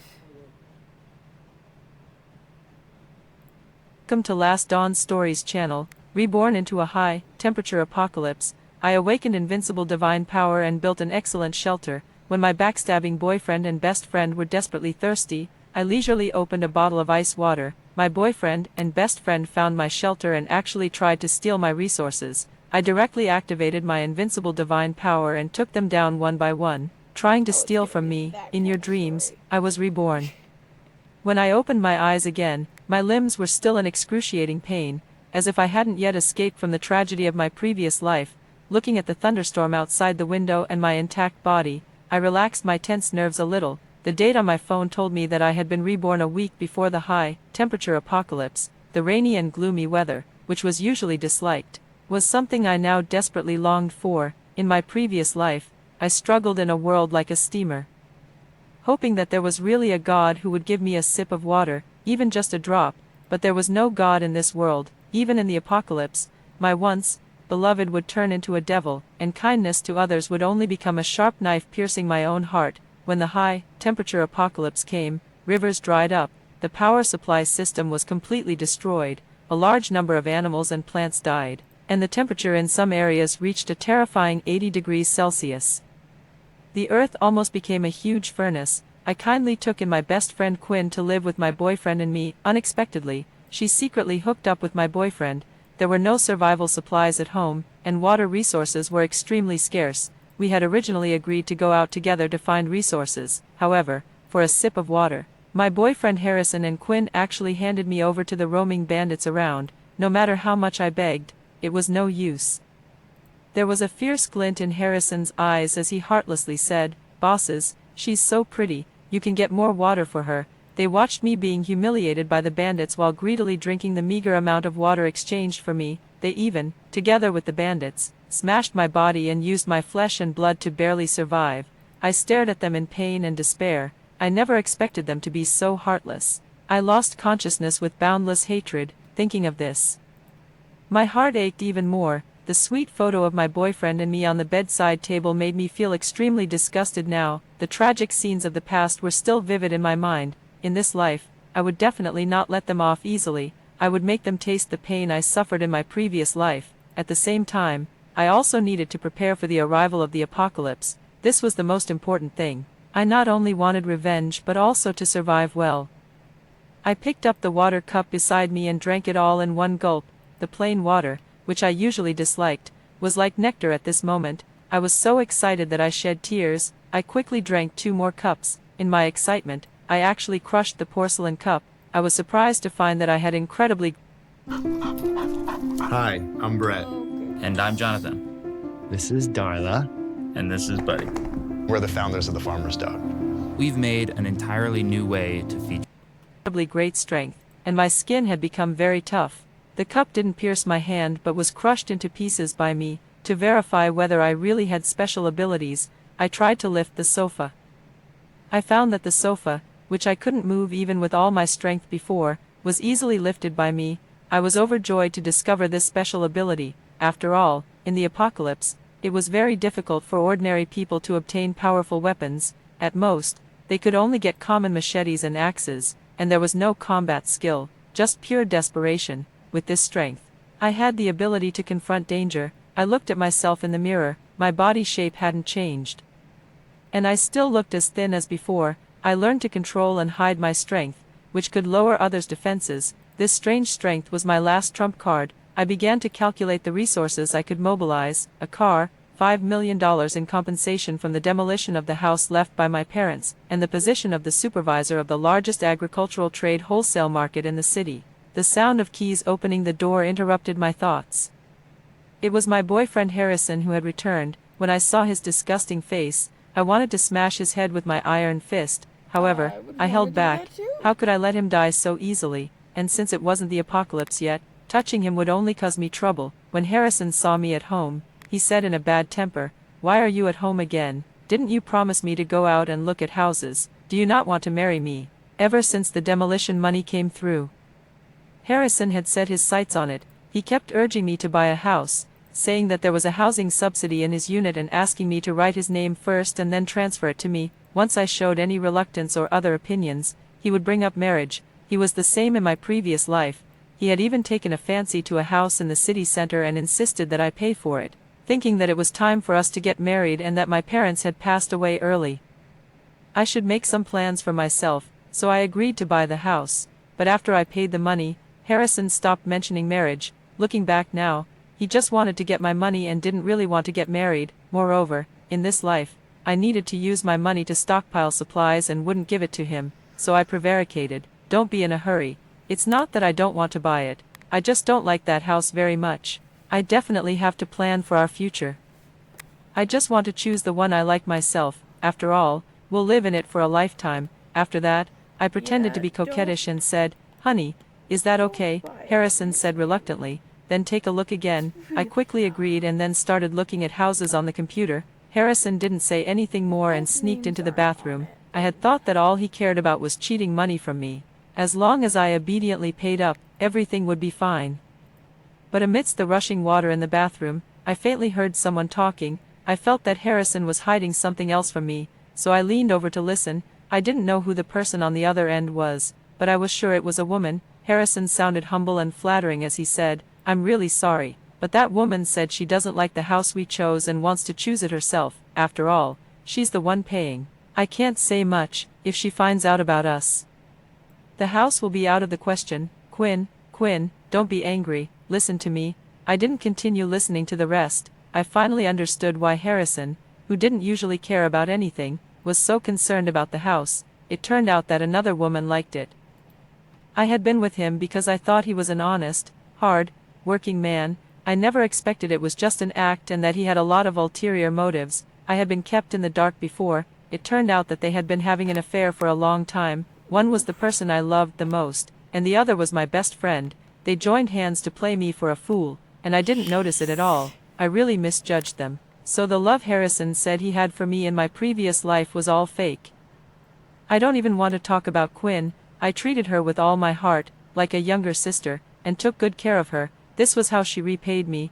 I didn't bother to care about his affairs with other women anymore. I went back to my room alone to choose my shelter. My punishment for them would come with the apocalypse. I would settle the scores for both lifetimes. Now, preparing the supplies and hiding places needed for the apocalypse was the most important thing. Staying away from the crowd was the safest option in the apocalypse. In such high temperatures, buildings were like steamers and uninhabitable, so bungalows and single-family houses were my first choices. Finally, I selected an abandoned 3-story single-family villa in the suburbs. It was secluded, with few people around, and had an independent yard. What I liked even more was that the villa had a wine cellar, which was more in line with my requirements. I planned to transform the wine cellar into a bunker. It would not only be more hidden, but the thick soil could also isolate the high temperature outside, just like a vegetable cellar in the countryside. keeping it warm in winter and cool in summer. What I liked most was the price of this house. Because of its remote location and rumored hauntings, it was sold at a low price as a haunted house. The overall price was less than $500,000. I directly contacted the seller to sign the contract and transfer the ownership. The seller replied quickly, and we hit it off. We would go through the formalities tomorrow. Satisfied, I closed the computer and saw a message from my best friend Quinn. Hannah, I heard you're going to buy a house. I have a few recommendations. I'll send them to you to take a look. Then there were several pictures. The houses were all in the same community but of different types. I couldn't help but sigh at how eager Quinn was. She actually came to me directly. I didn't reply to anything else and directly asked, I never told you about this. How did you know? I hadn't told anyone about the house purchase, not even the demolition of my hometown, except when I went back to my hometown to handle the demolition. Harrison asked about it once, and I never mentioned it again. Welcome to the State of Survival Ocean Shelter, the safest place to be. Forget normal houses, fancy RVs or rafts. This is survival like never before. Start by grabbing a tool like an axe to fix up old boats and collect building stuff. Then, get seeds to... After all, we were all ordinary workers, and it was better to keep a low profile. Quinn hesitated for a while before replying. When I had dinner with you and brother-in-law last time, he told me, don't you remember? This was the first time I realized how good Quinn was at pretending. Even after I exposed her, she could lie so naturally. I couldn't imagine how many lies she had told me before. In my previous life, Quinn also added fuel to the fire, constantly saying that such a good house buying opportunity shouldn't be missed. Finally, in my newly bought house, they pushed me out with their own hands. It was all my fault for being so infatuated with love before and overly trusting that my best friend was on my side. In this life, I finally realized how eager they were for quick success and had long shown their true colors, so I deliberately called Harrison and told him, I also like this house, but Quinn told me that there are risks with this company welfare. I've decided to think about it again. I watched as my boyfriend's face darkened. And then he made an excuse to hang up the phone. I didn't expect these few words to make them break up. I just wanted to create some suspicion between them and let them know that they couldn't fully trust each other. Once their trust was shaken, they would definitely fight each other in the apocalypse. In this life, it was my turn to watch them battle it out. I didn't need to be afraid that they would ignore me for playing tricks on them.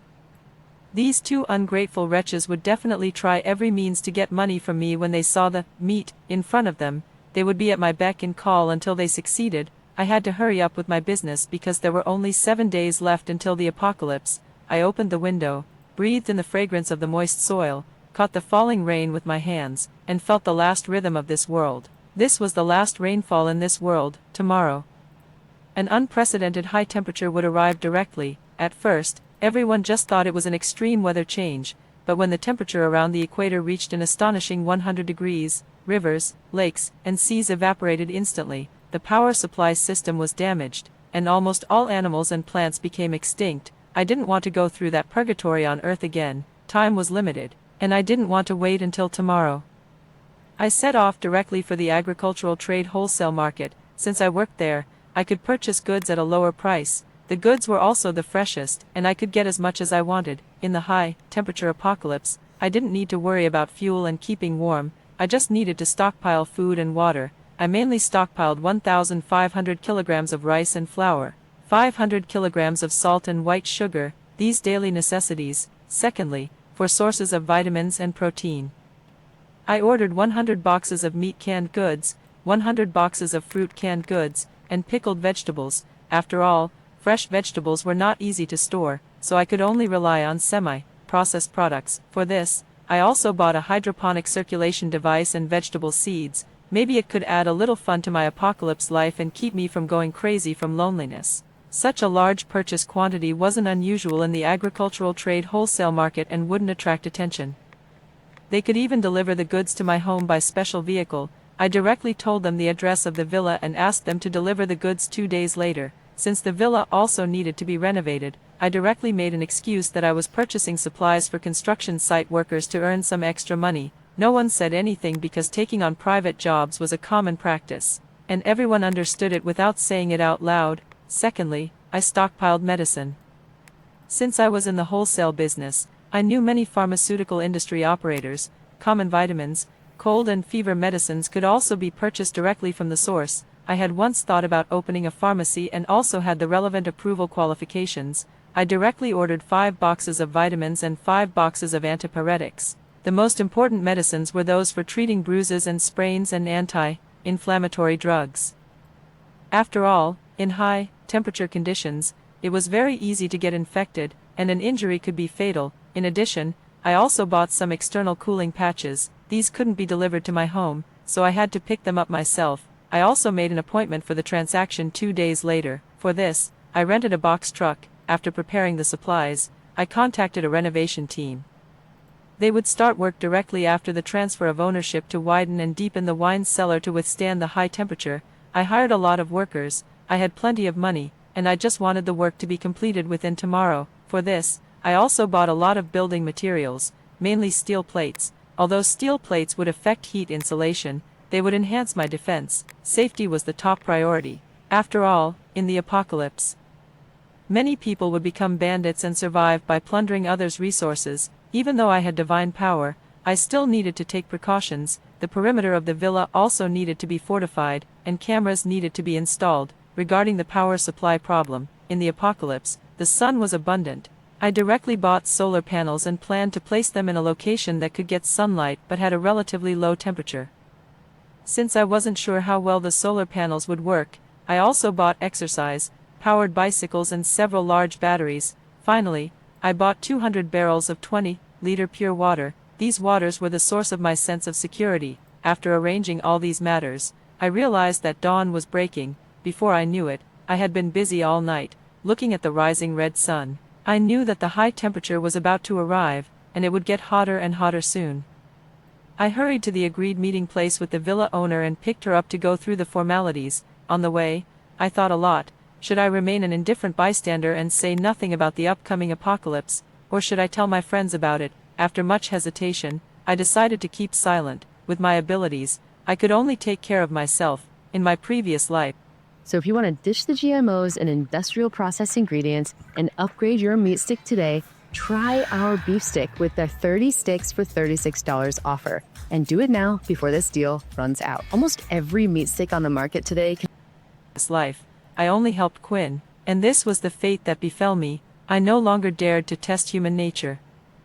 I knew it seemed selfish, but all I could do was fend for myself. My staying out all night didn't arouse Harrison's suspicion because transportation work at the agricultural trade wholesale market usually started in the early morning and late at night, and I often worked the night shift. He didn't care where I had been. Instead, he urged me again to look at houses. How cold-hearted he was. Now he didn't even bother to sweet-talk me. His intentions were as obvious as if the beads of an abacus were about to hit me in the face. If I didn't have other plans, I would have given him a good scolding. For now, I could only reply that I was working overtime and might not be home until the next morning, and we could discuss it then. I tossed my phone aside, too lazy to deal with his nagging. Who knew how long he would survive? I didn't need to with sweet words in front of this jerk. When I arrived at the villa, the construction team hadn't shown up yet. I took the key and entered the wine cellar alone. In the past, I would have been afraid of such a gloomy old cellar, but now, having experienced life and death and possessing extraordinary strength, I felt no fear at all. Instead, I was completely calm. After all, even if there were real ghosts, they couldn't be more terrifying than humans. The wine cellar was much larger than I had imagined. By the light of my phone, I couldn't even see the end of it. I then remembered that the previous owner of the villa said that the villa was mainly built here because of the pleasant climate, and it was specially used for storing wine. I was very satisfied with its size. Before, I had thought the wine cellar was too small to hold all the supplies I had stocked up. Now I realized I had underestimated the world of the wealthy. This cellar was not only large but also deep, fully meeting my requirements. Inside, I felt a faint current of air. As if there were another passageway, I summoned up my courage and walked deeper in, and there I saw an iron door. The iron door was extremely thick and covered in rust. Even with my current strength, it took me some effort to open it. Behind the door was an abandoned air-raid shelter. It was built inside a mountain, and the temperature inside was several degrees lower than that of the wine cellar, making one shiver. Wasn't this the perfect hiding place for me, however? The signal inside was very weak. I didn't stay long and came out quickly, in case the construction team couldn't reach me. According to the original plan, the construction team would reinforce the courtyard wall, and the others would move the steel plates into the wine cellar and weld them firmly on all sides. This way, ordinary attacks wouldn't be able to break in. For a job that could usually be done by a dozen people, I hired more than 100 workers. Fearing that the construction progress might be affected, the foreman asked me curiously, "Why do we need to construct it like this? We've never done this kind of work before." I pretended to be confused and said, "I don't know either. This is what my boss told me to do." After finishing the installation ahead of schedule, since there was still plenty of time, I also called a master to install the surveillance cameras, because high temperatures could damage electronic devices. The surveillance cameras were all installed in shady corners. Although this greatly affected the monitoring range, I just installed more cameras. I was very generous with spending money in this regard, striving to leave no loopholes. By the time everything was completed, it was already evening. I didn't want to stay outside for too long, lest they become suspicious. If Harrison and the others discovered my secret base, it would be troublesome. My phone was filled with messages from Harrison and Quinn, mostly asking about the house. Their affair was so obvious, yet I hadn't noticed it in my previous life. Thinking about it, I was really stupid. Now that the shelter had been sorted out, it was time to settle our personal scores. I had originally planned to teach them a lesson, and they just walked right into it. Before I even reached the door of my house, I heard the sounds of a man and a woman playing and laughing inside. I didn't need to guess to know that Quinn was at home. I quickly opened the door and caught the two of them, half-dressed. They froze on the spot, looking at me awkwardly. Harrison cleared his throat and said, a little guiltily, "You're back. Didn't you say you were working overtime? Didn't we talk about buying a house recently?" I heard that Quinn used to work in a real estate company, so I asked her to analyze the properties for me. Quinn nodded hurriedly and said, "Yeah, that's right. Brother-in-law said you were too busy with work recently and didn't have time to look. So we didn't want to bother you." What a perfect match they were, both full of lies, caught red-handed. They still refused to admit it, analyzing properties. Instead of going to the sales office to listen to the manager, they did it at home with a woman. I bet if they talked for a little longer, they'd end up in bed. I pretended as if nothing had happened and said to Harrison, "You're so considerate." Harrison let out a sigh of relief and mumbled in agreement, putting on a happy face. I said sarcastically to Quinn, "Thank you so much, Quinn, you're such a good friend. I don't remember you ever working in real estate. When was that?" Quinn looked embarrassed. After all, we had been inseparable since our freshman year of college. How could I not know if she had worked there? After a few seconds of silence, Quinn said, "It was your birthday. I went to work to prepare a birthday surprise for you, so I didn't tell you." Looking into Quinn's evasive eyes, I said, "Is that so?" "There are so many things I don't know. I guess I don't know you well enough, since you know so much. Come with me to look at houses tomorrow." Harrison and Quinn looked at me in surprise and delight, as if they had been eagerly waiting for this moment. Quinn readily agreed, "Okay, it's a deal." The next day, the temperature had reached an unbearable 40 degrees Celsius. Eager to get the house, Quinn rushed to pull me out of bed, and we went out together. We were both sweating profusely on the way. I was so hot that I could barely breathe, and Quinn was also soaked, her clothes sticking to her body, yet she still tirelessly rushed to the next real estate company. No one understands me. If I actually told people how I'm feeling, they would think of me differently. That is a lie that I told myself whenever I was going through something. I naturally wanted to bottle up all my thoughts and emotions and not let anyone know. But what I came to learn is that company. Since she was so eager to look, I decided to let her do it alone. I spotted a tree by the roadside and immediately leaned against it. Quinn came over and tried to pull me up, saying, "Hannah, get up. We still have many more places to look at." I waved my hand weakly and said, "Quinn, I can't take it anymore. I think I'm suffering from heatstroke. I want to go to the hospital." Quinn looked reluctant. She really didn't want to waste time and wanted to settle the house matter quickly so that she and Harrison could be together without me in the way. She said, very annoyed, "Hannah, you're in such poor health. If you keep this up, when will we ever finish looking?" In my heart, I couldn't help but curse. "Of course you're in good health. You must be happy to cheat my money." On the surface, I said apologetically, "I'm so sorry for making you accompany me, and now I'm sick. How about this? You continue to look at the houses, and I'll go to the hospital by myself. You're my best friend, and I trust your taste. You can look on my behalf first, take lots of videos, and I'll take a look when you come to my place tonight. I trust your judgment. If you think a house is good, I'll just go ahead and buy it." Quinn never intended to follow my opinions anyway. In her eyes, it would be her life with Harrison in the future, and I had nothing to do with it. It would be even better without me around to interfere. Hearing that I was willing to pay readily, she became even more excited and agreed immediately. I continued to pretend to be weak. Okay, just real quick, before we continue this, ladies, if you are watching this at any point, if a man tries to talk you into buying a house and not having your name on it, run. It is a scam. Most people don't have the money to fight that in court. There are ways to do it. Yes, there are ways to do it depending on where you live. If you can prove that, like, you contributed and all that. But don't do it. It's a trap. In case you needed to hear that. It's a trap. And got into a taxi, then went straight to my shelter to continue improving it.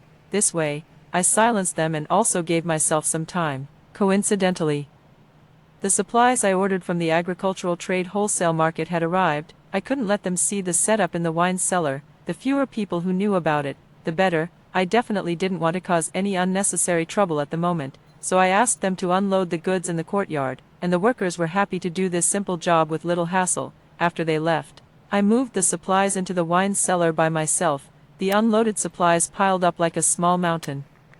An adult man would be exhausted trying to move them, and might not even be able to finish. With my divine strength now, I could easily carry 5 bags of 100 kilograms rice stacked together, and I didn't even feel much weight. 5 bags were the limit for the entrance, not my limit, so, like a little ant moving things, I made countless trips before finally organizing all the supplies. After finishing this, I hurried home. Quinn hadn't come back yet, so she must still be running around looking at houses. The temperature had been 40 degrees Celsius all day. I wondered if she would pass out from the heat. Just thinking about her sweating profusely made me want to laugh. When I got home, I immediately lay in bed pretending to be sick. I was almost asleep when Quinn finally came back. Her delicate makeup in the morning had completely smeared, and she was carrying her high heels in her hand. She was as red as a cooked crab from the sun. I tried my best to hold back my laughter. Then I told Quinn that I didn't like any of the houses she had chosen. Quinn was so angry that she started jumping up and down. Just then, Harrison came home from work and saw the disheveled Quinn. Quinn looked at Harrison with a wronged expression and said, "Brother-in-law, tell my sister to stop this. I've been running around all day, and she doesn't like any of them. She's just playing me for a fool, but in front of me." Harrison didn't dare to say much. He could only silently hand Quinn a wet towel so she could wipe her face.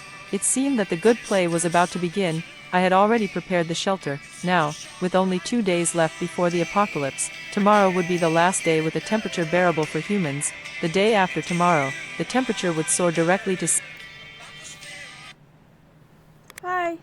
Hi, I'll make it quick, and I'm sorry if you're streaming still, right? I know. made it to the bus. Okay. Made it to the bus stop. Glad you made it safe. Alright, talk to you a little later. Talk to you later. Bye-bye. Bye-bye.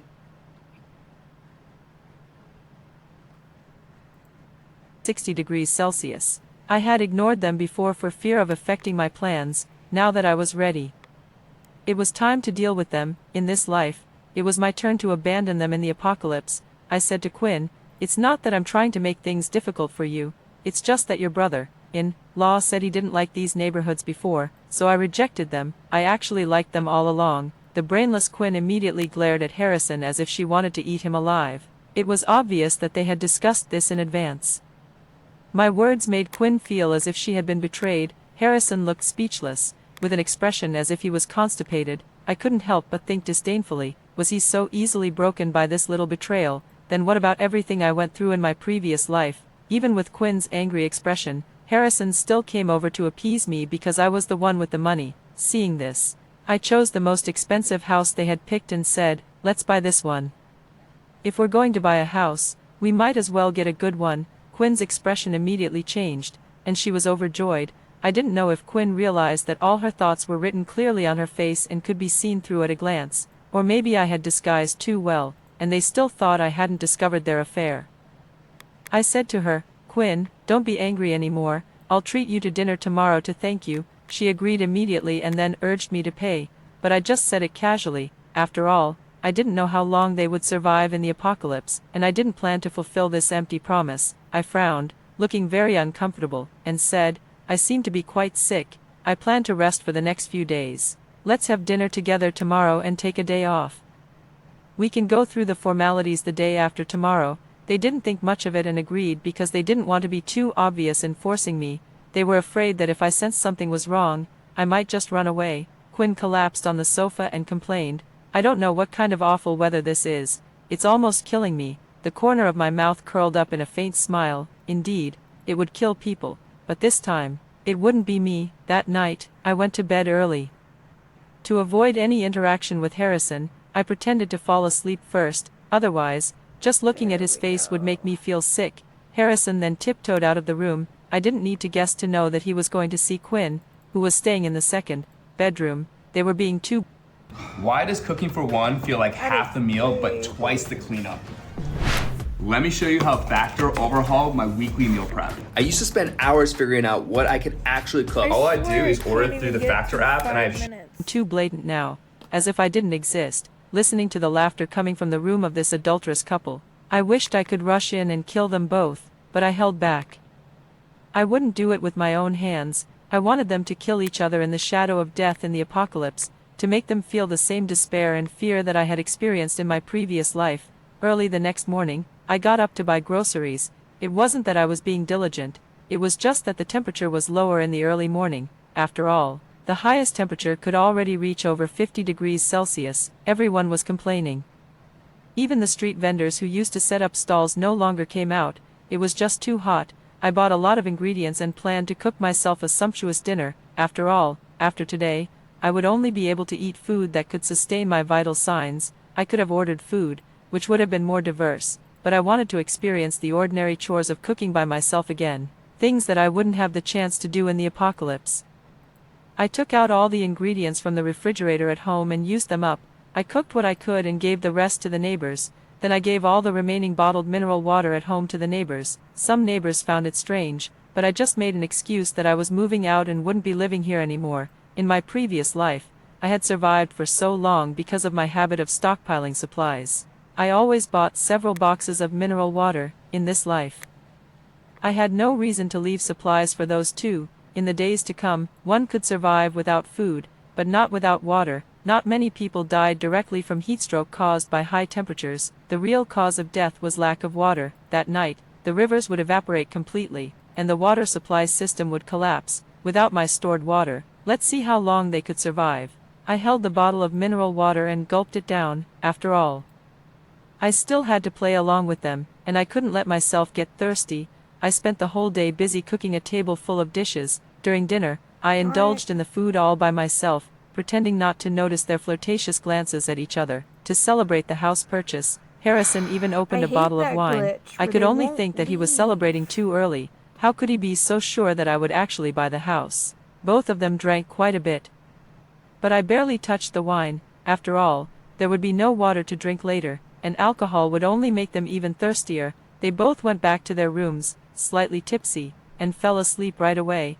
I was the only one left to silently clean up the dishes and chopsticks. The faucet no longer ran water. I drank the last bottle of mineral water at home and started to quietly wait for the end of the world. I could feel the temperature rising rapidly. I knew that when the sun rose again, the ground temperature would reach a terrifying 60+ degrees Celsius, a suffocating temperature that would make people feel as if their internal organs were churning. Half of the people would die in this extreme heat. However, this was just the least severe and coolest day of the apocalypse. Sure enough, the next morning, the apocalypse arrived. The cool morning was gone. Harrison and Quinn were both woken up by the heat and kept cursing the weather. Then they started looking for water to drink. Harrison said, "Hannah, why is there no water?" I watched the scene with amusement and replied, "I don't know. I just woke up too." Harrison turned on his phone and saw the news reporting an unprecedented high-temperature crisis. He tried to order water using his phone, but it shut down due to overheating after just a few minutes. The air conditioner and refrigerator had also broken down from the excessive heat.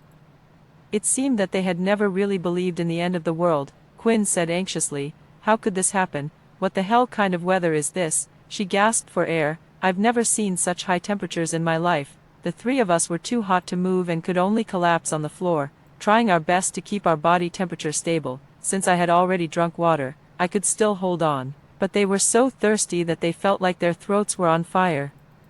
The supermarket downstairs was just a stone's throw away, but neither of them had the courage to step outside. As for me, although I was hot, I had drunk enough water and could even manage to take a nap while lying on the ground. With my experience of facing high temperatures in my previous life, I was more composed. On the contrary, they were too afraid to move, fearing that it would make them even thirstier. I accompanied them through the long day of thirst. They were already very weak.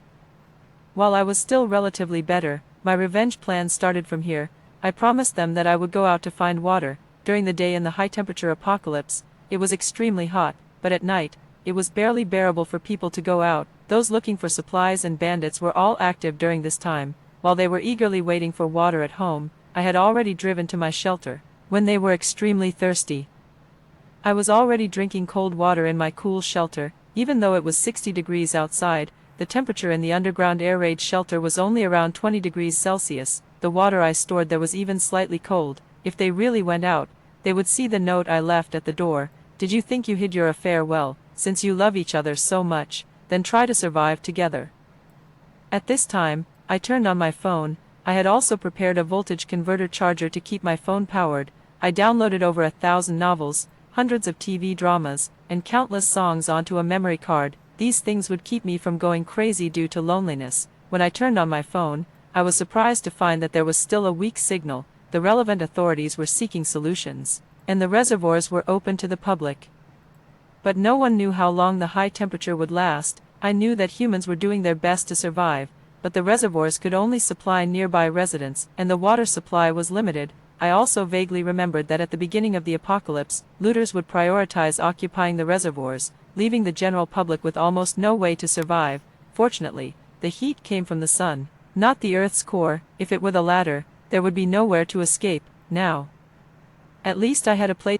We're told by our physicians out there to feed ourselves wholesome foods and to stay away from some of the processed stuff. That's a pretty good lesson to be learned for our dogs. What actually kind of gets me as a veterinarian is you see commercials by companies and they're showing you all these wonderful things going into the bag.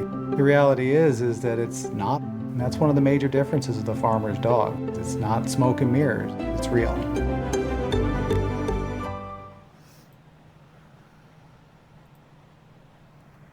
Can't even make it 5 minutes.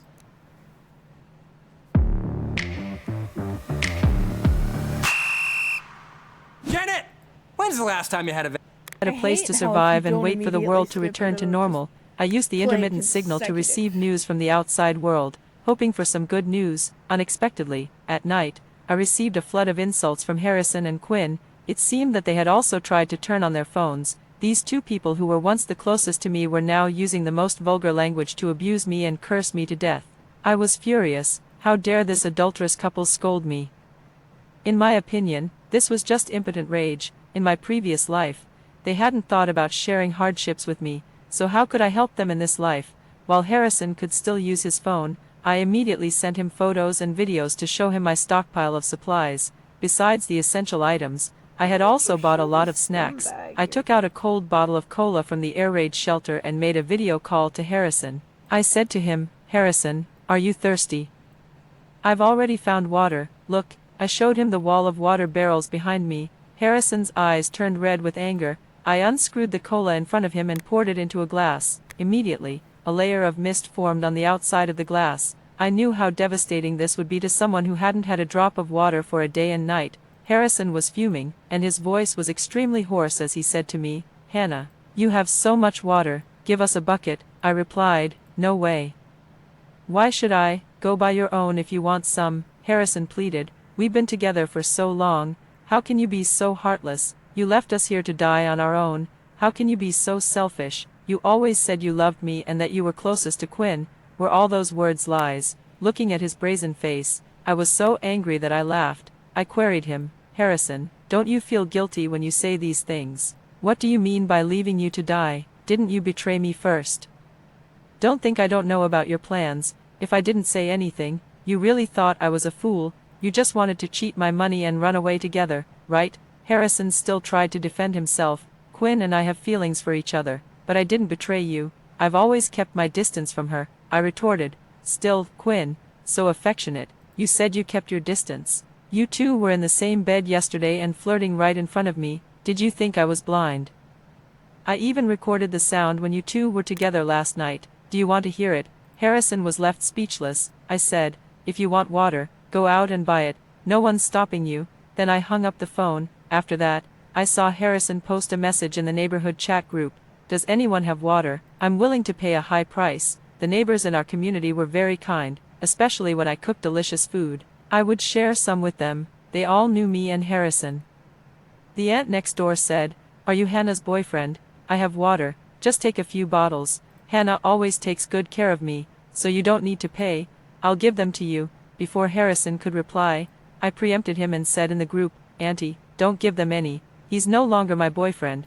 There's no need to do it for my sake. He's so in love with his mistress that he doesn't need anyone else's help. After that, I directly shared the video recording of our call and the audio recording in the group. Everyone clearly heard the intimate voices of the two in the recording, as well as their plans to kick me out after I bought the house. Even worse, there was a recording of them discussing buying a large sum insurance policy for me so they could kill me and defraud the insurance company. Suddenly, the group exploded. Everyone was already restless due to the heat, and now they had an outlet for their anger. They started chatting one after another. I think I've seen this mistress. She should be Hannah's best friend. I always saw Hannah with her. Disgusting. Even rabbits don't eat the grass by their burrows. With water so scarce now, do cheaters even deserve to drink water? The aunt also said, everyone's short of water these days. I was only going to help because of Hannah. With this kind of thing going on, I can't help anymore. In an instant, their dirty secrets were exposed. And everyone was mocking them. No matter how much Harrison tried to explain or beg, no one was willing to help. Even so, Harrison still didn't go out to look for water. He loved himself too much. After a while, Quinn called me and started crying. Sister Hannah, I was wrong. Please forgive me. I was naive before and messed up your relationship. I've repented now. Harrison is a jerk. He pushed me out to find water in this heat and said he'd beat me if I didn't go. Sister Hannah, you're the best. For the sake of helping you expose this scumbag, give me another chance. Let me come to you. With so much water you've stored, it should be enough for 2 people. After listening to her sobs, I said mercilessly, don't call me sister. It makes me sick to think of you as my sister. Now you're begging me. Did you think of me as your sister when you slept with my boyfriend? Did you think of me as your sister when you two conspired to cheat my money? And in the recording, it was you who came up with the idea of killing me for the insurance money. Which of these things wronged you? How dare you ask me to take you in? Quinn said, why are you so petty? We've been friends for so long. That's not How can you be petty. so heartless? Are you just going to watch me die? I said bluntly, yes, I can, and I'm happy to. Quinn said resentfully, just you wait. If anything happens to me, you'll be a murderer. I won't let you off even if I become a ghost. I hung up the phone immediately. Who would take her empty threats seriously? It was ridiculous. At this moment, with my revenge complete and a chance at survival secured, I finally relaxed. It was only then that I seemed to have the time to feel sad. I felt a sudden sense of loss. Wondering how things had turned out this way, my parents died early, and I really cherished Harrison and Quinn. They were like family to me. In my previous life, I truly hoped that Harrison and I could survive. I even planned that after the high temperature passed, we could get married, start a family, have a child, and live an ordinary life. I loved Harrison. We had been together since high school. And I had fantasized. So if you want to ditch the GMOs and industrial processed ingredients and upgrade your meat stick today, try our beef stick with the 30 sticks for $36 offer. And do it now before this deal runs out. Almost every meat stick on the market today contains an ingredient derived from GMOs and ultra-processed seed oils. But at Paleo Valley, we like to do things naturally. Rather than using this ingredient called encapsulated citric acid or encapsulated lactic acid that often involves GMOs and ultra-processed seed oils that simply melt into the stick, we use age-old fermentation for a natural preservation. We simply combine 100% grass-fed and finished beef, truly pastured pork and chicken from American family farms, leaving fast-fed venison with organic spices, probiotic. Fantasized countless times about the happiness of going from school uniforms to wedding dresses. Unexpectedly, he betrayed our 8-year relationship so easily, and I had always treated Quinn like a younger sister, taking good care of her, often inviting her to live with us. and even telling Harrison to treat her like a sister. Now I realized I had been too naive. After all, everyone had told me not to let female friends without blood relations get too close to my boyfriend, as it could lead to problems. I had confidently said that they weren't that kind of people. Looking back, I thought I was laughable. However, I saw a message that sent chills down my spine. Harrison stopped insulting me and simply said, "Don't think you're safe just because you ran away. I know where you are. Don't think I don't know you made preparations in advance. If you're heartless, don't blame me for being disloyal." After reading this, I suddenly remembered that my computer was at home, and it still had the messages about my communication with the villa owner. He must have seen them, although I didn't think he could find me. I quickly turned on the surveillance cameras and the alarm system I had set up. There was no need to turn them on during the day because no human could withstand the increasingly high temperatures, but I needed to strengthen security at night. After all, when it came to survival, people would do anything while watching the surveillance. I opened the fruit can I took out from the air raid shelter. It was still slightly cool, and in the apocalypse, this was a very rare treat. I quickly sent another photo to Harrison. After eating, I took a good nap. Since I was reborn, I had been constantly on the go. Now I could finally have a good rest. Although the apocalypse still filled me with panic, I tried my best to sleep well, lest I go crazy by the time it ended. I didn't slack off just because of my seemingly impenetrable shelter. Among the videos I downloaded, there were some tutorials on simple self-defense techniques and military boxing. Although I had superhuman strength now, I didn't know how to fight, so I needed to study hard to better protect myself. In addition, there were also some basic medical treatment tutorials. I memorized them carefully because these could be life-saving knowledge in the apocalypse. However, I seemed to have lost my sense of time and date. I didn't know how much time had passed, and the phone signal disappeared. I could no longer share videos of me drinking water with Harrison, but I didn't sink into loneliness. Instead, I read more books and studied survival knowledge. I was still looking forward to the day when I could return to the surface. I don't know how much time had passed, but suddenly, my alarm went off. I was practicing self-defense at the time, and instantly tensed up. I grabbed the weapon I'd prepared for myself, a 1-meter-long steel rebar, and headed towards the surveillance monitors. On the screen, I saw a skinny old man, accompanied by a child, trying to climb over the wall. They looked so weak that they seemed on the verge of fainting at any moment. At first, I planned to let things be and not get involved in other people's affairs, but looking at them, I felt pity. And since I now had the ability to protect myself, I thought I should help if I could. Even if there was a conflict, they wouldn't be able to defeat me. After observing them for a while and seeing that they just wanted a place to hide and had no malicious intent, I emerged from the cellar. As soon as I stepped out, the sweltering heat on the ground hit me. I looked at the old man and the child curled up pitifully by the wall and wondered how they had managed to survive. When they saw me, they thought I was going to drive them away. The old man pleaded desperately, "Please, don't chase us away. We mean no harm. Just let us stay here for a day. If not, we'll die when the sun comes up. I'm an old man and have lived long enough, but I just want to save my grandson. He's so young." The old man started wiping away tears, and the child began to cry too. The old man added, "If you still don't trust us, I'll leave. Just please help my little grandson." I looked around and saw no one else. The surveillance had only shown these two. So I let down my guard and handed a bottle of water to the little boy. Unexpectedly, the boy grabbed my wrist, revealing his true identity. He wasn't a child at all but a dwarf. The old man was also in disguise. Not knowing how many others were in their group, I didn't dare to act rashly. I pretended to be caught and looked at them in panic. I never expected things to turn out like this. At the same time, I realized that without help, how could an old man in his 60s and a child have survived until now? I was furious. I tried to help you out of kindness, but you set me up. It seemed that in this world, the only person I could trust was myself. The old man laughed sinisterly. "It's not us setting you up. You've offended someone, so don't blame us." Just then, a familiar figure walked over from a distance. Harrison appeared in front of me triumphantly and said disdainfully, "Did you think I couldn't find you just because you ran away? You really underestimate me, Harrison." Seeing this, I knew that Harrison must have joined forces with those bandits. Remembering what happened to me in my previous life, I could guess Quinn's fate. I had thought Harrison pushed me away because he didn't love me, but it turned out he was just selfish and would sacrifice anything to survive. Although I had a feeling I knew the answer, I still asked, "Where's Quinn?" Harrison sneered. "That woman, all she did was boss me around. Why would I keep her?" The old man gave Harrison a thumbs up. Good job, bro. This place looks great, and there's water too.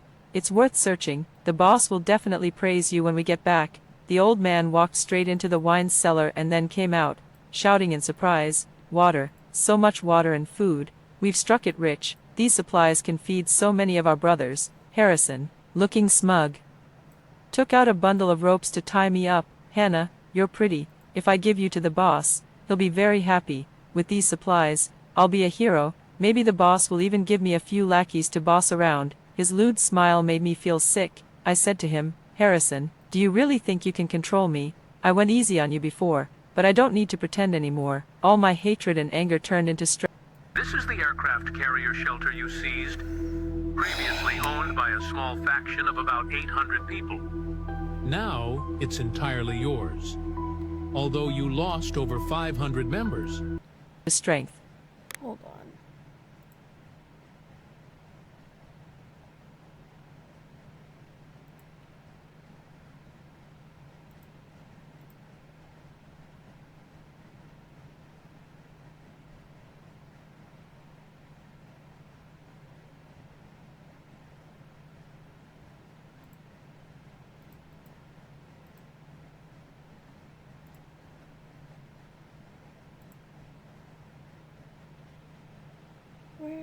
Where is my ad blocker?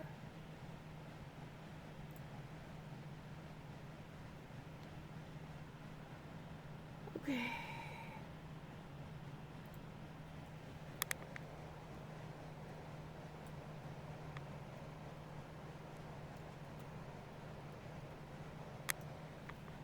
It's the thing. I don't think it's my ad blocker, because I have an ad blocker. Okay. I punched him hard in the mouth with all my might. The punch sent him flying, and he collapsed to the ground, unable to move. The old man and the dwarf were stunned. When I turned to deal with them, they immediately started running. The old man couldn't run fast because of his bad legs, and I grabbed him back. But the dwarf, despite his small size, was incredibly fast. I couldn't catch up with him, and he disappeared into the night. I punched the old man, knocking him out, then tied both of them up with ropes and left them in the wilderness. By tomorrow morning, the sun would end their sinful lives. Harrison actually woke up on the way, with blood all over his face. He mumbled, "Hannah, since when did you get so good at fighting? Let me follow you. I'll be your servant. If you spare my life, I'll tell you where our top guy hides the water and food." Now he was betraying his own partners again, trying to tempt me with supplies, but I wasn't interested in what he had at all. I said to him, "Harrison, do you think I need your stuff? I just want you to pay the price. You betrayed me before, then stabbed Quinn in the back, and now you're betraying your boss. Scum like you don't deserve to live." Seeing this, Harrison started playing the emotional card again. "Hannah, after all these years together, how can you bear to watch me die? We were so in love. Can't you spare me for the sake of our past?" I had originally stopped hitting him, but when I heard this, I couldn't help but slap him. "How dare you mention that? Didn't you take our 4-year relationship seriously at all? Don't think I don't know about the things you and Quinn plotted." After that, I turned and walked away, ignoring Harrison's angry shouts behind me. "Hannah, do you know who my boss is? If you touch me, he'll skin you alive. Hannah, you bitch, you won't die a good death." As dawn was approaching, I walked away quickly, and his words faded into the distance. I didn't care what he was saying. Finally, I had dealt with this scumbag with my own hands, and I felt an indescribable sense of satisfaction. I didn't have time to linger outside and hurried back to my shelter. After all, one of them had escaped and was probably going for reinforcements. I didn't know how many of them there were, what weapons they had, or if I could handle them. I had died at the hands of these people in my previous life, and even though I was more powerful now, I still felt an inexplicable fear of them. However, my shelter was in the suburbs, and I remembered that these people had always lived in the city because there was a reservoir there, so even if they came back for revenge or to steal my resources, it would take them some time to travel back and forth, giving me time to prepare. I closed the door to the air raid shelter. The door was similar to the steel plates welded inside my shelter, and hopefully, no one would notice there was another space behind it, but I couldn't move my other equipment.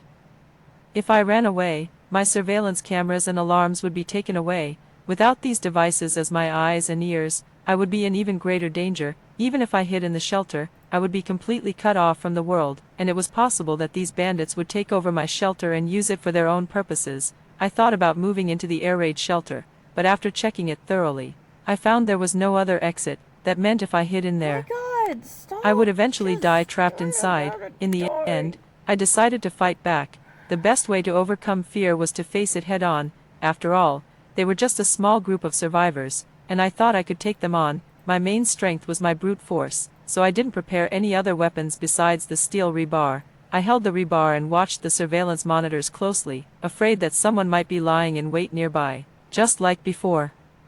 The alarm could only detect people entering the courtyard, so I had to keep an eye on the surrounding area myself. The night passed without incident. I guessed they were gathering their forces and would attack at night. The next evening, as soon as it got dark, I saw several cars parked nearby. Dozens of people got out and crept towards the villa. I immediately prepared for battle. I counted carefully. There were only around 30 of them. I was confident I could defeat them. Their cars carried not only people but also supplies and a woman. It seemed they thought that no matter how tough I was, I couldn't beat a group of them. They planned to take over my bunker and use it as their base, so they had essentially moved in with all their belongings. Well, they were in for a disappointment. I punched the nearby steel plate with just 5/10 of my strength, and the plate caved in. I was no longer the same person I used to be. I was a force to be reckoned with now. So I stood at the entrance of the villa, holding my weapon, the steel rebar. When they saw me, they stopped hiding and came out into the open. I thought they would charge at me immediately, but instead, a woman walked out from the back of the group. I took a closer look and was shocked to see it was Quinn. She was still alive. Quinn was also surprised and happy to see me. She tried to act friendly, saying, "Sister Hannah, it really is you. When Harrison said you might be here, I didn't believe him. I thought you had died out there. I'm so glad to see you again. I don't hold it against you for not helping me before. Now that you're in trouble, I'm here to help you. Aren't I your best sister?" Everyone looked at Quinn, as if waiting for her command. Then I realized that Quinn not only survived but had also become some kind of leader. I said to her, "I'm alive, and you've done well for yourself." "I thought Harrison had traded you for water." Quinn frowned. "That heartless bastard. I was so devoted to him, but he wanted me dead. Luckily, I met Boss Jack. He's kind-hearted, and not only protected me but also helped me. Of course I'm following him now." I then remembered that Boss Jack was the street thug Jack, who used to pick fights and was extremely ruthless. Everyone used to avoid him. Jack had always liked Quinn and often harassed her. Who would have thought that in this harsh survival environment, someone like Jack would become a powerful figure? Quinn, who used to ignore him, now sweetly called him boss all the time. No wonder Harrison had that disgusted and evasive reaction when he mentioned Quinn. Jack chimed in, "Hannah, since you and Quinn are friends, if you hand over this villa and your resources..." No more switching between apps and forgetting important details. It's reduced my mental load since everything syncs automatically. Appointments, school events, even meal planning. Everything's color-coded so I can see who has what going on and make sure that there's no overlaps. Plus, the chore chart means my kids can be more independent, and I don't have to remember to remind them constantly. Finally, it's easy. Sources. "I'll spare you and let you join us," Quinn said triumphantly. "Hannah, just agree to Boss Jack. You won't regret it." The dwarf came back and said your resources could support our group for 10 years. "Is that true? Let us in and show us. I never knew you were the type to do big things in secret." They might have seemed like they were negotiating, but their men were already holding weapons, waiting for my response. I had no intention of sharing my resources with these scumbags. Nor did I want to hear Quinn's fake sisterly talk. Moreover, I could see the malice in her eyes. I knew Quinn too well. She was vengeful. If I gave in, she wouldn't spare me and would settle all old scores at once. I tentatively asked, "Don't you have a reservoir? How could you still like this little water of mine? After all, what is lacking now is not food but water. In the apocalypse, in the city, you could break into any supermarket and find food." But the water had almost all been snatched up. Quinn replied matter-of-factly, "The reservoir hardly has any water left."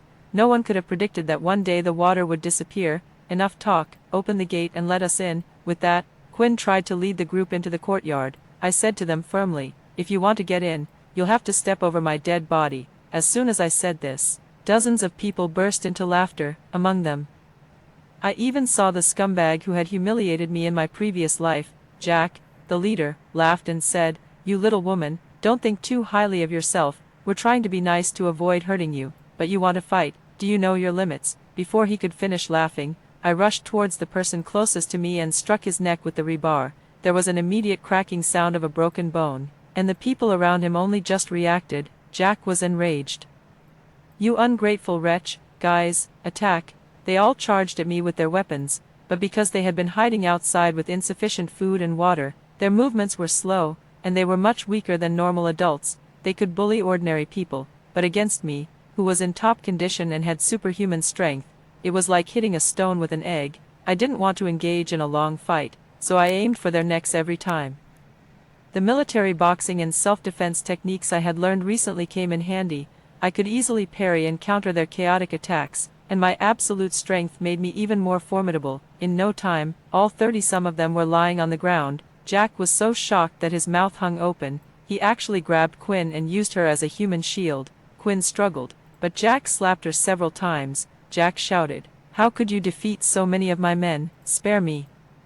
You've already injured and killed so many of my guys. Let's call it even. How could I let it go?" The biggest lesson I had learned during this time was never to trust these despicable people and not to be overly kind. So, Jack and Quinn also fell to my blows. We remained in a standoff for a while. It was already midnight, so I quickly began cleaning up the battlefield. I loaded all the unconscious people into the car and transported them to the wilderness. Whether they woke up before sunrise was up to fate. I made several trips by car to move them all. If it weren't for my extraordinary physical strength and divine power, I would have been exhausted to death. After cleaning everything up, I returned to the bunker and quietly waited for the sunrise. I could feel the heat outside. As the bunker was no longer as cool as before, however, it was still at a temperature suitable for the human body. Since experiencing this crisis, I've come to understand even more how important absolute combat power is. Apart from sleeping, I spend most of my time exercising. The once slender me now has firmer muscles and clear lines. The life of living in this small shelter didn't turn me into a lazy, overweight person. Instead, I seized this hard-won opportunity to improve myself. I now have time to read books that I didn't have time for before. Loneliness didn't defeat me. Instead, it made me better. When I got tired of canned food and instant meals, I would go out late at night to dig up some soil and plant vegetables in the wine cellar. I used small lights to provide them with photosynthesis, which helped me maintain my vitamin intake. As time passed, the solar panels broke down, and I could only generate electricity by pedaling a generator bicycle every day. I lived this repetitive life for 5 years. Although the temperature outside didn't rise, it didn't drop either. Once the temperature stabilized, a huge weight was lifted off my mind. At least there was a possibility that the temperature would drop. In my lifetime, there was still a chance for me to stand under the sun and see the blooming flowers and hear the singing birds. Thinking of this, tears welled up in my eyes. I had finished reading all the novels I downloaded. Bored, I thought about going to the city library to bring back some new books. Taking advantage of the darkness, I set out. The car couldn't be driven anymore, but I had carefully stored a motorcycle I got from the bandits in the basement. If I wanted to travel, this motorcycle was my only means of transportation. I didn't have to worry about danger on the way. I had come out a few times in the past 5 years, and there were fewer and fewer people. Now, it was almost impossible to see any living person. It was an empty city, and there was nothing much for me to guard against. However, when I entered the urban area, I saw something shaped like a person lying on the ground. This thing stood out from the surroundings. Everything else had been weathered and faded by the sun and was covered in thick dust, while this thing was bright yellow and brand new. I thought to myself, could this be an alien? Had the aliens who destroyed the Earth finally arrived? While I was wondering, the thing got up from the ground and took off its mask. It turned out to be a young man. He moved with great difficulty, as if his leg was injured. Since I hadn't seen a stranger for many years, I approached him and lifted him up. Years of survival had made me fearless. As no one could defeat me, how could an injured person like him hurt me? The moment he saw me, he was almost scared out of his wits, reacting even more strongly than I expected. He exclaimed, "Are you a human or a ghost? Put me down quickly." I suddenly felt like joking and said, "Of course I'm a ghost, otherwise how could I have such great strength?" He was so frightened that he fainted on the spot. I curiously examined his strange bright yellow suit and found that the temperature at his neck was lower than the outside temperature. It seemed that the suit was made of some heat-insulating material. I saw the words, National Atmospheric Research Institute, on his clothes, so he might be a scientist or something similar. I had so many questions to ask him. I wanted to know if the world would get better and how long it would take to return to normal, so I carried him onto my motorcycle and took him back to my bunker. On the one hand, I had many questions, and on the other hand, his leg seemed broken. If I didn't save him, he would probably die in the city. I don't know what material his suit was made of, but it was very thick. Even for me, it felt quite heavy, almost as heavy as a bag of rice. I carefully took off his protective suit and saw that his leg was extremely swollen, with purple and blue muscles, clearly broken. I used the medical knowledge I had learned but never practiced to bandage him. I cut open the leg of his blue work pants, did a simple reduction, and fixed it with wooden strips. Fortunately, I had stocked up on anti-inflammatory drugs, so I disinfected the wound and gave him the medicine. The hot weather wasn't conducive to wound healing, so I took him to the air raid shelter and built a simple bed for him to recover. He fainted for a day and night before waking up. When he woke up and saw me, he was as scared as if he had seen a ghost. He mumbled to himself, "There are no ghosts in this world. It must be an illusion. This is a world of science. How could there be ghosts?" Seeing how timid he was, I decided not to scare him anymore. I teased, "If I were a ghost, I would have eaten you already. Why would I bandage your wound?" He then came to his senses and said softly, "But this heat-insulating suit of mine weighs at least 100 pounds, and you lifted me up directly." I retorted, "Can't someone have great strength? Now, tell me, who are you and what are you doing in this desolate city?" He explained seriously, "I'm a researcher at the National Atmospheric Research Institute. I came here to launch a device, but unexpectedly, I accidentally fell from the building," he said a little embarrassedly. "This heat-insulating suit is too heavy, and I couldn't control my balance." I asked again, "Then where are your companions? Why didn't they save you?" He said with a hint of sadness, "We're a suicide squad for this mission. There aren't many survivors left now, but many such devices need to be launched across the country. Many places are not only remote but also have dangerous groups of survivors. We don't have the ability to protect everyone. We can only return on our own after completing the mission. There are many who can't make it back." His expression turned very gloomy.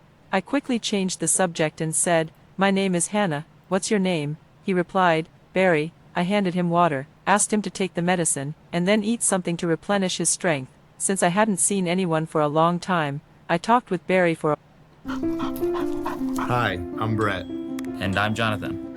This is Darla. And this is Buddy. We're the founders of the Farmer's Dog. We've made an entirely new way to Barry for a while. From him, I learned the reason for the global high temperature. There were many unstable regions in the world, and we were just lucky to live in a peaceful country. When there were wars abroad, nuclear weapons were launched, which damaged the ozone layer that protected the Earth. Other countries were not only experiencing high temperatures but also radiation. This had a direct impact on the whole world, and the high temperatures and radiation were on the verge of destroying the world. The surviving scientists had been researching how to restore the ozone layer, and Barry was here to launch an ozone bomb. However, when the bomb was launched, the timid Barry was so startled that he lost his balance and fell off the building. If it weren't for the cushioning of the filling in the heat-insulating suit, he would have died there. After learning about this, I admired him. Despite being so timid, he still carried out such a mission alone, but I couldn't help teasing him. "You're such a scaredy cat, everything scares you," he argued. "I'm not much younger than you, am I?" Indeed, during the time I spent with Barry, I found that although he was timid, he was a person with strong beliefs and extensive knowledge. He was much more mature on the inside than he appeared on the outside, so it wasn't hard to understand why he joined the Suicide Squad. Since his appearance, my life was no longer so monotonous and boring. Barry and I got along well in the shelter. He always sighed that although my shelter was simple, it was very practical, but when I told him it was a shelter converted from a haunted house, he was too scared to stay in the air raid shelter alone and insisted that I accompany him. So, besides taking care of him, I also had to stay until he fell asleep. Barry said to me, "Sister Hannah, there are still many survivors where I came from. When my leg heals, I'll take you back with me. You're too lonely here." I had been living a relatively fulfilling life, and although I sometimes felt a bit lonely, I didn't really feel isolated. But when he showed concern for me, my heart felt a bit sour. Barry was always curious and asked me, "Sister Hannah, why did you build such a safe house? Did you already know there would be a global high temperature? Can you predict the future?" I shook my head. I couldn't tell him about my rebirth. Moreover, as a researcher, it would be difficult for him to understand such mysterious things. I could only say that I dreamed about it. I told him my tragic experience in my previous life as if it were a story, omitting the ending on purpose. After all, no one would believe that part. If I said I single-handedly defeated more than 30 bandits, he would definitely think I was crazy. After hearing this, he said angrily, "These Harrison and Quinn are really heartless, Sister Hannah. You're so kind and beautiful. Yet they could do such things. They're so ungrateful. If Sister Hannah were with me, I would cherish her more than anything. How could I ever hurt you?"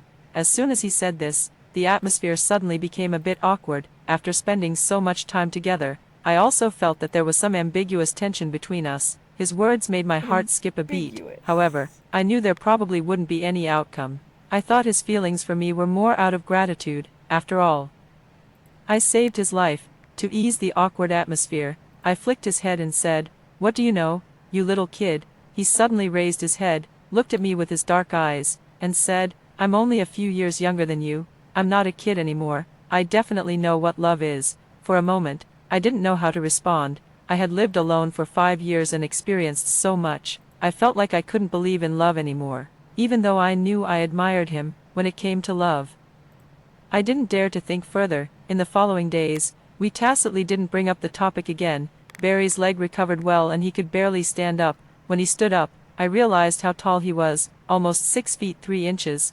1.9 meters. Next to him, I suddenly felt as small as a chicken. Barry put his hand on my shoulder and said to me, "Now see who's the little kid, Sister Hannah. I think we're a good match in terms of height too."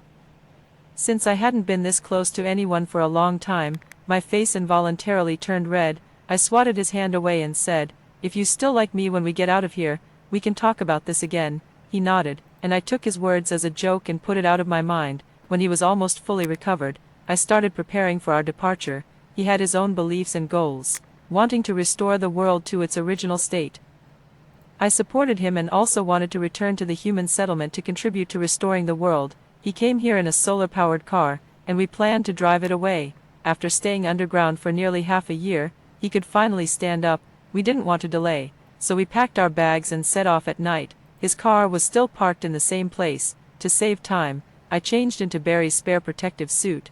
I finally left the bunker where I had lived for so long. Along the way, I saw that other cities were just like my hometown, so desolate that it was heartbreaking. On the road, Barry kept introducing their project to me, as well as his mentor who treated him like a son since his parents died early, and his own experiences and stories. I suddenly realized that after leaving the shelter, the timid Barry had instantly become a capable person. Perhaps the confined space allowed him to let down all his defenses and relax completely for a while. Now, this was his true self. He took me to the Research Institute, where I met the warriors who were sent out in batches to launch ozone bombs all over the country.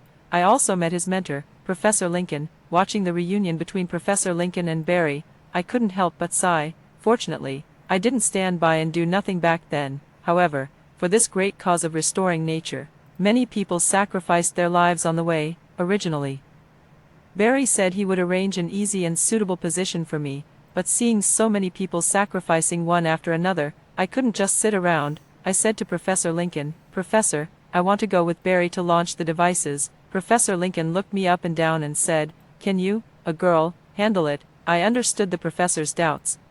No one understands me. If I actually told people how I'm feeling, they would think of me differently. That is a lie that I told myself whenever I was going through something. I naturally wanted to bottle up all my thoughts and emotions and not let anyone know. But what I came to learn is that by letting it out and actually talking to someone was one of the best ways to... After living underground for 5 years, my skin had even become a bit pale. I looked like a pampered young lady. And going on such a dangerous mission seemed like I would only cause trouble. I directly grabbed the belt of Barry's heat-insulating suit and lifted him up, clothes and all, with one hand. The professor was stunned. I said to the professor, "I know this mission is dangerous, and I won't cause any trouble. I just want to go with him to protect Barry and learn how to use the device at the same time, when I can operate it independently. I'll go on missions alone and definitely won't waste the Research Institute's resources." The professor finally reluctantly agreed to let me, an outsider, participate in the operation. From then on, Barry and I started the mission to save the world. He was the technical backbone of the team, and I was responsible for combat. Because I was really good at fighting, we would deliberately choose dangerous areas with bandit organizations. After all, I could protect both of us. While other colleagues would almost certainly be killed if they came here, I also learned that not only our country was trying to restore the environment, but scientists from other countries were also working hard. Just like this, we started our endless missions. Although we didn't know how long it would take, everyone persevered, hoping that the world could return to the way it was before. In the blink of an eye, 10 years passed. Barry and I kept shuttling between different launch sites.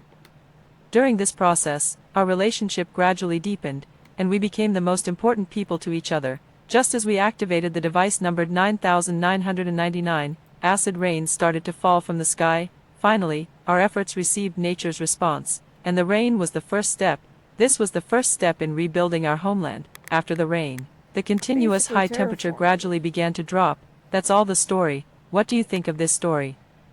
Share with me in the comments section. What would you do if you were in this situation? Looking forward to hearing from you. If you like this story, don't forget to like it, share it, and subscribe to my channel. See you next time. Alright, so if you actually want to subscribe to this one, for this story, this one was from Last Dawn Stories. So, yeah. They've got a pretty good collection of them. Anyway, I am going to go ahead and stop the stream, because I would like to at least do my stream on Tuesday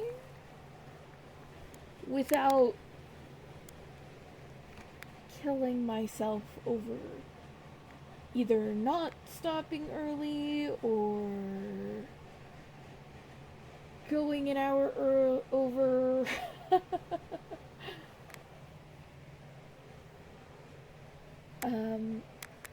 It's already difficult, so. But I would like to not have to regret it quite as much as I definitely will if I don't stop. So yeah, there is a level of being able to feel your bones separating inside your body that I don't like to have to feel, because I don't have hip joints anymore because radiation therapy. Yeah. So that's a problem.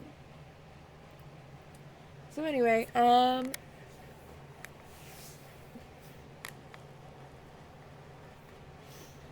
you're still watching, or you watch this later, I want you to have a good day, night, week, and I know it's past midnight, but if there are any moms who watch, happy Mom's Day. Any single dads without any moms involved, you know, if you're actually doing both jobs and not just pawning it off of the nearest female relative, like every dude that comes into my DMs trying to hit on me, regardless of my relationship status. So frustrating.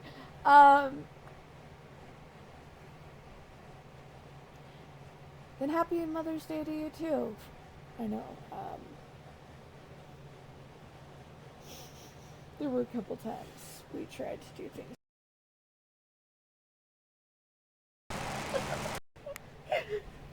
So, absolutely encourage it. If you're doing the job of both parents, get the celebration of both parents. But if you've like got other people doing it, like call your mom. If you've got, if you have a mom or grandma to call, text, call them, contact them, tell them Happy Mother's Day, or just see how they're doing. Unless you're no contact, in which point, I'm sorry, I know what that's like to be no contact with some relatives. It's hard. Love them, but you don't have to sacrifice your well-being for them anymore.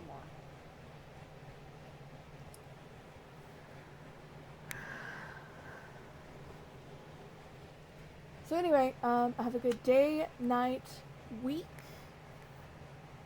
and stay safe and healthy. Bye-bye. Ah, you can't even see me waving. I don't know why I still wave.